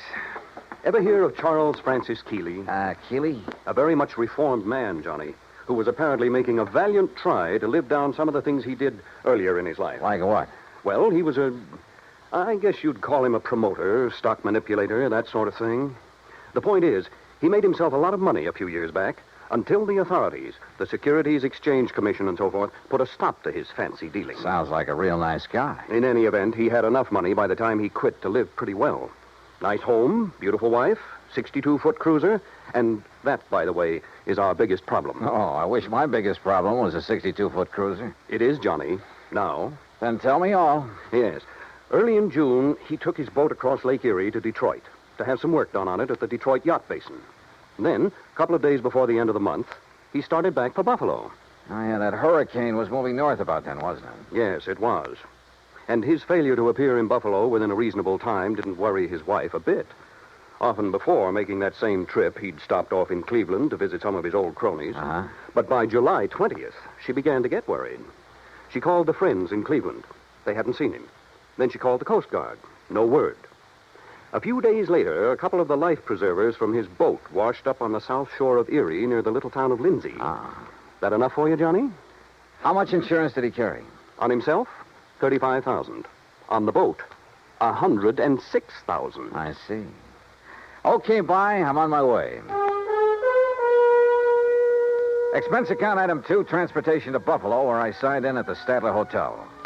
Item 3, $520 for dinner. Then taxi, that's item 4, to the Keeley home north of Delaware Park on Colvin Avenue. I don't know just what I'd expected Keeley's wife to look like. Suffice it to say, I was pleasantly surprised. She was young, tall, blonde, and beautiful, with eager, sparkling eyes and none of the signs of grief I'd anticipated. I don't know why you registered at a hotel, Johnny. May I call you, Johnny? Why, sure. Please call me Mona. May I pour you another drink? No, thanks. As I started to say, you could have stayed here. There's plenty of room, as you can see. Yes. This is a very beautiful house, Mona. Yes, but so empty now. I get terribly lonely, Johnny. Well, of course, I don't blame you. But now suppose we talk, if you don't mind, about the Johnny, thing if you have to be around for a few days, why don't you move out of that hotel and... Oh, I'm sorry. I shouldn't say that. I guess I'm sorry. It's all right. But I am lonely. Sure. Now, Mona, you realize this investigation is, it's just routine. Of course, Johnny. Now, as I understand, every effort has been made to find your husband. Of course. And to find the Charmona. Charmona? The cruiser. Oh, yes. It was a beautiful thing, Johnny. But now it's gone. And Paul. Paul? Yes. Paul Matthews was the pilot. Only he was more than that. He was very nice. Yeah. Well, now, as I... Oh, excuse me. Every time that phone rings, I hope it's some word, some news that perhaps... Well, you know. I'm not sure that I do. What? But by all means, answer it. Yes, excuse me. There was something distinctly wrong with this whole setup, that was for sure. The Coast Guard, yes. Yes, this is she. This is Mona Keeley. Perhaps Charles Keeley wasn't the only one in this family to arouse suspicion. What? Say that again. Especially now, with nearly $150,000 involved. Yes, well, how about Paul? I said, how about Paul? Then, when she finally finished with the phone call, came a couple of other surprises. Thank you. Johnny, he's all right. Huh? That was the Coast Guard. They found him. He's all right. Isn't it wonderful? That was the real surprise. Not what she said. Isn't it wonderful? Nor even the way she said it. But something deep back in her eyes that gave her away, that told me beyond the shadow of a doubt that she was lying through her teeth.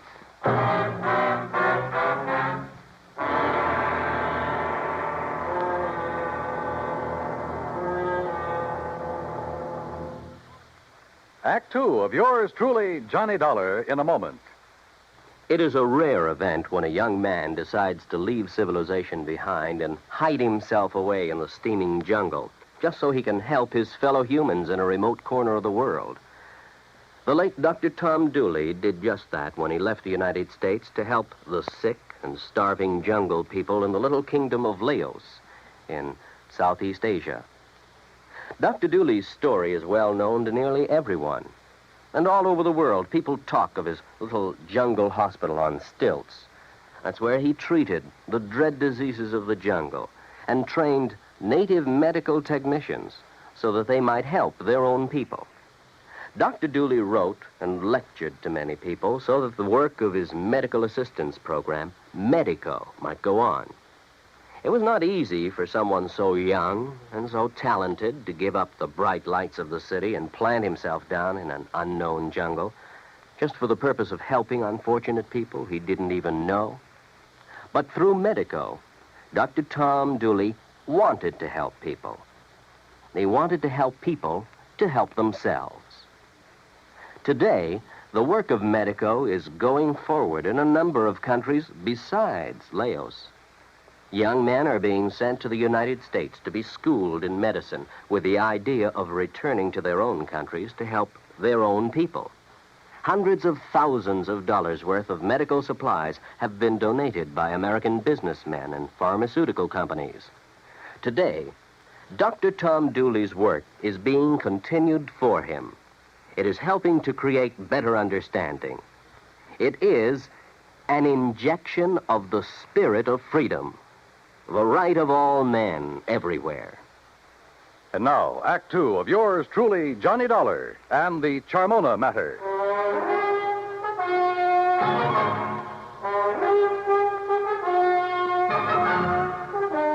The news that her husband was still alive came as quite a surprise to Mona Keeley. Isn't it wonderful, she said. But I didn't believe that she meant it. On the south shore of the Lake Johnny, near the little town of Lindsay, west of Cleveland. He was picked up on the beach by a farmer who's been caring for him ever since. Isn't it kind of funny that you haven't heard from him before? That hurricane was a couple of months ago. Well, he was out of his mind from the shock of what happened to him. Did the Coast Guard say anything about the yacht? No, Johnny, I'm afraid that Charmona is at the bottom of Lake Erie. Well, where is he now? In Cleveland, in a small private hospital. Well, hadn't you better go over there and get him, bring him back here? I told the Coast Guard we would. Mona, you're not really glad that he's been found, that he's still alive, are you? No, I'm not. I guess I never really loved Charles. I'm not sure he really loved me. He was a big shot, always out in the town, doing a lot of entertaining, that sort of thing. I was very pretty then. Kind of a business asset for him. When were you and Charles married, Mona? 9 years ago. It looks as though he's done pretty well by you. I never had any reason to complain. About that, I mean. But the things he did to make his money, it was... Well, I guess it was legal, but it wasn't right. It was almost like stealing, the way he promoted a lot of worthless inventions, penny stocks, worthless real estate, that sort of thing. But he always did all right. And you. Well, who worries about conscience when things are going well? A lot of people, Mona. But then they made him stop the things he was doing. And Charles became very strange. He took up religion like a fanatic. Oh? Kept giving his money away to a lot of crazy charities. Money I could have used. And he got moody. He'd go off alone for weeks at a time, pay no attention to me. That's what I meant when I said I was lonely, Johnny. Not just since the accident that lost the boat and Paul. Paul again, huh? Don't you understand? These crazy things have been going on for over a year now. That's why I'm not jumping with joy that Charles is alive. Do you blame me? Hadn't we better drive on over to Cleveland and get him? All right.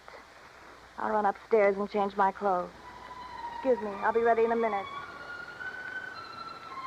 Maybe I should have felt a bit more sympathetic, but I didn't. Maybe Charles Keeley did marry her simply because he could afford to keep a smart, pretty ornament around at his beck and call. Yeah, but the chances were she'd married him solely for the things his money could buy her. She took a long time changing her clothes, which didn't surprise me, so I poured myself a drink. I glanced over some of the magazines on the coffee table. I got up and stared out of the window for want of something better to do. Wandered about the room. Wandered into the oak-paneled den. I looked over the shelves of fine books, the gun collection, and the cabinet in the corner. And almost idly, I reached out toward the leather-topped desk to shove back a slip of paper that stuck out of one of the drawers. Until I saw what it was.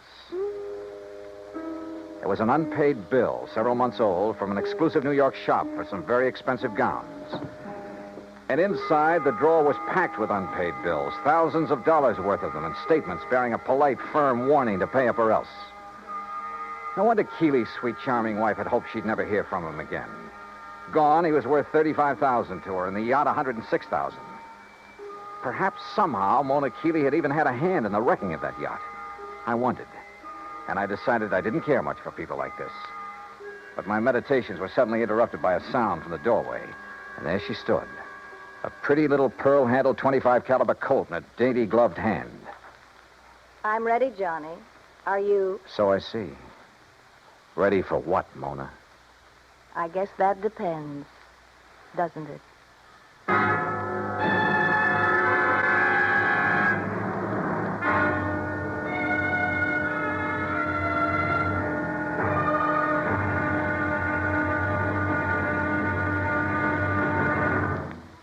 Act 3 of yours truly, Johnny Dollar, in a moment. Our flag now numbers 50 stars, and behind each star there stands yet another flag representing one of the 50 states. Wisconsin's state flag bears the state motto, Forward, and a likeness of the state mascot, the badger. The word badger was a nickname for the miners in southwest Wisconsin. During the mining boom just prior to 1830, the people who came from Illinois mined only during the good season and left during the bad. They were called suckers, just like the fish in the streams. But the busy Wisconsinites, with either too little time to leave or to build a house, moved into abandoned mine shafts to live as badgers. The Wisconsin banner pays tribute to these industrious natives. Wisconsin's state flag, the flag of the 30th state to enter the Union, was adopted on April 26, 1913. And now, Act 3 of yours truly, Johnny Dollar, and the Charmona matter.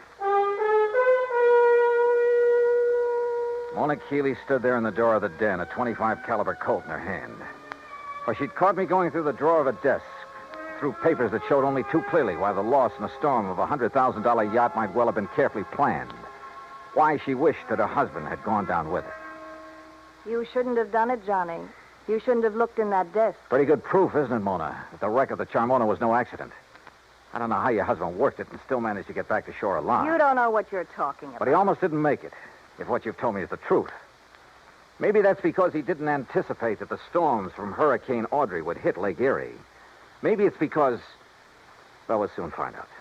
Will you? Yes, when we drive over to the hospital in Cleveland and talk with him, if he's really there. Oh, he's there, all right.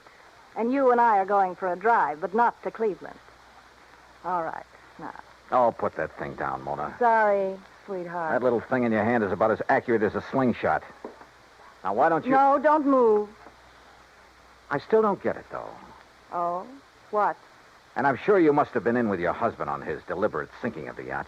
If you think Charles sank it deliberately, Johnny, you're all wrong. Then I certainly don't get it. Because if... Oh, now, wait a minute. You've made a couple of cracks about... What was his name? Paul? Do you want to know the truth? Paul was the pilot for Charles, and there's been no word about him. So he must have gone down with the Charmona. That's why I'm lonely and feel the way I do. Mona, this whole thing smells worse to me every minute. He was young, and he was kind, and he loved me. I was glad when they found that Charmona had gone down, because the money for it would be mine. And I could get free of Charles, and Paul and I could... That's why I hoped Charles was gone. Yeah, another $35,000 for you. You're about the crummiest lot I've ever run into. Look at this, Mona, here on the desk. What? This solid gold table lamp. What about And it? there beside you, that expensive mirror. What are you talking about? Well, look. Why did you do that? To get this gun away from you. No, you... Oh, you... A lot of good this would have done you with the safety on. I'll kill you for this, Johnny. No, I don't think so. And I don't think the police would like it if you tried. Oh, no. Do you think they'd blame me for trying to stop you from going through the papers in my desk? For shooting you? No. Wait. I didn't mean that. I couldn't have shot you, Johnny. Johnny? Before we go, is there anything you'd like to tell me? Go? Where? Is there anything you'd like to tell me about why Charles really sank the Charmona? No. And I don't think you'll ever know how and why the Charmona went down. Want to bet? No, stay right there. Now I've got the gun, remember? Hello? What? Charlie? No. This is a friend of the family. Oh, well, this is Harry Nelson. You gave me a real start. I thought Charlie'd come back from his watery grave. He has, Mr. Nelson. What? Yes, he's in a Cleveland hospital. He's okay. Oh. Well, then I'll talk to him when he gets back. You see, I'm the man who was going to give him $98,000 for the Charmona when he got her back from Detroit. Oh? Oh, yeah, sure. But since the Coast Guard tells me she was a complete loss, well, naturally, I think I ought to have my deposit back. I'm sure you'll get it, Mr. Nelson. Yeah, okay, Mr. What did you say your name is? Bye. Who was that? Someone who threw some very interesting light on this whole matter. Come on. Where? Our little drive, remember? To Cleveland. During the 5-hour drive to Grace Hospital on the outskirts of Cleveland, I questioned her, using every trick I could, but she refused to talk. The theory that Charles Keeley had deliberately sunk his yacht had gone up in smoke. If he had a buyer for it, he wouldn't need to try to collect the insurance on it. But I still knew the whole case was anything but lily white, and hoped that Keeley could explain a few things. When we arrived at the hospital, there was a police lieutenant in Keeley's room and a stenographer. When she saw them, Mona gasped slightly and sank into a chair, to which the lieutenant promptly handcuffed her. As Charles Keeley talked, the whole case became crystal clear, and at the same time about as sordid as anything I'd ever heard. I should have realized what was up when Paul Matthews suddenly refused to make the trip back to Buffalo with me. He was my pilot, Lieutenant. I phoned the Coast Guard about him as soon as... Yes, sir. It was on the Coast Guard's tip that we ordered Paul Matthews picked up. Picked up. Then he's all right. Shut her up, Lieutenant, or get her out of here. As I started to say, they not only picked him up, but found where he bought the various parts for the little device he used. Good. Device? What are you talking about, Lieutenant? Let me tell him. Sure, go ahead, Mr. Keeley. Then the stenographer will have it all down on the record. I should have known what was up when Paul suddenly decided not to go back with me just before sailing time. You see, I've suspected for some months that he and my wife behind my back... Charles. Shut up, you rotten little... Go on, Mr. Keeley. I should have known then, but I had to get the cruiser back to Buffalo to a friend who'd offered me cash for it. Harry Nelson. Yes. Enough to get me back on my feet again. And I didn't know why Paul had left me to make the trip alone until the explosion about 5 hours out. What? Yes, Mr. Dollar, up forward, where there couldn't possibly have been anything explosive. A bomb of some sort? What else, Dollar? It was luck, sheer luck, that I was sailing in close, that I'd put on a life preserver because of the storm. That was the tail end of the hurricane down south, you understand? Yes, and it was luck that she went down right off Palace Rock. Yeah, that's exactly where the Coast Guard divers found her early this morning. A hole as big as a house blown out of her front end. Yes, that storm, that hurricane may have taken a lot of lives, but it saved mine.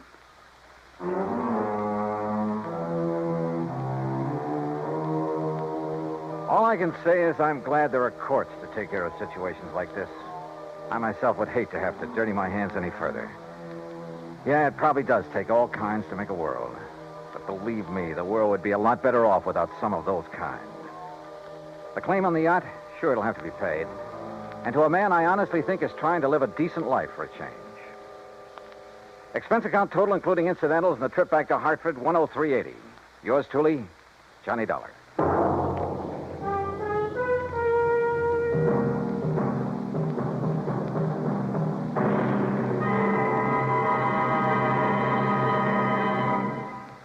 Our star will return in just a moment. An old English proverb states that a friend in need is a friend indeed. We've all heard it before, but how many of us have realized the full import of its meaning? When Jose Lara Valverde, an 8-year-old Spanish boy, was in need, he found out what real friendship could be. Stricken by a rare glandular disease, little Jose began to lose his fight for survival when his vital supply of drugs ran out. In a desperate call for help, an amateur radio operator named Conte broadcast a weak signal over the European airwaves. The plea was picked up by a ham operator, Hans Ketterle, in Germany, who relayed the urgent message to a nearby United States Air Force unit. The American airmen quickly dug up the only available drugs of the kind needed. They flew the Mercy package by jet to Madrid. From there, an ambulance screamed its urgent way 190 miles to Andújar, Jose's hometown. The medicine saved his life, but only temporarily.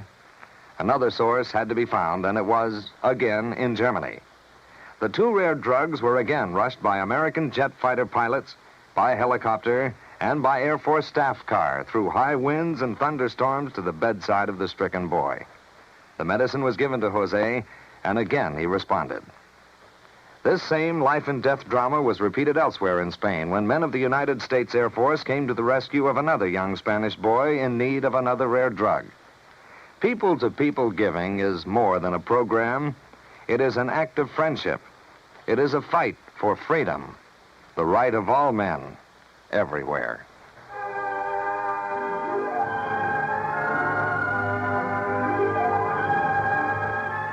Yours truly, Johnny Dollar, starring Bob Bailey, originates in Hollywood.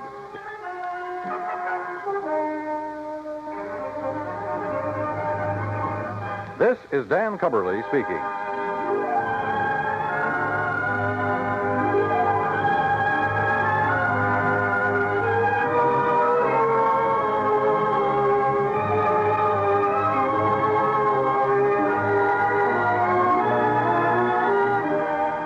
This is the United States Armed Forces Radio and Television Service.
From Hollywood, it's time now for...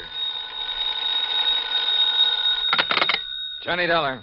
Paul Brennan, Inter-Allied Insurance Company, Johnny. Oh, hi, Paul. How's the world doing by you? Oh, I got troubles. Oh, like what? Like Albert W. Winkler. Winkler? Who's he? Maybe you mean who was he? Well, which is it? Well, that's the trouble, Johnny. We don't know. Huh? Well, he's disappeared, and with him a hunk of emerald worth exactly 100,000 clams. Wow. Well? Sure.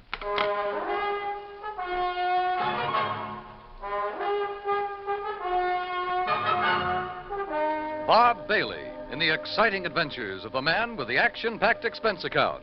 America's fabulous freelance insurance investigator. Yours truly, Johnny Dollar.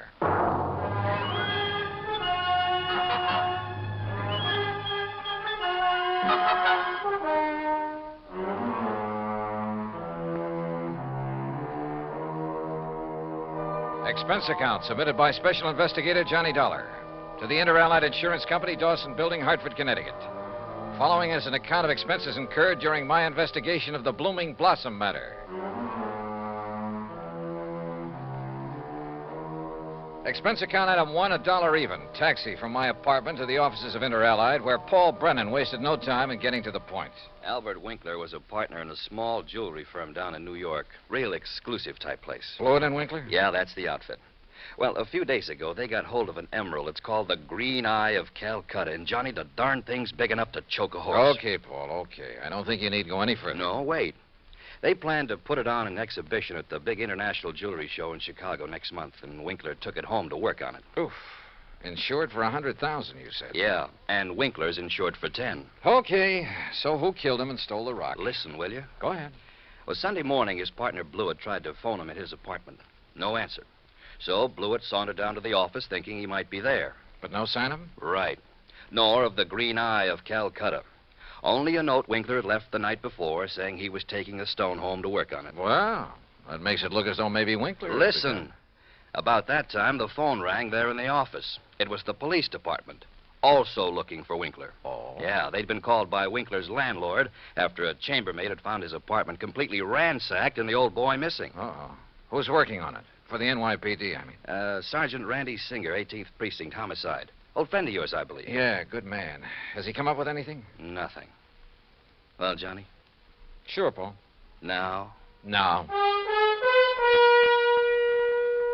Item 2, another $1 for a taxi back to my apartment where I slicked the stubble off my face, showered, dressed, and was about to head for New York when the phone rang.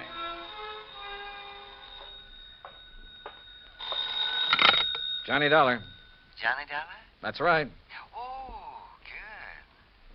Well, who's that? Oh, yes, of course, Mr. Dollar. Huh? I must talk with you, sir. It's important, very important. Well, who are you? Me? Well, this is Wilbert Kenworthy Blossom. Yes, and I must see you right away. Well, what's this all about, Mr. Blossom, did you say? Oh, why, that's right. How did you know that? Oh, is this some kind of a gag? Certainly is not. And to think that now I'll be working with you on a... Oh, it's wonderful, just wonderful. What are you talking about? Why, you, don't you see? I follow every single one of your cases, sir. Either in the newspapers or on the radio. Oh, I'm your biggest fan. Is that all you called to say, Mr. Blossom? It is not. I'm calling about the mysterious disappearance of Mr. Albert Winkler. Winkler? You know something about him, his whereabouts? I certainly do. Where are you, Mr. Blossom? Here at my house in New York, and I'll be waiting for you, sir. Goodbye. No, wait. Give me your address. Oh, yes, of course. How could you know where to come if I hadn't given you that? Yeah. That was silly of me. Well, goodbye. The address, man, the address. Oh, of course. Yeah. It's 825 East 73rd Street.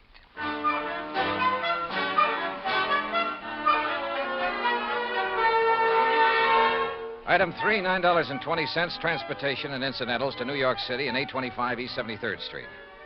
It turned out to be one of New York's famous old brownstone houses, well preserved and reeking of an era long past, when the city's wealthy and elite had built row on row of these monuments to a now forgotten financial aristocracy. Oh, come in, Mr. Dollar. Come in. I'm Wilbert Kenworthy Blossom, and I cannot tell you how thrilled I am to be working with you on this. I don't know how to describe it, but I'll try. The inside of Blossom's home was unbelievable.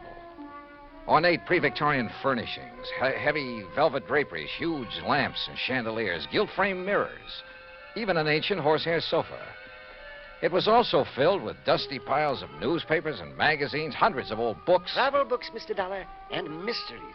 Oh, I just love mysteries. One corner of the high-ceilinged living room was piled with old trunks and handbags, an old carpet bag even.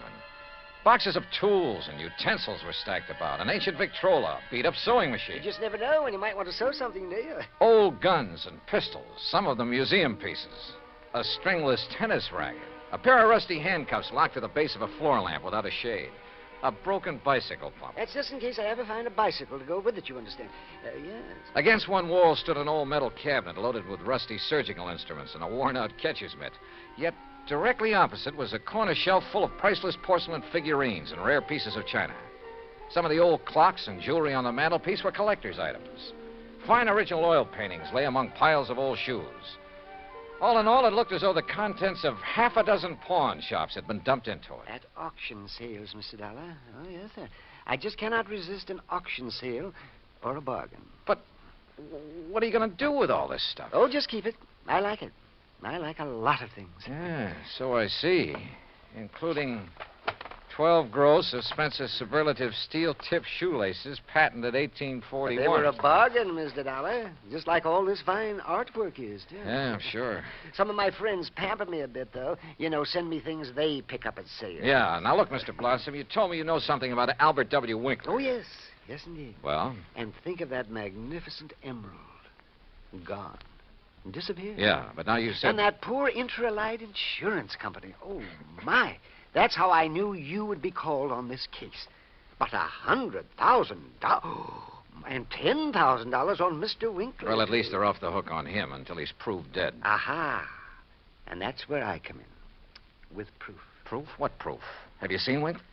Mr. Dollar, I have. Well, where is he? You understand, of course, that I know Mr. Winkler very well because I've seen him at his office so many times. Yeah, okay, go on. Oh, go on. Yes, indeed. Such beautiful, beautiful jewelry he had there. And, of course, he was always trying to buy some of the things I had. But you say you've seen him where? Well, Saturday I'd planned with a couple of old friends to attend a railroad auction. That was the Canyon City and Metropolitan Railroad. Winkler was there at the auction sale? Oh, yes. Did you speak to him? Oh, no. Well, why not? You said you knew him. Oh, I didn't go to the auction. I wasn't feeling very well that day. I had a little cough. It was kind of like that. Then how do you know he was there? My friends went, and at least they talked about going. Mr. Blossom. And I'm sure would they did, too, because they sent me something from... And what do you suppose it was? I don't know. I don't care. Now, look here. You got me It to... was the very thing that has solved this whole case for you. What? And think of it. This dull, drab, dreary life of mine has suddenly become... Why, it's almost like a mystery story, isn't it? Adventure and... Look, Mr. Blossom, Think would you... of it. I'm being a detective. I'm working with my idol, the famous Johnny Dollar. Oh, George. Mr. Blossom, what did they send you? What's that? Oh, yes, of course. Here. Here it is, sir. It's right here between the erector set and the golf clubs. This old trunk? That's right. Oh, great Scott, you think you do. But at first, of course, I thought of calling the police. But knowing all about you... Mr. Blossom, let me see that. Excuse me. There are a lot of crumpled newspapers on top. Yeah, I see. As old as the trunk. Good Lord. It isn't pretty, is it?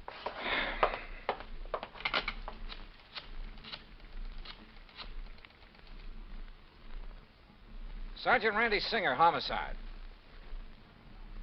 Randy, Johnny Dollar, get somebody over to 825 East 73rd Street right away, will you? Body of Albert Winkler. Randy got there in a matter of minutes. Got the same story from Blossom that I had, then called for the lab crew to come and take over. Now, who delivered this trunk, Mr. Blossom? Why, it was just a delivery man. Can you describe him? Would you know him if you saw him? Yeah, well, he was big and strong. He was very strong. Distinguishing features, scars or a limp or a beard or Well, something? I told you, Johnny, he was big and strong. How old? Well, I would say he was somewhere between 25 and, Yeah? 50. Yes, I'm sure. Well, that's a lot of help. Yeah, you better have those thick spectacles changed. But he was big. Yes, we know, and strong. What about his truck? Oh, I didn't see that. He left it outside. No. Now, look. These friends of yours who did attend the auction, who were they? Oh, yes. Now the investigation proceeds. Now the excitement. Who were they, Mr. Blossom? Well, there's Randolph Harrison and Percival.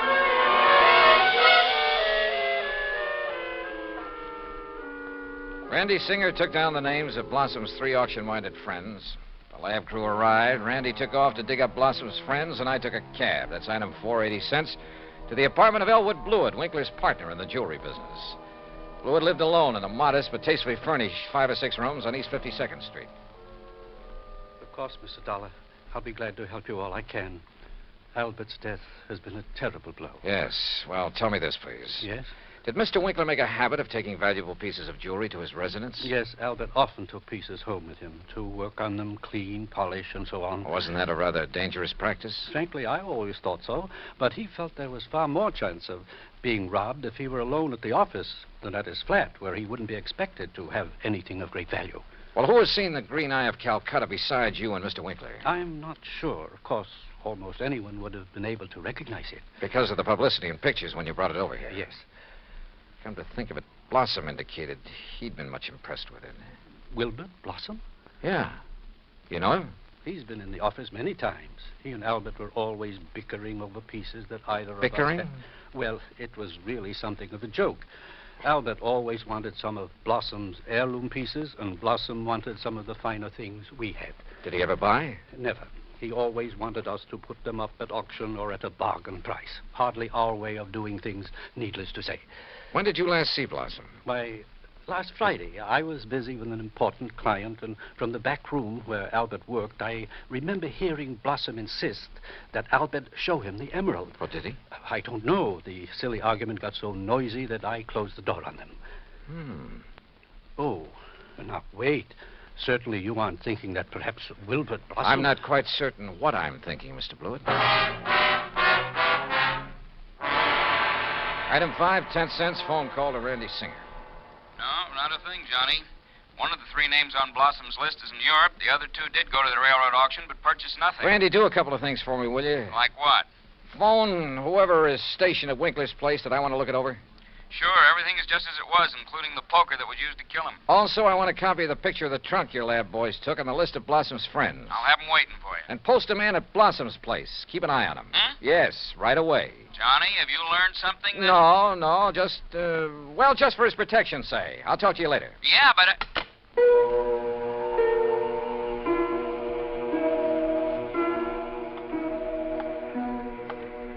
Blossom. Yeah, Blossom. Maybe I hadn't given enough thought to the strange little character. Or to why the trunk with Winkler's body had been at his place. But if he were involved, why call me in? Cover up? Possibility. But Wilbert Blossom kill a man?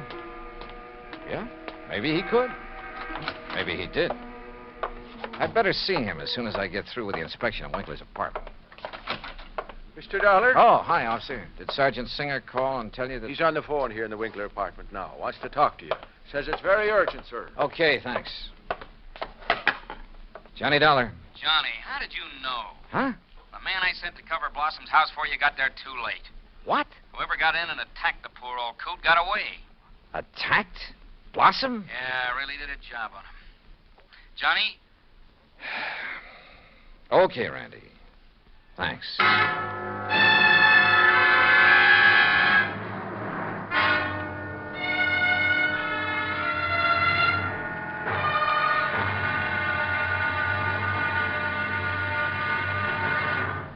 Act Two of yours truly, Johnny Dollar, in just a moment. Democracy. As everyone knows, democracy means many things. Self-rule of the people, a higher standard of living, freedom of speech, press and religion, rights and privileges, liberty. But the most vital promise of democracy is mankind's right to dignity. For it is through the dignity of man that democracy has given mankind its greatest legacy of freedom. Now, Act Two of yours truly, Johnny Dollar, and the Blooming Blossom Matter.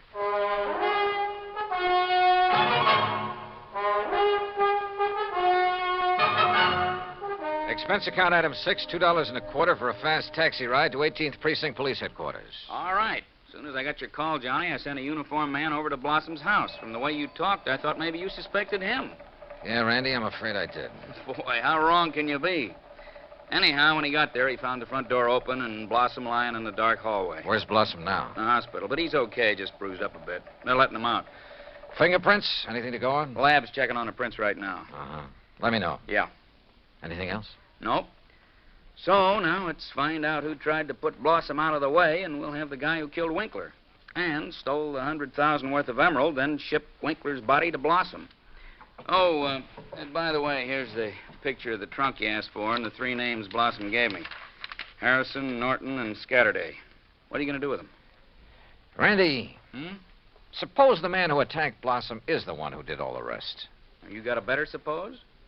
Well, look, Randy, whoever wielded that poker on Winkler couldn't have been very strong. A really hefty wallop would have bent it out of shape. And the lab agrees with you. But, of course, it didn't take much of a blow to finish off old Winkler. He didn't weigh much over 100 pounds, you know. Yeah. Any strong arm could have finished him off easily and without messing up the whole apartment. And don't forget, whoever did him in also put him in the trunk and delivered it to Blossom's house. But why? Yeah. Yeah, and where's the emerald? That's what you should be worried about. $100,000 worth of worry for your insurance company. Now, what are you going to do with that picture of the trunk and the list of Blossom's friends? Oh, yeah, sure. I'll see you later.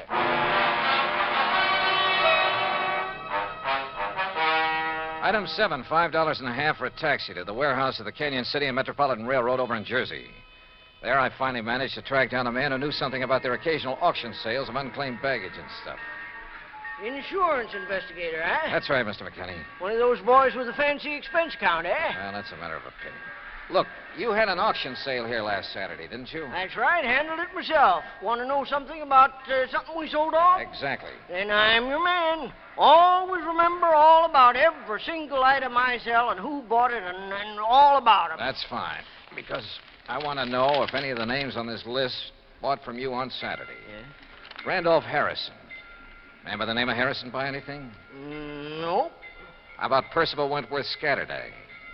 Nope. Ellsworth Norton? Nope. You sure, Mr. McKinney? I'm sure. How about Blossom? That a man's name? Yes, Wilbert Blossom. Well? No, sir. Nope, never heard of him. And like I told you, I never forget the stuff I sell or the fellows I sell it to. Wait. This picture of a trunk. Huh? Have you ever seen this trunk? Well, yes. Did you sell this trunk on Saturday? Yes, I did. To whom? Come on, man, it's important. Well, I was real early in the sale. Yeah, before most of the people got here. Bought this trunk and had it sent to his apartment in New York. And his name? Well, it was a funny kind of name. Blinky or Winky or... Oh, no. Winkler. Winkler. That was it. Albert Winkler. Item 8, $2, 2 drinks for myself at the nearest bar. But they didn't help to kill my feeling of utter frustration. Item 9, $5.50 taxi back to 18th Precinct headquarters in New York for want of a better place to go. Oh, it's about time you got here, Johnny. Oh? We matched up the prints we found after Blossom was attacked. You know who made them? Yeah, here's his card. Carlo Bernasconi. Any reckon? Couple of dozen arrests, only one conviction. Anything to do with jewelry? Better. Accessory to a hijack operation a couple of years ago. He drove the truck. Hey. Sure. Got a mugshot of him? We got him. Downstairs. Come on, I'll take you down. Randy, what's he look like? Like you'd expect the truck driver to look. Big husky brute. Has he admitted anything? Well, the threat of a murder charge made him talk, all right, but none of it makes any sense. Of course it doesn't. But he's our boy, all right. He killed Winkler, beat up Blossom. I thought your lab decided whoever killed Winkler was a small fella. Yeah. So the theory about the same man killing Winkler and beating up Blossom doesn't work. But, Johnny, holy... Come on down. Let's talk to this Bernasconi. After I make a phone call. Huh? Who to? Yeah? Get me a man named McKinney, Canyon City and Metropolitan Railroad warehouse over in Jersey. Make it fast, please. Yes, sir. Hey, you been over there, Johnny? Just before I got here. Did you find out anything? No, but I'm going to now. Like what? Randy, for the first time, this whole thing is beginning to make sense. Here's your party. Mr. McKinney? That's me. This is Johnny Dollar, remember? Sure do. Good. And say, Now... I've been reading in the paper since you left here about that body found in the trunk over there in New York. Yeah, well, look. Is that the same trunk you was over here asking about? Yes. Now, you told me that trunk was bought by a man who gave his name as Winkler. That's right. Do you remember what he looked like? Sure do. Why, I can give it to you as accurate as if it was in the police files. Well? Height, 5'9", maybe 9.5. Go on. Weight, between 155 and 58. You see, when I was young, I worked with a carny show guessing weight and height, and if I didn't guess it right... Yeah, okay. Now, how about the color of the eyes? Well, I noticed them because of the way he squinted through them thick, old-fashioned steel glasses. Thanks, Mac. I'm sending you a 10-spot in the next mail. Well, now... Well, Johnny? Come on, Randy. Let's go down and see this Bernasconi. You find something out new? Yeah, and I don't like it. I don't like it.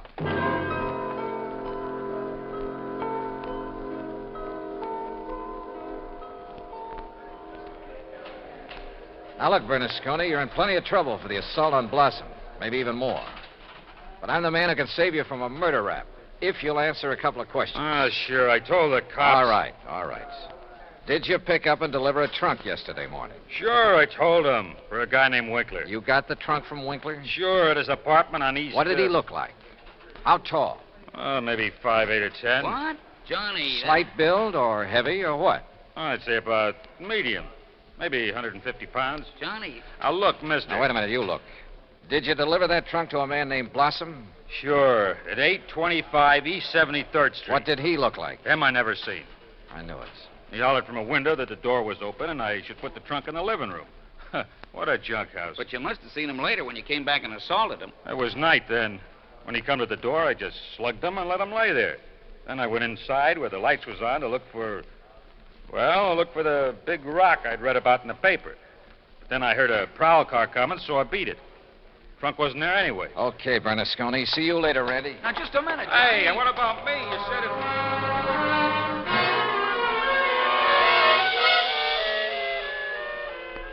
Item 10, 90 cents, taxi to Wilbert Blossom's old brownstone house on East 73rd. Come in, Johnny. Thanks, Mr. Blossom. All recovered from your beating? Oh, of course I am. Here, sit down.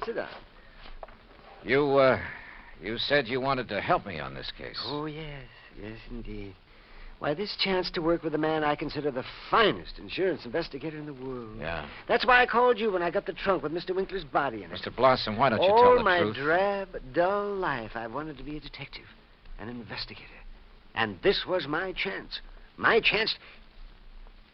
Tell the truth, did you say? Mr. Blossom, listen to some facts for a minute and see what conclusions you draw from them. Oh, deductions. Like a detective. To begin with, this house of yours so full of, well, junk. I told you, Johnny, I like things. I like things. But it also has a lot of fine paintings, sculpture, china, jewelry. Oh, I like all sorts of things, especially if they're fine and rare. And bargains. Like the green eye of Calcutta? Oh, the most beautiful emerald in the world. And I would conclude that you'd do just about anything to have that stone. Yes, sir, Johnny. I'd reach the same conclusion. Okay. Now, when Albert Winkler and the emerald disappeared, it was in the papers that Inter Allied had written policies on them. Conclusion? Yes, sir. I would deduce that you would be called in. Wouldn't it be smart, then, if the killer was afraid I'd eventually get around to him anyway? Wouldn't it be smart for him to call me in and offer to help me? As a cover-up for what he'd done? Oh, yes. Yes, indeed. Or at least he'd think it would. Oh, yes, I guess he thought it would. Another thing, Mr. Blossom. Oh? What is it, Johnny? The body was packed in the trunk with old newspapers. Like these you keep piled around. Oh, yes. And I would deduce... So obvious that both Randy Singer and I overlooked them completely. Oh, well, there's so many things piled around here. You couldn't be expected as... Johnny. Yeah? What really made you decide that... Well, I'd like to know. All right. Albert Winkler was a frail little old man, about 4'11", not much over 100 pounds. Yes, he was. But the man who bought the trunk and had it sent to Winkler's apartment, who gave his name as Winkler, that man was about 5'9", 155 pounds. And he wore thick, old-fashioned steel-rimmed glasses. But, Johnny, I can't see without them. Then there's the truck driver. The man who ordered the trunk delivered to this house gave his name as Winkler, too.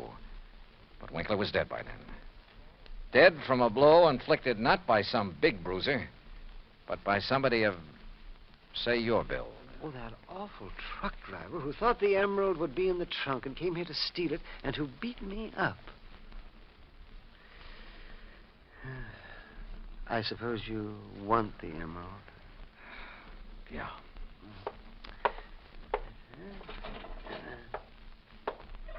Here, Johnny, I kept it in this old coffee pot that I picked up at an auction sale. Real bargain, too. Oh, isn't it a beautiful stone? Oh, if only Mr. Winkler would have sold it to me. At a bargain, that is. Then none of this would have happened.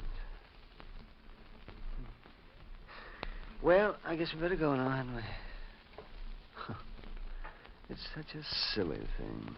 Me trying to act like a detective. I guess I didn't even make a very good killer. Did I? Why? Just this overpowering passion to have things? Maybe. Or maybe it was just a reaction. A last desperate attempt to some way, any way, break from a lifetime of lonely, dull, drab idleness. I don't know. But for some crazy reason, I feel sorry for the funny little old character who turned killer. Expense account total, including incidentals and fare back to Hartford, $61.55. Yours truly, Johnny Dollar.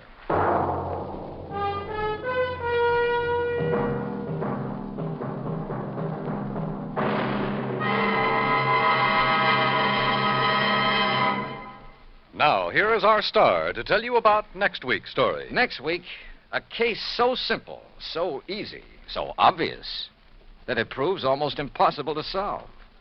Join us, won't you? Yours truly, Johnny Dollar.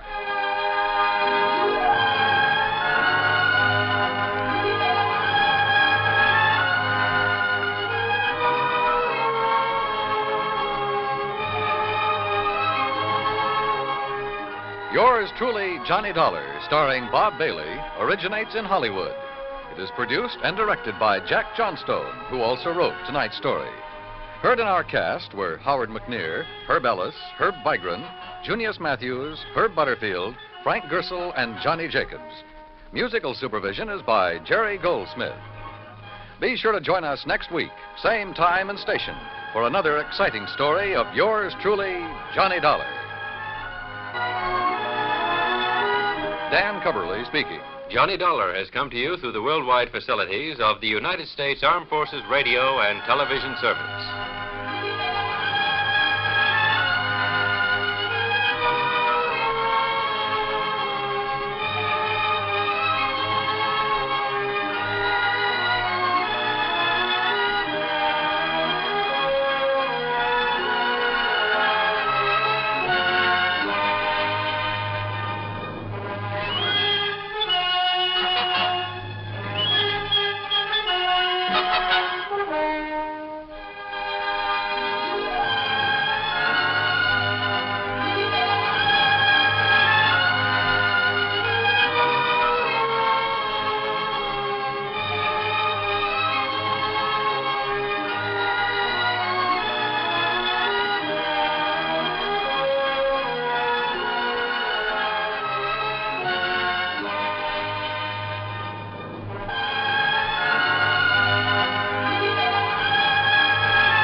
From Hollywood, it's time now for Johnny Dollar. Ted Orloff here. Orloff, Los Angeles? That's right. Tri-Western Indemnity Company. Well, hi, Ted. Look, are you free to come out here in a hurry? What's up? A Wayward truck. A Wayward? That's right, truck. Lost, straight, or stolen? That's what I hope you can find out. It's a big one. Insured for nearly $20,000. That is a big one. And aboard it when it disappeared was the driver. Insured? For $10,000. And a cargo of copper tubing worth $9,500. Also insured. Holy. Ted, I'll grab the next plane.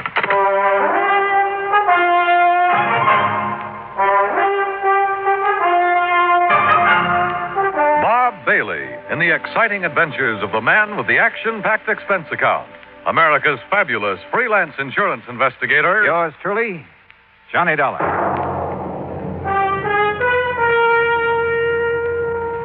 And now, Act One of yours truly, Johnny Dollar.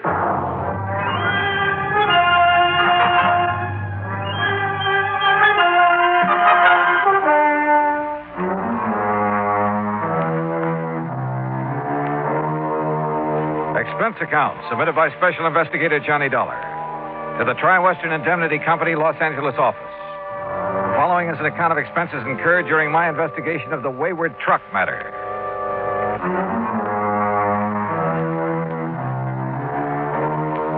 Expense account item 1, $194.65, airfare and incidentals, Hartford to Los Angeles, California. When my plane set down at the International Airport shortly after 9 a.m., Ted Orloff was waiting for me. He led me on out to the parking lot. Here we are, Johnny. This car right here. All right. Go on, hop in. Okay. You reserve a hotel room for me in town, Ted? Huh? Why? Well, after all, I've been sitting up in a plane all night and wouldn't mind a chance to shower and slick the whiskers off my pussy. Change clothes. Don't want to take the time. That's why I'm glad you could make it out here right away. See, this thing only happened Wednesday night. Well, just what did happen, and who suffered the loss? And how about stopping somewhere so I can grab some breakfast, huh? Sure. Find a place along the way. Like I told you, Johnny, a truck loaded with $9,500 worth of copper tubing has disappeared. What kind of tubing? The kind they use a lot of in building airplanes, that sort of thing. Go on. It was shipped from Marlowe Copper Products over in East Los Angeles. That's where we're heading. Marlowe is a big jobber, distributor. Okay, so what happened? Well, late Wednesday night, a driver by the name of Jackie McAllen was scheduled to haul this order of tubing over to the Belden Aircraft Corporation over in Victorville. That's about 100 miles east of here, out in the desert. Yeah, I know. So? Well, the truckers usually drive that route at night, not only because of lighter traffic, but to avoid the heat during the daytime. Brother, you can say that again. Yeah. Well, anyhow, right after midnight Wednesday, 12:05 to be exact, Jackie signed out of the Marlowe warehouse with his load of copper tubing. Yesterday morning, Friday, Belden Aircraft was screaming for it, wanting to know why it hadn't been delivered as promised. Just disappeared? Just disappeared. Hijacked, obviously. And the driver? Any word of him? Nothing. Well, what kind of a market is there for stuff like that out here? Plenty of market for it. Not only because it's expensive, but it's hard to get, too. Especially for some of the new little companies that have sprung up around Palmdale and Lancaster out that way. Yeah, didn't Lockheed just build a plant out there? Lockheed, Belden, a lot of the big ones. And they subcontract work to the little boys. That's why nearly $10,000 worth of copper tubing would be worth its weight in gold to those little plants. Well, then it's a wonder there isn't more of this kind of hijacking, if that's what it is. What do you know about the driver of that truck? Jackie McAllen is as honest as the day is long. Yeah, who says? His employer, and he should know. Jackie's been driving for Marlowe Copper Products for years. They trust that boy with a load of pure gold. Yeah. What's that mean? Yeah. Man might have some trouble selling off a load of pure gold. Huh? But if what you say is true about the demand for copper tubing in this area... Oh, now, wait a minute. Well, every man's supposed to have his price, you know, Ted. Look, Johnny, I see what you're driving at, all right, but not Jackie McAllen. You sure? 10,000 is a lot of money. Wouldn't be worth 10,000 sold undercover. Jackie would certainly know where to sell it, though, wouldn't he? Johnny... And why hasn't he showed up? I'll tell you why. Because he's probably been killed. Item 2, $1.75, breakfast for me and a cup of coffee for Ted Orloff on the way into Marlowe Copper Products in East Los Angeles. I was amazed at the way this industrial area has grown in the past few years. The Marlowe operation turned out to consist of a small office and a couple of warehouses. Marlowe himself was a tall, lean man of about 50, very much on the ball. Yes, sir, Mr. Dollar. It's as simple as that. Now, Willie here is the night watchman. How do, sir? Hi, Willie. According to Willie's clock and the shipping order and the manifest, Jackie McAllen signed his load out at exactly 12:05. And that's the last we've seen of either of them. He took off alone with a load worth $10,000? $9,500, yes. Well, isn't that taking quite a chance? Well, he's done it many times. Mr. Marlowe, how much does this Jackie earn a week? Well, that would depend. Anywhere from 100 and... Oh, now, wait a minute. If you're thinking what I think you are, you're wrong, Dollar. You're dead wrong. Just as I said, Johnny. Sure, why, I'd trust Jackie with my own life. And believe me, whoever's done him in, well, he's going to have to deal with me. I'll see him hang. Well, what makes you so sure he's been done in? Well, it's the only thing that could have happened to make him give up a shipment of goods. A hijacker'd have to kill him. And whoever did this to Jackie... Tell me, do you think there's any possibility of his having been approached beforehand by hijackers? Perhaps threatened into turning the shipment over to them? No, not a chance. He would have told me of anything like that immediately. If he had time, maybe. Who's working on the case now, Mr. Marlowe? The L.A. Police Department and the Sheriff's Department of every county in Southern California. Are all your trucks like those two I see out the window there? Jackie's was. We got 4 of those big singles. Did have. Now it's 3. And 3 big tractor-trailer rigs. Mm-hmm. A truck like one of those is a pretty big hunk of stuff to just disappear. Willie. Yes, sir. Were you on duty Wednesday? Yes, sir, I was. Did you notice anything unusual about Jackie that night? Why, no, sir. Not that I noticed. He came to pick up his truck alone, huh? I didn't see nobody else with him. Well, did he look worried, anything like that? Well, not that I could see, no, sir. And he didn't say anything that might have indicated things weren't as they should be? Not that I heard, no, sir.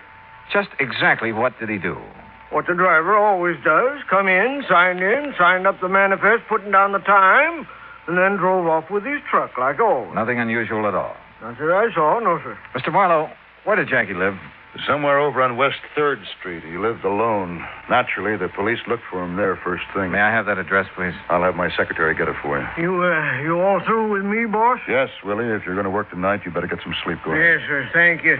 And believe me, nothing's going to happen to anything this time. If I were you, Mr. Marlowe, I think I'd have more than that for a night watchman in a place like this. Just what were you thinking of, Mr. Dollar? Jackie's address, I mean. Look, if the police and sheriff's offices haven't been able to turn up anything, Well, in spite of what you said, there's always the possibility of collusion in a case like this. Between Jackie and whoever stole that truck? Oh, no, sir. There's always the possibility, voluntary or otherwise, if Jackie was in with the hijackers, even against his will. I wouldn't believe But it's a possibility, whether you want to believe it or not. For one thing, how would the hijackers know when and how the shipment was to be made? From any one of a number of sources. The man who supervised the loading here, for instance. Who? Red Kingsley, or almost anybody in the place, or just as easily anyone over at Belton Aviation in Victorville. Belden would know exact time of departure from this warehouse? Well, no. Close timing in a hijack operation is usually pretty important. But they knew the stuff was due at their plant early Friday morning. They've been hollering for it ever since. I'll lay my money on the tip-off coming from this end. Now, has the route between here and Victorville been thoroughly gone over? By the police. And they found no sign of either the truck or this fellow Jackie? That's right. The truck, of course, could be disguised, new coat of paint, that sort of thing, often done. But no body, alive or otherwise? No. So how do you plan to proceed? Well, if Jackie was forced to participate... And I'm sure he wasn't. Then I don't know. Let me have that address, huh?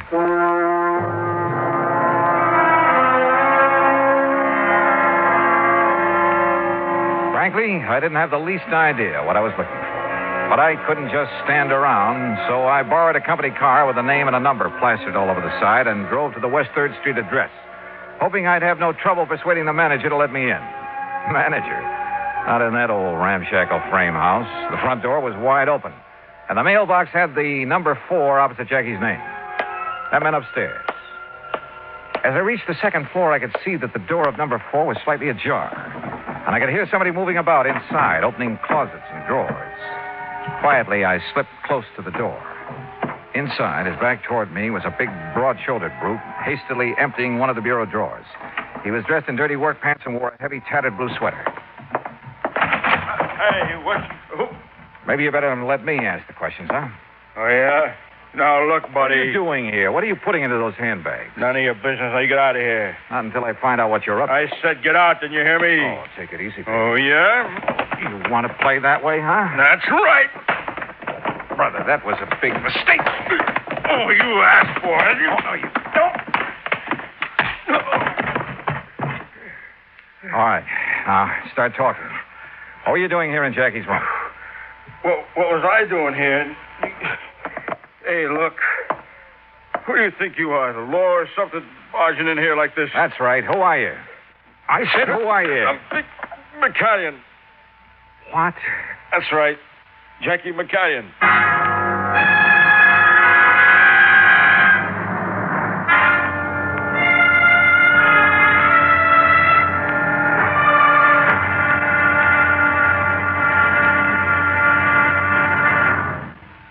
Act 2 of yours truly, Johnny Dollar, in a moment. Our flag now numbers 50 stars, and behind each star there stands yet another flag representing one of the 50 states. New Jersey's flag was created at the direction of George Washington.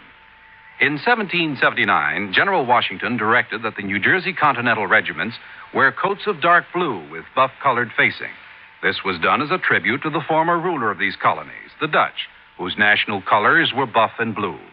Later, he instructed that the field on the flag of New Jersey should be the same buff color, and the state coat of arms in blue be placed upon it.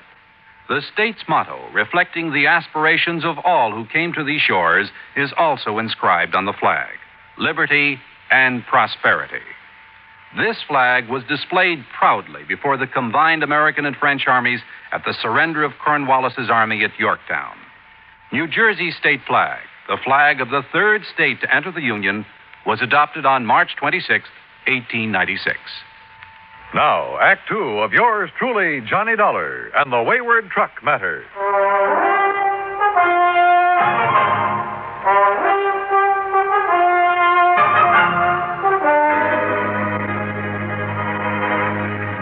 Missing.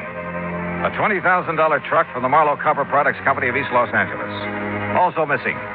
Its cargo of copper tubing insured for $9,500. Also missing, also insured, the driver, one Jackie McCallion. And when I found a big, ugly-looking character going through Jackie's furnished room, I jumped him. And who does it turn out to be? That's right, Jackie McCallion. Boy, I'll say this, buddy. You sure handy with your dukes for a skinny guy. Hey, who are you anyway? Johnny Dollar, insurance investigator. And look, I'm sorry I must you up, Jackie. Insurance what? Well, I came here to find out what happened to you and that truckload of copper tubing that never got to Belden Aviation over in Victorville. What are you talking about? Of course it didn't. Of course not. Well, why? Because the shipment was called off, that's why. What? Well, sure. It was supposed to go out Wednesday night, right after midnight. And it did. At least it left the warehouse. Oh, that's where you're wrong. Because me and Betsy, we was going to take it. Betsy? Yeah, Betsy. You know, my truck. Only the order got canceled out. Who says so? The office. Who at the office? Well, how shall I know? All I know is I was here in my room getting ready to go over and pick up Betsy and the tubing. And the phone rung, and a girl from the office says the shipment is canceled out. What girl? Do you know? I don't know. Some girl says she was in the office or so. You know, one of the girls, like they always giving out the orders, you know. And she told me the boss says on account of there ain't no more trips for me this week, I can start my vacation right away instead of next week. But you don't know which girl in the office told you that. I told you, I don't know. I told Mr. Marlowe thanks, that's all. Why? Didn't she tell him? Where have you been since Wednesday night? Well, down in San Diego, staying at my sister's and doing some yellowtail fishing while I was there. You know, out around San Clemente Island. Boy, they pulling in the big ones. Yeah, I'm sure they are. There was one guy on our party boat that... Hey, wait a minute. What do you mean the shipment went out? Just that. On schedule. A little after midnight on Wednesday. Well, that girl told me... And it hasn't been heard of since. You mean it went out in my truck? In Betsy? Who took it? According to everything we know, you. Oh, no, sir. By midnight Wednesday, I was halfway to San Diego in my car. Look, you ask my sister down there. I got there before 1 a.m. Call her up and ask her. Go ahead, call her. You're sure of that? Oh, sure, I'm sure. And if some dirty guy took my Betsy out, I'll kill him. Don't nobody ride Betsy but me. Well, what were you doing when I came in here? Packing those bags in such a hurry. What for? My vacation. What's the matter? Don't you hear good? Hey, well, look, mister. If somebody took my truck out... Okay, Jackie, okay, calm down and come along with me. Where? We're going back to Marlowe Copper Products to talk with a couple of people. Maybe do a showdown. Jackie, with a name like that, I'd pictured a slim, wiry little fellow, not this big gorilla. And from what he'd said and what he told me on the way back to the Marlowe warehouse, I was convinced he was telling the truth about his whereabouts the night of the robbery. But then, who could possibly have been a close enough double for Jackie to fool the watchman? Or had the watchman been trying to fool me and the police? And why? Or could Marlowe himself have somehow contrived to... But again, why? And if Marlowe was up to something, well, he'd have been smart enough to put or at least keep Jackie out of the way. Mr. Dollar, did you find it? Jackie. Hi, boss. Hey, what's going on around Jackie, here? thank heaven, boy, you're all right. Oh, sure I'm all right. We thought you'd been killed or something. Oh, me killed?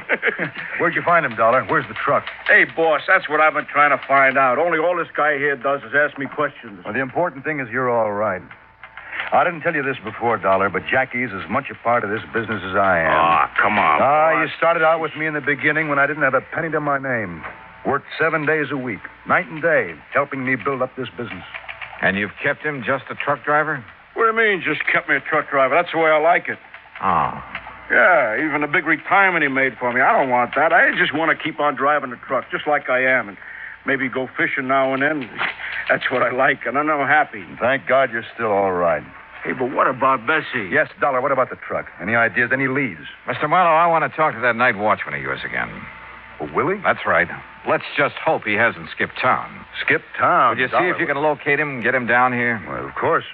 You think he was involved in the hijack operation? Well, let's get him in here, if we can, and we'll see.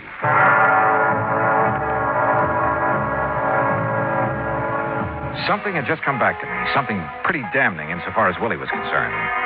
It was the way he had answered my questions when I talked to him before. Was there anything unusual about Jackie when he came to pick up the truck? Well, not that he'd noticed, he said. Had Jackie picked up the truck alone? Well, he hadn't seen anybody with him. What had Jackie said? He hadn't heard anything. Not one really positive answer in the lot. Or to the other questions I'd asked him. Much to my surprise, Marlowe's phone call brought assurances from Willie that he'd come over to the plant right away.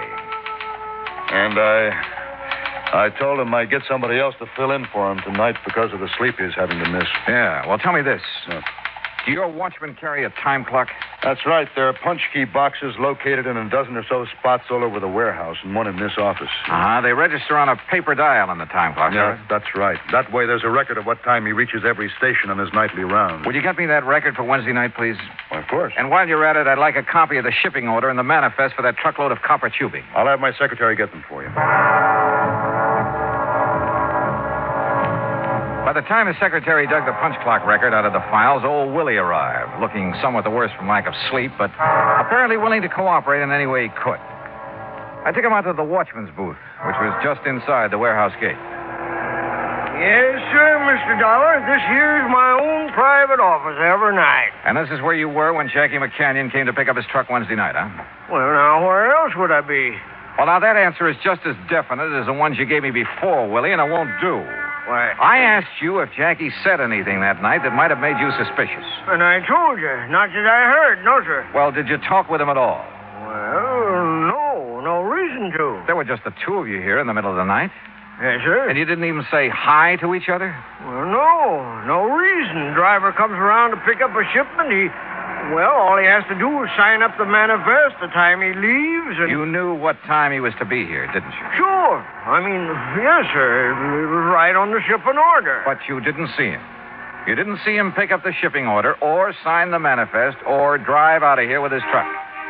Knowing he was coming, you left the gate open for him. Or knowing somebody was coming. That's against the rules, mister, leaving the gate... You weren't here when that truck went out. I didn't say that. No. So far you haven't said anything. You've just given a lot of evasive answers to all my questions. All right. Now, if you were here, you were partner to the hijacking operation. No, sir. You'd have had to be.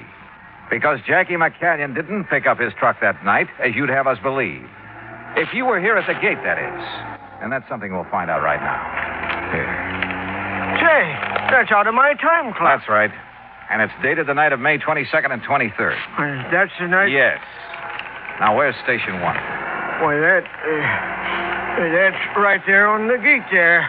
And that's the key I use to punch my time clock. Every single night, right on schedule. And I don't know what you're getting at, young fella. All right. Just listen to me and answer my questions. Station number 1 was punched at 11:41. If that's what it says, that's what it was. Now, where's number 2? Well? Look, I don't like the way... Where is number 2? It's the big double doors back in the warehouse on the right. But now you look 11:47. You must walk pretty slowly. Well, of course I do. I look around. I make sure that everything's all right. Okay. Now, where's number 5? Come on, number 5. On the back gate, way around the other side of the warehouse. Yeah. A good quarter of a mile from here. And according to this time clock record, that's where you were at exactly 12:04 that night. And, brother, I'd like to see you do a quarter of a mile around these buildings in less than a minute to get back here at exactly 12:05 when you claim Jackie signed out that truck.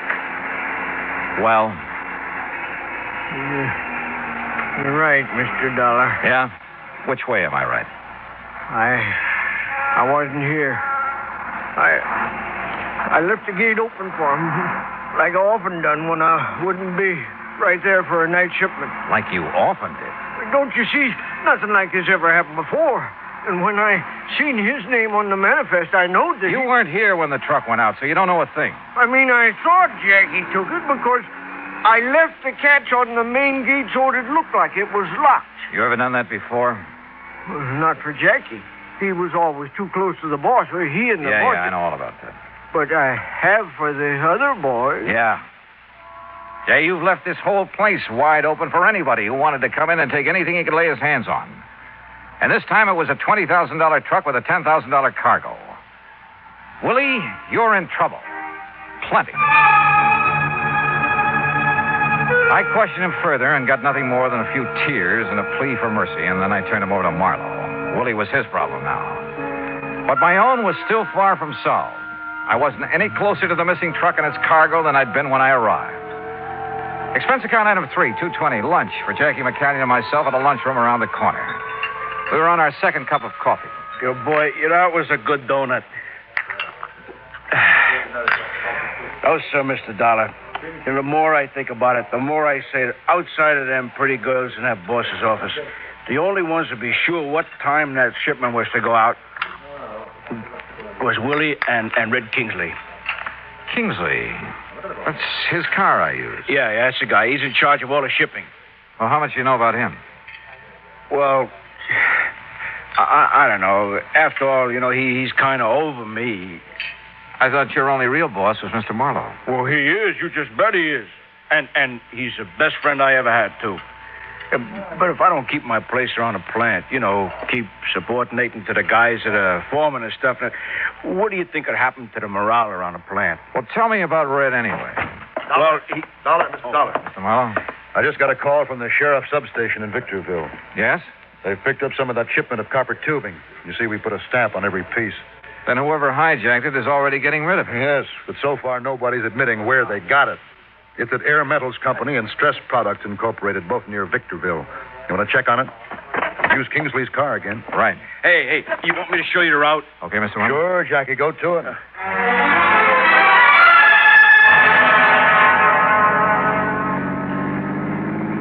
And believe me, we went.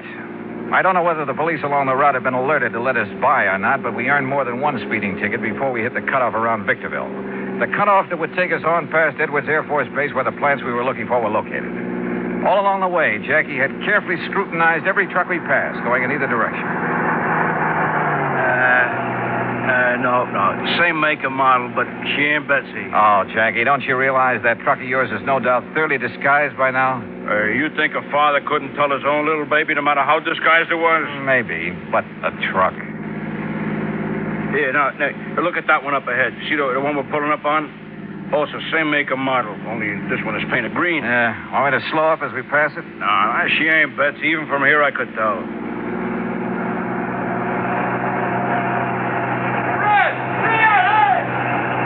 What did he say? Well, I didn't quite... Hey, wait a minute. That's Betsy. You sure? That paint job looks pretty old. That's Betsy, I know by her sound. You stop and block her off. Hey, Red. That's what he shouted. And this is Red Kingsley's car with the company name all over it. Yeah, that's why he thought we was Red when we passed him. Sure, and look, he's catching up on us. Well, he sure knows we ain't Red by now. Hey, look out. He's going to pile into us. He's going to ram us. Holy, hang on.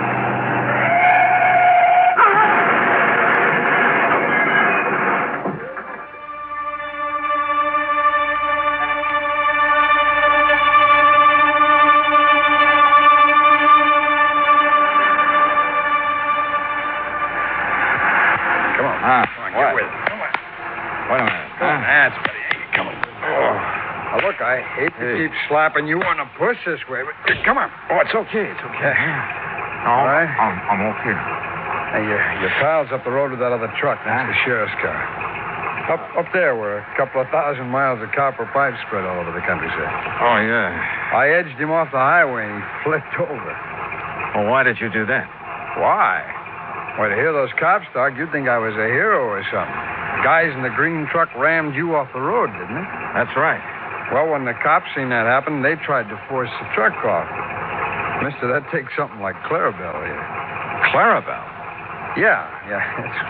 That's what I call this tractor-trailer rig of mine. It's not the first time I've given the police a hand.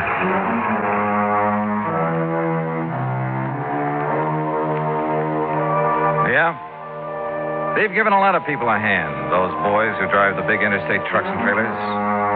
They're a pretty fine bunch to have on the road. Well, I guess it's pretty obvious that Red Kingsley and Marlowe's shipping department was back at the hijacking operation. The two who were aboard the stolen truck turned state's evidence and sang plenty, and the courts will take care of them. Expense account total, including air transportation and incidentals back to Hartford, $50105. Yours truly, Johnny Dollar.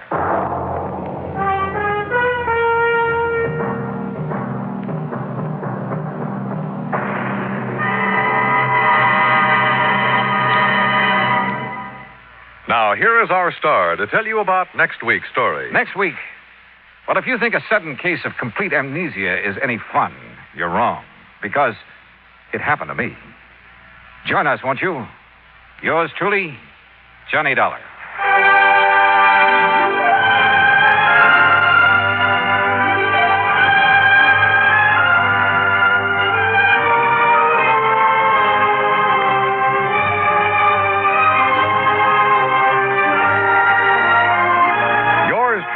Johnny Dollar, starring Bailey originates in Hollywood. It is produced and directed by Jack Johnstone, who also wrote tonight's story. Heard in our cast were Forrest Lewis, John Daner, Junius Matthews, Stacey Harris, and Jack Crucian. Musical supervision is by Amerigo Marino. Be sure to join us next week, same time and station, for another exciting story of yours truly, Johnny Dollar. This is Dan Cubberly speaking.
Johnny Dollar. This is the Milford Advertising Agency in Denver, Colorado, Mr. Dollar. Advertising agency? Mr. Horace W. Milford would like to speak with you. Hold on, please. Hello, Dollar. That's right, Mr. Milford. Yes, can you come out here to Denver to see me right away? Well, now, look, sir, if you're interested in buying commercial time on my weekly radio program, you'll have to contact CBS Radio in New York. No, Dollar. This is a purely personal matter that I wish to see you about, that I must see you about. Well, I'm sorry, Mr. Milford, but unless there's insurance involved... Well, yes. Yes, there is. The same company that's insured my life. One of the outfits I work with?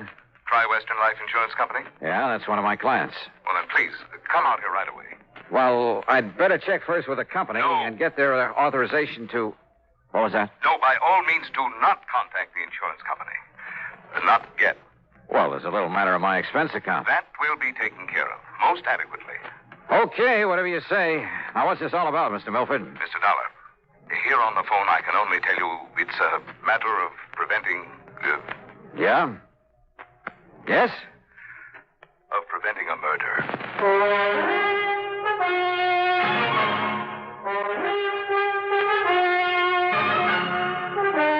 CBS Radio brings you Bob Bailey in the exciting adventures of the man with the action-packed expense account, America's fabulous freelance insurance investigator. Yours truly, Johnny Dollar. And now, Act One of yours truly, Johnny Dollar.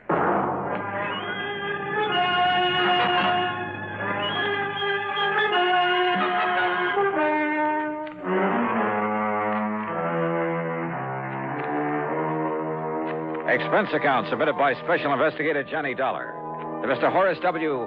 No, to the Tri-Western Life Insurance Company. You'll see why later on.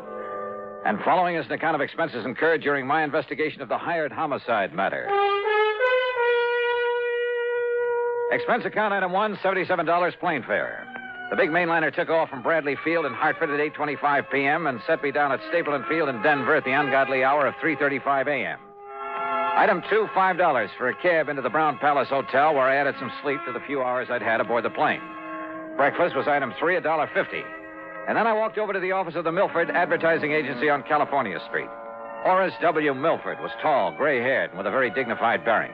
He got to the point immediately, and yet in a kind of roundabout way. Mr. Dollar, I must emphasize that this whole thing must be completely confidential. Oh? Well, now that depends. I will pay you well, very well. You sound as though there might be something illegal about whatever it is you want me to do. I can only hope that you can prevent something illegal from happening, something terribly wrong. You mentioned murder. I said prevent a murder. Whose, Mr. Milford? Yours? I'll be as brief as possible, Mr. Dollar. Time is of the essence. But first, you must know some background. Right ahead, sir. Since my wife passed away some years ago, this advertising business and my daughter Claire have been my sole interests in life. How old is Claire? She was 27 on her last... now, listen, please. I'm listening. I built this business by myself. Until 2 years ago, I made all the client contacts, planned the campaigns, wrote the copy. I bought the space and radio time, everything.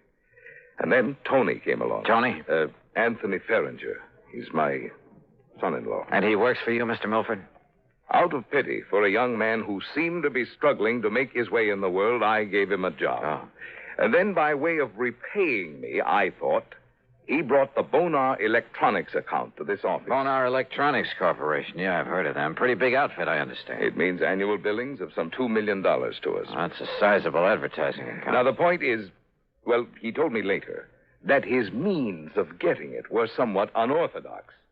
Unethical is a better word. No, how do you mean, sir? He told me that he had something on officers of the Bonar organization, that he threatened exposure and ruinous scandal if he weren't permitted to handle their advertising here. Well, now, that doesn't seem possible with a big But company. thanks largely to my own efforts and ideas, we have established them as one of the most important companies in their field.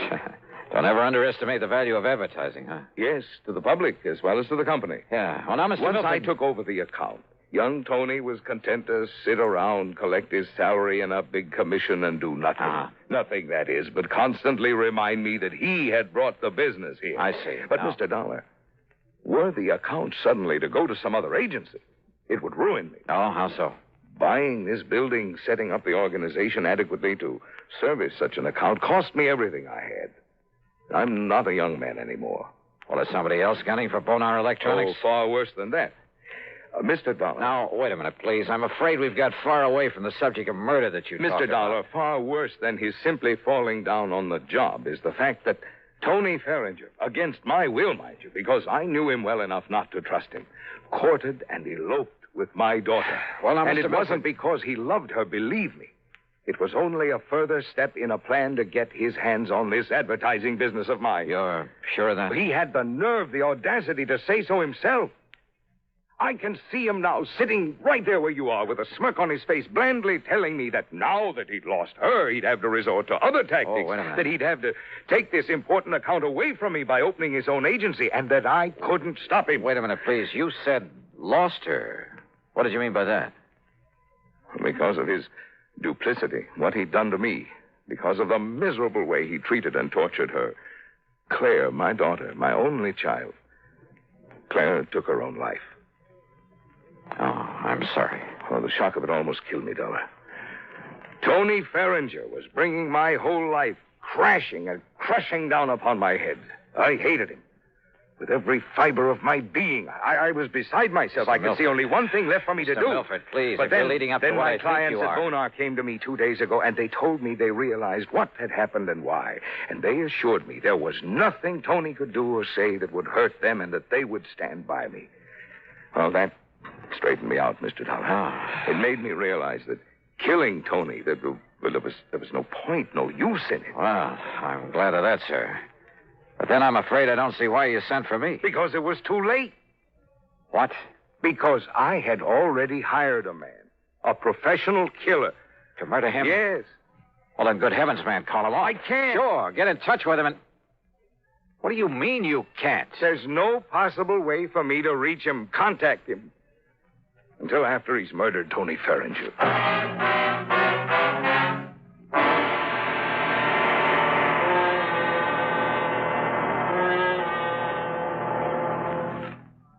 And now, Act Two of yours truly, Johnny Dollar, and the hired homicide matter.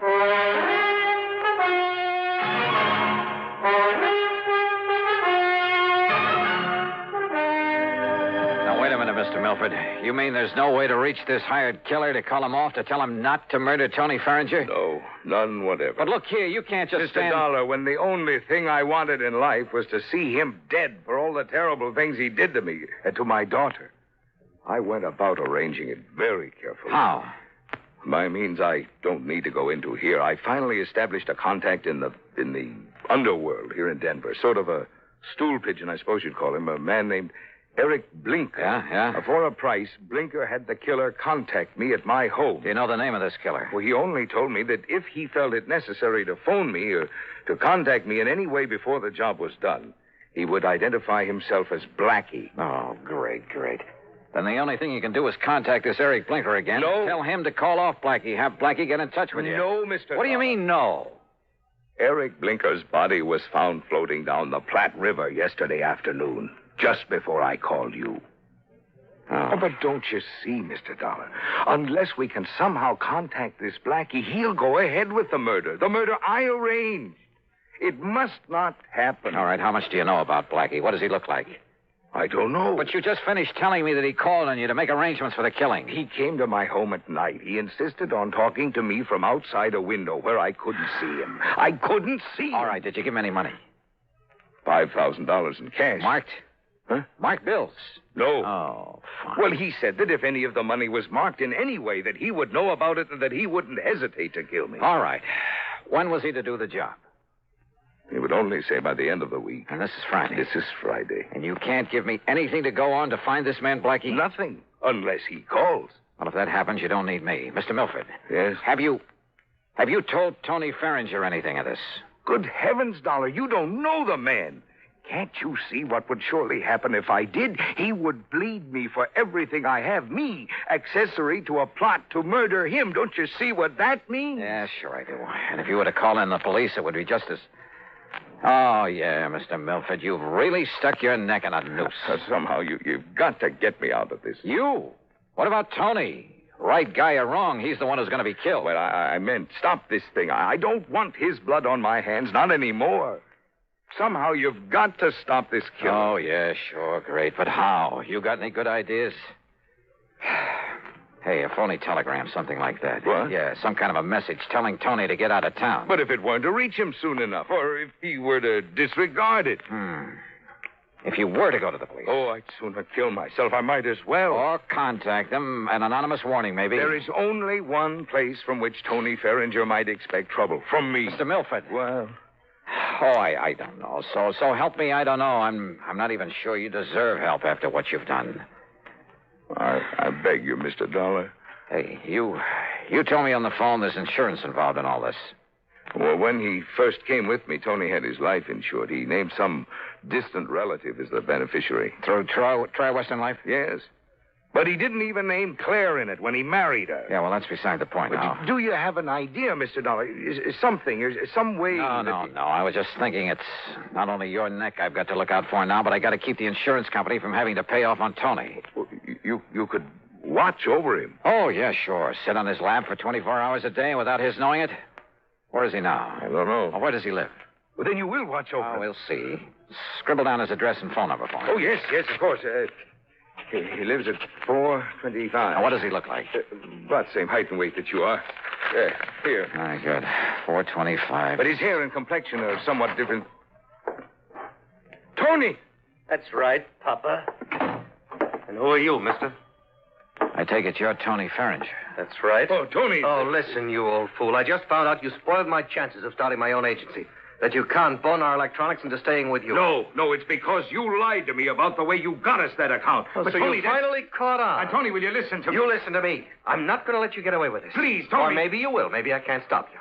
But believe me, you're going to pay me plenty. Tony, will you How? please Why? I haven't figured it out yet. But you'll pay me, Papa. Just remember that. Wait. Oh, dear. I don't know. I don't know what to do. Just keep your shirt on, Mr. Milford. Yeah. What? Yeah. And wish me luck.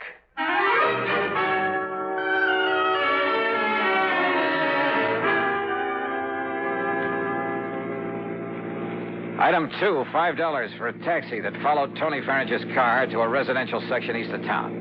And sure enough, he pulled up in front of his own home. Maybe the wild, the crazy idea that I'd suddenly got back there in the office would work. Driver. Yeah? End of the line. Pull around this corner and stop.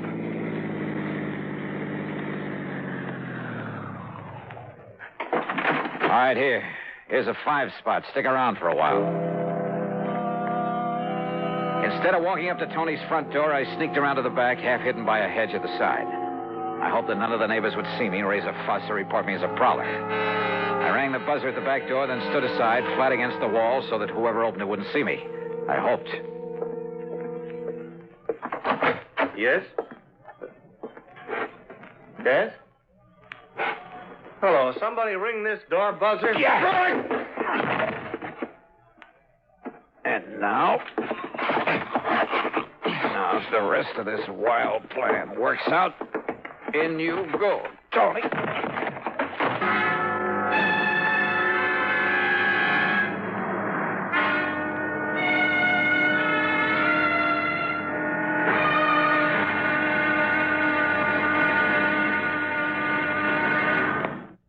And now, Act 3 of yours truly, Johnny Dollar.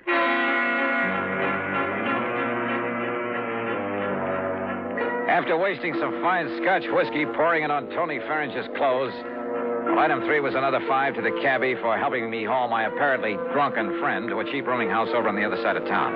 A place run by a frowsy old dame who called herself Ma Letcher. Sure, mister. Just carry him up and let him sleep it off in this room here at the top of the stairs.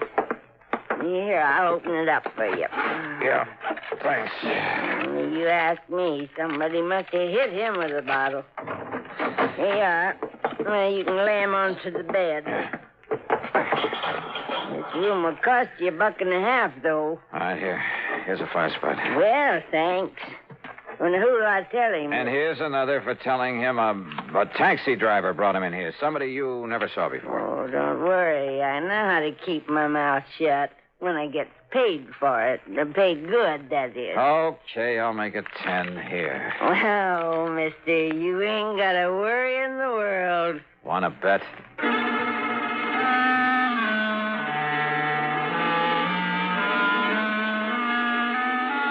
Item 4, $1.10 for another cab back to Tony Farringer's house.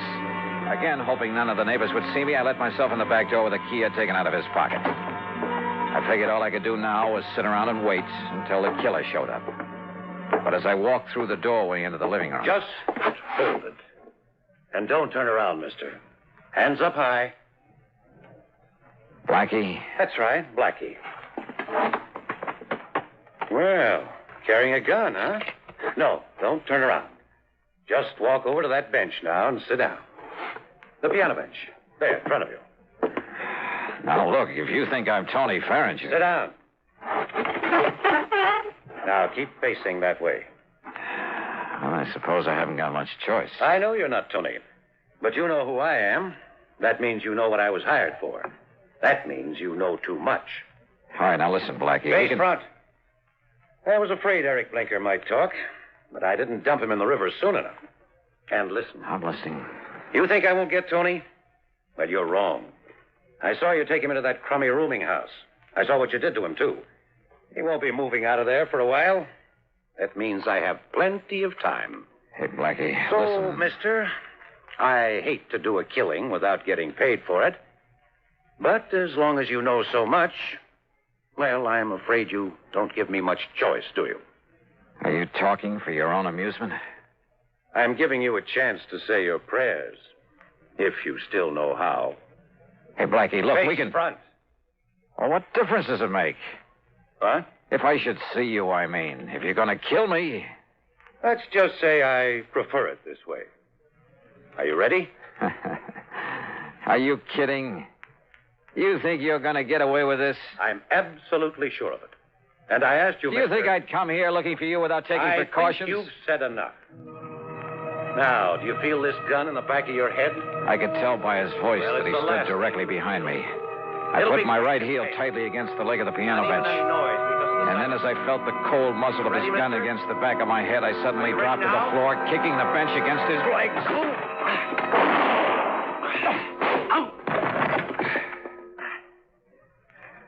Well, Blackie, I'm afraid your rather unique career has finally come to an end. Listen, if you... Down, boy, down!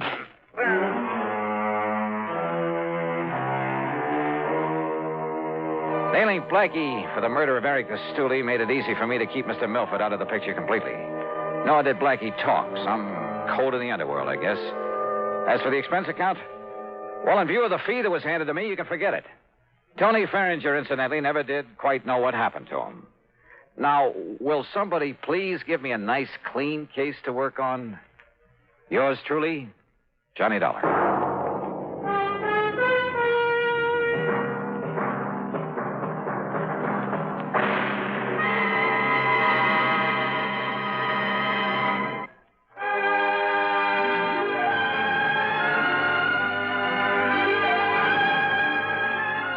Yours truly, Johnny Dollar, starring Bob Bailey, originates in Hollywood and is written, produced, and directed by Jack Johnstone.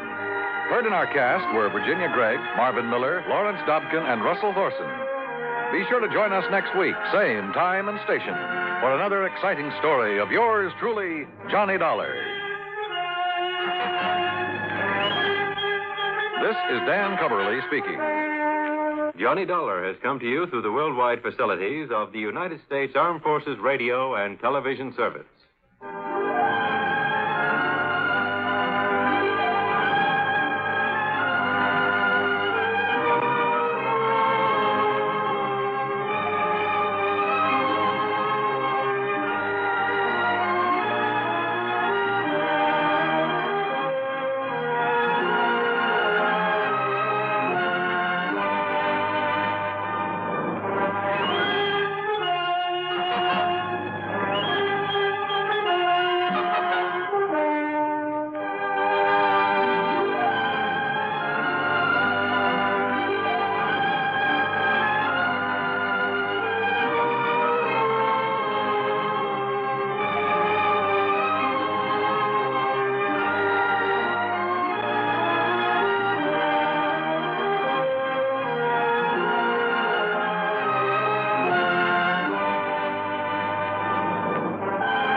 Johnny Dollar. Earl Poorman, Johnny, down here in Sarasota. Earl, so how's the insurance business down in Florida these days, to say nothing of the fishing? Well, why don't you come down here and find out for yourself? But now listen. I'm listening. You remember how my home is situated out here on St. Armand's Key? Well, sure, I ought to. I've been there often enough. It's near the end of a long bayou that comes in from Sarasota Bay. Yeah, and the bayou is lined with expensive homes, private docks, and it's full of mullets, sea trout, sheepshead, flounder. So what about it? Johnny, what would you think if I told you I'd sold a man $50,000 worth of straight life insurance? Well, I think you were just doing your normal... Huh? Did you call to talk fishing or business? Listen, will you? Okay. What would I think if you sold a man a $50,000 policy? And? And then, 3 days later, just this morning, as a matter of fact, found his body floating under my dock. Oh. Okay, Earl. I think I'd better grab the first plane I can. That's what I think. And not to go fishing.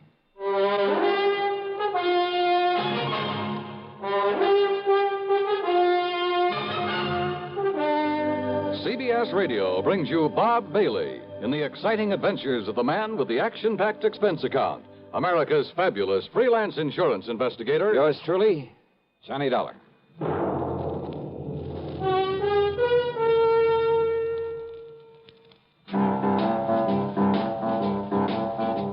Talk about best-selling records. Here's a familiar tune about America's best-selling filter cigarette, Winston.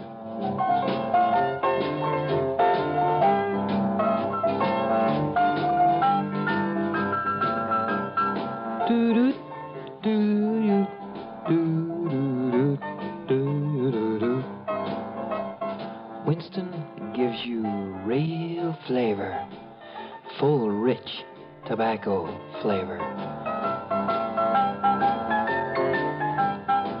And you know, that's because only Winston has filter blend up front. Choice, flavorful tobaccos, specially selected and specially processed for filter smoking. No wonder Winston tastes good, like a cigarette should. Smoke Winston. And now, Act One of yours truly, Johnny Dollar.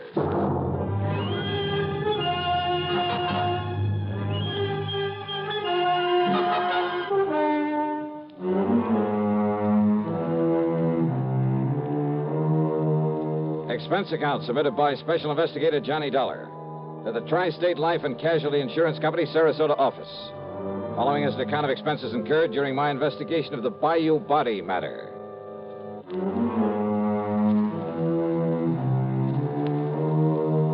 Expense account, item 1, $73.50, plane fare and incidentals, Hartford to Tampa, Florida. There I'd figured on getting a ferry plane to Sarasota, but instead Earl Poorman met me at the international airport with his car. Oh, Johnny, I'm glad you got down here so quickly. You realize I only phoned you about 5 hours ago? Yeah, Earl, I just finished my breakfast. Matter of fact, I called you before I even contacted the police. Then you probably aren't sure whether it was natural death or suicide or what, huh? We'll find out what the police have found out when we get to Sarasota. You ask me, though, I think the old man simply went out on his dock this morning, had a heart attack, keeled over, and by the time he floated down to my place, he was dead. Who was he? Well, his name, Johnny, is Ralph P. Carter. He lived in the fourth home up the bayou from mine. That new place that was just being built the last time I was down here? That's the one. He was a man of 64. Used to live in New York, where he had a business of some kind. But he had some heart trouble, so he quit and came down here to live and take it easy. Pretty well to do? Considering the house he put up, the way he and his wife lived, I'd say he was loaded. Matter of fact, I happen to know he was. Fancy car, private dock, Has nice a speedboat. wife, you say? Yes. Uh-huh. How old is she, Earl? About 50. You know what I was thinking, of course. What? Oh, if he'd been married to some much younger gal and having money and some insurance, but you know. Huh?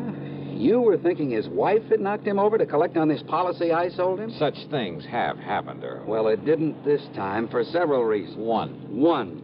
He already owned a couple of other policies issued by some company up north, big ones, totaling over $200,000. 2.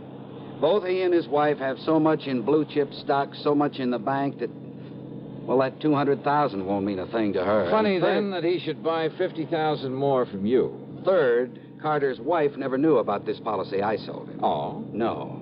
Nor is she named as beneficiary of it. Who is? Hold your hat, Johnny. This is right out of the pulp magazines. What do you mean? The beneficiary happens to be a former stripper. Stripper? You mean from burlesque? That's exactly what I mean. Her name is Mitzi Taylor. She lives up in New York. I see. You know the connection, Earl? Well, from what he told me when he bought the policy, well, I guess he'd known her pretty well in the old days, before he and his present wife got married.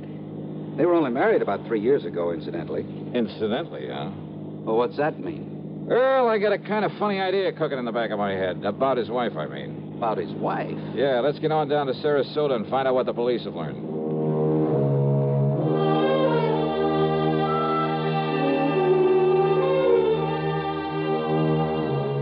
The police hadn't wasted any time. After recovering the body from the bayou, they'd immediately turned it over to the coroner, Dr. Phillips. Sergeant Edwards, who was in charge of the case, made us cool our heels until the coroner could finish his preliminary examinations. But why an autopsy, Sergeant? You mean you suspect foul play, something like that? He was alone. He was unattended when he died, Mr. Pullman. That means an autopsy is mandatory. Oh. Hey, tell me this, Sergeant. Do you yourself have any reason to be suspicious of how Mr. Carter may have died? You don't mind, sir. I'd rather wait until Dr. Phillips is through before we talk about it. Which means you did find something suspicious. I didn't say that, sir. Well, you might just as well have. Did you talk to Mrs. Carter? No, sir. What? It happens she isn't home. Then she doesn't know her husband is dead? Looks that way, doesn't it? Oh, come on. Now, wait a minute. Sergeant, that's a pretty evasive answer. Truth is, Mr. Dollar, it was meant to be. Oh, great. Then I can expect a lot of cooperation from this department. All we can possibly give you, sir. When we find out what we have to go on. Yeah. Earl, do you know if Carter had a regular physician? Yeah, Dr. Theo Foote, Johnny. We've checked with him, Mr. Dollar. And? Mr. Carter's heart condition was such that he was ready to go at any moment, and without warning. But if you're suspicious of something else... Have I given you any real reason to be suspicious? Now, look, Sergeant, let's not be... Dr. Phillips. Johnny Dollar. Hiya, Doc. I might have known you'd be called in on this, Johnny. You certainly got down here in a hurry. Mr. Pullman. Hello, Coroner. Did you find out anything, Doctor? You were right, Sergeant. I've got a lot more work to do, of course, before making out my report on this case, but there's no question about it. Mr. Carter died neither from a heart attack nor from drowning. Oh? What did kill him, Doc? He was struck so hard at the base of the skull that death must have been instantaneous. Murder, Johnny. And without question, the murder weapon was the wrought iron poker that you found there in his home. No reason for suspicion, Sergeant? Thanks, Doctor. I'll get out an APB on Mrs. Carter right away. I think you'd better. And, Mr. Dollar, I'm afraid you'll just have to wait around until we pick her up. You, want to bet on that?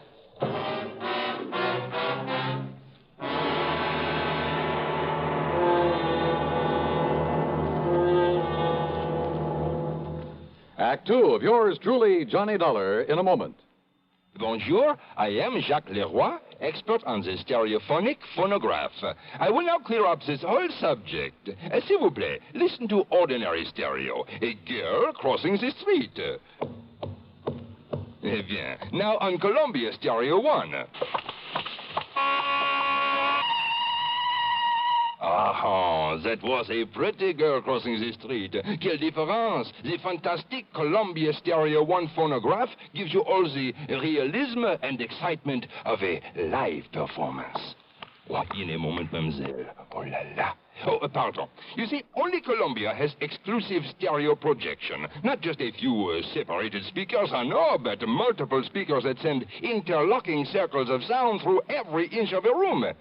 See the Columbia phonograph, man, tout de suite. Columbia Stereo 1 portable start at $39.95. Consoles from $129.95. Attendez, ma chérie! Wait for me! And now, Act two of yours truly, Johnny Dollar and the Bayou Body Matter.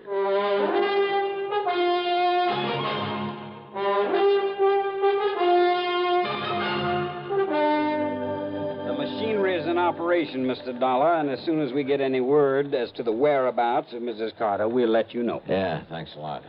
Earl, just how much did you know about Carter and his wife? Well, you know how it is, Johnny. There was some talk about their not getting along too well, but... I've thoroughly investigated, Mr. Dollar. They fought like cats and dogs. Well, now, I wouldn't go so far as to say that. At times, that is. At times. According to the people next door, they had quite an argument just last night. Oh? At one time, according to these people, she hollered at him, "I could kill you, Ralph. I could kill you." Yeah, well, that's not proof that she did. No? Then why would she say Haven't you ever told somebody you'd like to kill him? Well, saying I'd like to, or saying I could or would are two different things. And look here, sir. If she didn't do it, then why would she hightail it out of town early this morning? All those neighbors reported that she did? Yes, sir. She drove away from their place at approximately the same time as the coroner says he was killed. Well, let's face it, Johnny. The sergeant must be right. She must have done it. No question about it, Mr. Dollar. But why? What could her motive have been? Who knows? Could have been most anything. Now that we know there was friction between them... And what about his money? She stands to be worth an awful lot with him out of the way. And don't you forget for 1 minute she's much younger than he was. Not only that, but she's a nice, healthy, attractive woman, too. And he, with his heart condition, well, he was probably just a millstone around her neck. Makes sense, Johnny. Sure it does. Did you or the coroner find any fingerprints on that poker that was used on him? No, sir. But there was some lint from a pair of cotton gloves on it. All right, then. Johnny. All right. I've seen Mrs. Carter many times. She prides herself on her dress. She can afford to. And I've never seen her outside that house without a hat and without a pair of gloves. And, of course, a lot of people wear gloves when they drive a car. Okay. Now, don't you worry, Mr. Dollar. The APB is out, and every highway north of Bradenton, south of Venice, and east of Arcadia is being watched for her. When we get her, I'll let you know. Yeah, you do that. Come on, Earl, let's have some lunch. Sure. Nothing more we can do here. Reach you at Mr. Pullman's house, I take it. Don't bank on it, Sergeant. So Earl drove me to his home on St. Armand's Key, and by then I was beginning to wish I'd made the trip to Florida solely for purposes of fishing the blue waters of the Gulf with him. But then, after saying hello to his charming wife and having a drink and a good lunch with them, I walked over to the Carter place, 100 yards or so up the bayou. Much to my surprise, there was no policeman there to keep an eye on things in case Mrs. Carter should return. I was even more surprised to find a side door standing wide open. So, needless to say, I walked in and looked around. One of the first things that caught my eye in a den off the living room was a desk. It was locked, but I managed to pry it open without too much difficulty. And there, among other things, kind of half hidden away in a folder, I found some canceled checks, a whole series of them, written twice a year for a period of over 3 years. They were made out to Mitzi Taylor, the ex-Burley Queen. Pretty sizable checks, too, all for the same amount of money. No wonder he'd kept this desk locked. But during one period of time, well, 3 checks that should have been there were missing. It gave me an idea. Out in the living room was another desk, a tambour, obviously Mrs. Carter's. Hidden away in the bottom of one of the drawers of that desk were the 3 missing checks. Huh? I beg your pardon. Mrs. Carter? That's right. Who are you? Johnny Dollar, special investigator for one of your husband's insurance companies. Special investigator? Yeah, here. My credentials. I see. And has my husband sent for you? Your husband? Of course. Where is he? You mind telling me where you've been since early this morning, Mrs. Carter? I don't know why not. I was somewhat upset this morning, and, well, being a woman, I chose to do something a man probably wouldn't understand. I've been at a beauty parlor. Where? Just this side of Bradenton. All right, now, Mrs. And Carter. if this is some kind of inquisition, I had a shampoo, a set, and a manicure. Tell me just one thing. Did you leave this house before or after your husband died? I don't believe Ralph was even up at the time. Ralph, dead. His body was found in the bayou this morning. Or did you know that? Oh, I am shocked, Mr. Dollar. Terribly shocked. I am not sorry. Go on, Mrs. Carter. I married Ralph 3 years ago. It was my second marriage. My first husband, though very wealthy, was I don't know why I'm telling you this. Go on, please. I thought that Ralph, because he was older than I would... Well, I thought that with my money, he'd be content to settle down to the quiet sort of home life I'd owe. Don't you see, it was only for my money that he married me. The only woman he ever cared about, whom he continued to support with my money, was a horrible... See, you've been through my desk. Yes. I'd known about her for some time, Mr. Dollar. But yesterday, when I found those checks in his desk... Would you call them motive for murder, Mrs. Carter? I told him I would divorce him. I told him last night. I'm afraid it was quite a scene, but Good heavens. All right, now listen carefully. I want you to answer my questions carefully, regardless of how absurd you may think they are. Well, all right. You always wear gloves, don't you? What? Well, of course. This kind of gloves, like you're wearing now? Only this kind. I have them made for me in France and sent to me on special order. Even when you're working in the garden, say? Of course. I save the old ones for that kind of thing. Any other kind of cotton or wool or domestic leather I'm allergic to. But, Mr. Dollar, I don't understand why... Such a little thing, and yet... What? And yet murder cases have been solved on a whole lot less. Murder? Did you say murder? So you found her for us, Dollar. Oh, Sergeant Edwards. So maybe you private dicks do have some value after all. All right, Mrs. Carter. Yes, Sergeant. I'm arresting you on suspicion of murdering your husband. You what? Now, just a minute, May as young well man. go along with him, Mrs. Carter. But, Mr. Dollar, But I'm glad you threw that word suspicion in there, Sergeant. What's that? Yeah, it may save you from being sued for a lot of money. Huh? Yeah, for false arrest. Act 3 of yours truly, Johnny Dollar, in a moment. Welcome, recording star Mel Torme. It's terrible trying to sing with a bad cold. So I always take 4-way cold tablets to relieve cold miseries fast. Good idea. Tests of all the leading cold tablets proved 4-way fastest acting. 4-way starts in minutes to relieve muscular pains, headache, reduce fever, calm upset stomach, also overcomes irregularity. When you catch cold, try my way. Take 4-way cold tablets. The fast way to relieve cold distress and feel better quickly. 4-way, only 29 cents. Now, here's a word about another fine product of Grove Laboratories. Had dandruff for years? Now get rid of it in 3 minutes with Fitch Dandruff Remover Shampoo. 3 minutes with Fitch regularly is guaranteed to keep unsightly dandruff away forever. Apply Fitch before wetting hair, rub in 1 minute. Add water, lather 1 minute. Then rinse 1 minute. Every trace of dandruff goes down the drain. 3 minutes with Fitch, embarrassing dandruff's gone. Fitch can also leave hair up to 35% brighter. Get Fitch Dandruff Remover Shampoo today. And now, Act 3 of yours truly, Johnny Dollar. After getting the address of Missy Taylor from him, I persuaded Earl Palmer to drive in a hurry to the airport up at Tampa. Item 2, 6795, plane fare to New York. It was very late by the time I arrived there, but item 3, $6 for a taxi to the neighborhood of Mitzi's apartment. Item 4, 10 cents for a phone call. And then I crossed my fingers. This was hardly the scientific approach to the solution of a murder case. I wouldn't get to first base if I had to identify myself over the phone. But she gave me a break. Hello? Mitzi? Yeah, that's right. This is... Louis? Yeah, Louis.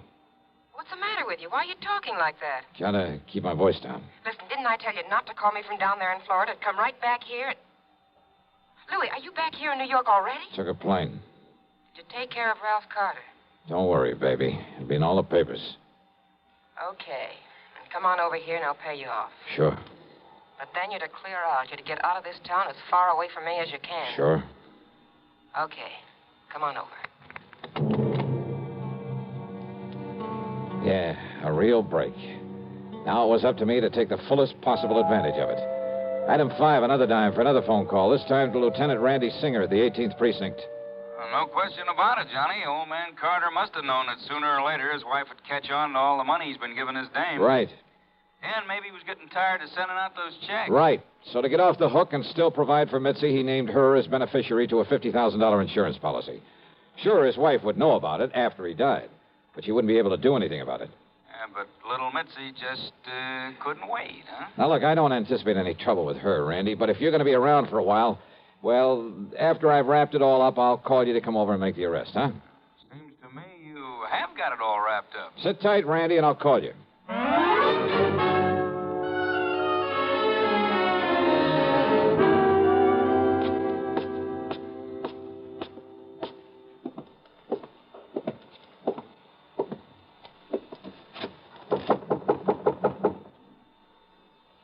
Yeah, who is it? Louis.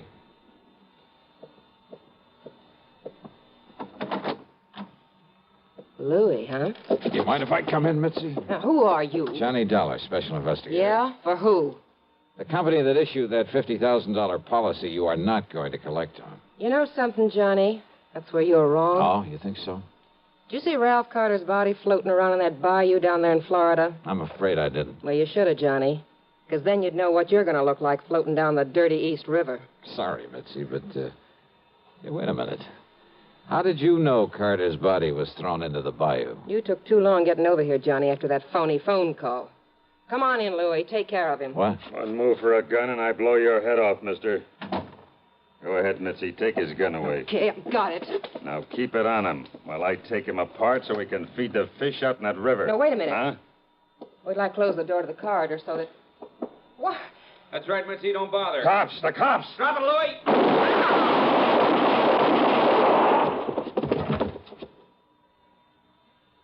Okay, boys. Take what's left of them out of here. Right, Lieutenant. Maybe you better put some cuffs on the dame. Right. Come on, baby. Hiya, Johnny. Fancy meeting you here. Very funny. And, hey, what happened? I thought you were going to call me back. Oh, stop hamming it up, will you, Randy? But, thanks. Think nothing of it.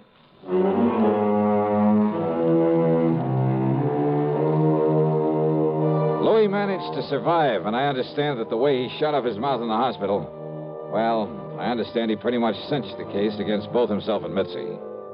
So, expense account total, including a big midnight supper for Randy and myself and a train back to Hartford, $168.65. Yours truly, Johnny Dollar.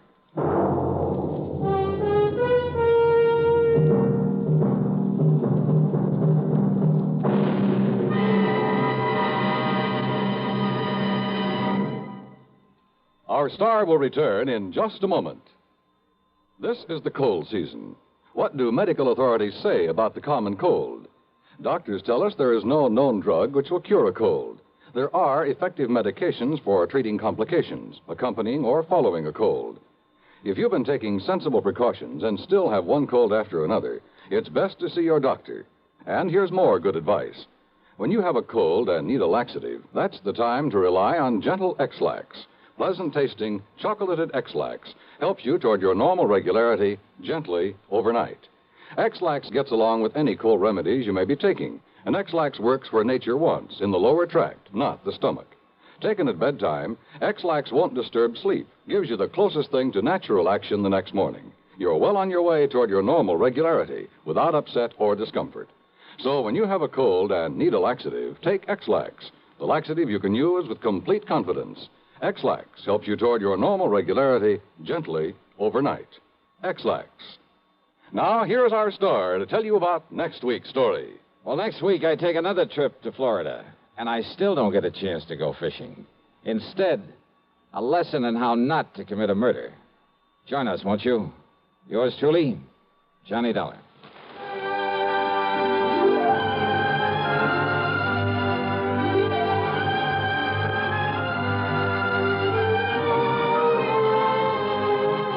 Yours truly, Johnny Dollar, starring Bob Bailey, originates in Hollywood and is written, produced, and directed by Jack Johnstone.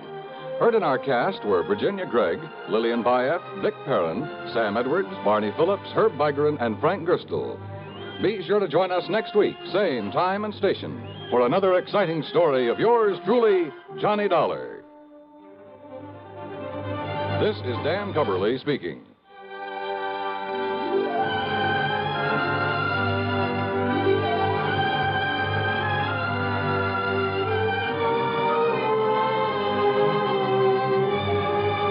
This is the CBS Radio Network. Gentlemen, your attention, please. Now, here's the problem. Your pilot is flying a 400,000-pound, 650-mile-per-hour B-52D Stratofortress. Now, with the weather, wind, and bomb load information provided on your test sheet, I want you to figure your estimated time of arrival at point X on the map, 2,109 miles away. Quite a knotty problem, isn't it? But not for the fledgling navigators in U.S. Air Force aviation cadet training. You see, these men have a firm background in astronavigation, electronics, engineering, and allied fields. They are eminently prepared to cope with the most intricate navigational situations. College men between 19 and 26 and a half. Find out today if you can qualify as an Air Force navigator. If so, you're in for a prestige position with a brilliant future. See your local Air Force recruiter today for complete details. WROW, Radio 59. From Hollywood, it's time now for... Johnny Dollar. Pat McCracken, Johnny, Universal Adjustment Bureau. Hi, Pat. What's on your mind? $75,000. Yours or somebody else's? Johnny, ever hear of the Sabella diamond? Sabella? Yeah, matter of fact, I have. It's a pink diamond, isn't it? That's right. One of the companies we represent wrote a $75,000 policy on it. The owner of the stone, a jeweler named Joseph Wentworth, was trying to sell it. So? So last night, the Sabella diamond was stolen. I'll be right over.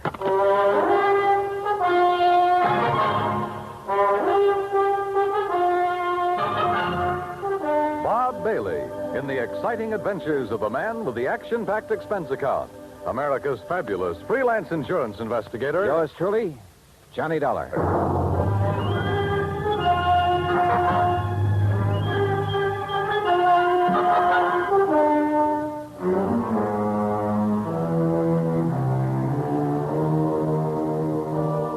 Expense account submitted by Special Investigator Johnny Dollar to the Universal Adjustment Bureau, Hartford, Connecticut. Following is an account of expenses incurred during my investigation of the Rolling Stone matter. Expense account item 1, $1.20 cab fare from my apartment to the office of Universal Adjustment Bureau. Pat McCracken gave me what additional dope he had, which wasn't much, and I headed for New York. That's item 2, $26.40, and the apartment of Joseph Wentworth. I was just released from the hospital an hour ago. They kept me overnight for observation. Nothing serious, I hope, Mr. Wentworth? No, I was hit on the back of the head. At first, they suspected a skull fracture, but it was only a slight concussion. Well, you're lucky. Practically my total assets stolen, and you call it lucky. You mean the Sabella diamond? I borrowed heavily to purchase that stone, Mr. Dollar. I'm afraid I'm just about ruined. Well, if I'm not mistaken, it was insured for $75,000. You don't understand. The insurance money will barely cover the loans. The diamond wasn't insured for its full value. Oh, I see. And what's worse, I had a customer for it. I was almost ready to close the deal. Could have gotten at least $100,000, maybe more. Try to tell me exactly what happened, Mr. Wentworth. Last evening, Eloise stopped by the shop at 6. We were going to have dinner together. Eloise? Eloise Barnes, my fiancée. I started to close up, and I remembered I'd forgotten to put some things in the safe. She went down the street a ways to hail a taxi, and I went back inside. And left the front door unlocked? I must have. I was in a hurry. I opened the safe, then I heard a sound behind me. I started to turn, but too late. That's the last I remember. The police figure out what you were hit with? Yes, a heavy brass candlestick in my shop. Then when Eloise brought me to, the Sabala diamond was gone. Just a minute. You say Eloise brought you to? Yes. You see, when I didn't come right back outside, she started wondering what had happened. She came in and found me lying on the floor. Uh-huh. How long have you known Eloise, Mr. Wentworth? About a year. Why? Mind giving me her address? I think I'd like to talk to her. Expense account item 3, $1.80 cab fare to Eloise Barnes' apartment. Eloise looked, if anything, more expensive than the Sabala diamond. And I had the feeling that underneath that lovely surface, she was almost as hard. Her gray eyes never left my face as we talked, and I got the impression she had neatly weighed me, cataloged me, and put a price tag on me. Afraid I can't help you much, Johnny. Joe Wentworth apparently told you all there is to tell about it. You were out looking for a taxi at the time Wentworth got slugged. That's right. I feel sorry for Joe. That was a lot of diamond to lose. Must be quite a stone. If you go for those things. I don't know. I guess some people really have a thing about diamonds. But not you, huh? All right. Just happens there are a couple of things I prefer. Like what? Like money and mink. Huh? But now, according to your fiancé, you were... Just a minute. According to my what? Your fiancé, Wentworth. Well, Johnny, that may be his idea, but it's not mine. Oh, you're not engaged. Joe's been very nice to me, and I like him. But we're just friends, so far as I'm concerned. Oh, yeah. I'm afraid I'm not the engaged type, Johnny. I've tried it once or twice, but it didn't work. Seems to interfere with my hobby. Your hobby? Yes. Having fun. What's your hobby, Johnny? Well, at the moment, trying to find the Sabala diamond. Then what? Well, I have been known to have fun now and then. Johnny, I hope you find the diamond real soon.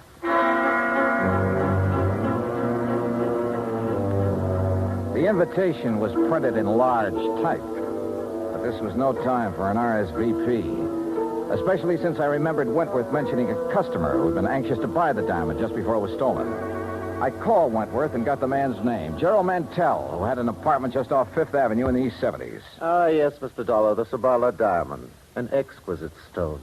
The pink radiance of it when it caught the light. Positively hypnotic. Such a pity it was stolen. Mr. Wentworth tells me he was negotiating with you for the sale of that diamond. That is correct. Unfortunately, we had reached a stalemate yesterday. You see, he wanted more than the diamond is worth. Well, maybe that's a matter of opinion. Mr. Dollar, I am a collector and a connoisseur. I know what such things are worth. Oh, yes. I only hope it'll be recovered before Friday. It would make things so much more enjoyable for me. What happens Friday? I'm leaving for Europe. Oh? Business trip? Not really. As a matter of fact, more of an impulse than anything else. Uh-huh. Anything wrong with that? Well, Mr. Mantell, that's a good question.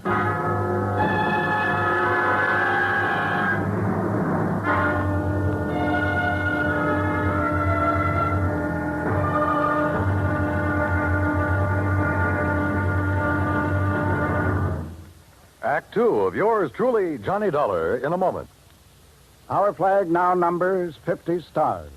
And behind each star there stands yet another flag representing one of the 50 states. Alabama's state flag is of St. Andrew, the symbol of the Confederacy and the national flag of Scotland. Alabama's state capital, Montgomery, served as the first capital of the Confederacy, and it was on the steps of its Capitol building that Jefferson Davis took the oath of office as President of the Confederated States of America. The Scottish cross is in the form of an X, or saltire, and is also found on the state flags of Georgia and Mississippi. Perhaps it is the independent, rugged spirit of the Scots that recommended its national symbol to the Confederacy as a symbol of its rebellion. Alabama's state flag, the flag of the 22nd state to enter the Union, was adopted on February 16th, 1895. And now, Act Two of yours truly, Johnny Dollar and the Rolling Stone Matter.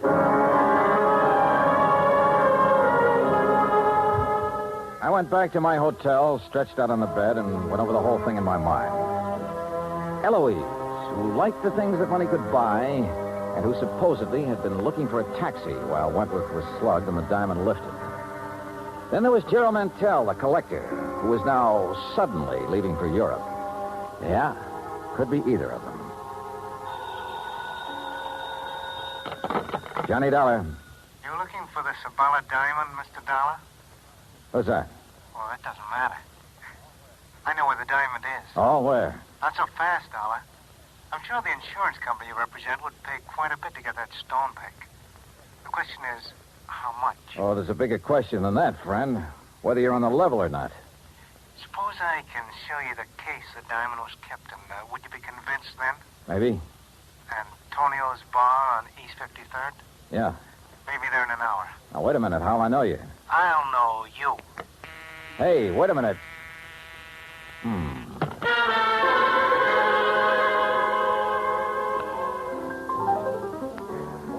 Item 4, $2 even drinks at Antonio's while I waited for my telephone buddy to contact me. A half hour went by, nothing happened. Then somebody came in and went to a corner booth. Not the person I'd been expecting, but just as interesting. So I went over. Hello, Eloise. Johnny. Sit down. Oh, thanks. Expecting someone? All sorts of people. But this is a pleasant surprise. What brings you around here? Business, I thought. You know, Johnny, you've got a one-track mind. Always business. With that attitude, you miss a lot. I don't doubt it. Oh, here you are, Eloise. Oh, why, it's Mr. Dollar. Well, Mr. Mantell. Sit down, Gerald. I didn't know you two knew each other. Oh, yes, we've been friends for years. As a matter of fact, it was Eloise who told me about the Sabala diamond. Oh? You didn't tell me that, Eloise. You didn't ask me, Johnny. Oh, Gerald, the head waiter seems to be signaling to you. That's so I see. I'll be right back. Well, look, Eloise, I think I better be getting along. Don't leave, Johnny. Well, you've got a date with Mantell. Oh, he just wanted to have a drink with me before he left for Europe. I told him I was meeting Joe Wentworth here, so he said he'd stop by for a minute. Did Wentworth know that you and Mantell are old friends? I saw no reason to tell him, Johnny. Joe's very tiresome about things like that. You mean he's jealous? I wonder what happened to Gerald. This trip he's taking to Europe, I gather he got the idea rather suddenly. Gerald's very impulsive that way. Yeah. Well, I'll be getting along, Eloise. Looks like the man I came here to meet isn't going to show. I can't imagine what's keeping Joe. I'd say we've both been stood up, Johnny. Maybe we should do something about it, Well, as I told you right now, the only thing I have on my mind is... I know. That diamond. A girl could get tired of waiting, Johnny. Eloise, I don't think you've ever waited very long for anything. See you later. I'll count on it, Johnny. Dollar? What? Oh, Wentworth. We were wondering what had happened to you. Mr. Dollar, I'm certain you're a very efficient investigator, but it seems to me that you've questioned Eloise all you need to. Oh? Or have your conversations with her now reached the unofficial stage? Oh, now look, If Wentworth. that is the case, and I suspect it is, I'd better remind you that Eloise... Maybe I'd better remind you of a couple of things, Wentworth. In the first place, you... Mr. Johnny Dollar? Yeah, over here, waiter. Dollar? Oh. Mr. Dollar, it's a note and a package for you, sir. A gentleman just left with me. Did he give his name? Oh, no, sir, no. But he was a short man in stocky and he wore a gray suit. Okay, thanks. Here you go. Oh, thank you. As I started to say, Hold Dollar... on, will you, Wentworth? Couldn't take a chance contacting you. Somebody was following me. Contents of the package will show you I know what I'm talking about. We'll contact you later. What's this all about, Dollar? It's from a man who phoned me a couple of hours ago. If it's what I think is, then his package... Yeah. Empty jewel case. Your name on it, Wentworth. What? That's the case I kept the Sabala diamond in. Yeah. See you later, Wentworth. Where are you going, Dollar? Back to my hotel room and wait to hear from him. I went outside and started for the corner to grab a cab. As I passed the alley, I spotted something sprawled on the ground. A body. Sheriff Mantell.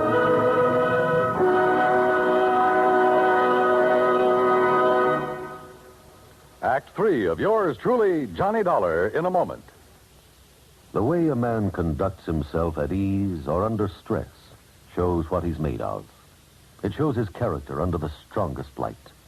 This is particularly true when a man becomes a prisoner of war. One of the points of the Code of Conduct of the American fighting man says, "If I become a prisoner of war, I will keep faith with my fellow prisoners.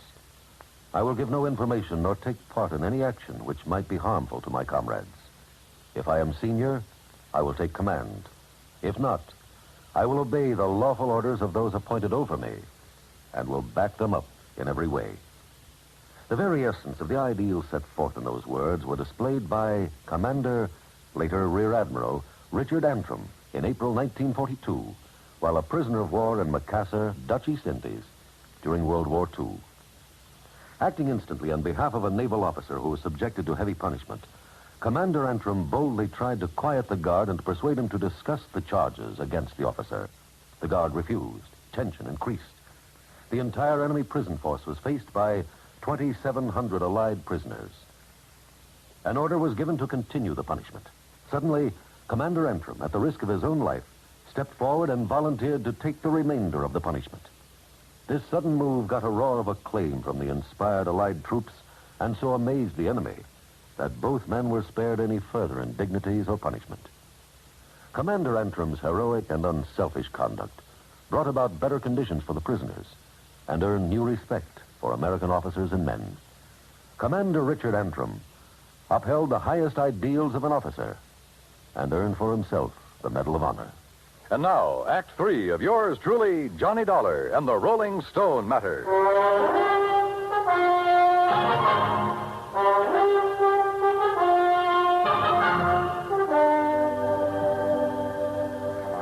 on, Mantell. Come out of it. Come on. My head. Here. I'll help you. All right, easy now. Are you okay? So, who did it? I don't know, Dollar. The head waiter told me a taxi driver wanted to see me outside. I came out, but there was no cab in sight. I thought he might be at the corner, so I started walking. Past the alley here? Yes. Mr. Dollar, why would anyone want to beat me up? I can think of one possibility, Mantell. Yes? You wanted the Sabala diamond pretty badly, but Wentworth wouldn't sell at your price. Are you suggesting... I'm suggesting you lifted the diamond and somebody was trying to get it back from you just now. But I don't have the diamond. I never did. Maybe you know where it is. No, I swear I don't. As for getting beaten up just now, I'm every bit as much in the dark as you are.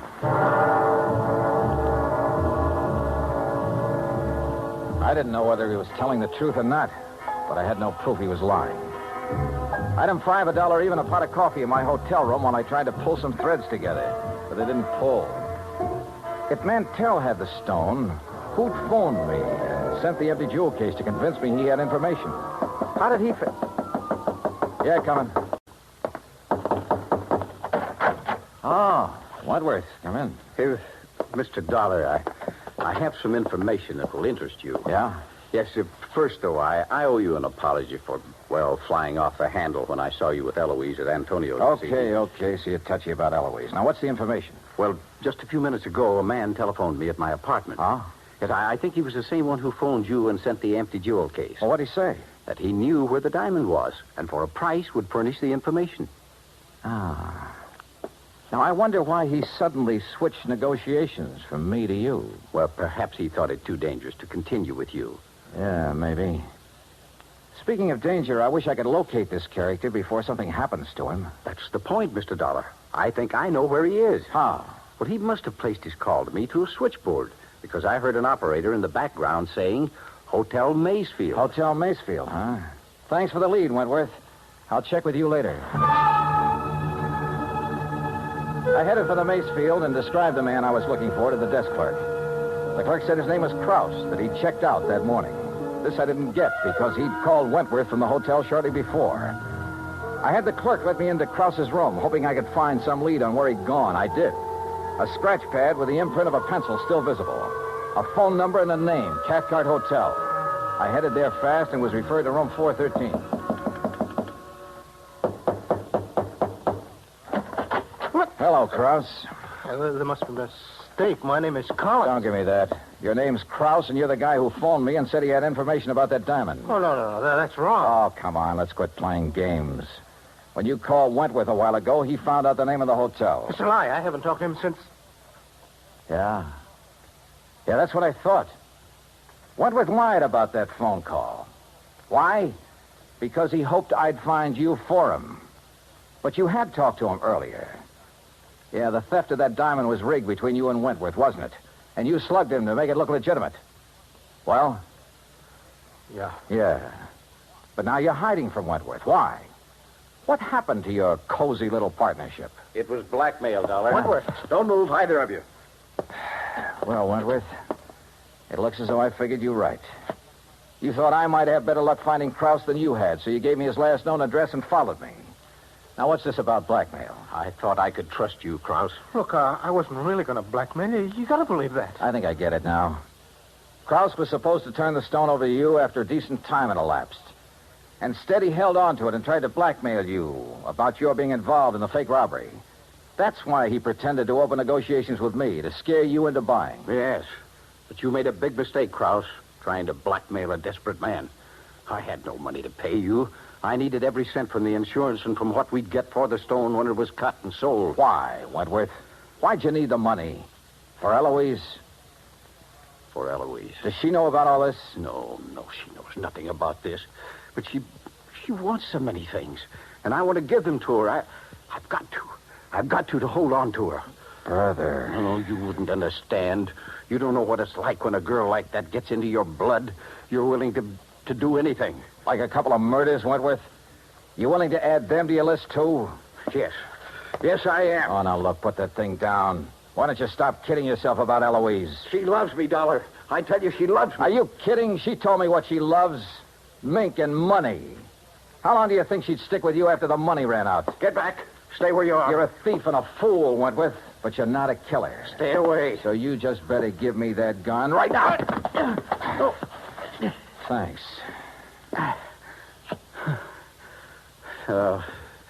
You're right about Eloise.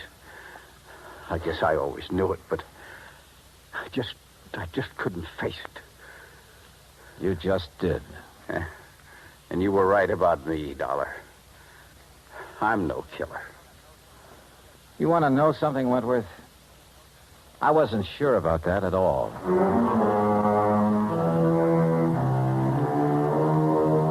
Expense account total, including the trip home, $146 even. Remarks? Krause handed over the diamond. He and Wentworth are both in custody. It was Wentworth who beat up Mantell for hanging around Eloise. And Eloise, last I heard, she was going her merry way, having fun, as she calls it. I never did accept her invitation to join her after the diamond had been recovered. And I'm not about to. Yours truly, Johnny Dollar.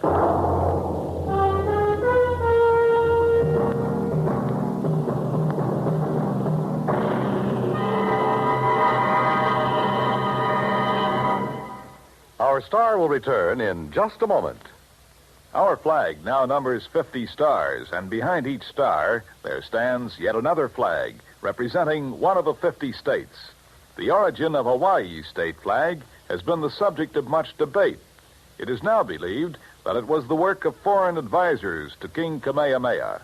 Legend also has it that it was designed at the request of King Kamehameha by George Beckley, an English sea captain.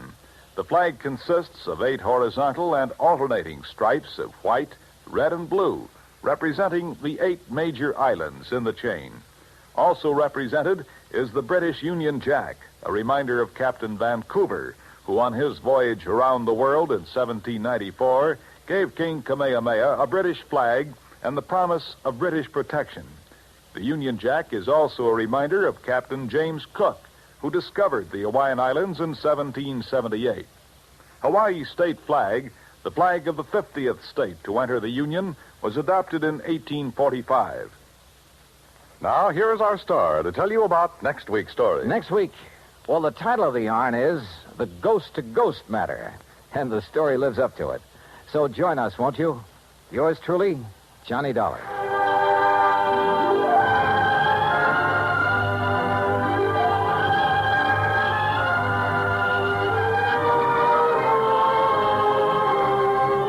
Yours truly, Johnny Dollar, starring Bob Bailey, originates in Hollywood and is produced and directed by Jack Johnstone. Today's story was written by Robert Stanley.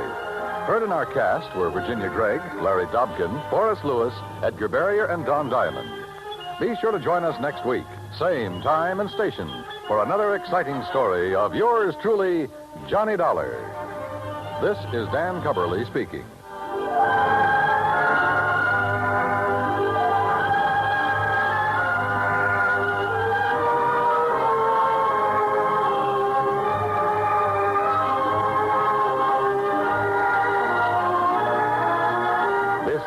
United States Armed Forces Radio and Television Service.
From Hollywood, it's time now for... Johnny Dollar. George Reed here. Oh, hi, George. How are things at Floyd's of England? Very good, as a matter of fact. Very good. Well, now, it can't all be good, or you wouldn't be calling me. Well, to tell the truth, I do have a small problem. Figures. No, figure is the word, singular. Huh? A small figure, a statuette belonging to Mrs. Dora Harkness Ballin down in New York. Ballin? Yes, terribly wealthy, but a real eccentric. So what's happened? The little statue I mentioned, it's gone, disappeared. Oh? What's it worth? Insured value is $26.50. Wow. $26.50. Huh? $26.50 wouldn't even cover my expense account. Well, it just happens that she carries hundreds of thousands of dollars worth of personal property insurance with us. But for some reason or other, she attaches particular value to this statuette. Oh, I get it. You're afraid that if we don't go through the motions of trying to find it, she might take her insurance elsewhere. Precisely. Real important to you, huh? Very. Then I take it I won't have to be chintzy with the old expense account. Well, now, Johnny... Okay, George, I'll be in touch.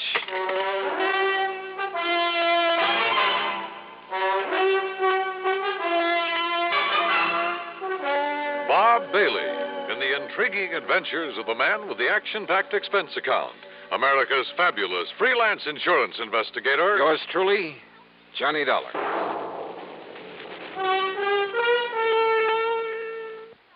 Now, Act One of yours truly, Johnny Dollar.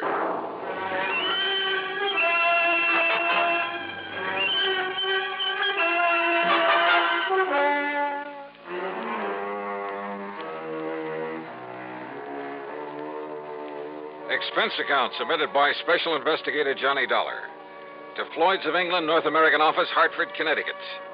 Following is an account of expenses incurred during my investigation of the doting Dowager matter.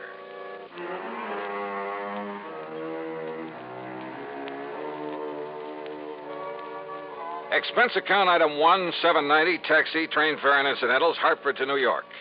Item 2, $1 even for a cab from Grand Central Station to the address of Mrs. Dora Harkness Ballin over on East 73rd Street. It turned out to be one of New York's famous old brownstone houses, well preserved and reeking of an era long gone by. A uniformed butler ushered me into a large, high-ceilinged drawing room, and I could hardly believe my eyes. Ornate pre-Victorian furnishings, heavy red velvet draperies, huge lamps and crystal chandeliers, oil paintings all over the place, and gilded mirrors. Pretty fabulous. If you will be kind enough to wait here, Mr. Dollar, I shall tell Mrs. Ballon that you have arrived. Thank you. I know that she'll want to see you. Oh, excuse me, Master Harold. It's all right, Higgins. Has the mail come? Would you like me to check, sir? Yes, good idea. You know how Aunt Dora likes to see it the minute it gets here. Yes, sir. Yes, the mail. The dear old common everyday page. You're here to see Mrs. Ballon? That's right. I'm Johnny Dollar. I'm Hal Winters, her nephew. Hi. Say, tell me something. Yes? About this little statue that's missing. You mean that little chunk of pot metal that's disappeared? Oh, is that what it is? Oh, yes, just a piece of junk. But a couple of months ago, Aunt Dora decided it looked like her grandfather when he was a general back in the Civil War. Oh? Why does she value it so highly? I expect the general was the only Ballon who had guts enough to do anything on his own. What do you mean? I mean, instead of just living off the family shipping fortune. So when she suddenly decided the statue looked like the general, Johnny Dollar, did you say? That's right. The insurance investigator? Yes. Well, now, why should she bother you with it? I don't know. Truly, Mr. Dollar, it's not worth it. If I were you, I'd forget it. Now, if you'll excuse me, I'd better see if the morning mail has arrived. Hal, just when did the statue disappear and from where? Tonto discovered it missing from the reception room yesterday morning. Now, if you'll pardon me... Was the house broken into? Possibly. But there was no sign of it. How about guests? No, we haven't had guests for a week or more. How many servants are there? Mr. Dollar, perhaps there's something I'd better tell you about that statue. The statue of the general? I tell you, Mr. Dollar. You are Mr. Dollar, aren't you? Yes, ma'am. I tell you that if you don't find out who stole it and get it back, I'll cancel every bit of my insurance. Sit down. Thank you. Harold, my dear, ring for Higgins and have him see if the morning mail has come. I was about to go out and look for it myself, Tonto. Let Higgins do it. It's quite all right. I don't mind. I said let Higgins do it. Well, all right. But if you'll excuse me now. Oh? Why? Why, I'd like to go up to my room for a moment. To call up that girlfriend of yours again? Sit down. Yes, Tonto. You and that girl, that Nancy Gavin. She'd like to take you away from me, wouldn't she? Aunt Dora. Where would you go? What would you live on? And what would I do? Darling, I hardly think this is the proper Much as time. I like Nancy Gavin, I see no reason why I should let her take you away from me. Do you? Mrs. Ballon, about the statue. Yes, of course. Mr. Dollar, you are to leave no stone unturned. Wow, now tell me... I beg your pardon, Mum. Oh, Higgins, why do you sneak in on us this way? Well, what is it? The mail just arrived, and knowing you'd want to see it... Give it to Harold. Yes, here, I'll take care of it. Well? What letter? No postmark. But? And it's so badly scrawled in pencil. Well, don't bother Aunt Dora with it now. But it's marked personal, sir. Well, then let me have it. Yes, ma'am. Tonto. You may go now, Higgins. Yes, ma'am. Here, Tonto, suppose you let me see what it's all about. Be quiet, Harold. Now, Mr. Dollar. Well, first of all, I'd like you to tell me... Oh, what's the matter, Mrs. Ballon? Oh. Aunt Dora, what is it? This letter. Yes? It's a ransom note. Ransom? For the return of a statuette. The general. They want $75,000. What?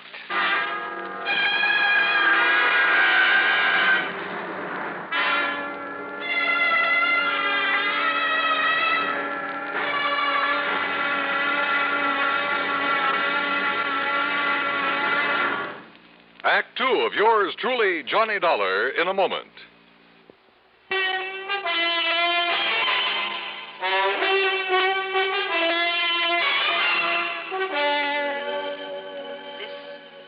This letter, Mr. Dollar. Maybe you'd better let me see it, Mrs. Ballon. It's a ransom note demanding $75,000 for the return of my statuette of the general. $75,000? Yes, Harold. Oh, they can't be serious. For that little piece of pot metal? Sure, they must be out of their minds. I beg your pardon. What? That statue means everything to me. It happens to be a memento of my grandfather, the famous General Horace Harkness Ballon. At least it looks like him. But good heavens, Aunt Dora, 75,000. Oh? Do you object because it will mean that much less for you when I die, Harold? Of course not. I wasn't even thinking of such a thing. Well, don't. At your age, with your lack of experience in getting along on your own, money like that would only do you harm. Would it? Yes.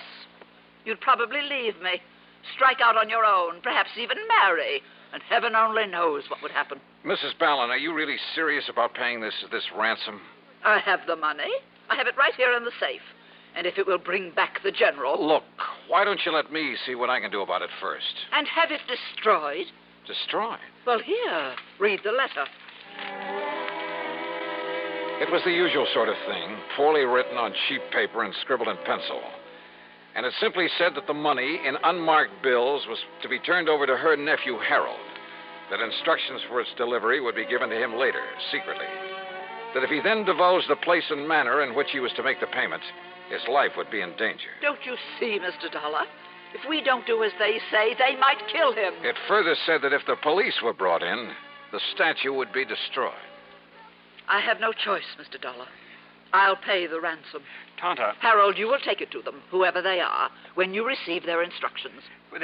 They've threatened me. Only if we don't obey instructions. All right, now look, Mrs. Ballon. Yes, Tonta, listen to Mr. Dollar. I have told you I must have the general back at any cost. Very well. No one is to leave this house, except Harold, of course, when he is told to by the kidnapper. Mrs. Ballon, I won't let you do this. You what? It's utter nonsense for you to consider paying out that kind of money for a cheap little piece of junk that can't possibly be worth anything to whoever took it. Except, perhaps, for its effect on you. I told you, young man, it's the one priceless memento I have of the great General Ballon. Yeah, you told me. Very well. You are here on my orders, are you not? Well, yes. All right. Then you will remain subject to my orders. Very well now. Hi, everybody. Nancy. Well, what's everybody looking so glum about? Hi, sweetie. Nancy. Hello, Mrs. Ballon. Miss Gavin? Mr. Dollar, this is Nancy Gavin, a friend of Harold. Johnny Dollar? Hi. Hey, I know about you. Nancy, dear. You come to find that whatchamacallit that Mrs. Ballon lost? It was stolen. Okay, stolen. And the kidnappers are demanding $75,000 ransom. That's easy. Pay it. I shall. And Nancy, you are to stay right here in this house until this whole thing is over with. Auntie, I don't mind that a bit. Do we, Hal? Forward, wench. Seriously, Auntie, when are you going to let Hal marry me? Get out on his own. And leave me? Do you think for 1 minute that my precious Harold would do that? Why don't you answer that, Hal? Mr. Dollar, this is none of your business. It has nothing whatsoever to do with the reason for your being here. You know something, Mrs. Ballon? I'm beginning to think you're wrong. You came here to find the statue that was stolen from me. That's right. And maybe I'm on the track of it now. So how about it, Hal? Would you leave your aunt if you could? It was a wild guess, but the more I thought about it, the more I decided that Harold Winter's answer might solve this case for me. Yeah, and that Mrs. Ballon would be pretty shocked when I put my finger on the thief, the writer of that ransom note. But you know something? I was dead wrong.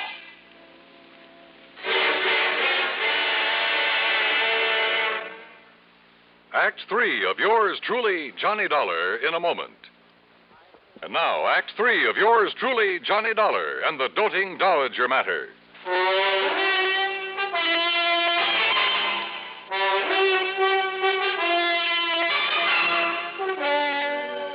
Mr. Dollar, this is none of your business. It has nothing whatsoever to do with the reason for your being here. You know something, Mrs. Ballon? I'm beginning to think you're wrong. So answer the question, Hal. Would you leave your aunt if you could? Yes. Yes, I would. What? You bet he would, Aunt Dora. You know he would. If you'd just break down and admit he's no longer a child to be tied to your apron string. Nancy. Give him a break and enough money to get by for a week or two, and he'll show you. Don't you want him to amount to anything? Of course I do. Well, he can't as long as you keep him tied up to you this way. But he needs me. Does he? Maybe he needs somebody like me. Somebody who loves him and will help him get somewhere. Help him to accomplish the things he can accomplish. You do love him, don't you? You bet I do. But so do I. And he loves me. He'd love you a lot more if he weren't so tied down to you. Harold? It's true, Aunt Dora. I never knew you even thought about leaving me. About going out on your own, as you put it.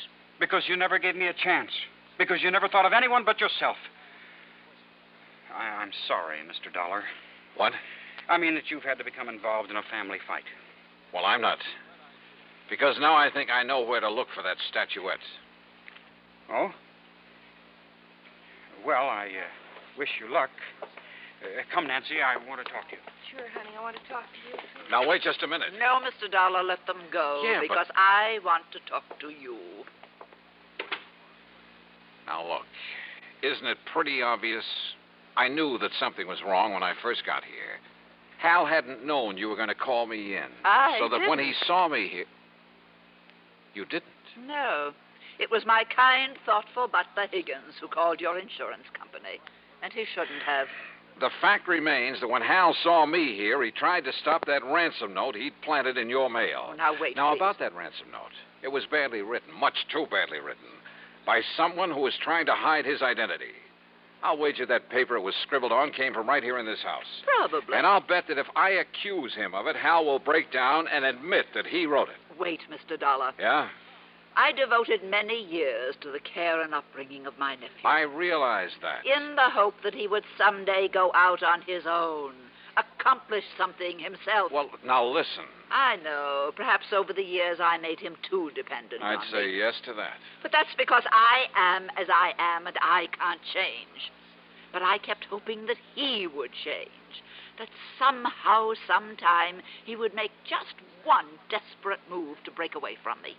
But it would have to be of his own doing. So? For years, people have called me eccentric. And I've enjoyed the reputation. So I made a fuss over that cheap little statuette that I picked up in Coney Island one time as a child. Huh? Of course. That was the only sentimental value it had. But according to Harold... Oh, now, should I have picked one of the valuable artworks, paintings, or sculptures that I really care about, in my selfish way, for this little experiment? So you gave the worthless statuette the big build-up? Yes. And he fell for it. He believed that if it was stolen, I'd give almost anything to get it back. And then finally, he got up enough nerve to do something about it. Now, just a minute. Just a minute. What you're telling me is that you're tickled pink that you've made a thief out of him. I'm tickled pink that he's finally shown some guts and gumption. And you can't call him a thief over that piece of junk. But it has a price of $75,000 on it. That's what he'll be stealing if you give him that money and let him walk out of here with it. Oh, no, he won't. What else can you call it? I like to be eccentric, remember? Oh, Mrs. Ballard. So the note I'll enclose with it, you know, when he tells me he's received instructions about where and how it's to be delivered. What note? In it I'll say, Dear Harold, the best of luck to you and Nancy. I hope you'll be tremendously happy. And I hope that now and then you'll drop in on your loving and now somewhat lonesome Aunt Dora. I see. And I think I'll enclose a few extra thousand, just in case. And as a kind of extra wedding present. Extra wedding present? Of course. The statuette. I certainly don't want them to bring that atrocity back here. Oh, no, don't. Wait. Yes, dear? I just wondered if Mr. Dollar has decided how he wants to proceed with his investigation. Well, Mr. Dollar? Hal, after getting what information I could from your aunt, what little information I could... Yes? Hal, I've decided to give up the case. Yes, Harold. You may as well show Mr. Dollar to the door. Whatever you say, Tonto. Yeah. Goodbye, Mrs. Ballard.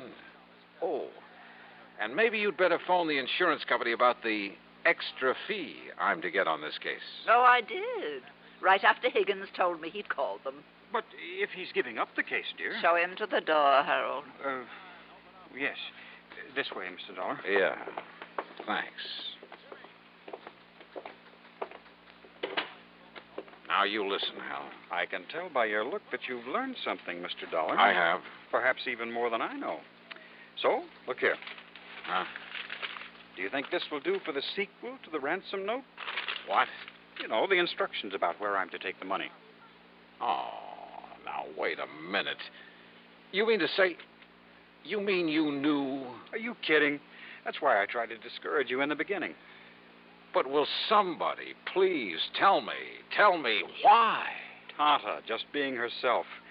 You don't think for a minute she'd have just handed me the money, would have admitted she wants Nancy and me to get hitched. Don't you see? That would spoil her reputation for being an eccentric. Oh, and if you like, I'll send you the statuette when this is all over, as a souvenir. Well, I'll be...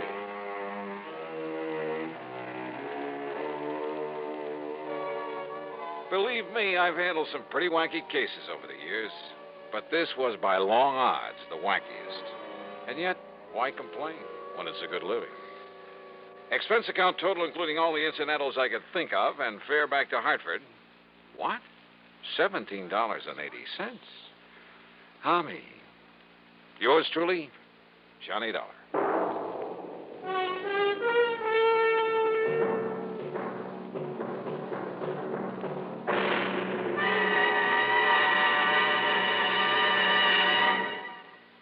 Our star will return in just a moment. Our star to tell you about next week's story. Next week, well, if you've ever read the personal columns of your newspaper, you'll surely want to hear it. Join us, won't you? Yours truly, Johnny Dollar.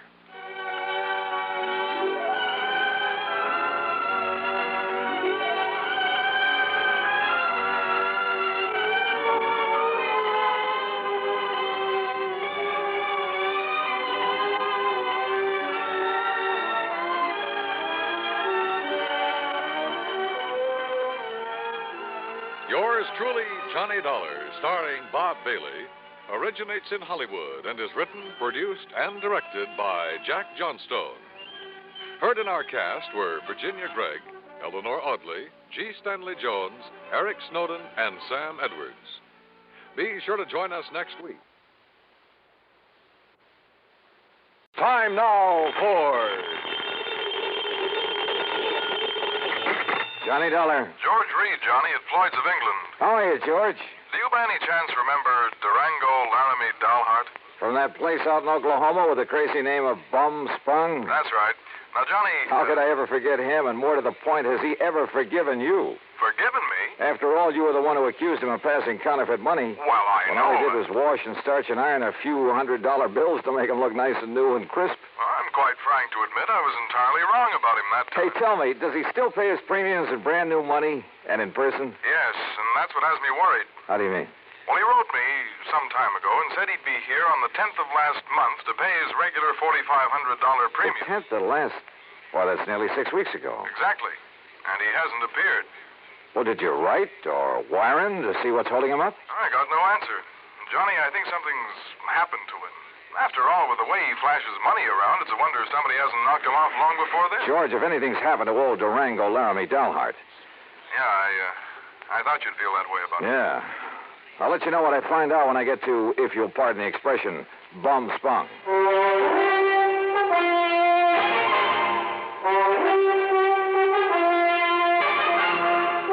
Bob Bailey in the exciting adventures of the man with the action-packed expense account. America's fabulous freelance insurance investigator. Yours truly, Johnny Dollar. And now, Act One of Yours truly, Johnny Dollar.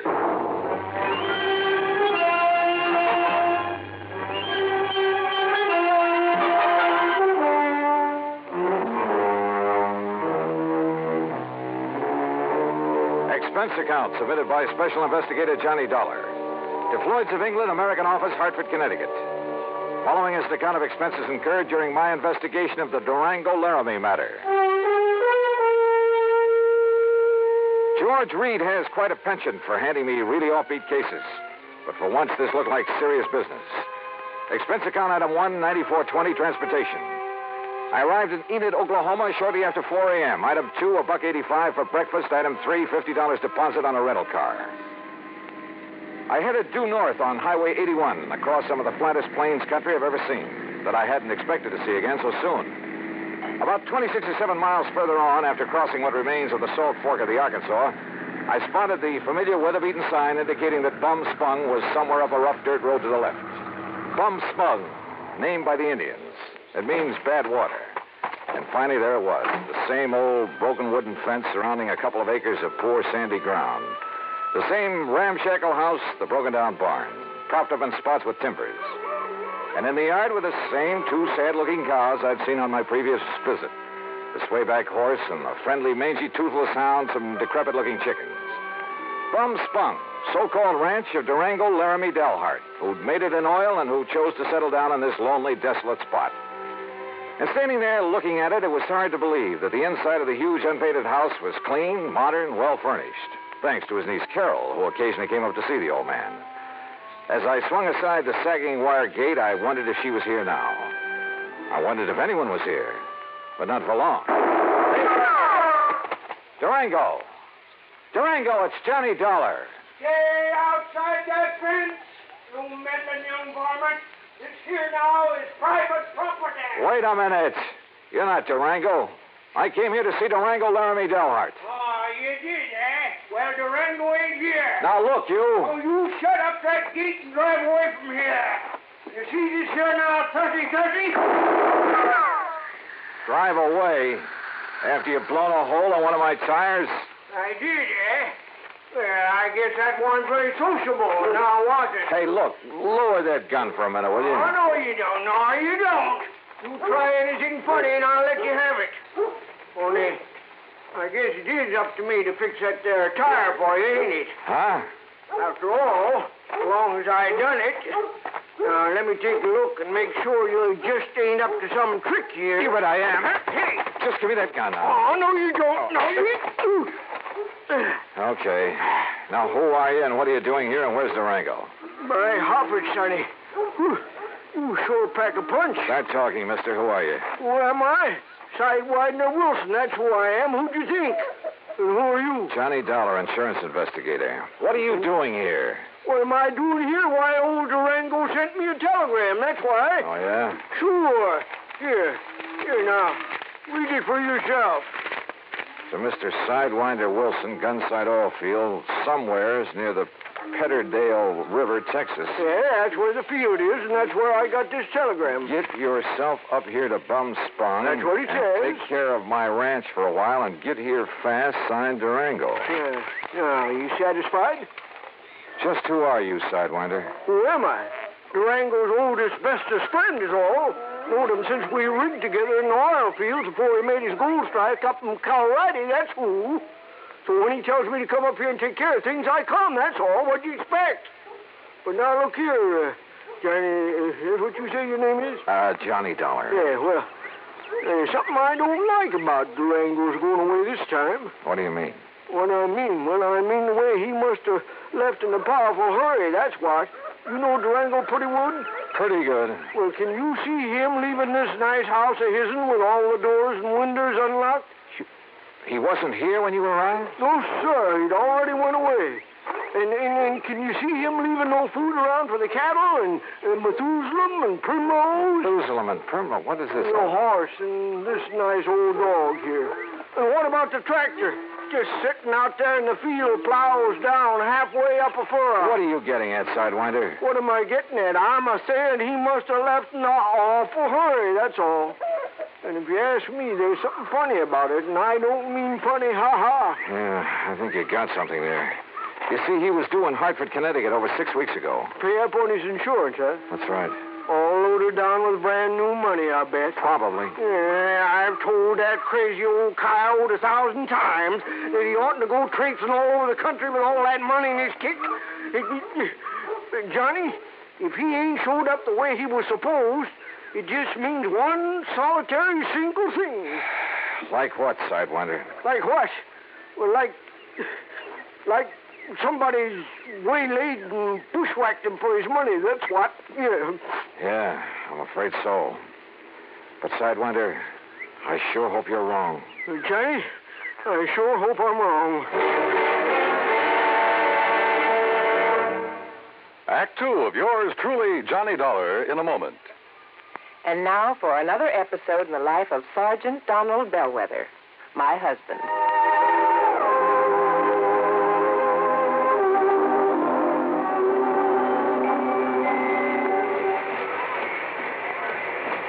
Hi, honey. Did you fix the windshield wipers? I sure did, Reba. How's that? Oh, you fixed them. Good for you, Donald. Thank you, my dear. Well, that's that. Now, if it rains, we're prepared for it, huh? I feel better now. Oh, me too. A driver has to see the danger if he expects to avoid it. That's right. And also keep the back and side windows clear in rain and snowy weather. That's right. Oh, how about the horn? The horn? The horn doesn't work, Sergeant. Aren't you going to fix it? No, I don't think so. Frankly, Reba, I hate horns. Whenever there's a traffic jam, the first thing some guys do is blow their horn. Which does absolutely no good. Of course not. All it does is jar everyone's nerves. No, I don't think I'll fix the horn. Oh, but now wait a minute, Don. Hmm? Look, supposing we're driving along and suddenly we see a youngster on his bicycle headed right out into the street. Sounding that horn will warn him and possibly avoid a tragic accident. Yes, that's true, but... Or supposing we're driving on the highway, and just as we're about to pass a car, that car decides to pull out into our lane and pass the car ahead of him. He obviously doesn't see us, and he won't hear us shout. But one little beep on that horn, and he'll automatically scoot back and avoid a collision. Reba, you've convinced me. Even though it can be a nuisance, the automobile horn is a necessity. Then you'll repair it? Immediately. Oh, that's my Donald. That's my doll.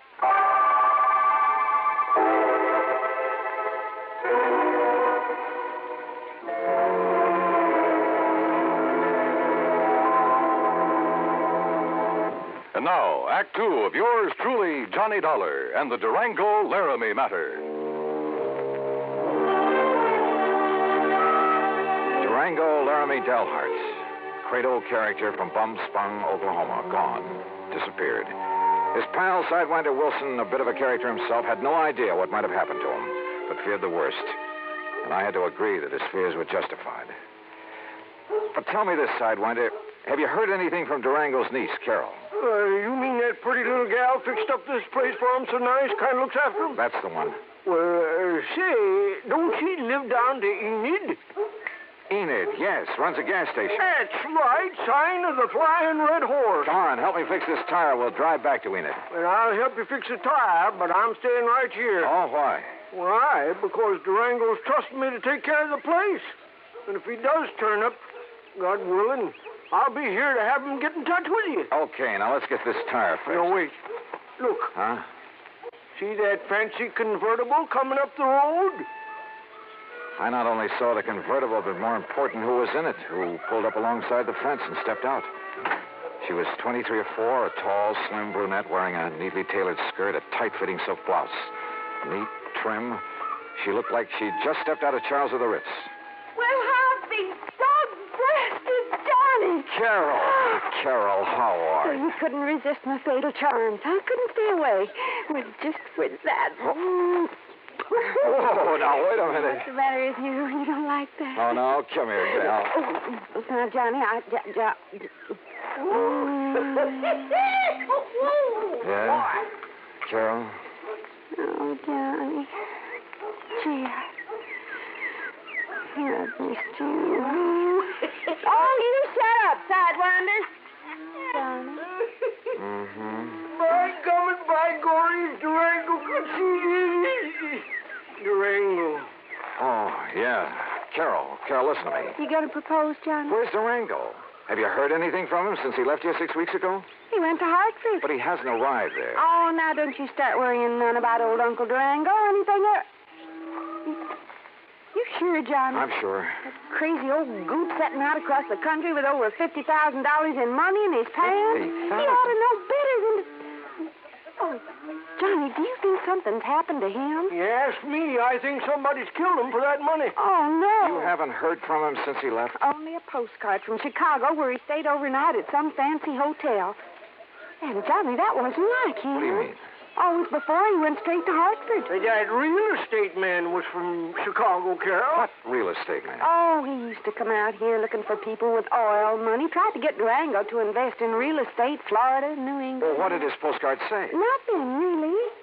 Just that he was staying overnight. And before he'd come back, he was going to look at Ong's hat.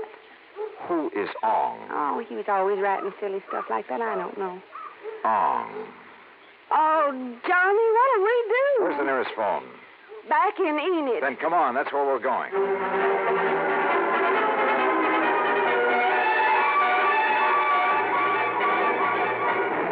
In Enid, I put in a long-distance call to Phil Avery, an old friend at International Press Service, in the hope that if Durango's body had been picked up anywhere in the country, the news files would have some note of it. Durango, Laramie, Dalhart, that's a man's name? Yeah, Phil. Does it mean anything to you?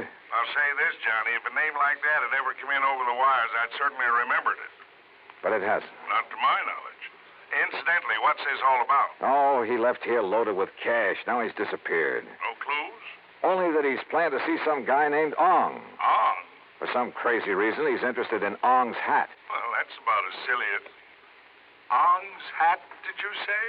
Oh, no. You mean that rings a bell? Are you kidding? Of course it does. Oh, no. Phil. Ong's Phil. hat. Phil, listen, will you? This may be a matter of life or death. Phil.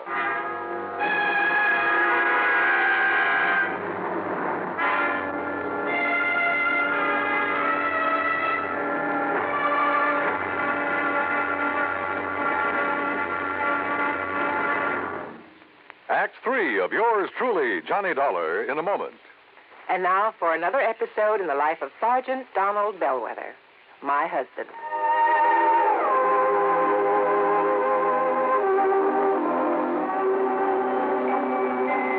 Reba!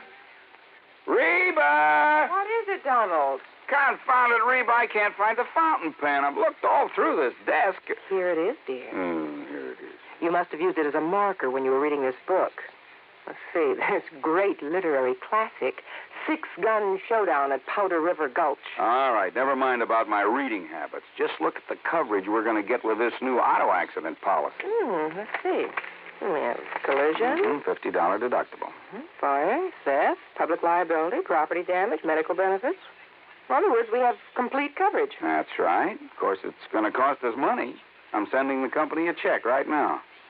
Gee, it's too bad we don't live in Rhode Island. Rhode Island? Why? Oh, because then our rates would be lower. Rhode Island has less accidents per capita than any other state. Oh. Well, which state has the highest? Let me see. Here it is, Nevada. No, by golly, Nevada's second highest. Alaska has the most. Really? I didn't know that. Mm-hmm. You know, it's just too bad we can't eliminate traffic accidents completely. Not only would it save life and limb, but it'd be a lot less strain on the pocketbook. Yeah, that's for sure. These automobile accident policies get more expensive every year, just because there's so many costly accidents. Well, I'm glad we've got some good insurance coverage, Donald, but just remember one thing. Oh, what's that, honey? Well, some auto accidents ruin a fender, and some ruin a family. Yeah, that's true. Very true. Well, as far as I'm concerned, I don't want any of your old insurance money. I want you here at home, safe and sound. You'll always drive carefully, won't you? Yes, I will, dear. Oh, that's my Donald. That's my doll.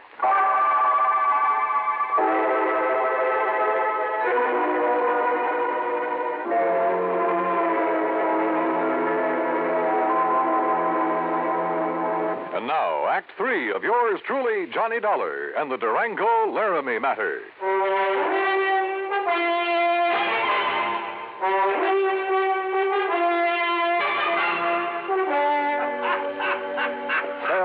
Will you stop that howling and make some sense? This could be a matter of life or death. Ong, did you say? That's right. You know who he is. Ong's head? Oh, no. Do you know him? No, I don't know the Ong, but I know what it is. Huh? Ong's hat, New Jersey. What? Sure. down in the pine and cranberry bog country. Down near Mount Holly, south of Trenton. Are you serious? Of course I'm serious. Johnny. Okay, Phil. To That's where the big Okay, Phil, thanks. Johnny, I found the car to that real estate promoter from Chicago. Good. We'll take the first flight we can get out of Tulsa. Come on, Carol, we're on our way. Expense account item 4, $164.80, plane fare and incidentals. In Chicago, we stopped over long enough to pay a brief, unpleasant visit with one J. Harry Cramlin, real estate promoter, at his office just off the loop. So, what if I did sell this Dale Hard character some land over in New Jersey? What's it to you? You trying to cut in on a good thing? How much did you sell him, Mr. Cramlin? Oh, a little over $35,000 worth. But now if you... What was it, a lot of worthless swampland? He didn't seem to think so, after the glowing report I gave him. But why did he buy it? Because the old fool thinks there's oil on it. Cramlin, if you've taken Durango... Now, ain't that a name? Durango Laramie Dalhart. If he's been chipped in this deal, well, you better duck the next time you see me coming. You threatening me? About a cash, perfectly legal deal? Oh, I'm sure it was legal. But oil in South Jersey. Cramlin, my warning still goes. The next leg of our flight took us to Philadelphia. There I rented another car. That's $50 deposit, item 5. We drove across the Delaware River and picked up Route 537 to Mount Holly. There we stopped for a sandwich and a Coke. That's item 6. And there a passing glance at a newspaper headline stopped me in my tracks. Something about a big oil development at, yeah, you guessed it, at Ong's Hat. We burned up Highway 530 to Pemberton, then hit a sandy back road that led deep into the pine and scrub oak. Finally, suddenly, we came to a clearing. And there, well, there must have been 100 cars, expensive ones, some of them chauffeured limousines, and people milling about, haranguing each other, shouting each other down. And right in the middle of the crowd, a tall, angular man in blue jeans and a 10-gallon hat. Durango. Johnny, there he is. Durango! And then I saw something else on the edge of the clearing. 2 brand-new towering oil derricks. Come on, Johnny, let's get him away from that mob. Not only was he cheated by that shyster real estate operator into thinking he was buying oil land, but he's thrown more money away building those derricks. Oh, Johnny. Oh, that mob is probably trying to sell him enough rigging and pumps and equipment to fleece him royally. 10 to 1, somebody in that crowd's offered him the Brooklyn Bridge to boot. But then we gotta stop him. If only I'd run the shooting Hey, iron. Durango's seen us.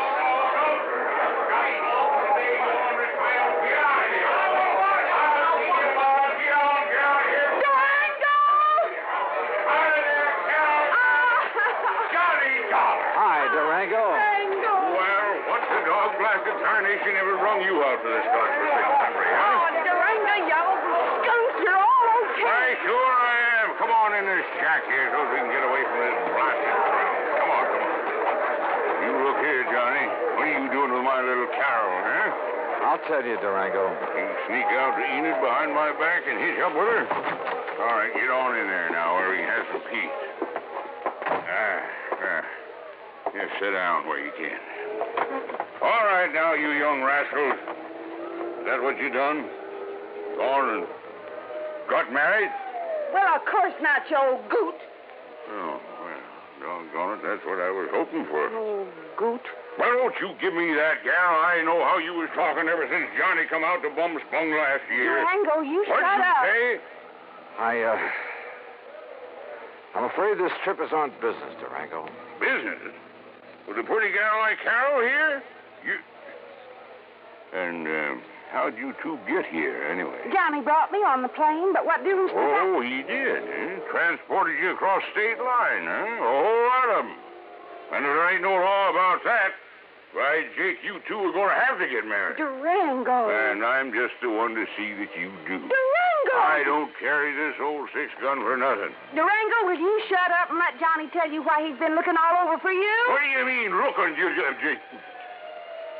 Huh? Durango, you've been had. Me? By the crook who told you this was oil land. Ah, Johnny, I knowed it weren't the minute I seen it. But you put up derricks, and they must have cost Why, you... sure, they cost me plenty. It just, a funny thing happened. Oh, now, wait a minute. Sir, the minute the folks got wind of me, a millionaire oil man from Texas and Oklahoma putting up the derrick, Johnny, on my word of honor, I've told every one of them people, I've told them that there ain't no oil here. You mean you Yes, already... sir, I've told them till I was blue in the face. Durango. But would that stop them? That wouldn't stop him from wanting to buy this land away from me, no, sir. And you've been selling it? Why, sure. I told him it was no good, but I just couldn't stop him. And so far, I've come out a mite over $65,000 to the good. Wait a minute, I said. Yeah? Johnny Dollar, are you here to buy a piece of my land or to marry my little Carol here? Oh, no. Durango. Believe you me, it better be both. Now, how about it?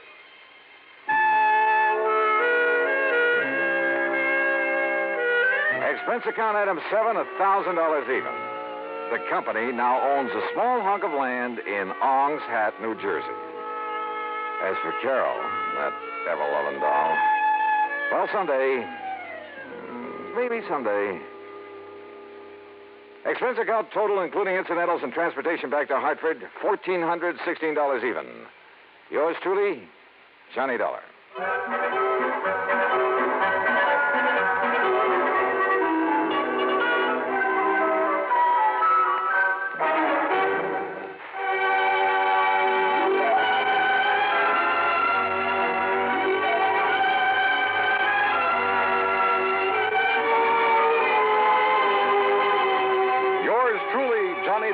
Starring Bob Bailey, originates in Hollywood and is produced and directed by Jack Johnstone, who also wrote today's story.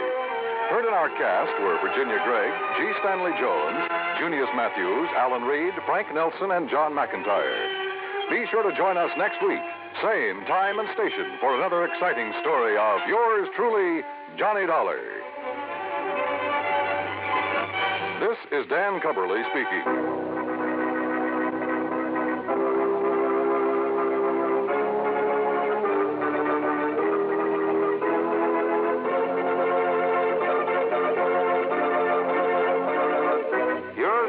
Johnny Dollar has been a presentation of the United States Armed Forces Radio and Television Service.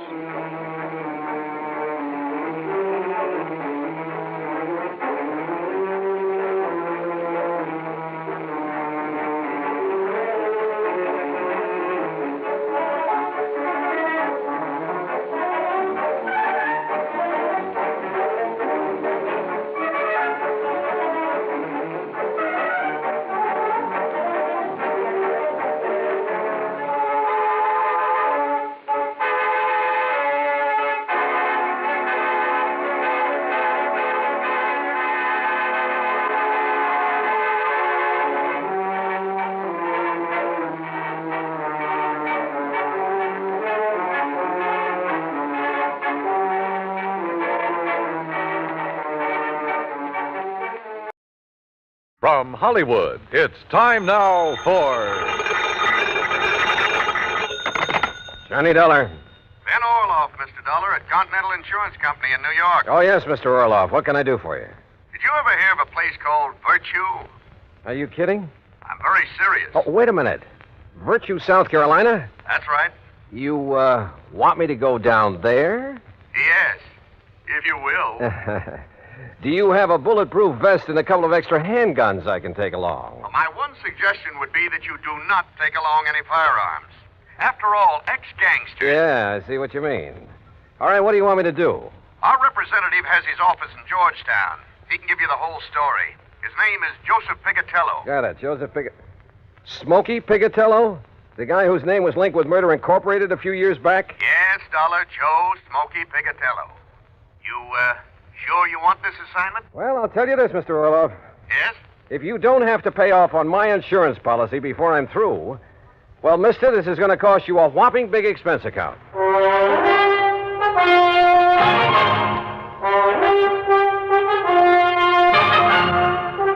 Bob Bailey in the exciting adventures of the man with the action-packed expense account, America's fabulous freelance insurance investigator. Yours truly, Johnny Dollar.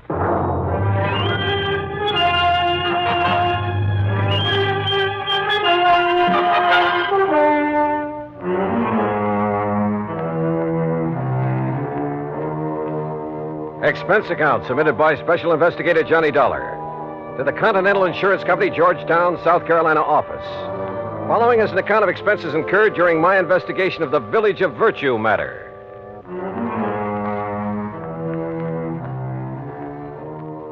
Expense account item 1, $47 even, transportation, and all the incidentals I could think of. Hartford, Connecticut to Georgetown, South Carolina. Item 2, $1 for a cab to Continental's office on Screven Street. Hi, Dollar. I'm Joe Pigatello. Glad to see you. Sit down. Thanks. Now, look, Joe, before we go into this matter, there's something I'd like to know. Sure, pal. Ask it. Just what are you doing in the insurance business? Look, you remember back in New York just before Tom Dewey took over as DA? The great holy racket buster? Yeah, and I'm sure you do. Okay.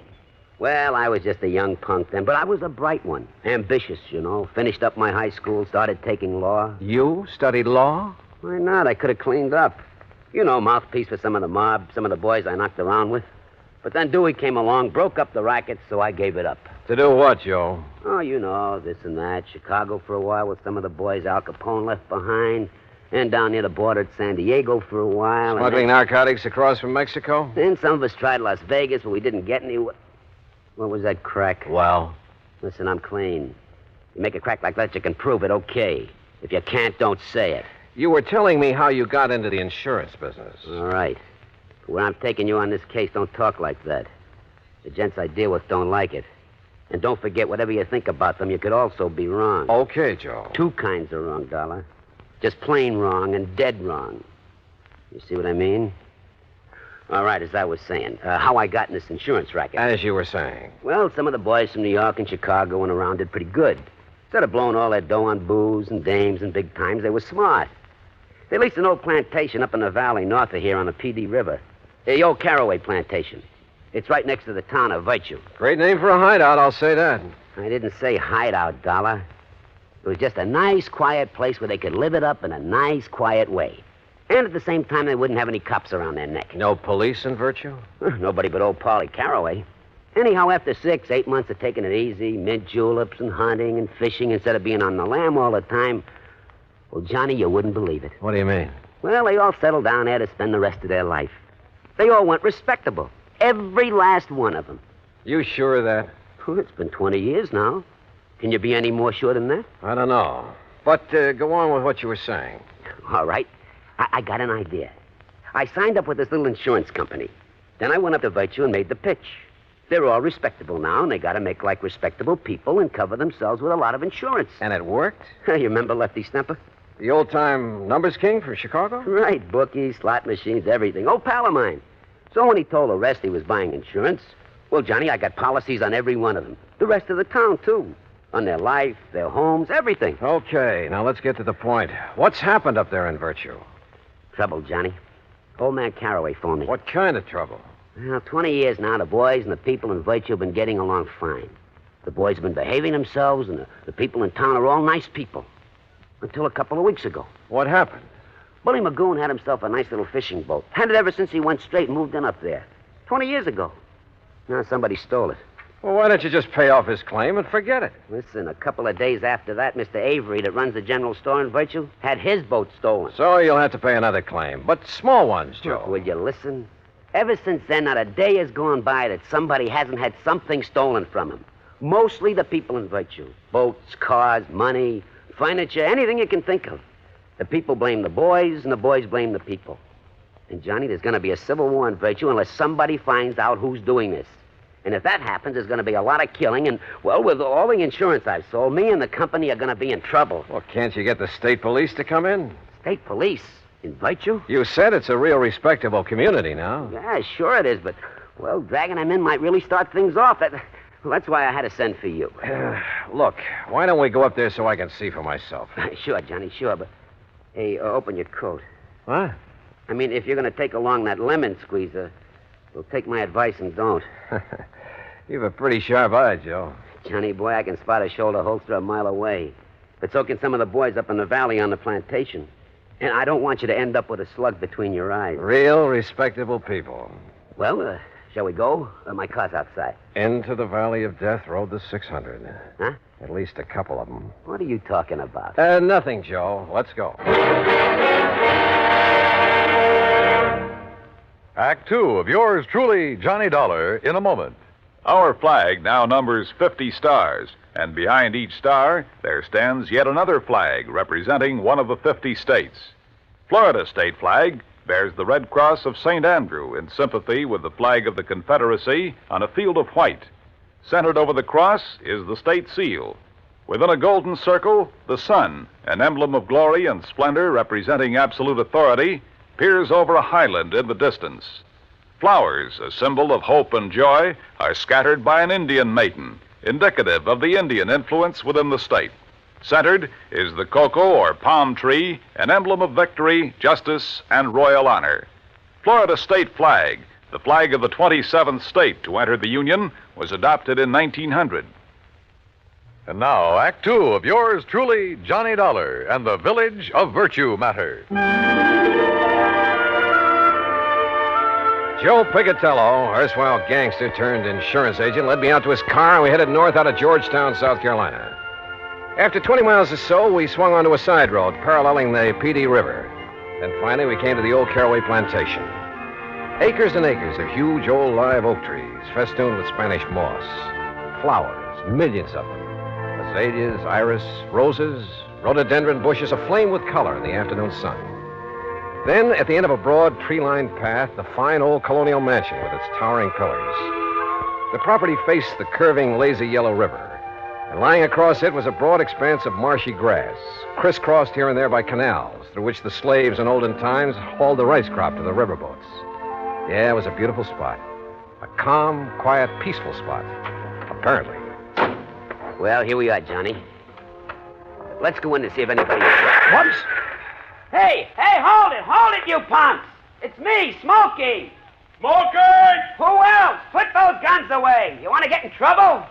Don't you guys know no better to come barging in this way without letting us know you're coming? Come on, Johnny. Sure. Nice, peaceful spot, huh? Who's that you got with you, Smokey? Boys, this is Johnny Dollar. He's from the insurance company. Johnny, this is Bo Magoon. Yeah. Hi. And this is Lefty Stemper. Hiya. Johnny Dollar, huh? And the shrimp there is Flippy Lakovich. Hiya, Johnny. I'm pleased to meet you. What? Hands away, Flippy! What did you bring here, Smokey? A dick or something? Yeah, Dollar, what's the idea of packing a rod? All right. Let him go, you guys. Oh, yeah. Look, he's on our side. He's up here to find the stuff that's been stolen. Yeah, we don't need no outside help. Oh, you've found who's behind the thefts, huh, Lefty? No. If it's any of your business, It then I is don't my business. You're interrupting me. Yeah, Dollar, shut up. I say we'll find out who's coming over here from Virtue and taking our stuff ourselves. And when we do, we'll eliminate them. Right back to the old days, huh? If we got to protect our rights. How about letting me have my gun? Well? Hear that, Flippy? He wants his gun. You make a move to Dollar and I'll flip you so fast that Oh, you mean like this? Hey, it's Flippy got flipped. Attaboy, Johnny. Yeah, the shrimp finally got it. Hey, Johnny Dollar, you're okay. Anybody else want to get smart? He caught me off of guard. Expert, huh, Flippy? Well, you ain't anymore. Now, Lefty, I'll take my gun. Oh, sure, yeah. Yeah, you're okay, Johnny. All right, now let's get things straight. I'm not the cops, but I'll drag him in if necessary. Oh, no, listen. You listen. I'm going to try to stop what's going on around here, and if any one of you interferes, I'll have you locked up so fast you won't know what's happened to you. No, wait a minute. Now listen to me, will you, Dollar? Well? Look, I guess we're all kind of shaky. You know, we're sort of somewhat upset by the events of the past couple of weeks or two. You know what I mean? Lefty, Joe told me that if the burglaries, robberies, whatever they are, go on much longer, there's liable to be a war between you and the people of the town. We ain't worried, no. We got enough guns and ammo stashed away around to shut up. Bull. Oh, yeah, sure, Lefty, sure. I'm sure you have. But if you ever expect to make peace again with the townspeople, if you expect to stay on here... We got at least 15 years to go. Shut up. Okay. All right, look. All we got here is our hunting rifles and we're shotguns and a couple of pistols in case of a snake, you know, while we're hunting or fishing here in the swamps. A lot of cottonmouths around here, you know. Yeah, that's a fact, Johnny. The point is, I didn't come here without providing for any and every exigency. What's that mean? Oh, boy, what a dope. It means if anything happens to him, we're dead. Now, ain't that... isn't that right, Dollar? Right. You see? Now, give me a hand, cooperate with me, and maybe we can clear this thing up. Don't, and I have only one alternative. What's that mean? Shut up. And that's to have you legally ousted from here, out of the state if necessary. Oh, now, look, Dollar. We'll cooperate. Now, I don't mind telling you, we love this place. Look, it's the only real home we got. Flippy and Sadie, we got Bull and Mary and me and Nora. Maybe we got records, all right. Some of us maybe did time for some of the little jobs we pulled, huh? But we've been playing it straight since we come here, all along the line. It's like I told you, Johnny. Yeah, honest. Look, that's the way we want to keep it. If the people in Virtue will just leave us keep it that way. And you know something? I don't get it. Don't get what, Lefty? Well, over 20 years, everything's been nice and okay, huh? Now they got to start this. What about the losses they've suffered? Hey, ask me, Dollar. They're phonies to cover up for robbing our stuff. Nobody asked you. Oh. Maybe they think the same way about your losses. Say. Yeah. Now, where's the owner of this place? Caraway? Oh, yeah, he's over in Virtue at his office. Office? Sure, he's a mayor and a police. All right. Joe and I are going over to see him. Now, Johnny... Smokey, will you please don't go? They see you guys coming from here, they're going to take a shot at you. That Caraway told me so. Yeah. Sure. We'll take that chance. Come on, Joe. Well, I'll tell you, Johnny. Tell me along the way. Come on.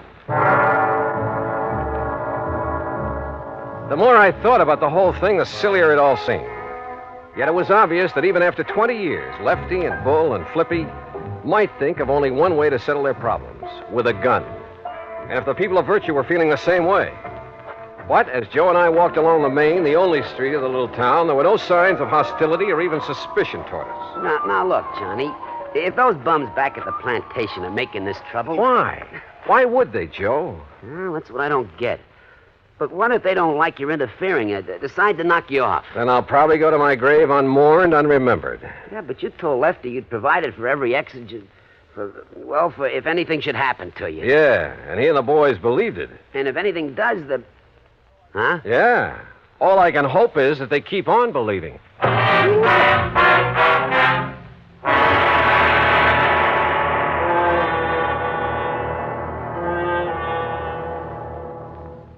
Act 3 of yours truly, Johnny Dollar, in a moment. Sometimes a quotation is a helpful thing because it points out some wisdom that helps us to lead better lives. Here's one that struck me as being very wise and true.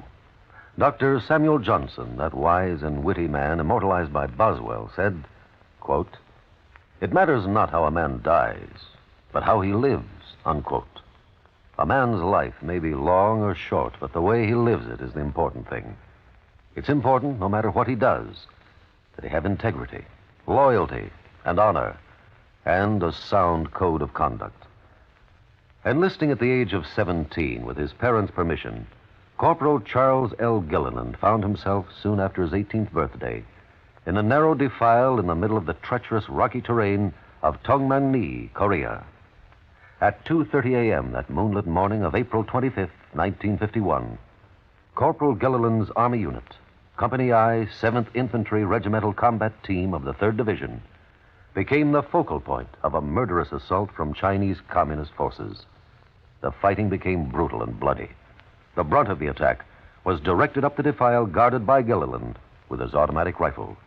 The slashing barrage of small arms, automatic weapons, mortar, and artillery fire was dropping the men all around him. Gilliland faced the full force of the assault and, advancing against tremendous odds, poured a steady fire into the attacking forces and eventually halted them. For valiant and heroic conduct, Corporal Charles Gilliland was awarded the Medal of Honor. Although in age, he still may have been considered a boy, he had lived and died like a man. And now, Act 3 of yours truly, Johnny Dollar, and the Village of Virtue Matter.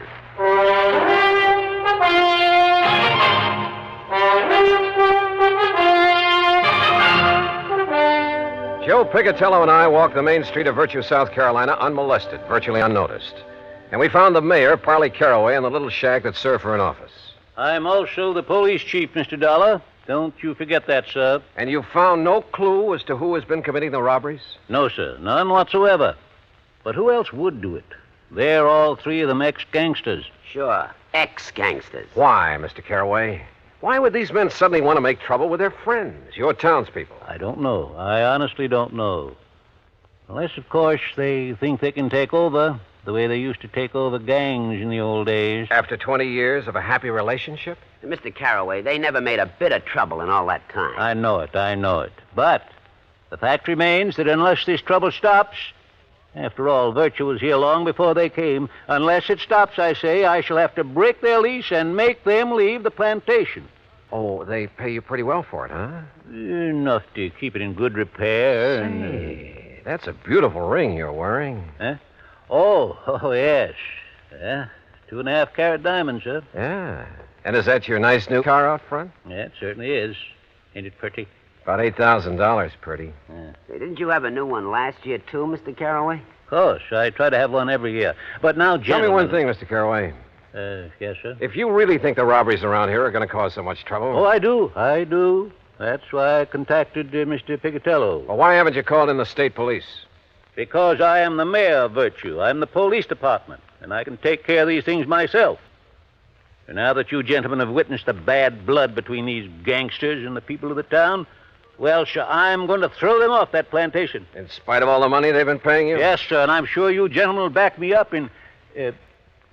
all the money, did you say? Enough to keep you well-dressed, well-fed, and fancy cars. And now, look here, sir.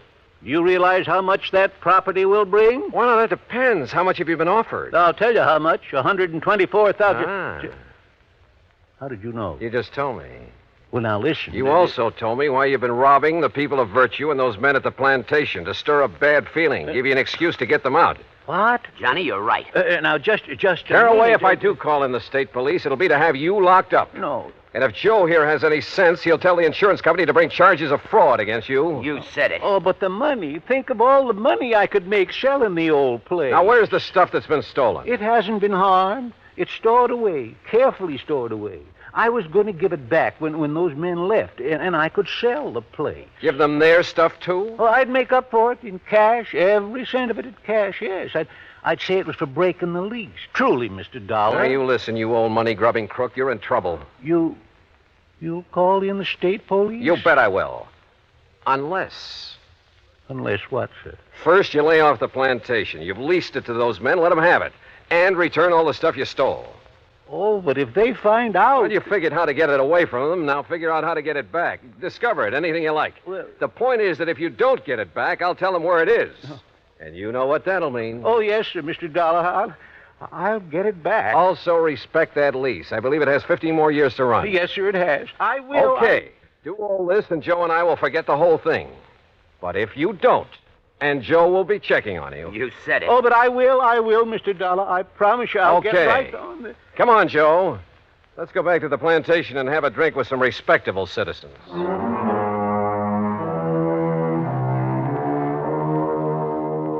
Yeah, this insurance business really has some funny ones. And I guess it's the funny ones that balance out the bad, the tragic cases. Anyhow, I like it. Expense account total, including the trip back to Hartford, call it $100 even. And in view of our little secret, Joe, well, maybe you'd better pay it out of petty cash. And listen, those pals of yours, you better drop in on them now and then to make sure they do stay on the straight and narrow, as well as that old coot Carraway. Yours truly, Johnny Dollar.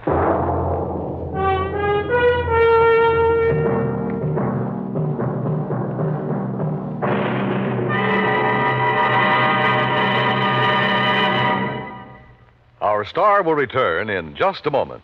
Our flag now numbers 50 stars, and behind each star there stands yet another flag representing one of the 50 states. Michigan's state flag was born on February 22nd, 1837. Because of the strategic role played by Michigan in the War of 1812, the word "to a bore, I will defend" is prominent on the blue flag of Michigan. Beneath it, a rising sun casts its rays over a lake, and a man standing on a peninsula with his right hand raised, symbolizing peace, while in his left hand he holds a gun, indicating that although they love peace, the people of Michigan are ready to defend their state and nation. Another motto, the state's official one, is at the base of the flag: Si queris peninsulam emonam circumspice. If you seek a pleasant peninsula, look about you. Thus does Michigan's flag carry its own invitation to visit one of America's scenic areas. Michigan's state flag, the flag of the 26th state to enter the Union, was adopted on August 1st, 1911. Now, here's our star to tell you about next week's story. Next week, a strange series of fires. And believe me, the reason for them is a strange one, too. Join us, won't you? Yours truly, Johnny Dollar.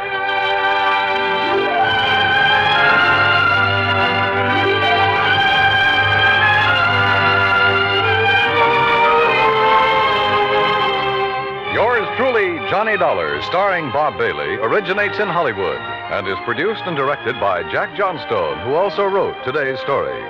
Heard in our cast were Frank Nelson, Billy Hallett, Jack Crucian, Peter Leeds, Gil Stratton, and Will Wright.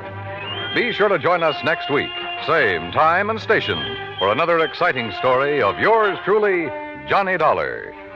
This is Dan Cubberly speaking.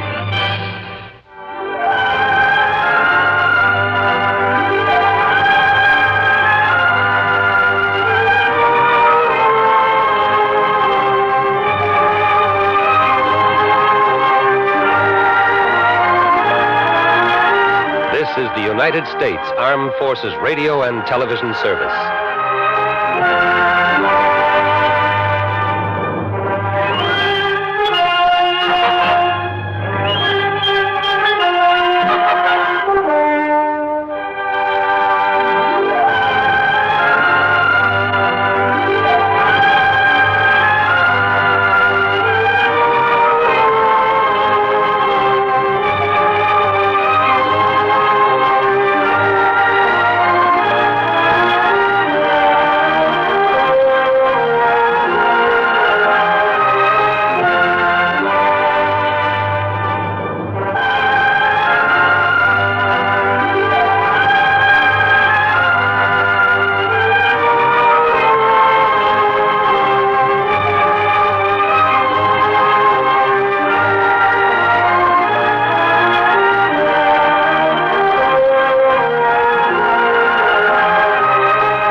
From Hollywood, it's time now for... Johnny Dollar. Batter up, Johnny. Who's that? McGraw. Oh, as if I didn't know. What's on your mind, Bert? Dollar Mason. Ever hear of her? Her uncle Sylvester Mason. Mason's steel and iron? That's the man. Dollar's his favorite niece. About 6 weeks ago, she disappeared. So? So, yesterday, a body washed up on Newport Beach not too far from her parents' home. Darlis? According to her father. And you hold a policy on her? For $25,000, double indemnity. Ouch. So, why don't you pay it off? We would have today, except for one thing. Well, what's that? Right after Mason identified the body, a man named Dixon showed up and swore it was the body of his daughter. What?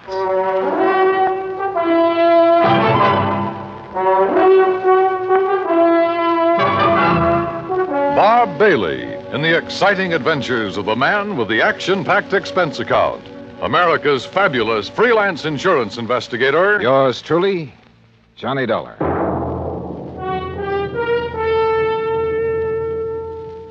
And now, Act One of yours truly, Johnny Dollar.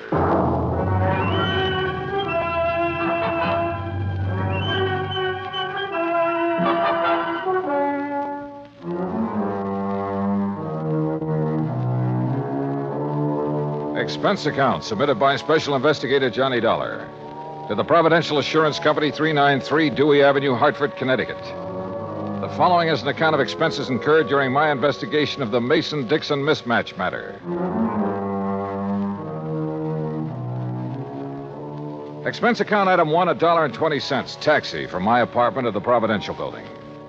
The walls of Bert McGraw's office are covered with pictures of sporting events, and as I entered, Bert was preparing to hang another one. Oh, Johnny. Well, come in, come in. You ever see this? Who is it? Who? Well, it's me, that's who. The day I pitched for the Valdosta Lions. Struck out 10 of the cherry pointers that afternoon. Yes, sir. You win the game for him? Huh?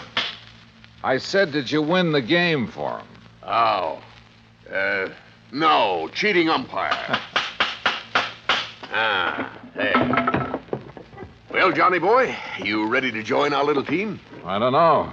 The body of a girl being found on a beach, Mason identifying it as his daughter, then somebody else showing up. Henry Dixon. Yeah, and saying the same thing. Can't the authorities identify her? Haven't been able to yet. Neither one of those girls had their fingerprints on record? Nope. Well, what about dental work? Nothing to go on there either. Oh, brother. It's not going to be an easy one, Johnny. How long had the body been in the ocean before it was washed up? Well, they figure about 6 weeks. You know what that means. Yeah. Hello? Oh, yes, sir. I see. Uh-huh. Well, if it isn't the Mason girl... Yes, sir. Yes, sir, that's right. Thanks for calling, Captain. That was Captain Miller of the Newport Police. They find out who she is? No. So if it is the Mason girl, we're going to have to pay out $50,000 on the double indemnity clause. You aren't surprised, are you? No, I didn't think she died from a natural cause. But I didn't think it'd be from a gunshot wound either. What kind of a gunshot wound? A 38, right through here. How old did you say the Mason girl was, Britt? Oh, around 20. Dixon girl, too. Both of them pretty, full of life. At least they were. When did the Mason girl disappear? Oh, about 6 weeks ago. And the Dixon girl? Well, she's been missing about 3 months. Well, one of them's still alive. I'll try to find her.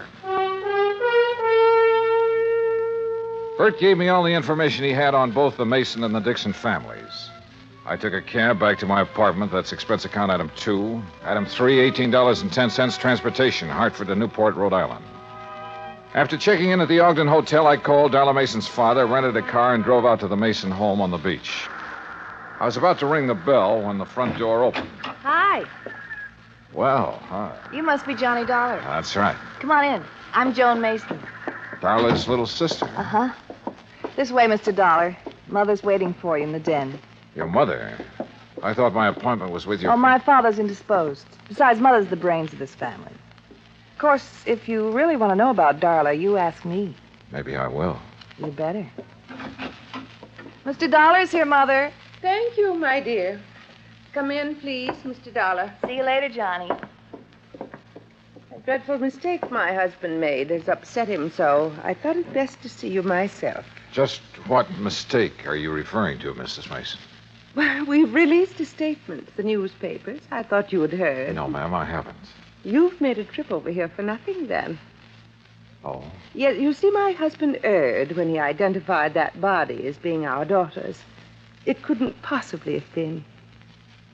Well, I know you're glad of that, Mrs. Mason. But what made Mr. Mason change his mind? I haven't changed it, Dollar. George, I thought you were going to stay in your room. Never mind. Dollar, any questions you want to ask, I'll try to answer them. Why, George Mason, you've been drinking. Only enough to take the bad taste out of my mouth, and you know what put it there. Don't look so mixed up, Jenny. I tried going along with you, but I got too weak a stomach. So here I am. I don't know what you're talking about. No. Listen, Dollar. Soon as they found out that girl had been murdered, my wife here decided it couldn't have been Darla. It isn't Darla, and you know it. Only thing I know is that you got a set idea good, proper people don't die nowhere else but in bed. Because this girl died like she did, because she was shot, you tried convincing me she ain't our daughter. Well, I won't hold still for it. That girl's Darla, no matter what that crazy coot Dixon says. Me, or Mr. what you Dollar? say. Yes, surely. You hear? You hear me, Jenny? Oh. Doggone woman. I get so mad at her. Oh, you want a drink, Dollar? No, thanks. A little early for me. Yeah, I guess I've had enough, too. Well, Dollar, no matter what way our girl died, she was a good girl. Never gave me a bit of trouble. Never lied, never ran around like some her age do. Oh, she was a real good girl. Mr. Mason, the police haven't been able to make a positive identification. I know that. Well, would you mind telling me why you're so certain that girl is your daughter? Oh, of course not. First thing, Darla had no reason to run off. She had everything I could give her. charge accounts all over the place, everything money could buy. So she had no reason to leave here like she did. Where was she last seen? At the Newport Yacht Club, at the bar. Younger daughter Joan saw Darla talking with a stranger. When she walked out of the club, it was the last anybody ever saw of her. Oh, Mr. Mason, do you have a picture of your daughter that I could borrow for a few days?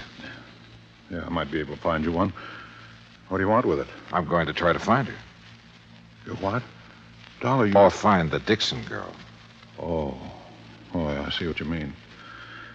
Well, you might locate Ruth Dixon somewhere. Do you know the Dixons, Mr. Mason? No, I never heard of them before this happened. What about Ruth Dixon? Could Darla have known her? Oh, of course not. Are you sure? I mean, isn't it possible that in a small community like this one... No, it's not possible. Darla, we're the Masons. Now, maybe that don't mean much to you or to me, but it means an awful lot to my wife. And for the time poor Darla was born, my wife drilled it into her. You understand? No, I'm not sure that I do. Well, Darla never mixed with people she thought were beneath her, any more than my wife ever has. I see. You don't believe it, you just ask around. I plan to, Mr. Mason.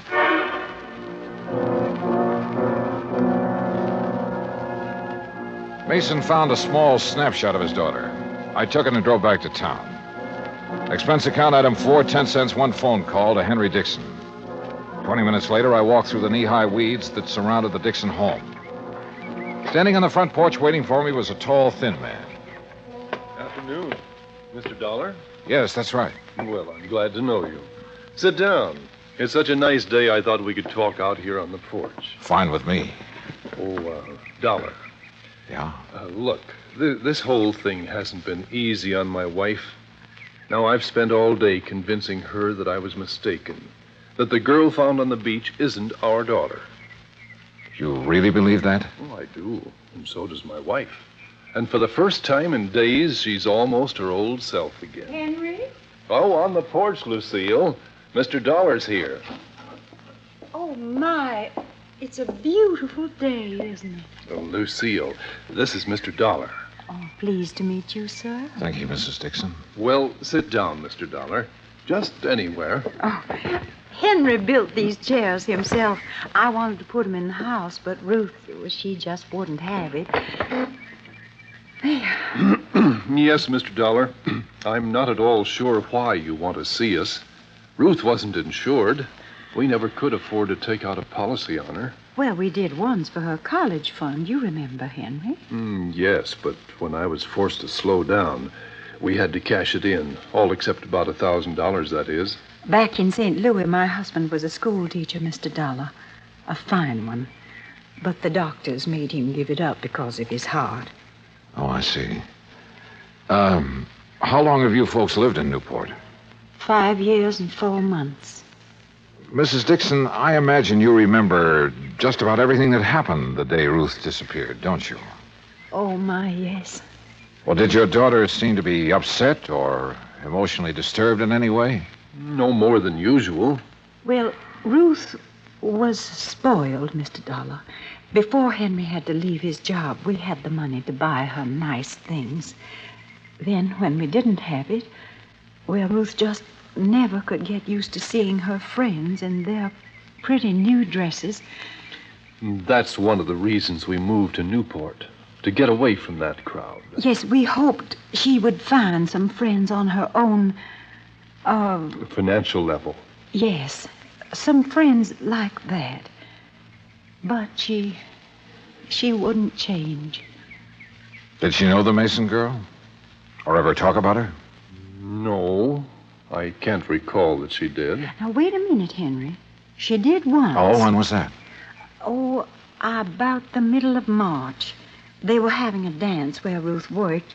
When she got home that night, she told me the Mason girl had been there and how nice her hair had looked. The Mason girl wasn't nearly as pretty. Oh, no. Have you ever seen a picture of Ruth, Mr. Dollar? Well, only the one in the newspapers. Oh, that doesn't look a thing like Ruth. Excuse me. Surely. Mr. Dixon, was Ruth happy with her job? Well, considering how little they pay girls for doing hostess work, she was. Now, here's a real nice picture of her, Mr. Dollar. You just look at this. Isn't that something? Gee, sure. Mrs. Dixon, where was this taken? Why, where she worked. At the Newport Yacht Club. I borrowed the picture after promising to be careful with it. Then I went back to my hotel. At the desk, I stopped for my key and messages and found one from Captain Miller of the Newport Police. He wanted to see me in his office as soon as possible. It took me about 5 minutes to get there. Dollar? Yeah, that's right. In here. I'm Miller, Homicide Detail. I'm glad you could... Oh, Mr. Dollar! Mr. Dollar, what wonderful good news! Now, Jenny, leave the man alone. Well, I didn't expect to find you people here, Mrs. Mason. No, I'm sure you didn't. And Mr. Mason didn't expect to be here either. Oh, you just wouldn't hold the thought, would you, George? You just wouldn't have faith. Oh, You Jenny. had our girl dead and buried in her grave. For heaven's sake, never see anything so disgusting, Dollar. But she's not. No, sir. Oh, I'm so thankful, so very Mrs. Mason, you mean you found her? They haven't found her yet, Dollar. As a matter We of fact... found proof that she's alive. What kind of proof? A slip. A what? A little sail. Oh, Mr. Dollar, I'm so excited. Calm down, Jenny, for heaven's sake. I'll What calm did you down find, when I'm ready to. I George didn't Mason, find not it. one Mrs. Mason second did. delay. Well, what is it? What is it? A bill from Kennedy's. That's a department store over in Providence. Oh, why don't you shut up, woman? Oh, Captain, what's a bill got to do with Darla Mason being alive? Just this. All the Masons have a charge account at Kennedy's. Yes. So today a bill came to the Mason house addressed to Miss Darla Mason. You hear? You hear? Mrs. Mason opened it. Yes. Darla charged a fur wrap in Kennedy's. Oh. When? Just last week.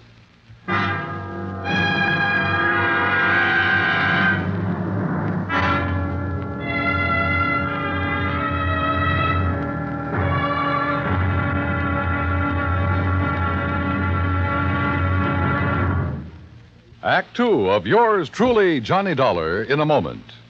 We often hear about people shooting the bull or throwing the bull. We often do it ourselves on occasion. But here's a story about a bull that threw the man instead of the other way around. When Air Force veterinarian Captain Tony Kamalacher was stationed in the Azores, he was asked by a Portuguese veterinarian to diagnose the wound of a young and promising bull that had been gored by another bull. It came from a long line of famous corrida bulls and was considered very valuable. But Captain Kamalacher's diagnosis was not favorable. An operation was needed, and there were no facilities for such a thing, just the young captain's bag of surgical instruments, a few strong field hands to hold the animal down, and Mrs. Kamalacher, who acted as nurse. The operating table was a rocky field under a penetrating drizzle of rain. But Captain Tony Kamalacher couldn't be stopped with mere inconveniences. After giving the bull a dose of tranquilizers and a shot of local anesthetic, he proceeded with surgery. Just as the operation was completed, the bull came to life. With a mighty lurch, it leaped to its feet, throwing the field hands aside like sticks, and, for thanks, immediately charged at the surgeon. But Kamalacher escaped over a nearby stone wall. The bull recovered, and its grateful owner renamed it Kamalacher for its debut in the ring, where, Portuguese style, it is against the law to kill the bull. That's how a simple act of kindness brought about new understanding, a step on the road to freedom, the right of all men, everywhere. Now, Act Two of yours truly, Johnny Dollar, and the Mason-Dixon mismatch matter.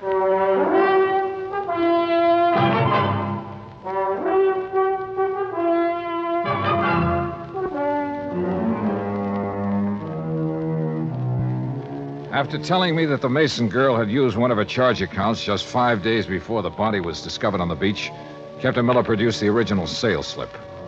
Written across the bottom of it was the name Darla Mason.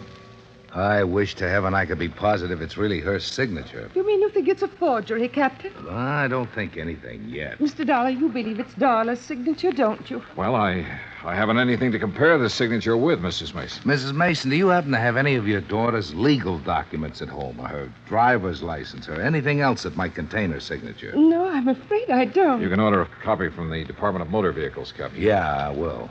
What do you want it for, Captain? Well, it's just a matter of form, Mr. Mason. We have to be sure. But Darla's mother and me, we are sure. And we're the only ones that count. Well, that's not quite true, Mr. Mason. What? Have you forgotten about the Dixons? Oh, yeah, I guess I did for a minute.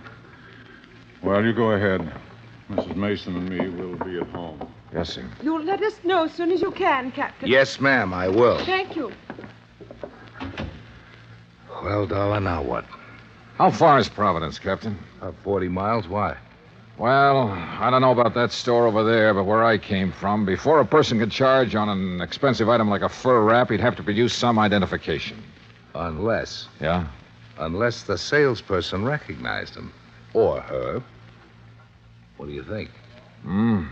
It's 3:10 now. If we hurry, we might have time to do a little shopping.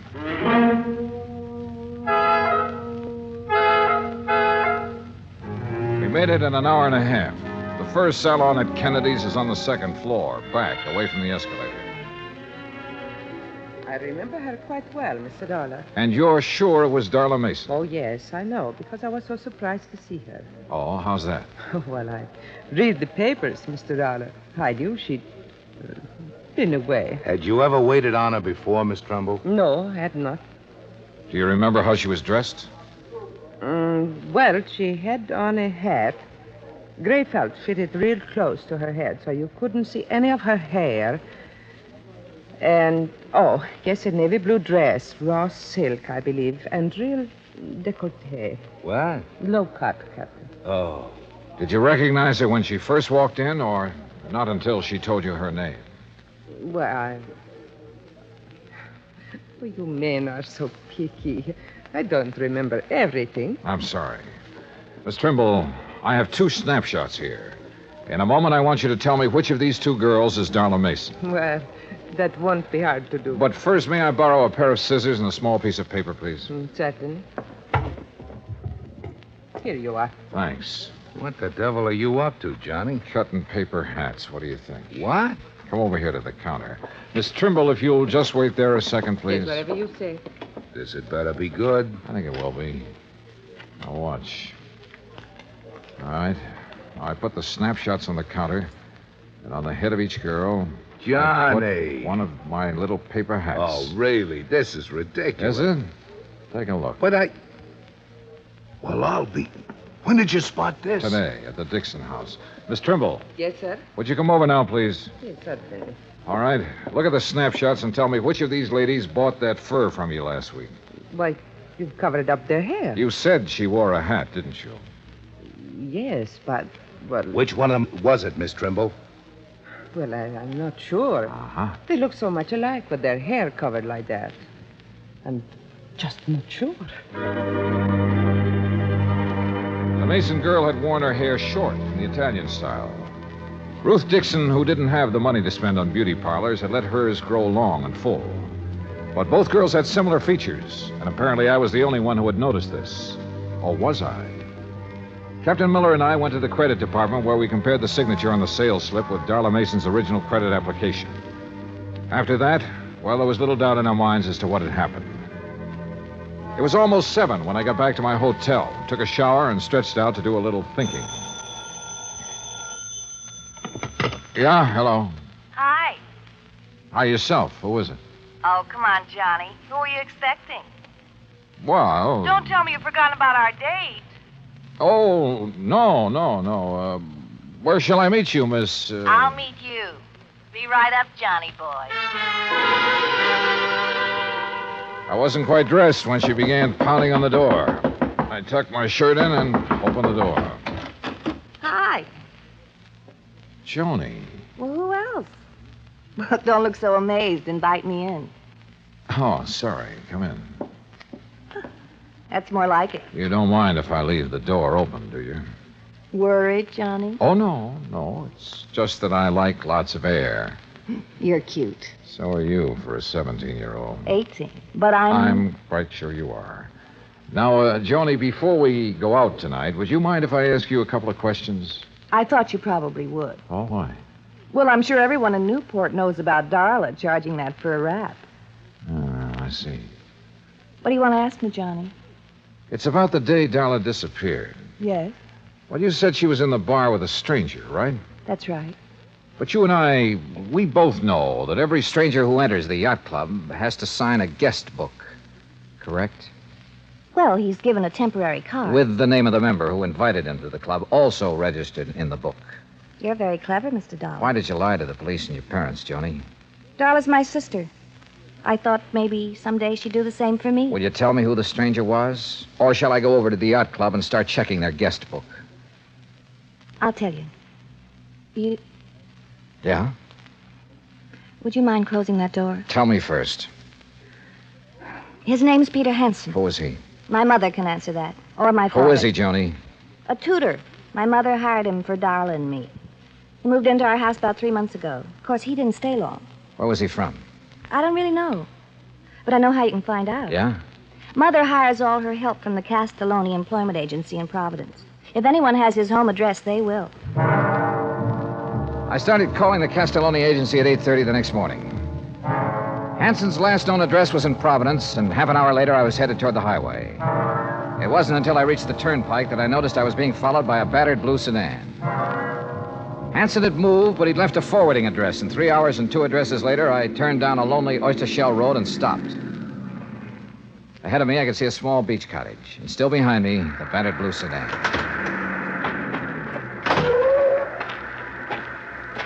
You make it real easy for a man to follow you, Mr. Dollar. If I had known it was you, sir, I wouldn't have. I hope you don't mind my tagging along like this. Mr. Dixon. Now, wait. I know what you're going to say. But let me say this first, Mr. Dollar. I've waited around, wondering if it was our girl you would find or the other one for so long. Well, I just couldn't anymore. I had to do something. You understand that, don't you? Yes, sir, I think I do. Good. Well, then, you go on about your business, and I won't bother you. You go on up to that house, and I'll wait right here. Go on now. Yes, sir. I wasn't sure who or what I would find in that beach house, but I was sure no amount of talk could persuade Mr. Dixon to leave until I did. I knocked on the door for a good minute before it finally opened. Yeah? Mr. Hanson? Yeah, what is it? My name is Dollar. I'm an insurance. Insurance man. Oh, I thought you... Honey, it's just an insurance salesman. Look, Dollar, even if I had the money, I wouldn't buy any insurance from you. You come around too early. You didn't let me finish. Huh? I'm not a salesman. I'm an investigator. Oh. Oh, give it up, Hanson. No! Honey! Honey! Honey, Pete, don't let him. you can't stop me, Hanson. You want to bet? Yeah.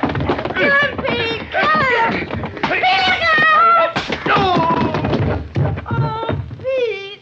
Oh, Pete. You'll be all right. Why did you have to find us? Why? Why did you disappear? You know how much trouble you've caused? I can read, I know. It didn't bother you? Your family not knowing whether you were dead or alive? Not a bit.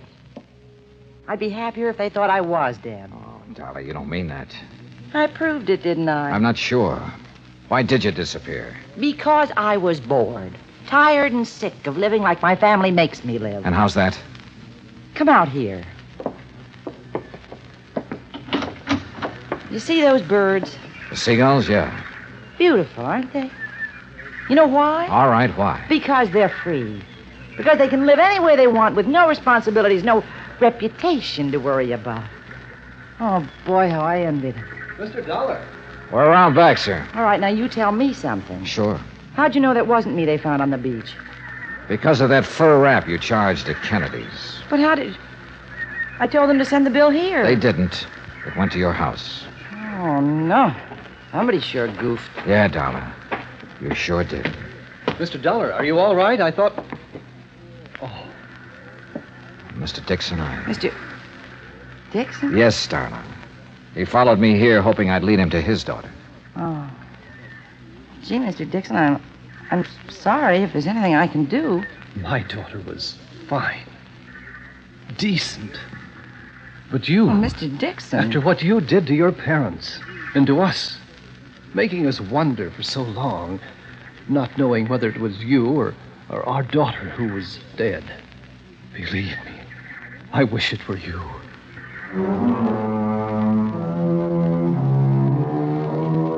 Like Bert McGraw told me a long time ago, somebody has to handle the rough ones. And for me, this was it. Henry Dixon was in no condition to drive his car, so he rode back with us. And on the way, well, Darla Mason will never forget the things he said to her. Neither will I. As for Ruth Dixon, who murdered her and why, well, that's up to the Newport police. Expense account total, including hotel bill, car rental, and transportation back to Hartford, $319 exactly. Yours truly, Johnny Dollar.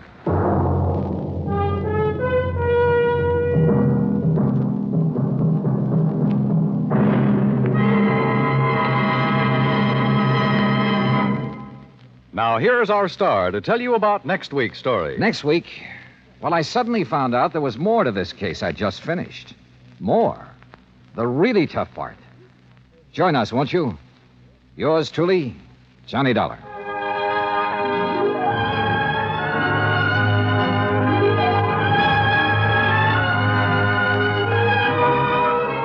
Yours truly, Johnny Dollar, starring Bob Bailey, originates in Hollywood. Written by Charles B. Smith, it is produced and directed by Jack Johnstone. Heard in our cast were Virginia Gregg, Mary Jane Croft, Jeanette Nolan, Gene Tatum, Frank Nelson, Will Wright, Austin Green, and Marvin Miller. Musical supervision is by Amerigo Marino. Be sure to join us next week, same time and station, for another exciting story of yours truly, Johnny Dollar.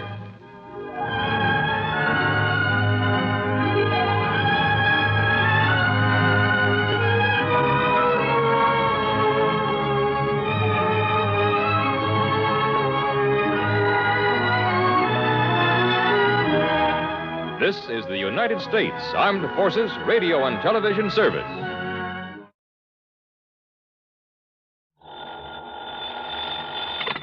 Johnny Dollar. Told him to drive carefully, and he usually does. But a few minutes ago on WSPB, when I heard the radio news report... Huh? Well, it was about a man who was found dead in his car on the edge of a swamp. Oh? Well, maybe that The explains radio why... said he was found just off the Tamiami Trail, somewhere south of here. I don't know exactly where. Oh, and you think maybe that's what he went out to see about, huh? No, listen, unidentified, they said. The man, I mean.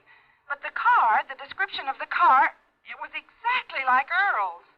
Well, so what? Now, take it easy, Mike. First, you call WSPB. I did. Only they didn't know any more than they said in the news report. Okay, then call them again. Ask them where they got that story. Whatever news service they got it from knows where it came from, what police department. Or maybe they got it from the police direct. All right, Johnny. I'll phone them again. Sure. And when you get the information, you can call the police direct. Yes, I'll do it. I'm sorry I sounded so upset. Oh, well, just stop worrying. But go ahead and put through that call to the station anyway. Meantime, I'll find out how soon I can get a plane down there.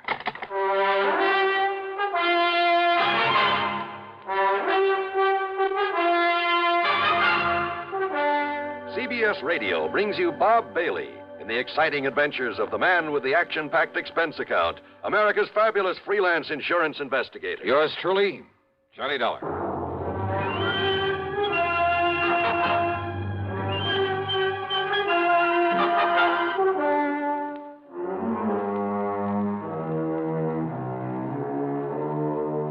Expense account submitted by Special Investigator Johnny Dollar.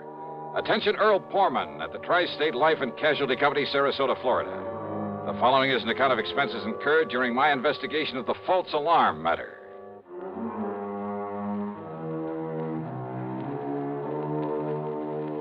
Expense account item 1, $79.60, taxi and a plane out of Hartford.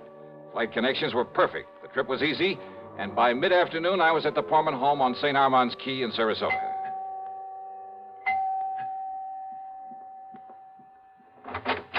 Johnny. Oh, you sweet guy. Okay, now, Mike, you better tell me what you learned when you called back to that station. Oh, Johnny, I'm so sorry. I don't know what got into me, being so worried about him. You mean that Earl is okay? But the way he rushed out of here this morning without telling me where he was going or why, and then when I heard that awful report on the radio... You did check back with WSPB? They called me. Oh? Yes, right after I'd finished talking to you. And, Johnny, they were wonderful. How do you mean? Well, they'd realized I was upset because of my having called them before, so they'd checked that news report all the way back to the police who'd found that man dead in his car from a heart attack. And? Well, it was the police in Bonita Springs. That's down below Fort Myers. Yeah? And, yes, the car was like Earl's. But the dead man's name was Jensen or Benson or something, so all my worry was for nothing. Oh, well, I'm glad.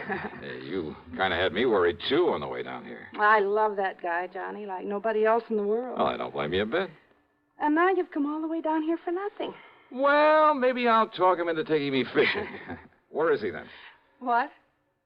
Well, after all, if he left early this morning, you still haven't heard from him? No. No, Johnny, I haven't. And look, it's after 4 o'clock. Ah, easy, and gal. Johnny, this isn't like him. Not to at least call or something. Now, don't start worrying that pretty head of yours again over nothing. But if he'd told me where he was going or why, he was in such a hurry Mike, to get... And with all these crazy drivers on the road this time Mike, of year... behave yourself. But, Johnny, Look, now, I kind of like that guy, too. And if you'd given me just one honest reason to be concerned about him... Oh. You see? That's probably Earl calling you right now. Oh, dear, I hope so. Sure, of course it is. I'll bet on it. Well, go ahead, answer it. But if it isn't, if it's the police or something... Okay, I'll take it. Mike, listen to me. Who is it, Johnny? Look, listen, I'm sorry not to have called you. It's Earl. But I've been tied up on a pretty serious matter down here. What kind of matter? It could be a murder, one of my policy holders. So put in a call for me to Johnny Dollar up in Hartford. Johnny. Ask him to get here as fast as he can. You get that, Mike? Tell him not to bother stopping there at the house, but to meet me down here. Down where, Earl? Or maybe you can meet him at the airport and drive in. What? What did you say? Well, I simply asked you down where. Oh, well, down here. What? Who's that? Well, keep talking, Earl. No, wait. What is this? I mean, who are... Johnny? That's right. Oh, now look, somebody's trying to... Is this some kind of a gang? Well, just exactly where are you? You haven't been very definite so far. Okay. It's 9727 Sunnyvale Road. It's off the highway below Venice. But now listen... Well, if Michael let me use her car, I'll be down there in jig time, okay? Who are you? I told you. But it isn't possible. Just keep your shirt on. How could it be? Why don't you sit there and patiently try to figure it out, huh? You rascal. But, Johnny, if you really are Johnny... Look, say something more. Talk to me some more. Or else I'll down in Venice. What? Yeah, try figuring that out, too. Well, I know I can't. Oh. Well, everything okay now, Mike? Am I relieved? Sure. But you rascal, have you ever put Earl into the Department of Utter Confusion? Oh, I tried. I'm sure you succeeded. So if I may use your car... Of course you may. Then maybe I better hit the road before Earl has a chance to call back. Yes, you do that.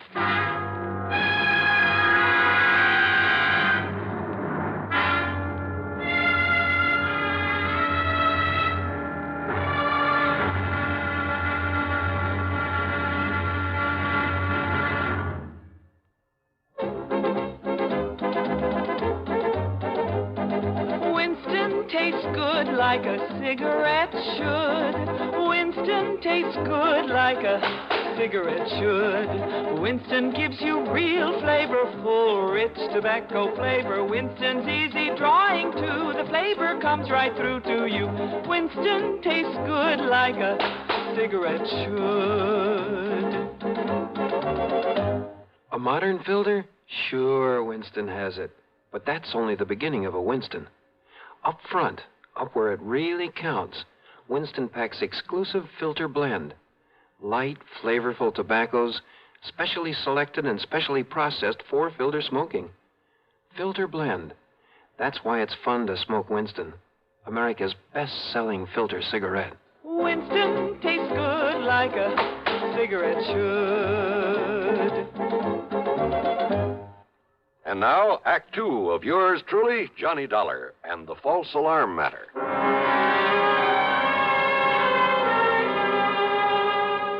The address Earl had given me on Sunnyvale Road turned out to be a huge, expensive home of white brick and stucco, surrounded by well-kept lawns and gardens with a lot of statuary. Tall palm trees lined the driveway, and there was every conceivable kind of tropical tree. Yeah, quite an estate. 2 cars were parked out front, Earl's and another one that looked familiar with a doctor's tag on it. Earl met me at the front door. After learning how come I happened to be in Florida, he got straight to the point.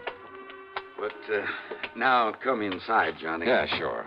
It was Dr. Crutcher who called me, dragged me over here. You remember him? Sure do. Lives just up the street from you and Mike. Yes. Well, Doc is here now, and he can probably tell you more about this than I can. Well, Earl, you said something about a possible murder. Crutcher has been the family doctor. Has taken care of Linda ever since she was a little girl. Linda? Which is to say, since long before she inherited the family chemical business, made it pay off, then married Frank and built this beautiful home. Frank who, Earl? As wrong a marriage as there could possibly have been. Frank was after Linda's money, that's all. And everybody in the world seemed to realize it but she. Yeah, but who's to argue when love comes along? Love? Don't kid yourself. It was out of pity for Frank that Linda married him, made him president of the plant. Typical of her, though. What do you mean? Harry Forrester, chief chemist and VP. Not because he knows anything about it, but because she felt sorry for him after she turned him down in favor of Frank.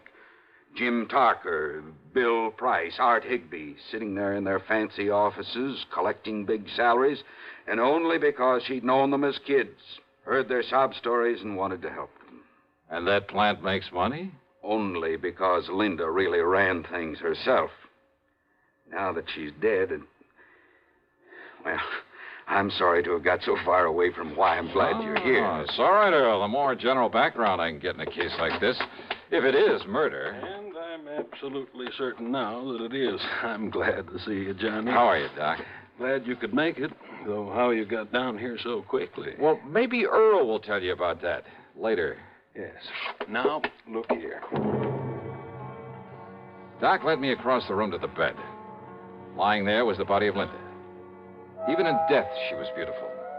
And I must have said something to that effect under my breath. Yes, she was, Johnny. She is now, but not when Earl and I first arrived. Oh? Her body was twisted as though in pain, eyes wide, the pupils dilated. That sounds like cyanide. But look at her now. That's right. So, I decided it must have been something far more subtle, something that would leave no obvious indication after a couple of hours. Possibly potassium theramolysilate. Oh, I'm afraid I never heard of that. Immediate symptoms are much the same as for cyanide, but now, as you see, the body is relaxed, and what color is left? Well, another doctor, not knowing her history, might have come to the same conclusion as the maid when she called me and said that Linda was having a heart attack. That's why Doc had me come along with him, Johnny, in such a hurry. What do you mean? A heart attack, Linda? Oh, I see. So, I immediately made some tests. Well, ever since you got me interested in forensic medicine, Johnny, well... Oh, I told you you'd make the best medical detective in the world, Doc. Well, I carry quite a bit of equipment about in my car. And I'll bet it even includes that ubiquitous microscope of yours. Yes. Anyhow, I found definite indications now of potassium theramolysilate. Well, how was it given to her? I said indications, Johnny, not traces of it. So? I doubt if even an autopsy would show traces of it. But then how are we going to... Well, isn't poison usually given in food? I've checked the silverware, every piece of china, every utensil in the house. No sign of it. And she hadn't been out of the house. But now, don't forget this, Johnny. Yeah? Just one good breath from a PTM crystal could produce death in a matter of minutes. Well, what about the servants? There must be servants in a place like this. There are, and I've questioned all of them. Nothing. Do you mind if I talk to him? By all means, Johnny, do so. Most of all, I wanted to see the servants, see what they were like, and, well, I must admit, they all convinced me they'd been completely devoted to their mistress, that not one of them could possibly have been accessory to this murder. The last one I talked to was Irene, Linda's personal maid, who'd been with her, helping her dress when the end came. And I was at the closet getting her shoes for her. Now, where was she then? Sitting there at the dressing table, poor dear. She had fixed up her hair, and she was putting some perfume on herself before getting into the dress that she... Wait a minute, please. And then she clutched at her heart, and she screamed. Yeah, and then Irene, thank you. That'll be all. And she was gasping, and I helped her over to the bed, and so I laid her down and...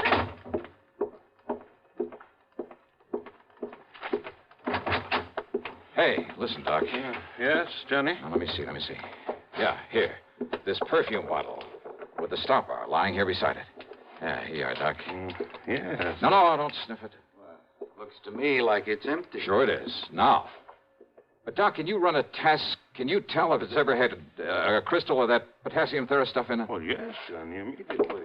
Okay, now, Earl. You seem to have known quite a bit about Linda, whatever her name is. Well, I should. So maybe you can come up with some idea about who might be suspect in this thing. Of course I can, if you and Doc will give me half a chance to get a word in it. Who? But it's the proof you've got to get for it. Who, Earl? Look, I told you about her marriage, the reason for it, didn't I? Huh? And who else would have access to this rare drug that Doc is talking about? And who else will get hold of the chemical plant now that she's gone? Earl. Of course, Johnny. Her husband, Frank Hansen. He's the only suspect. Earl is right, Johnny. Then where is he? He left here early this morning, ostensibly to go to the plant. He hasn't been seen there. Hansen. That means only one thing. He skipped. But if you can find him, if you can prove he did this... Johnny, there was potassium theramolysilate in this bottle. Wait a minute. Hansen. What? She said a name like Jensen or Benson or something. Who? What are you talking about? Earl, I'm sorry, but I got a hunch this prime suspect of yours is also very dead.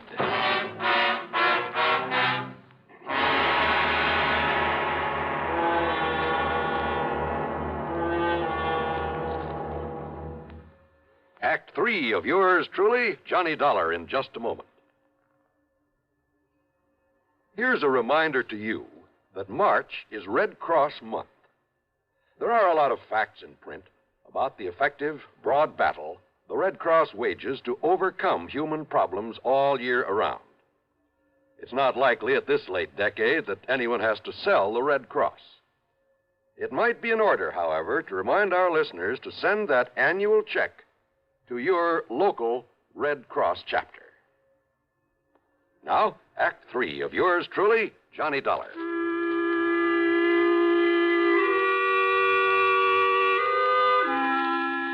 I made a phone call to Police Lieutenant Paul Briscoe at Bonita Springs. Yes, it was the body of Frank Hansen they'd found in that car off the Tamiami Trail. Apparently, he'd just been driving along on his way to the plant, smoking a cigarette, when his heart suddenly... Huh? That's right. The cigarette just fell to his lap and burned up to ashes. I told him to run a test on the other cigarettes they'd found with the body, a test for PTM. About an hour later, the lieutenant called me back. You were right, Mr. Dollar. It was no heart attack that killed him. It was that poison.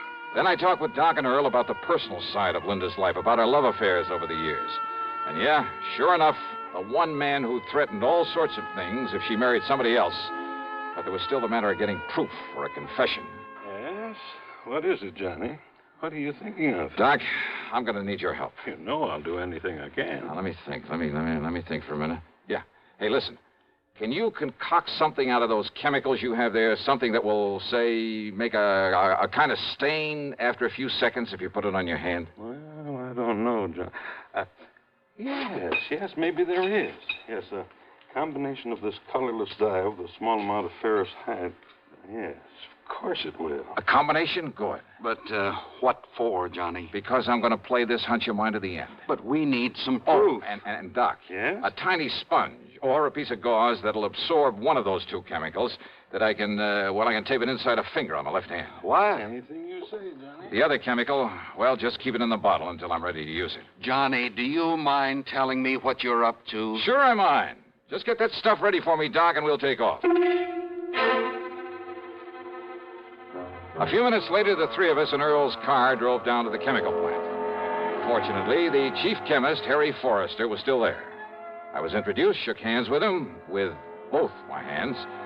Then we took him into a private office, and I went to work on him. I'm afraid I don't understand what this is all about, Mr. Dollar. Insurance investigator, did you say? Yeah, that's right, Forrester. Now listen to me. Oh, very well. If Linda Hanson were to die... Linda? Die? Heaven forbid. Oh? I was in love with Linda one time. Very much in love. With Linda or her money? I beg your pardon. You know that's true, Harry. Pullman, I resent that. Just sit down, Forrester, and take it easy. Okay, now. If Linda were to die, I would assume that her fortune, including this plant, would go to her husband, Frank. Frank? Well? Well, of course it would. But why do you bring up the thing? Suppose Frank were to die, too. You'd kind of be next in line, wouldn't you? I? Of course you would.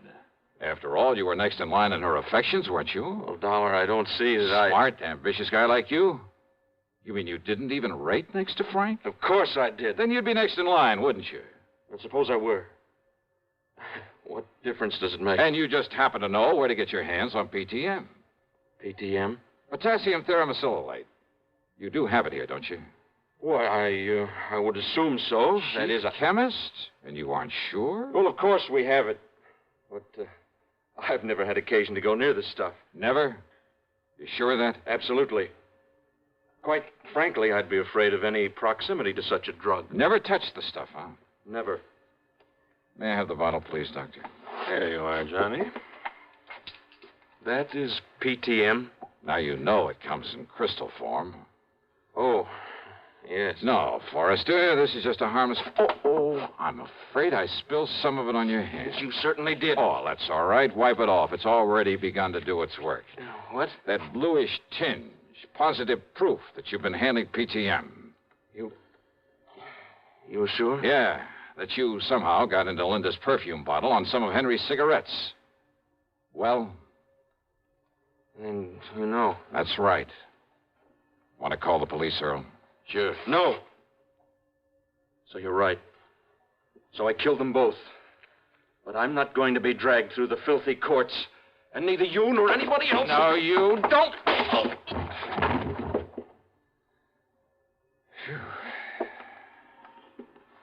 Here. Look. This tiny capsule he was about to swallow. Yeah. What do you think, Doc? Well, of course I can't be sure without... Those crystals certainly look like it. PTM. PTM.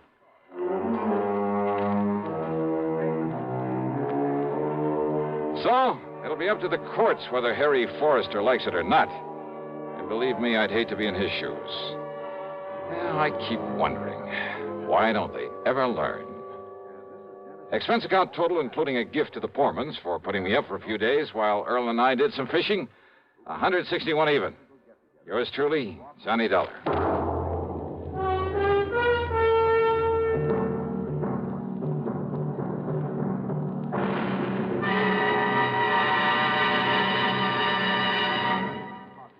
Our star will return in just a moment. Constipation can be a problem for anyone, even doctors. And when constipation occurs, it's interesting to see just what doctors consider important about a laxative they might use or recommend. Well, a majority of the doctors we heard from had this to say. A laxative should be effective, gentle, close to natural acting. A medicine that can be used with complete confidence. Now, X-Lax has been popular with many doctors and millions of people over the years because chocolated X-Lax is effective. Overnight, it helps you toward your normal regularity. X-Lax is so gentle, so close to natural acting, there's no upset. That's why many doctors and millions of people use X-Lax with complete confidence. X-Lax, the laxative that helps you toward your normal regularity. Gently, overnight. Now, here is our star to tell you about next week's program. Next week, a lesson in how to rob a bank. You think I'm kidding? Well, I'm not. You see, it's also a lesson in how to get caught doing it. Matter of fact, it involves a modern, clever, scientific device that not very many people know about. If more of them did, well, believe me, there'd be a lot less futile attempts at bank robbery. And it's this very device that helps me solve the case I investigate by providing a picture. A simple snapshot that didn't turn up, but that gave me all the evidence I needed. Join us, won't you? Yours truly, Johnny Dollar.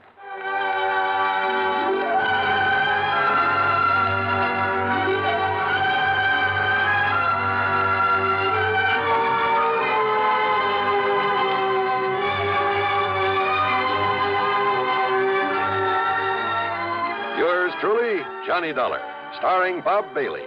Originates in Hollywood and is written, produced, and directed by Jack Johnstone. Heard in our cast were Shirley Mitchell, Virginia Gregg, Vic Perrin, Lou Merrill, Paula Winslow, Frank Nelson, and Dick Crenna. Be sure to join us next week, same time and station, for another exciting story of yours truly, Johnny Dollar.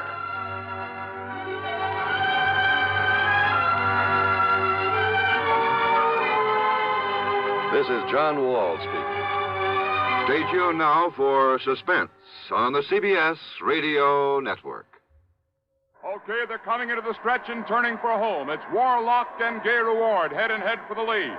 Here they come. Here comes the finish, and it's Warlock by an O. Man, oh, man, what a race. Man, oh, Manischewitz, what a wine. Yes, in sports, you can tell it's a great moment by the cheers. And in wines, you can tell it's Manischewitz by the raves. Man, oh, man. Manischewitz, everybody's wine because it tastes so good. Try all three new Manischewitz fruit wines, blackberry, cherry, and loganberry, each 100% pure and specially sweetened.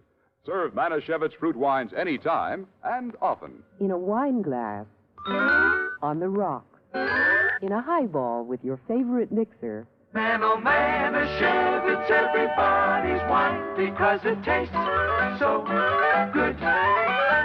Manischewitz Wine Company, New York. WROW, Albany, New York. It's time now for Johnny Dollar. Hi there, Johnny. This here is Sidewinder Wilson. Oh, well, what can I... Who did you say? Sidewinder Wilson, you know, out here in Bumswung, Oklahoma. Oh, wait a minute.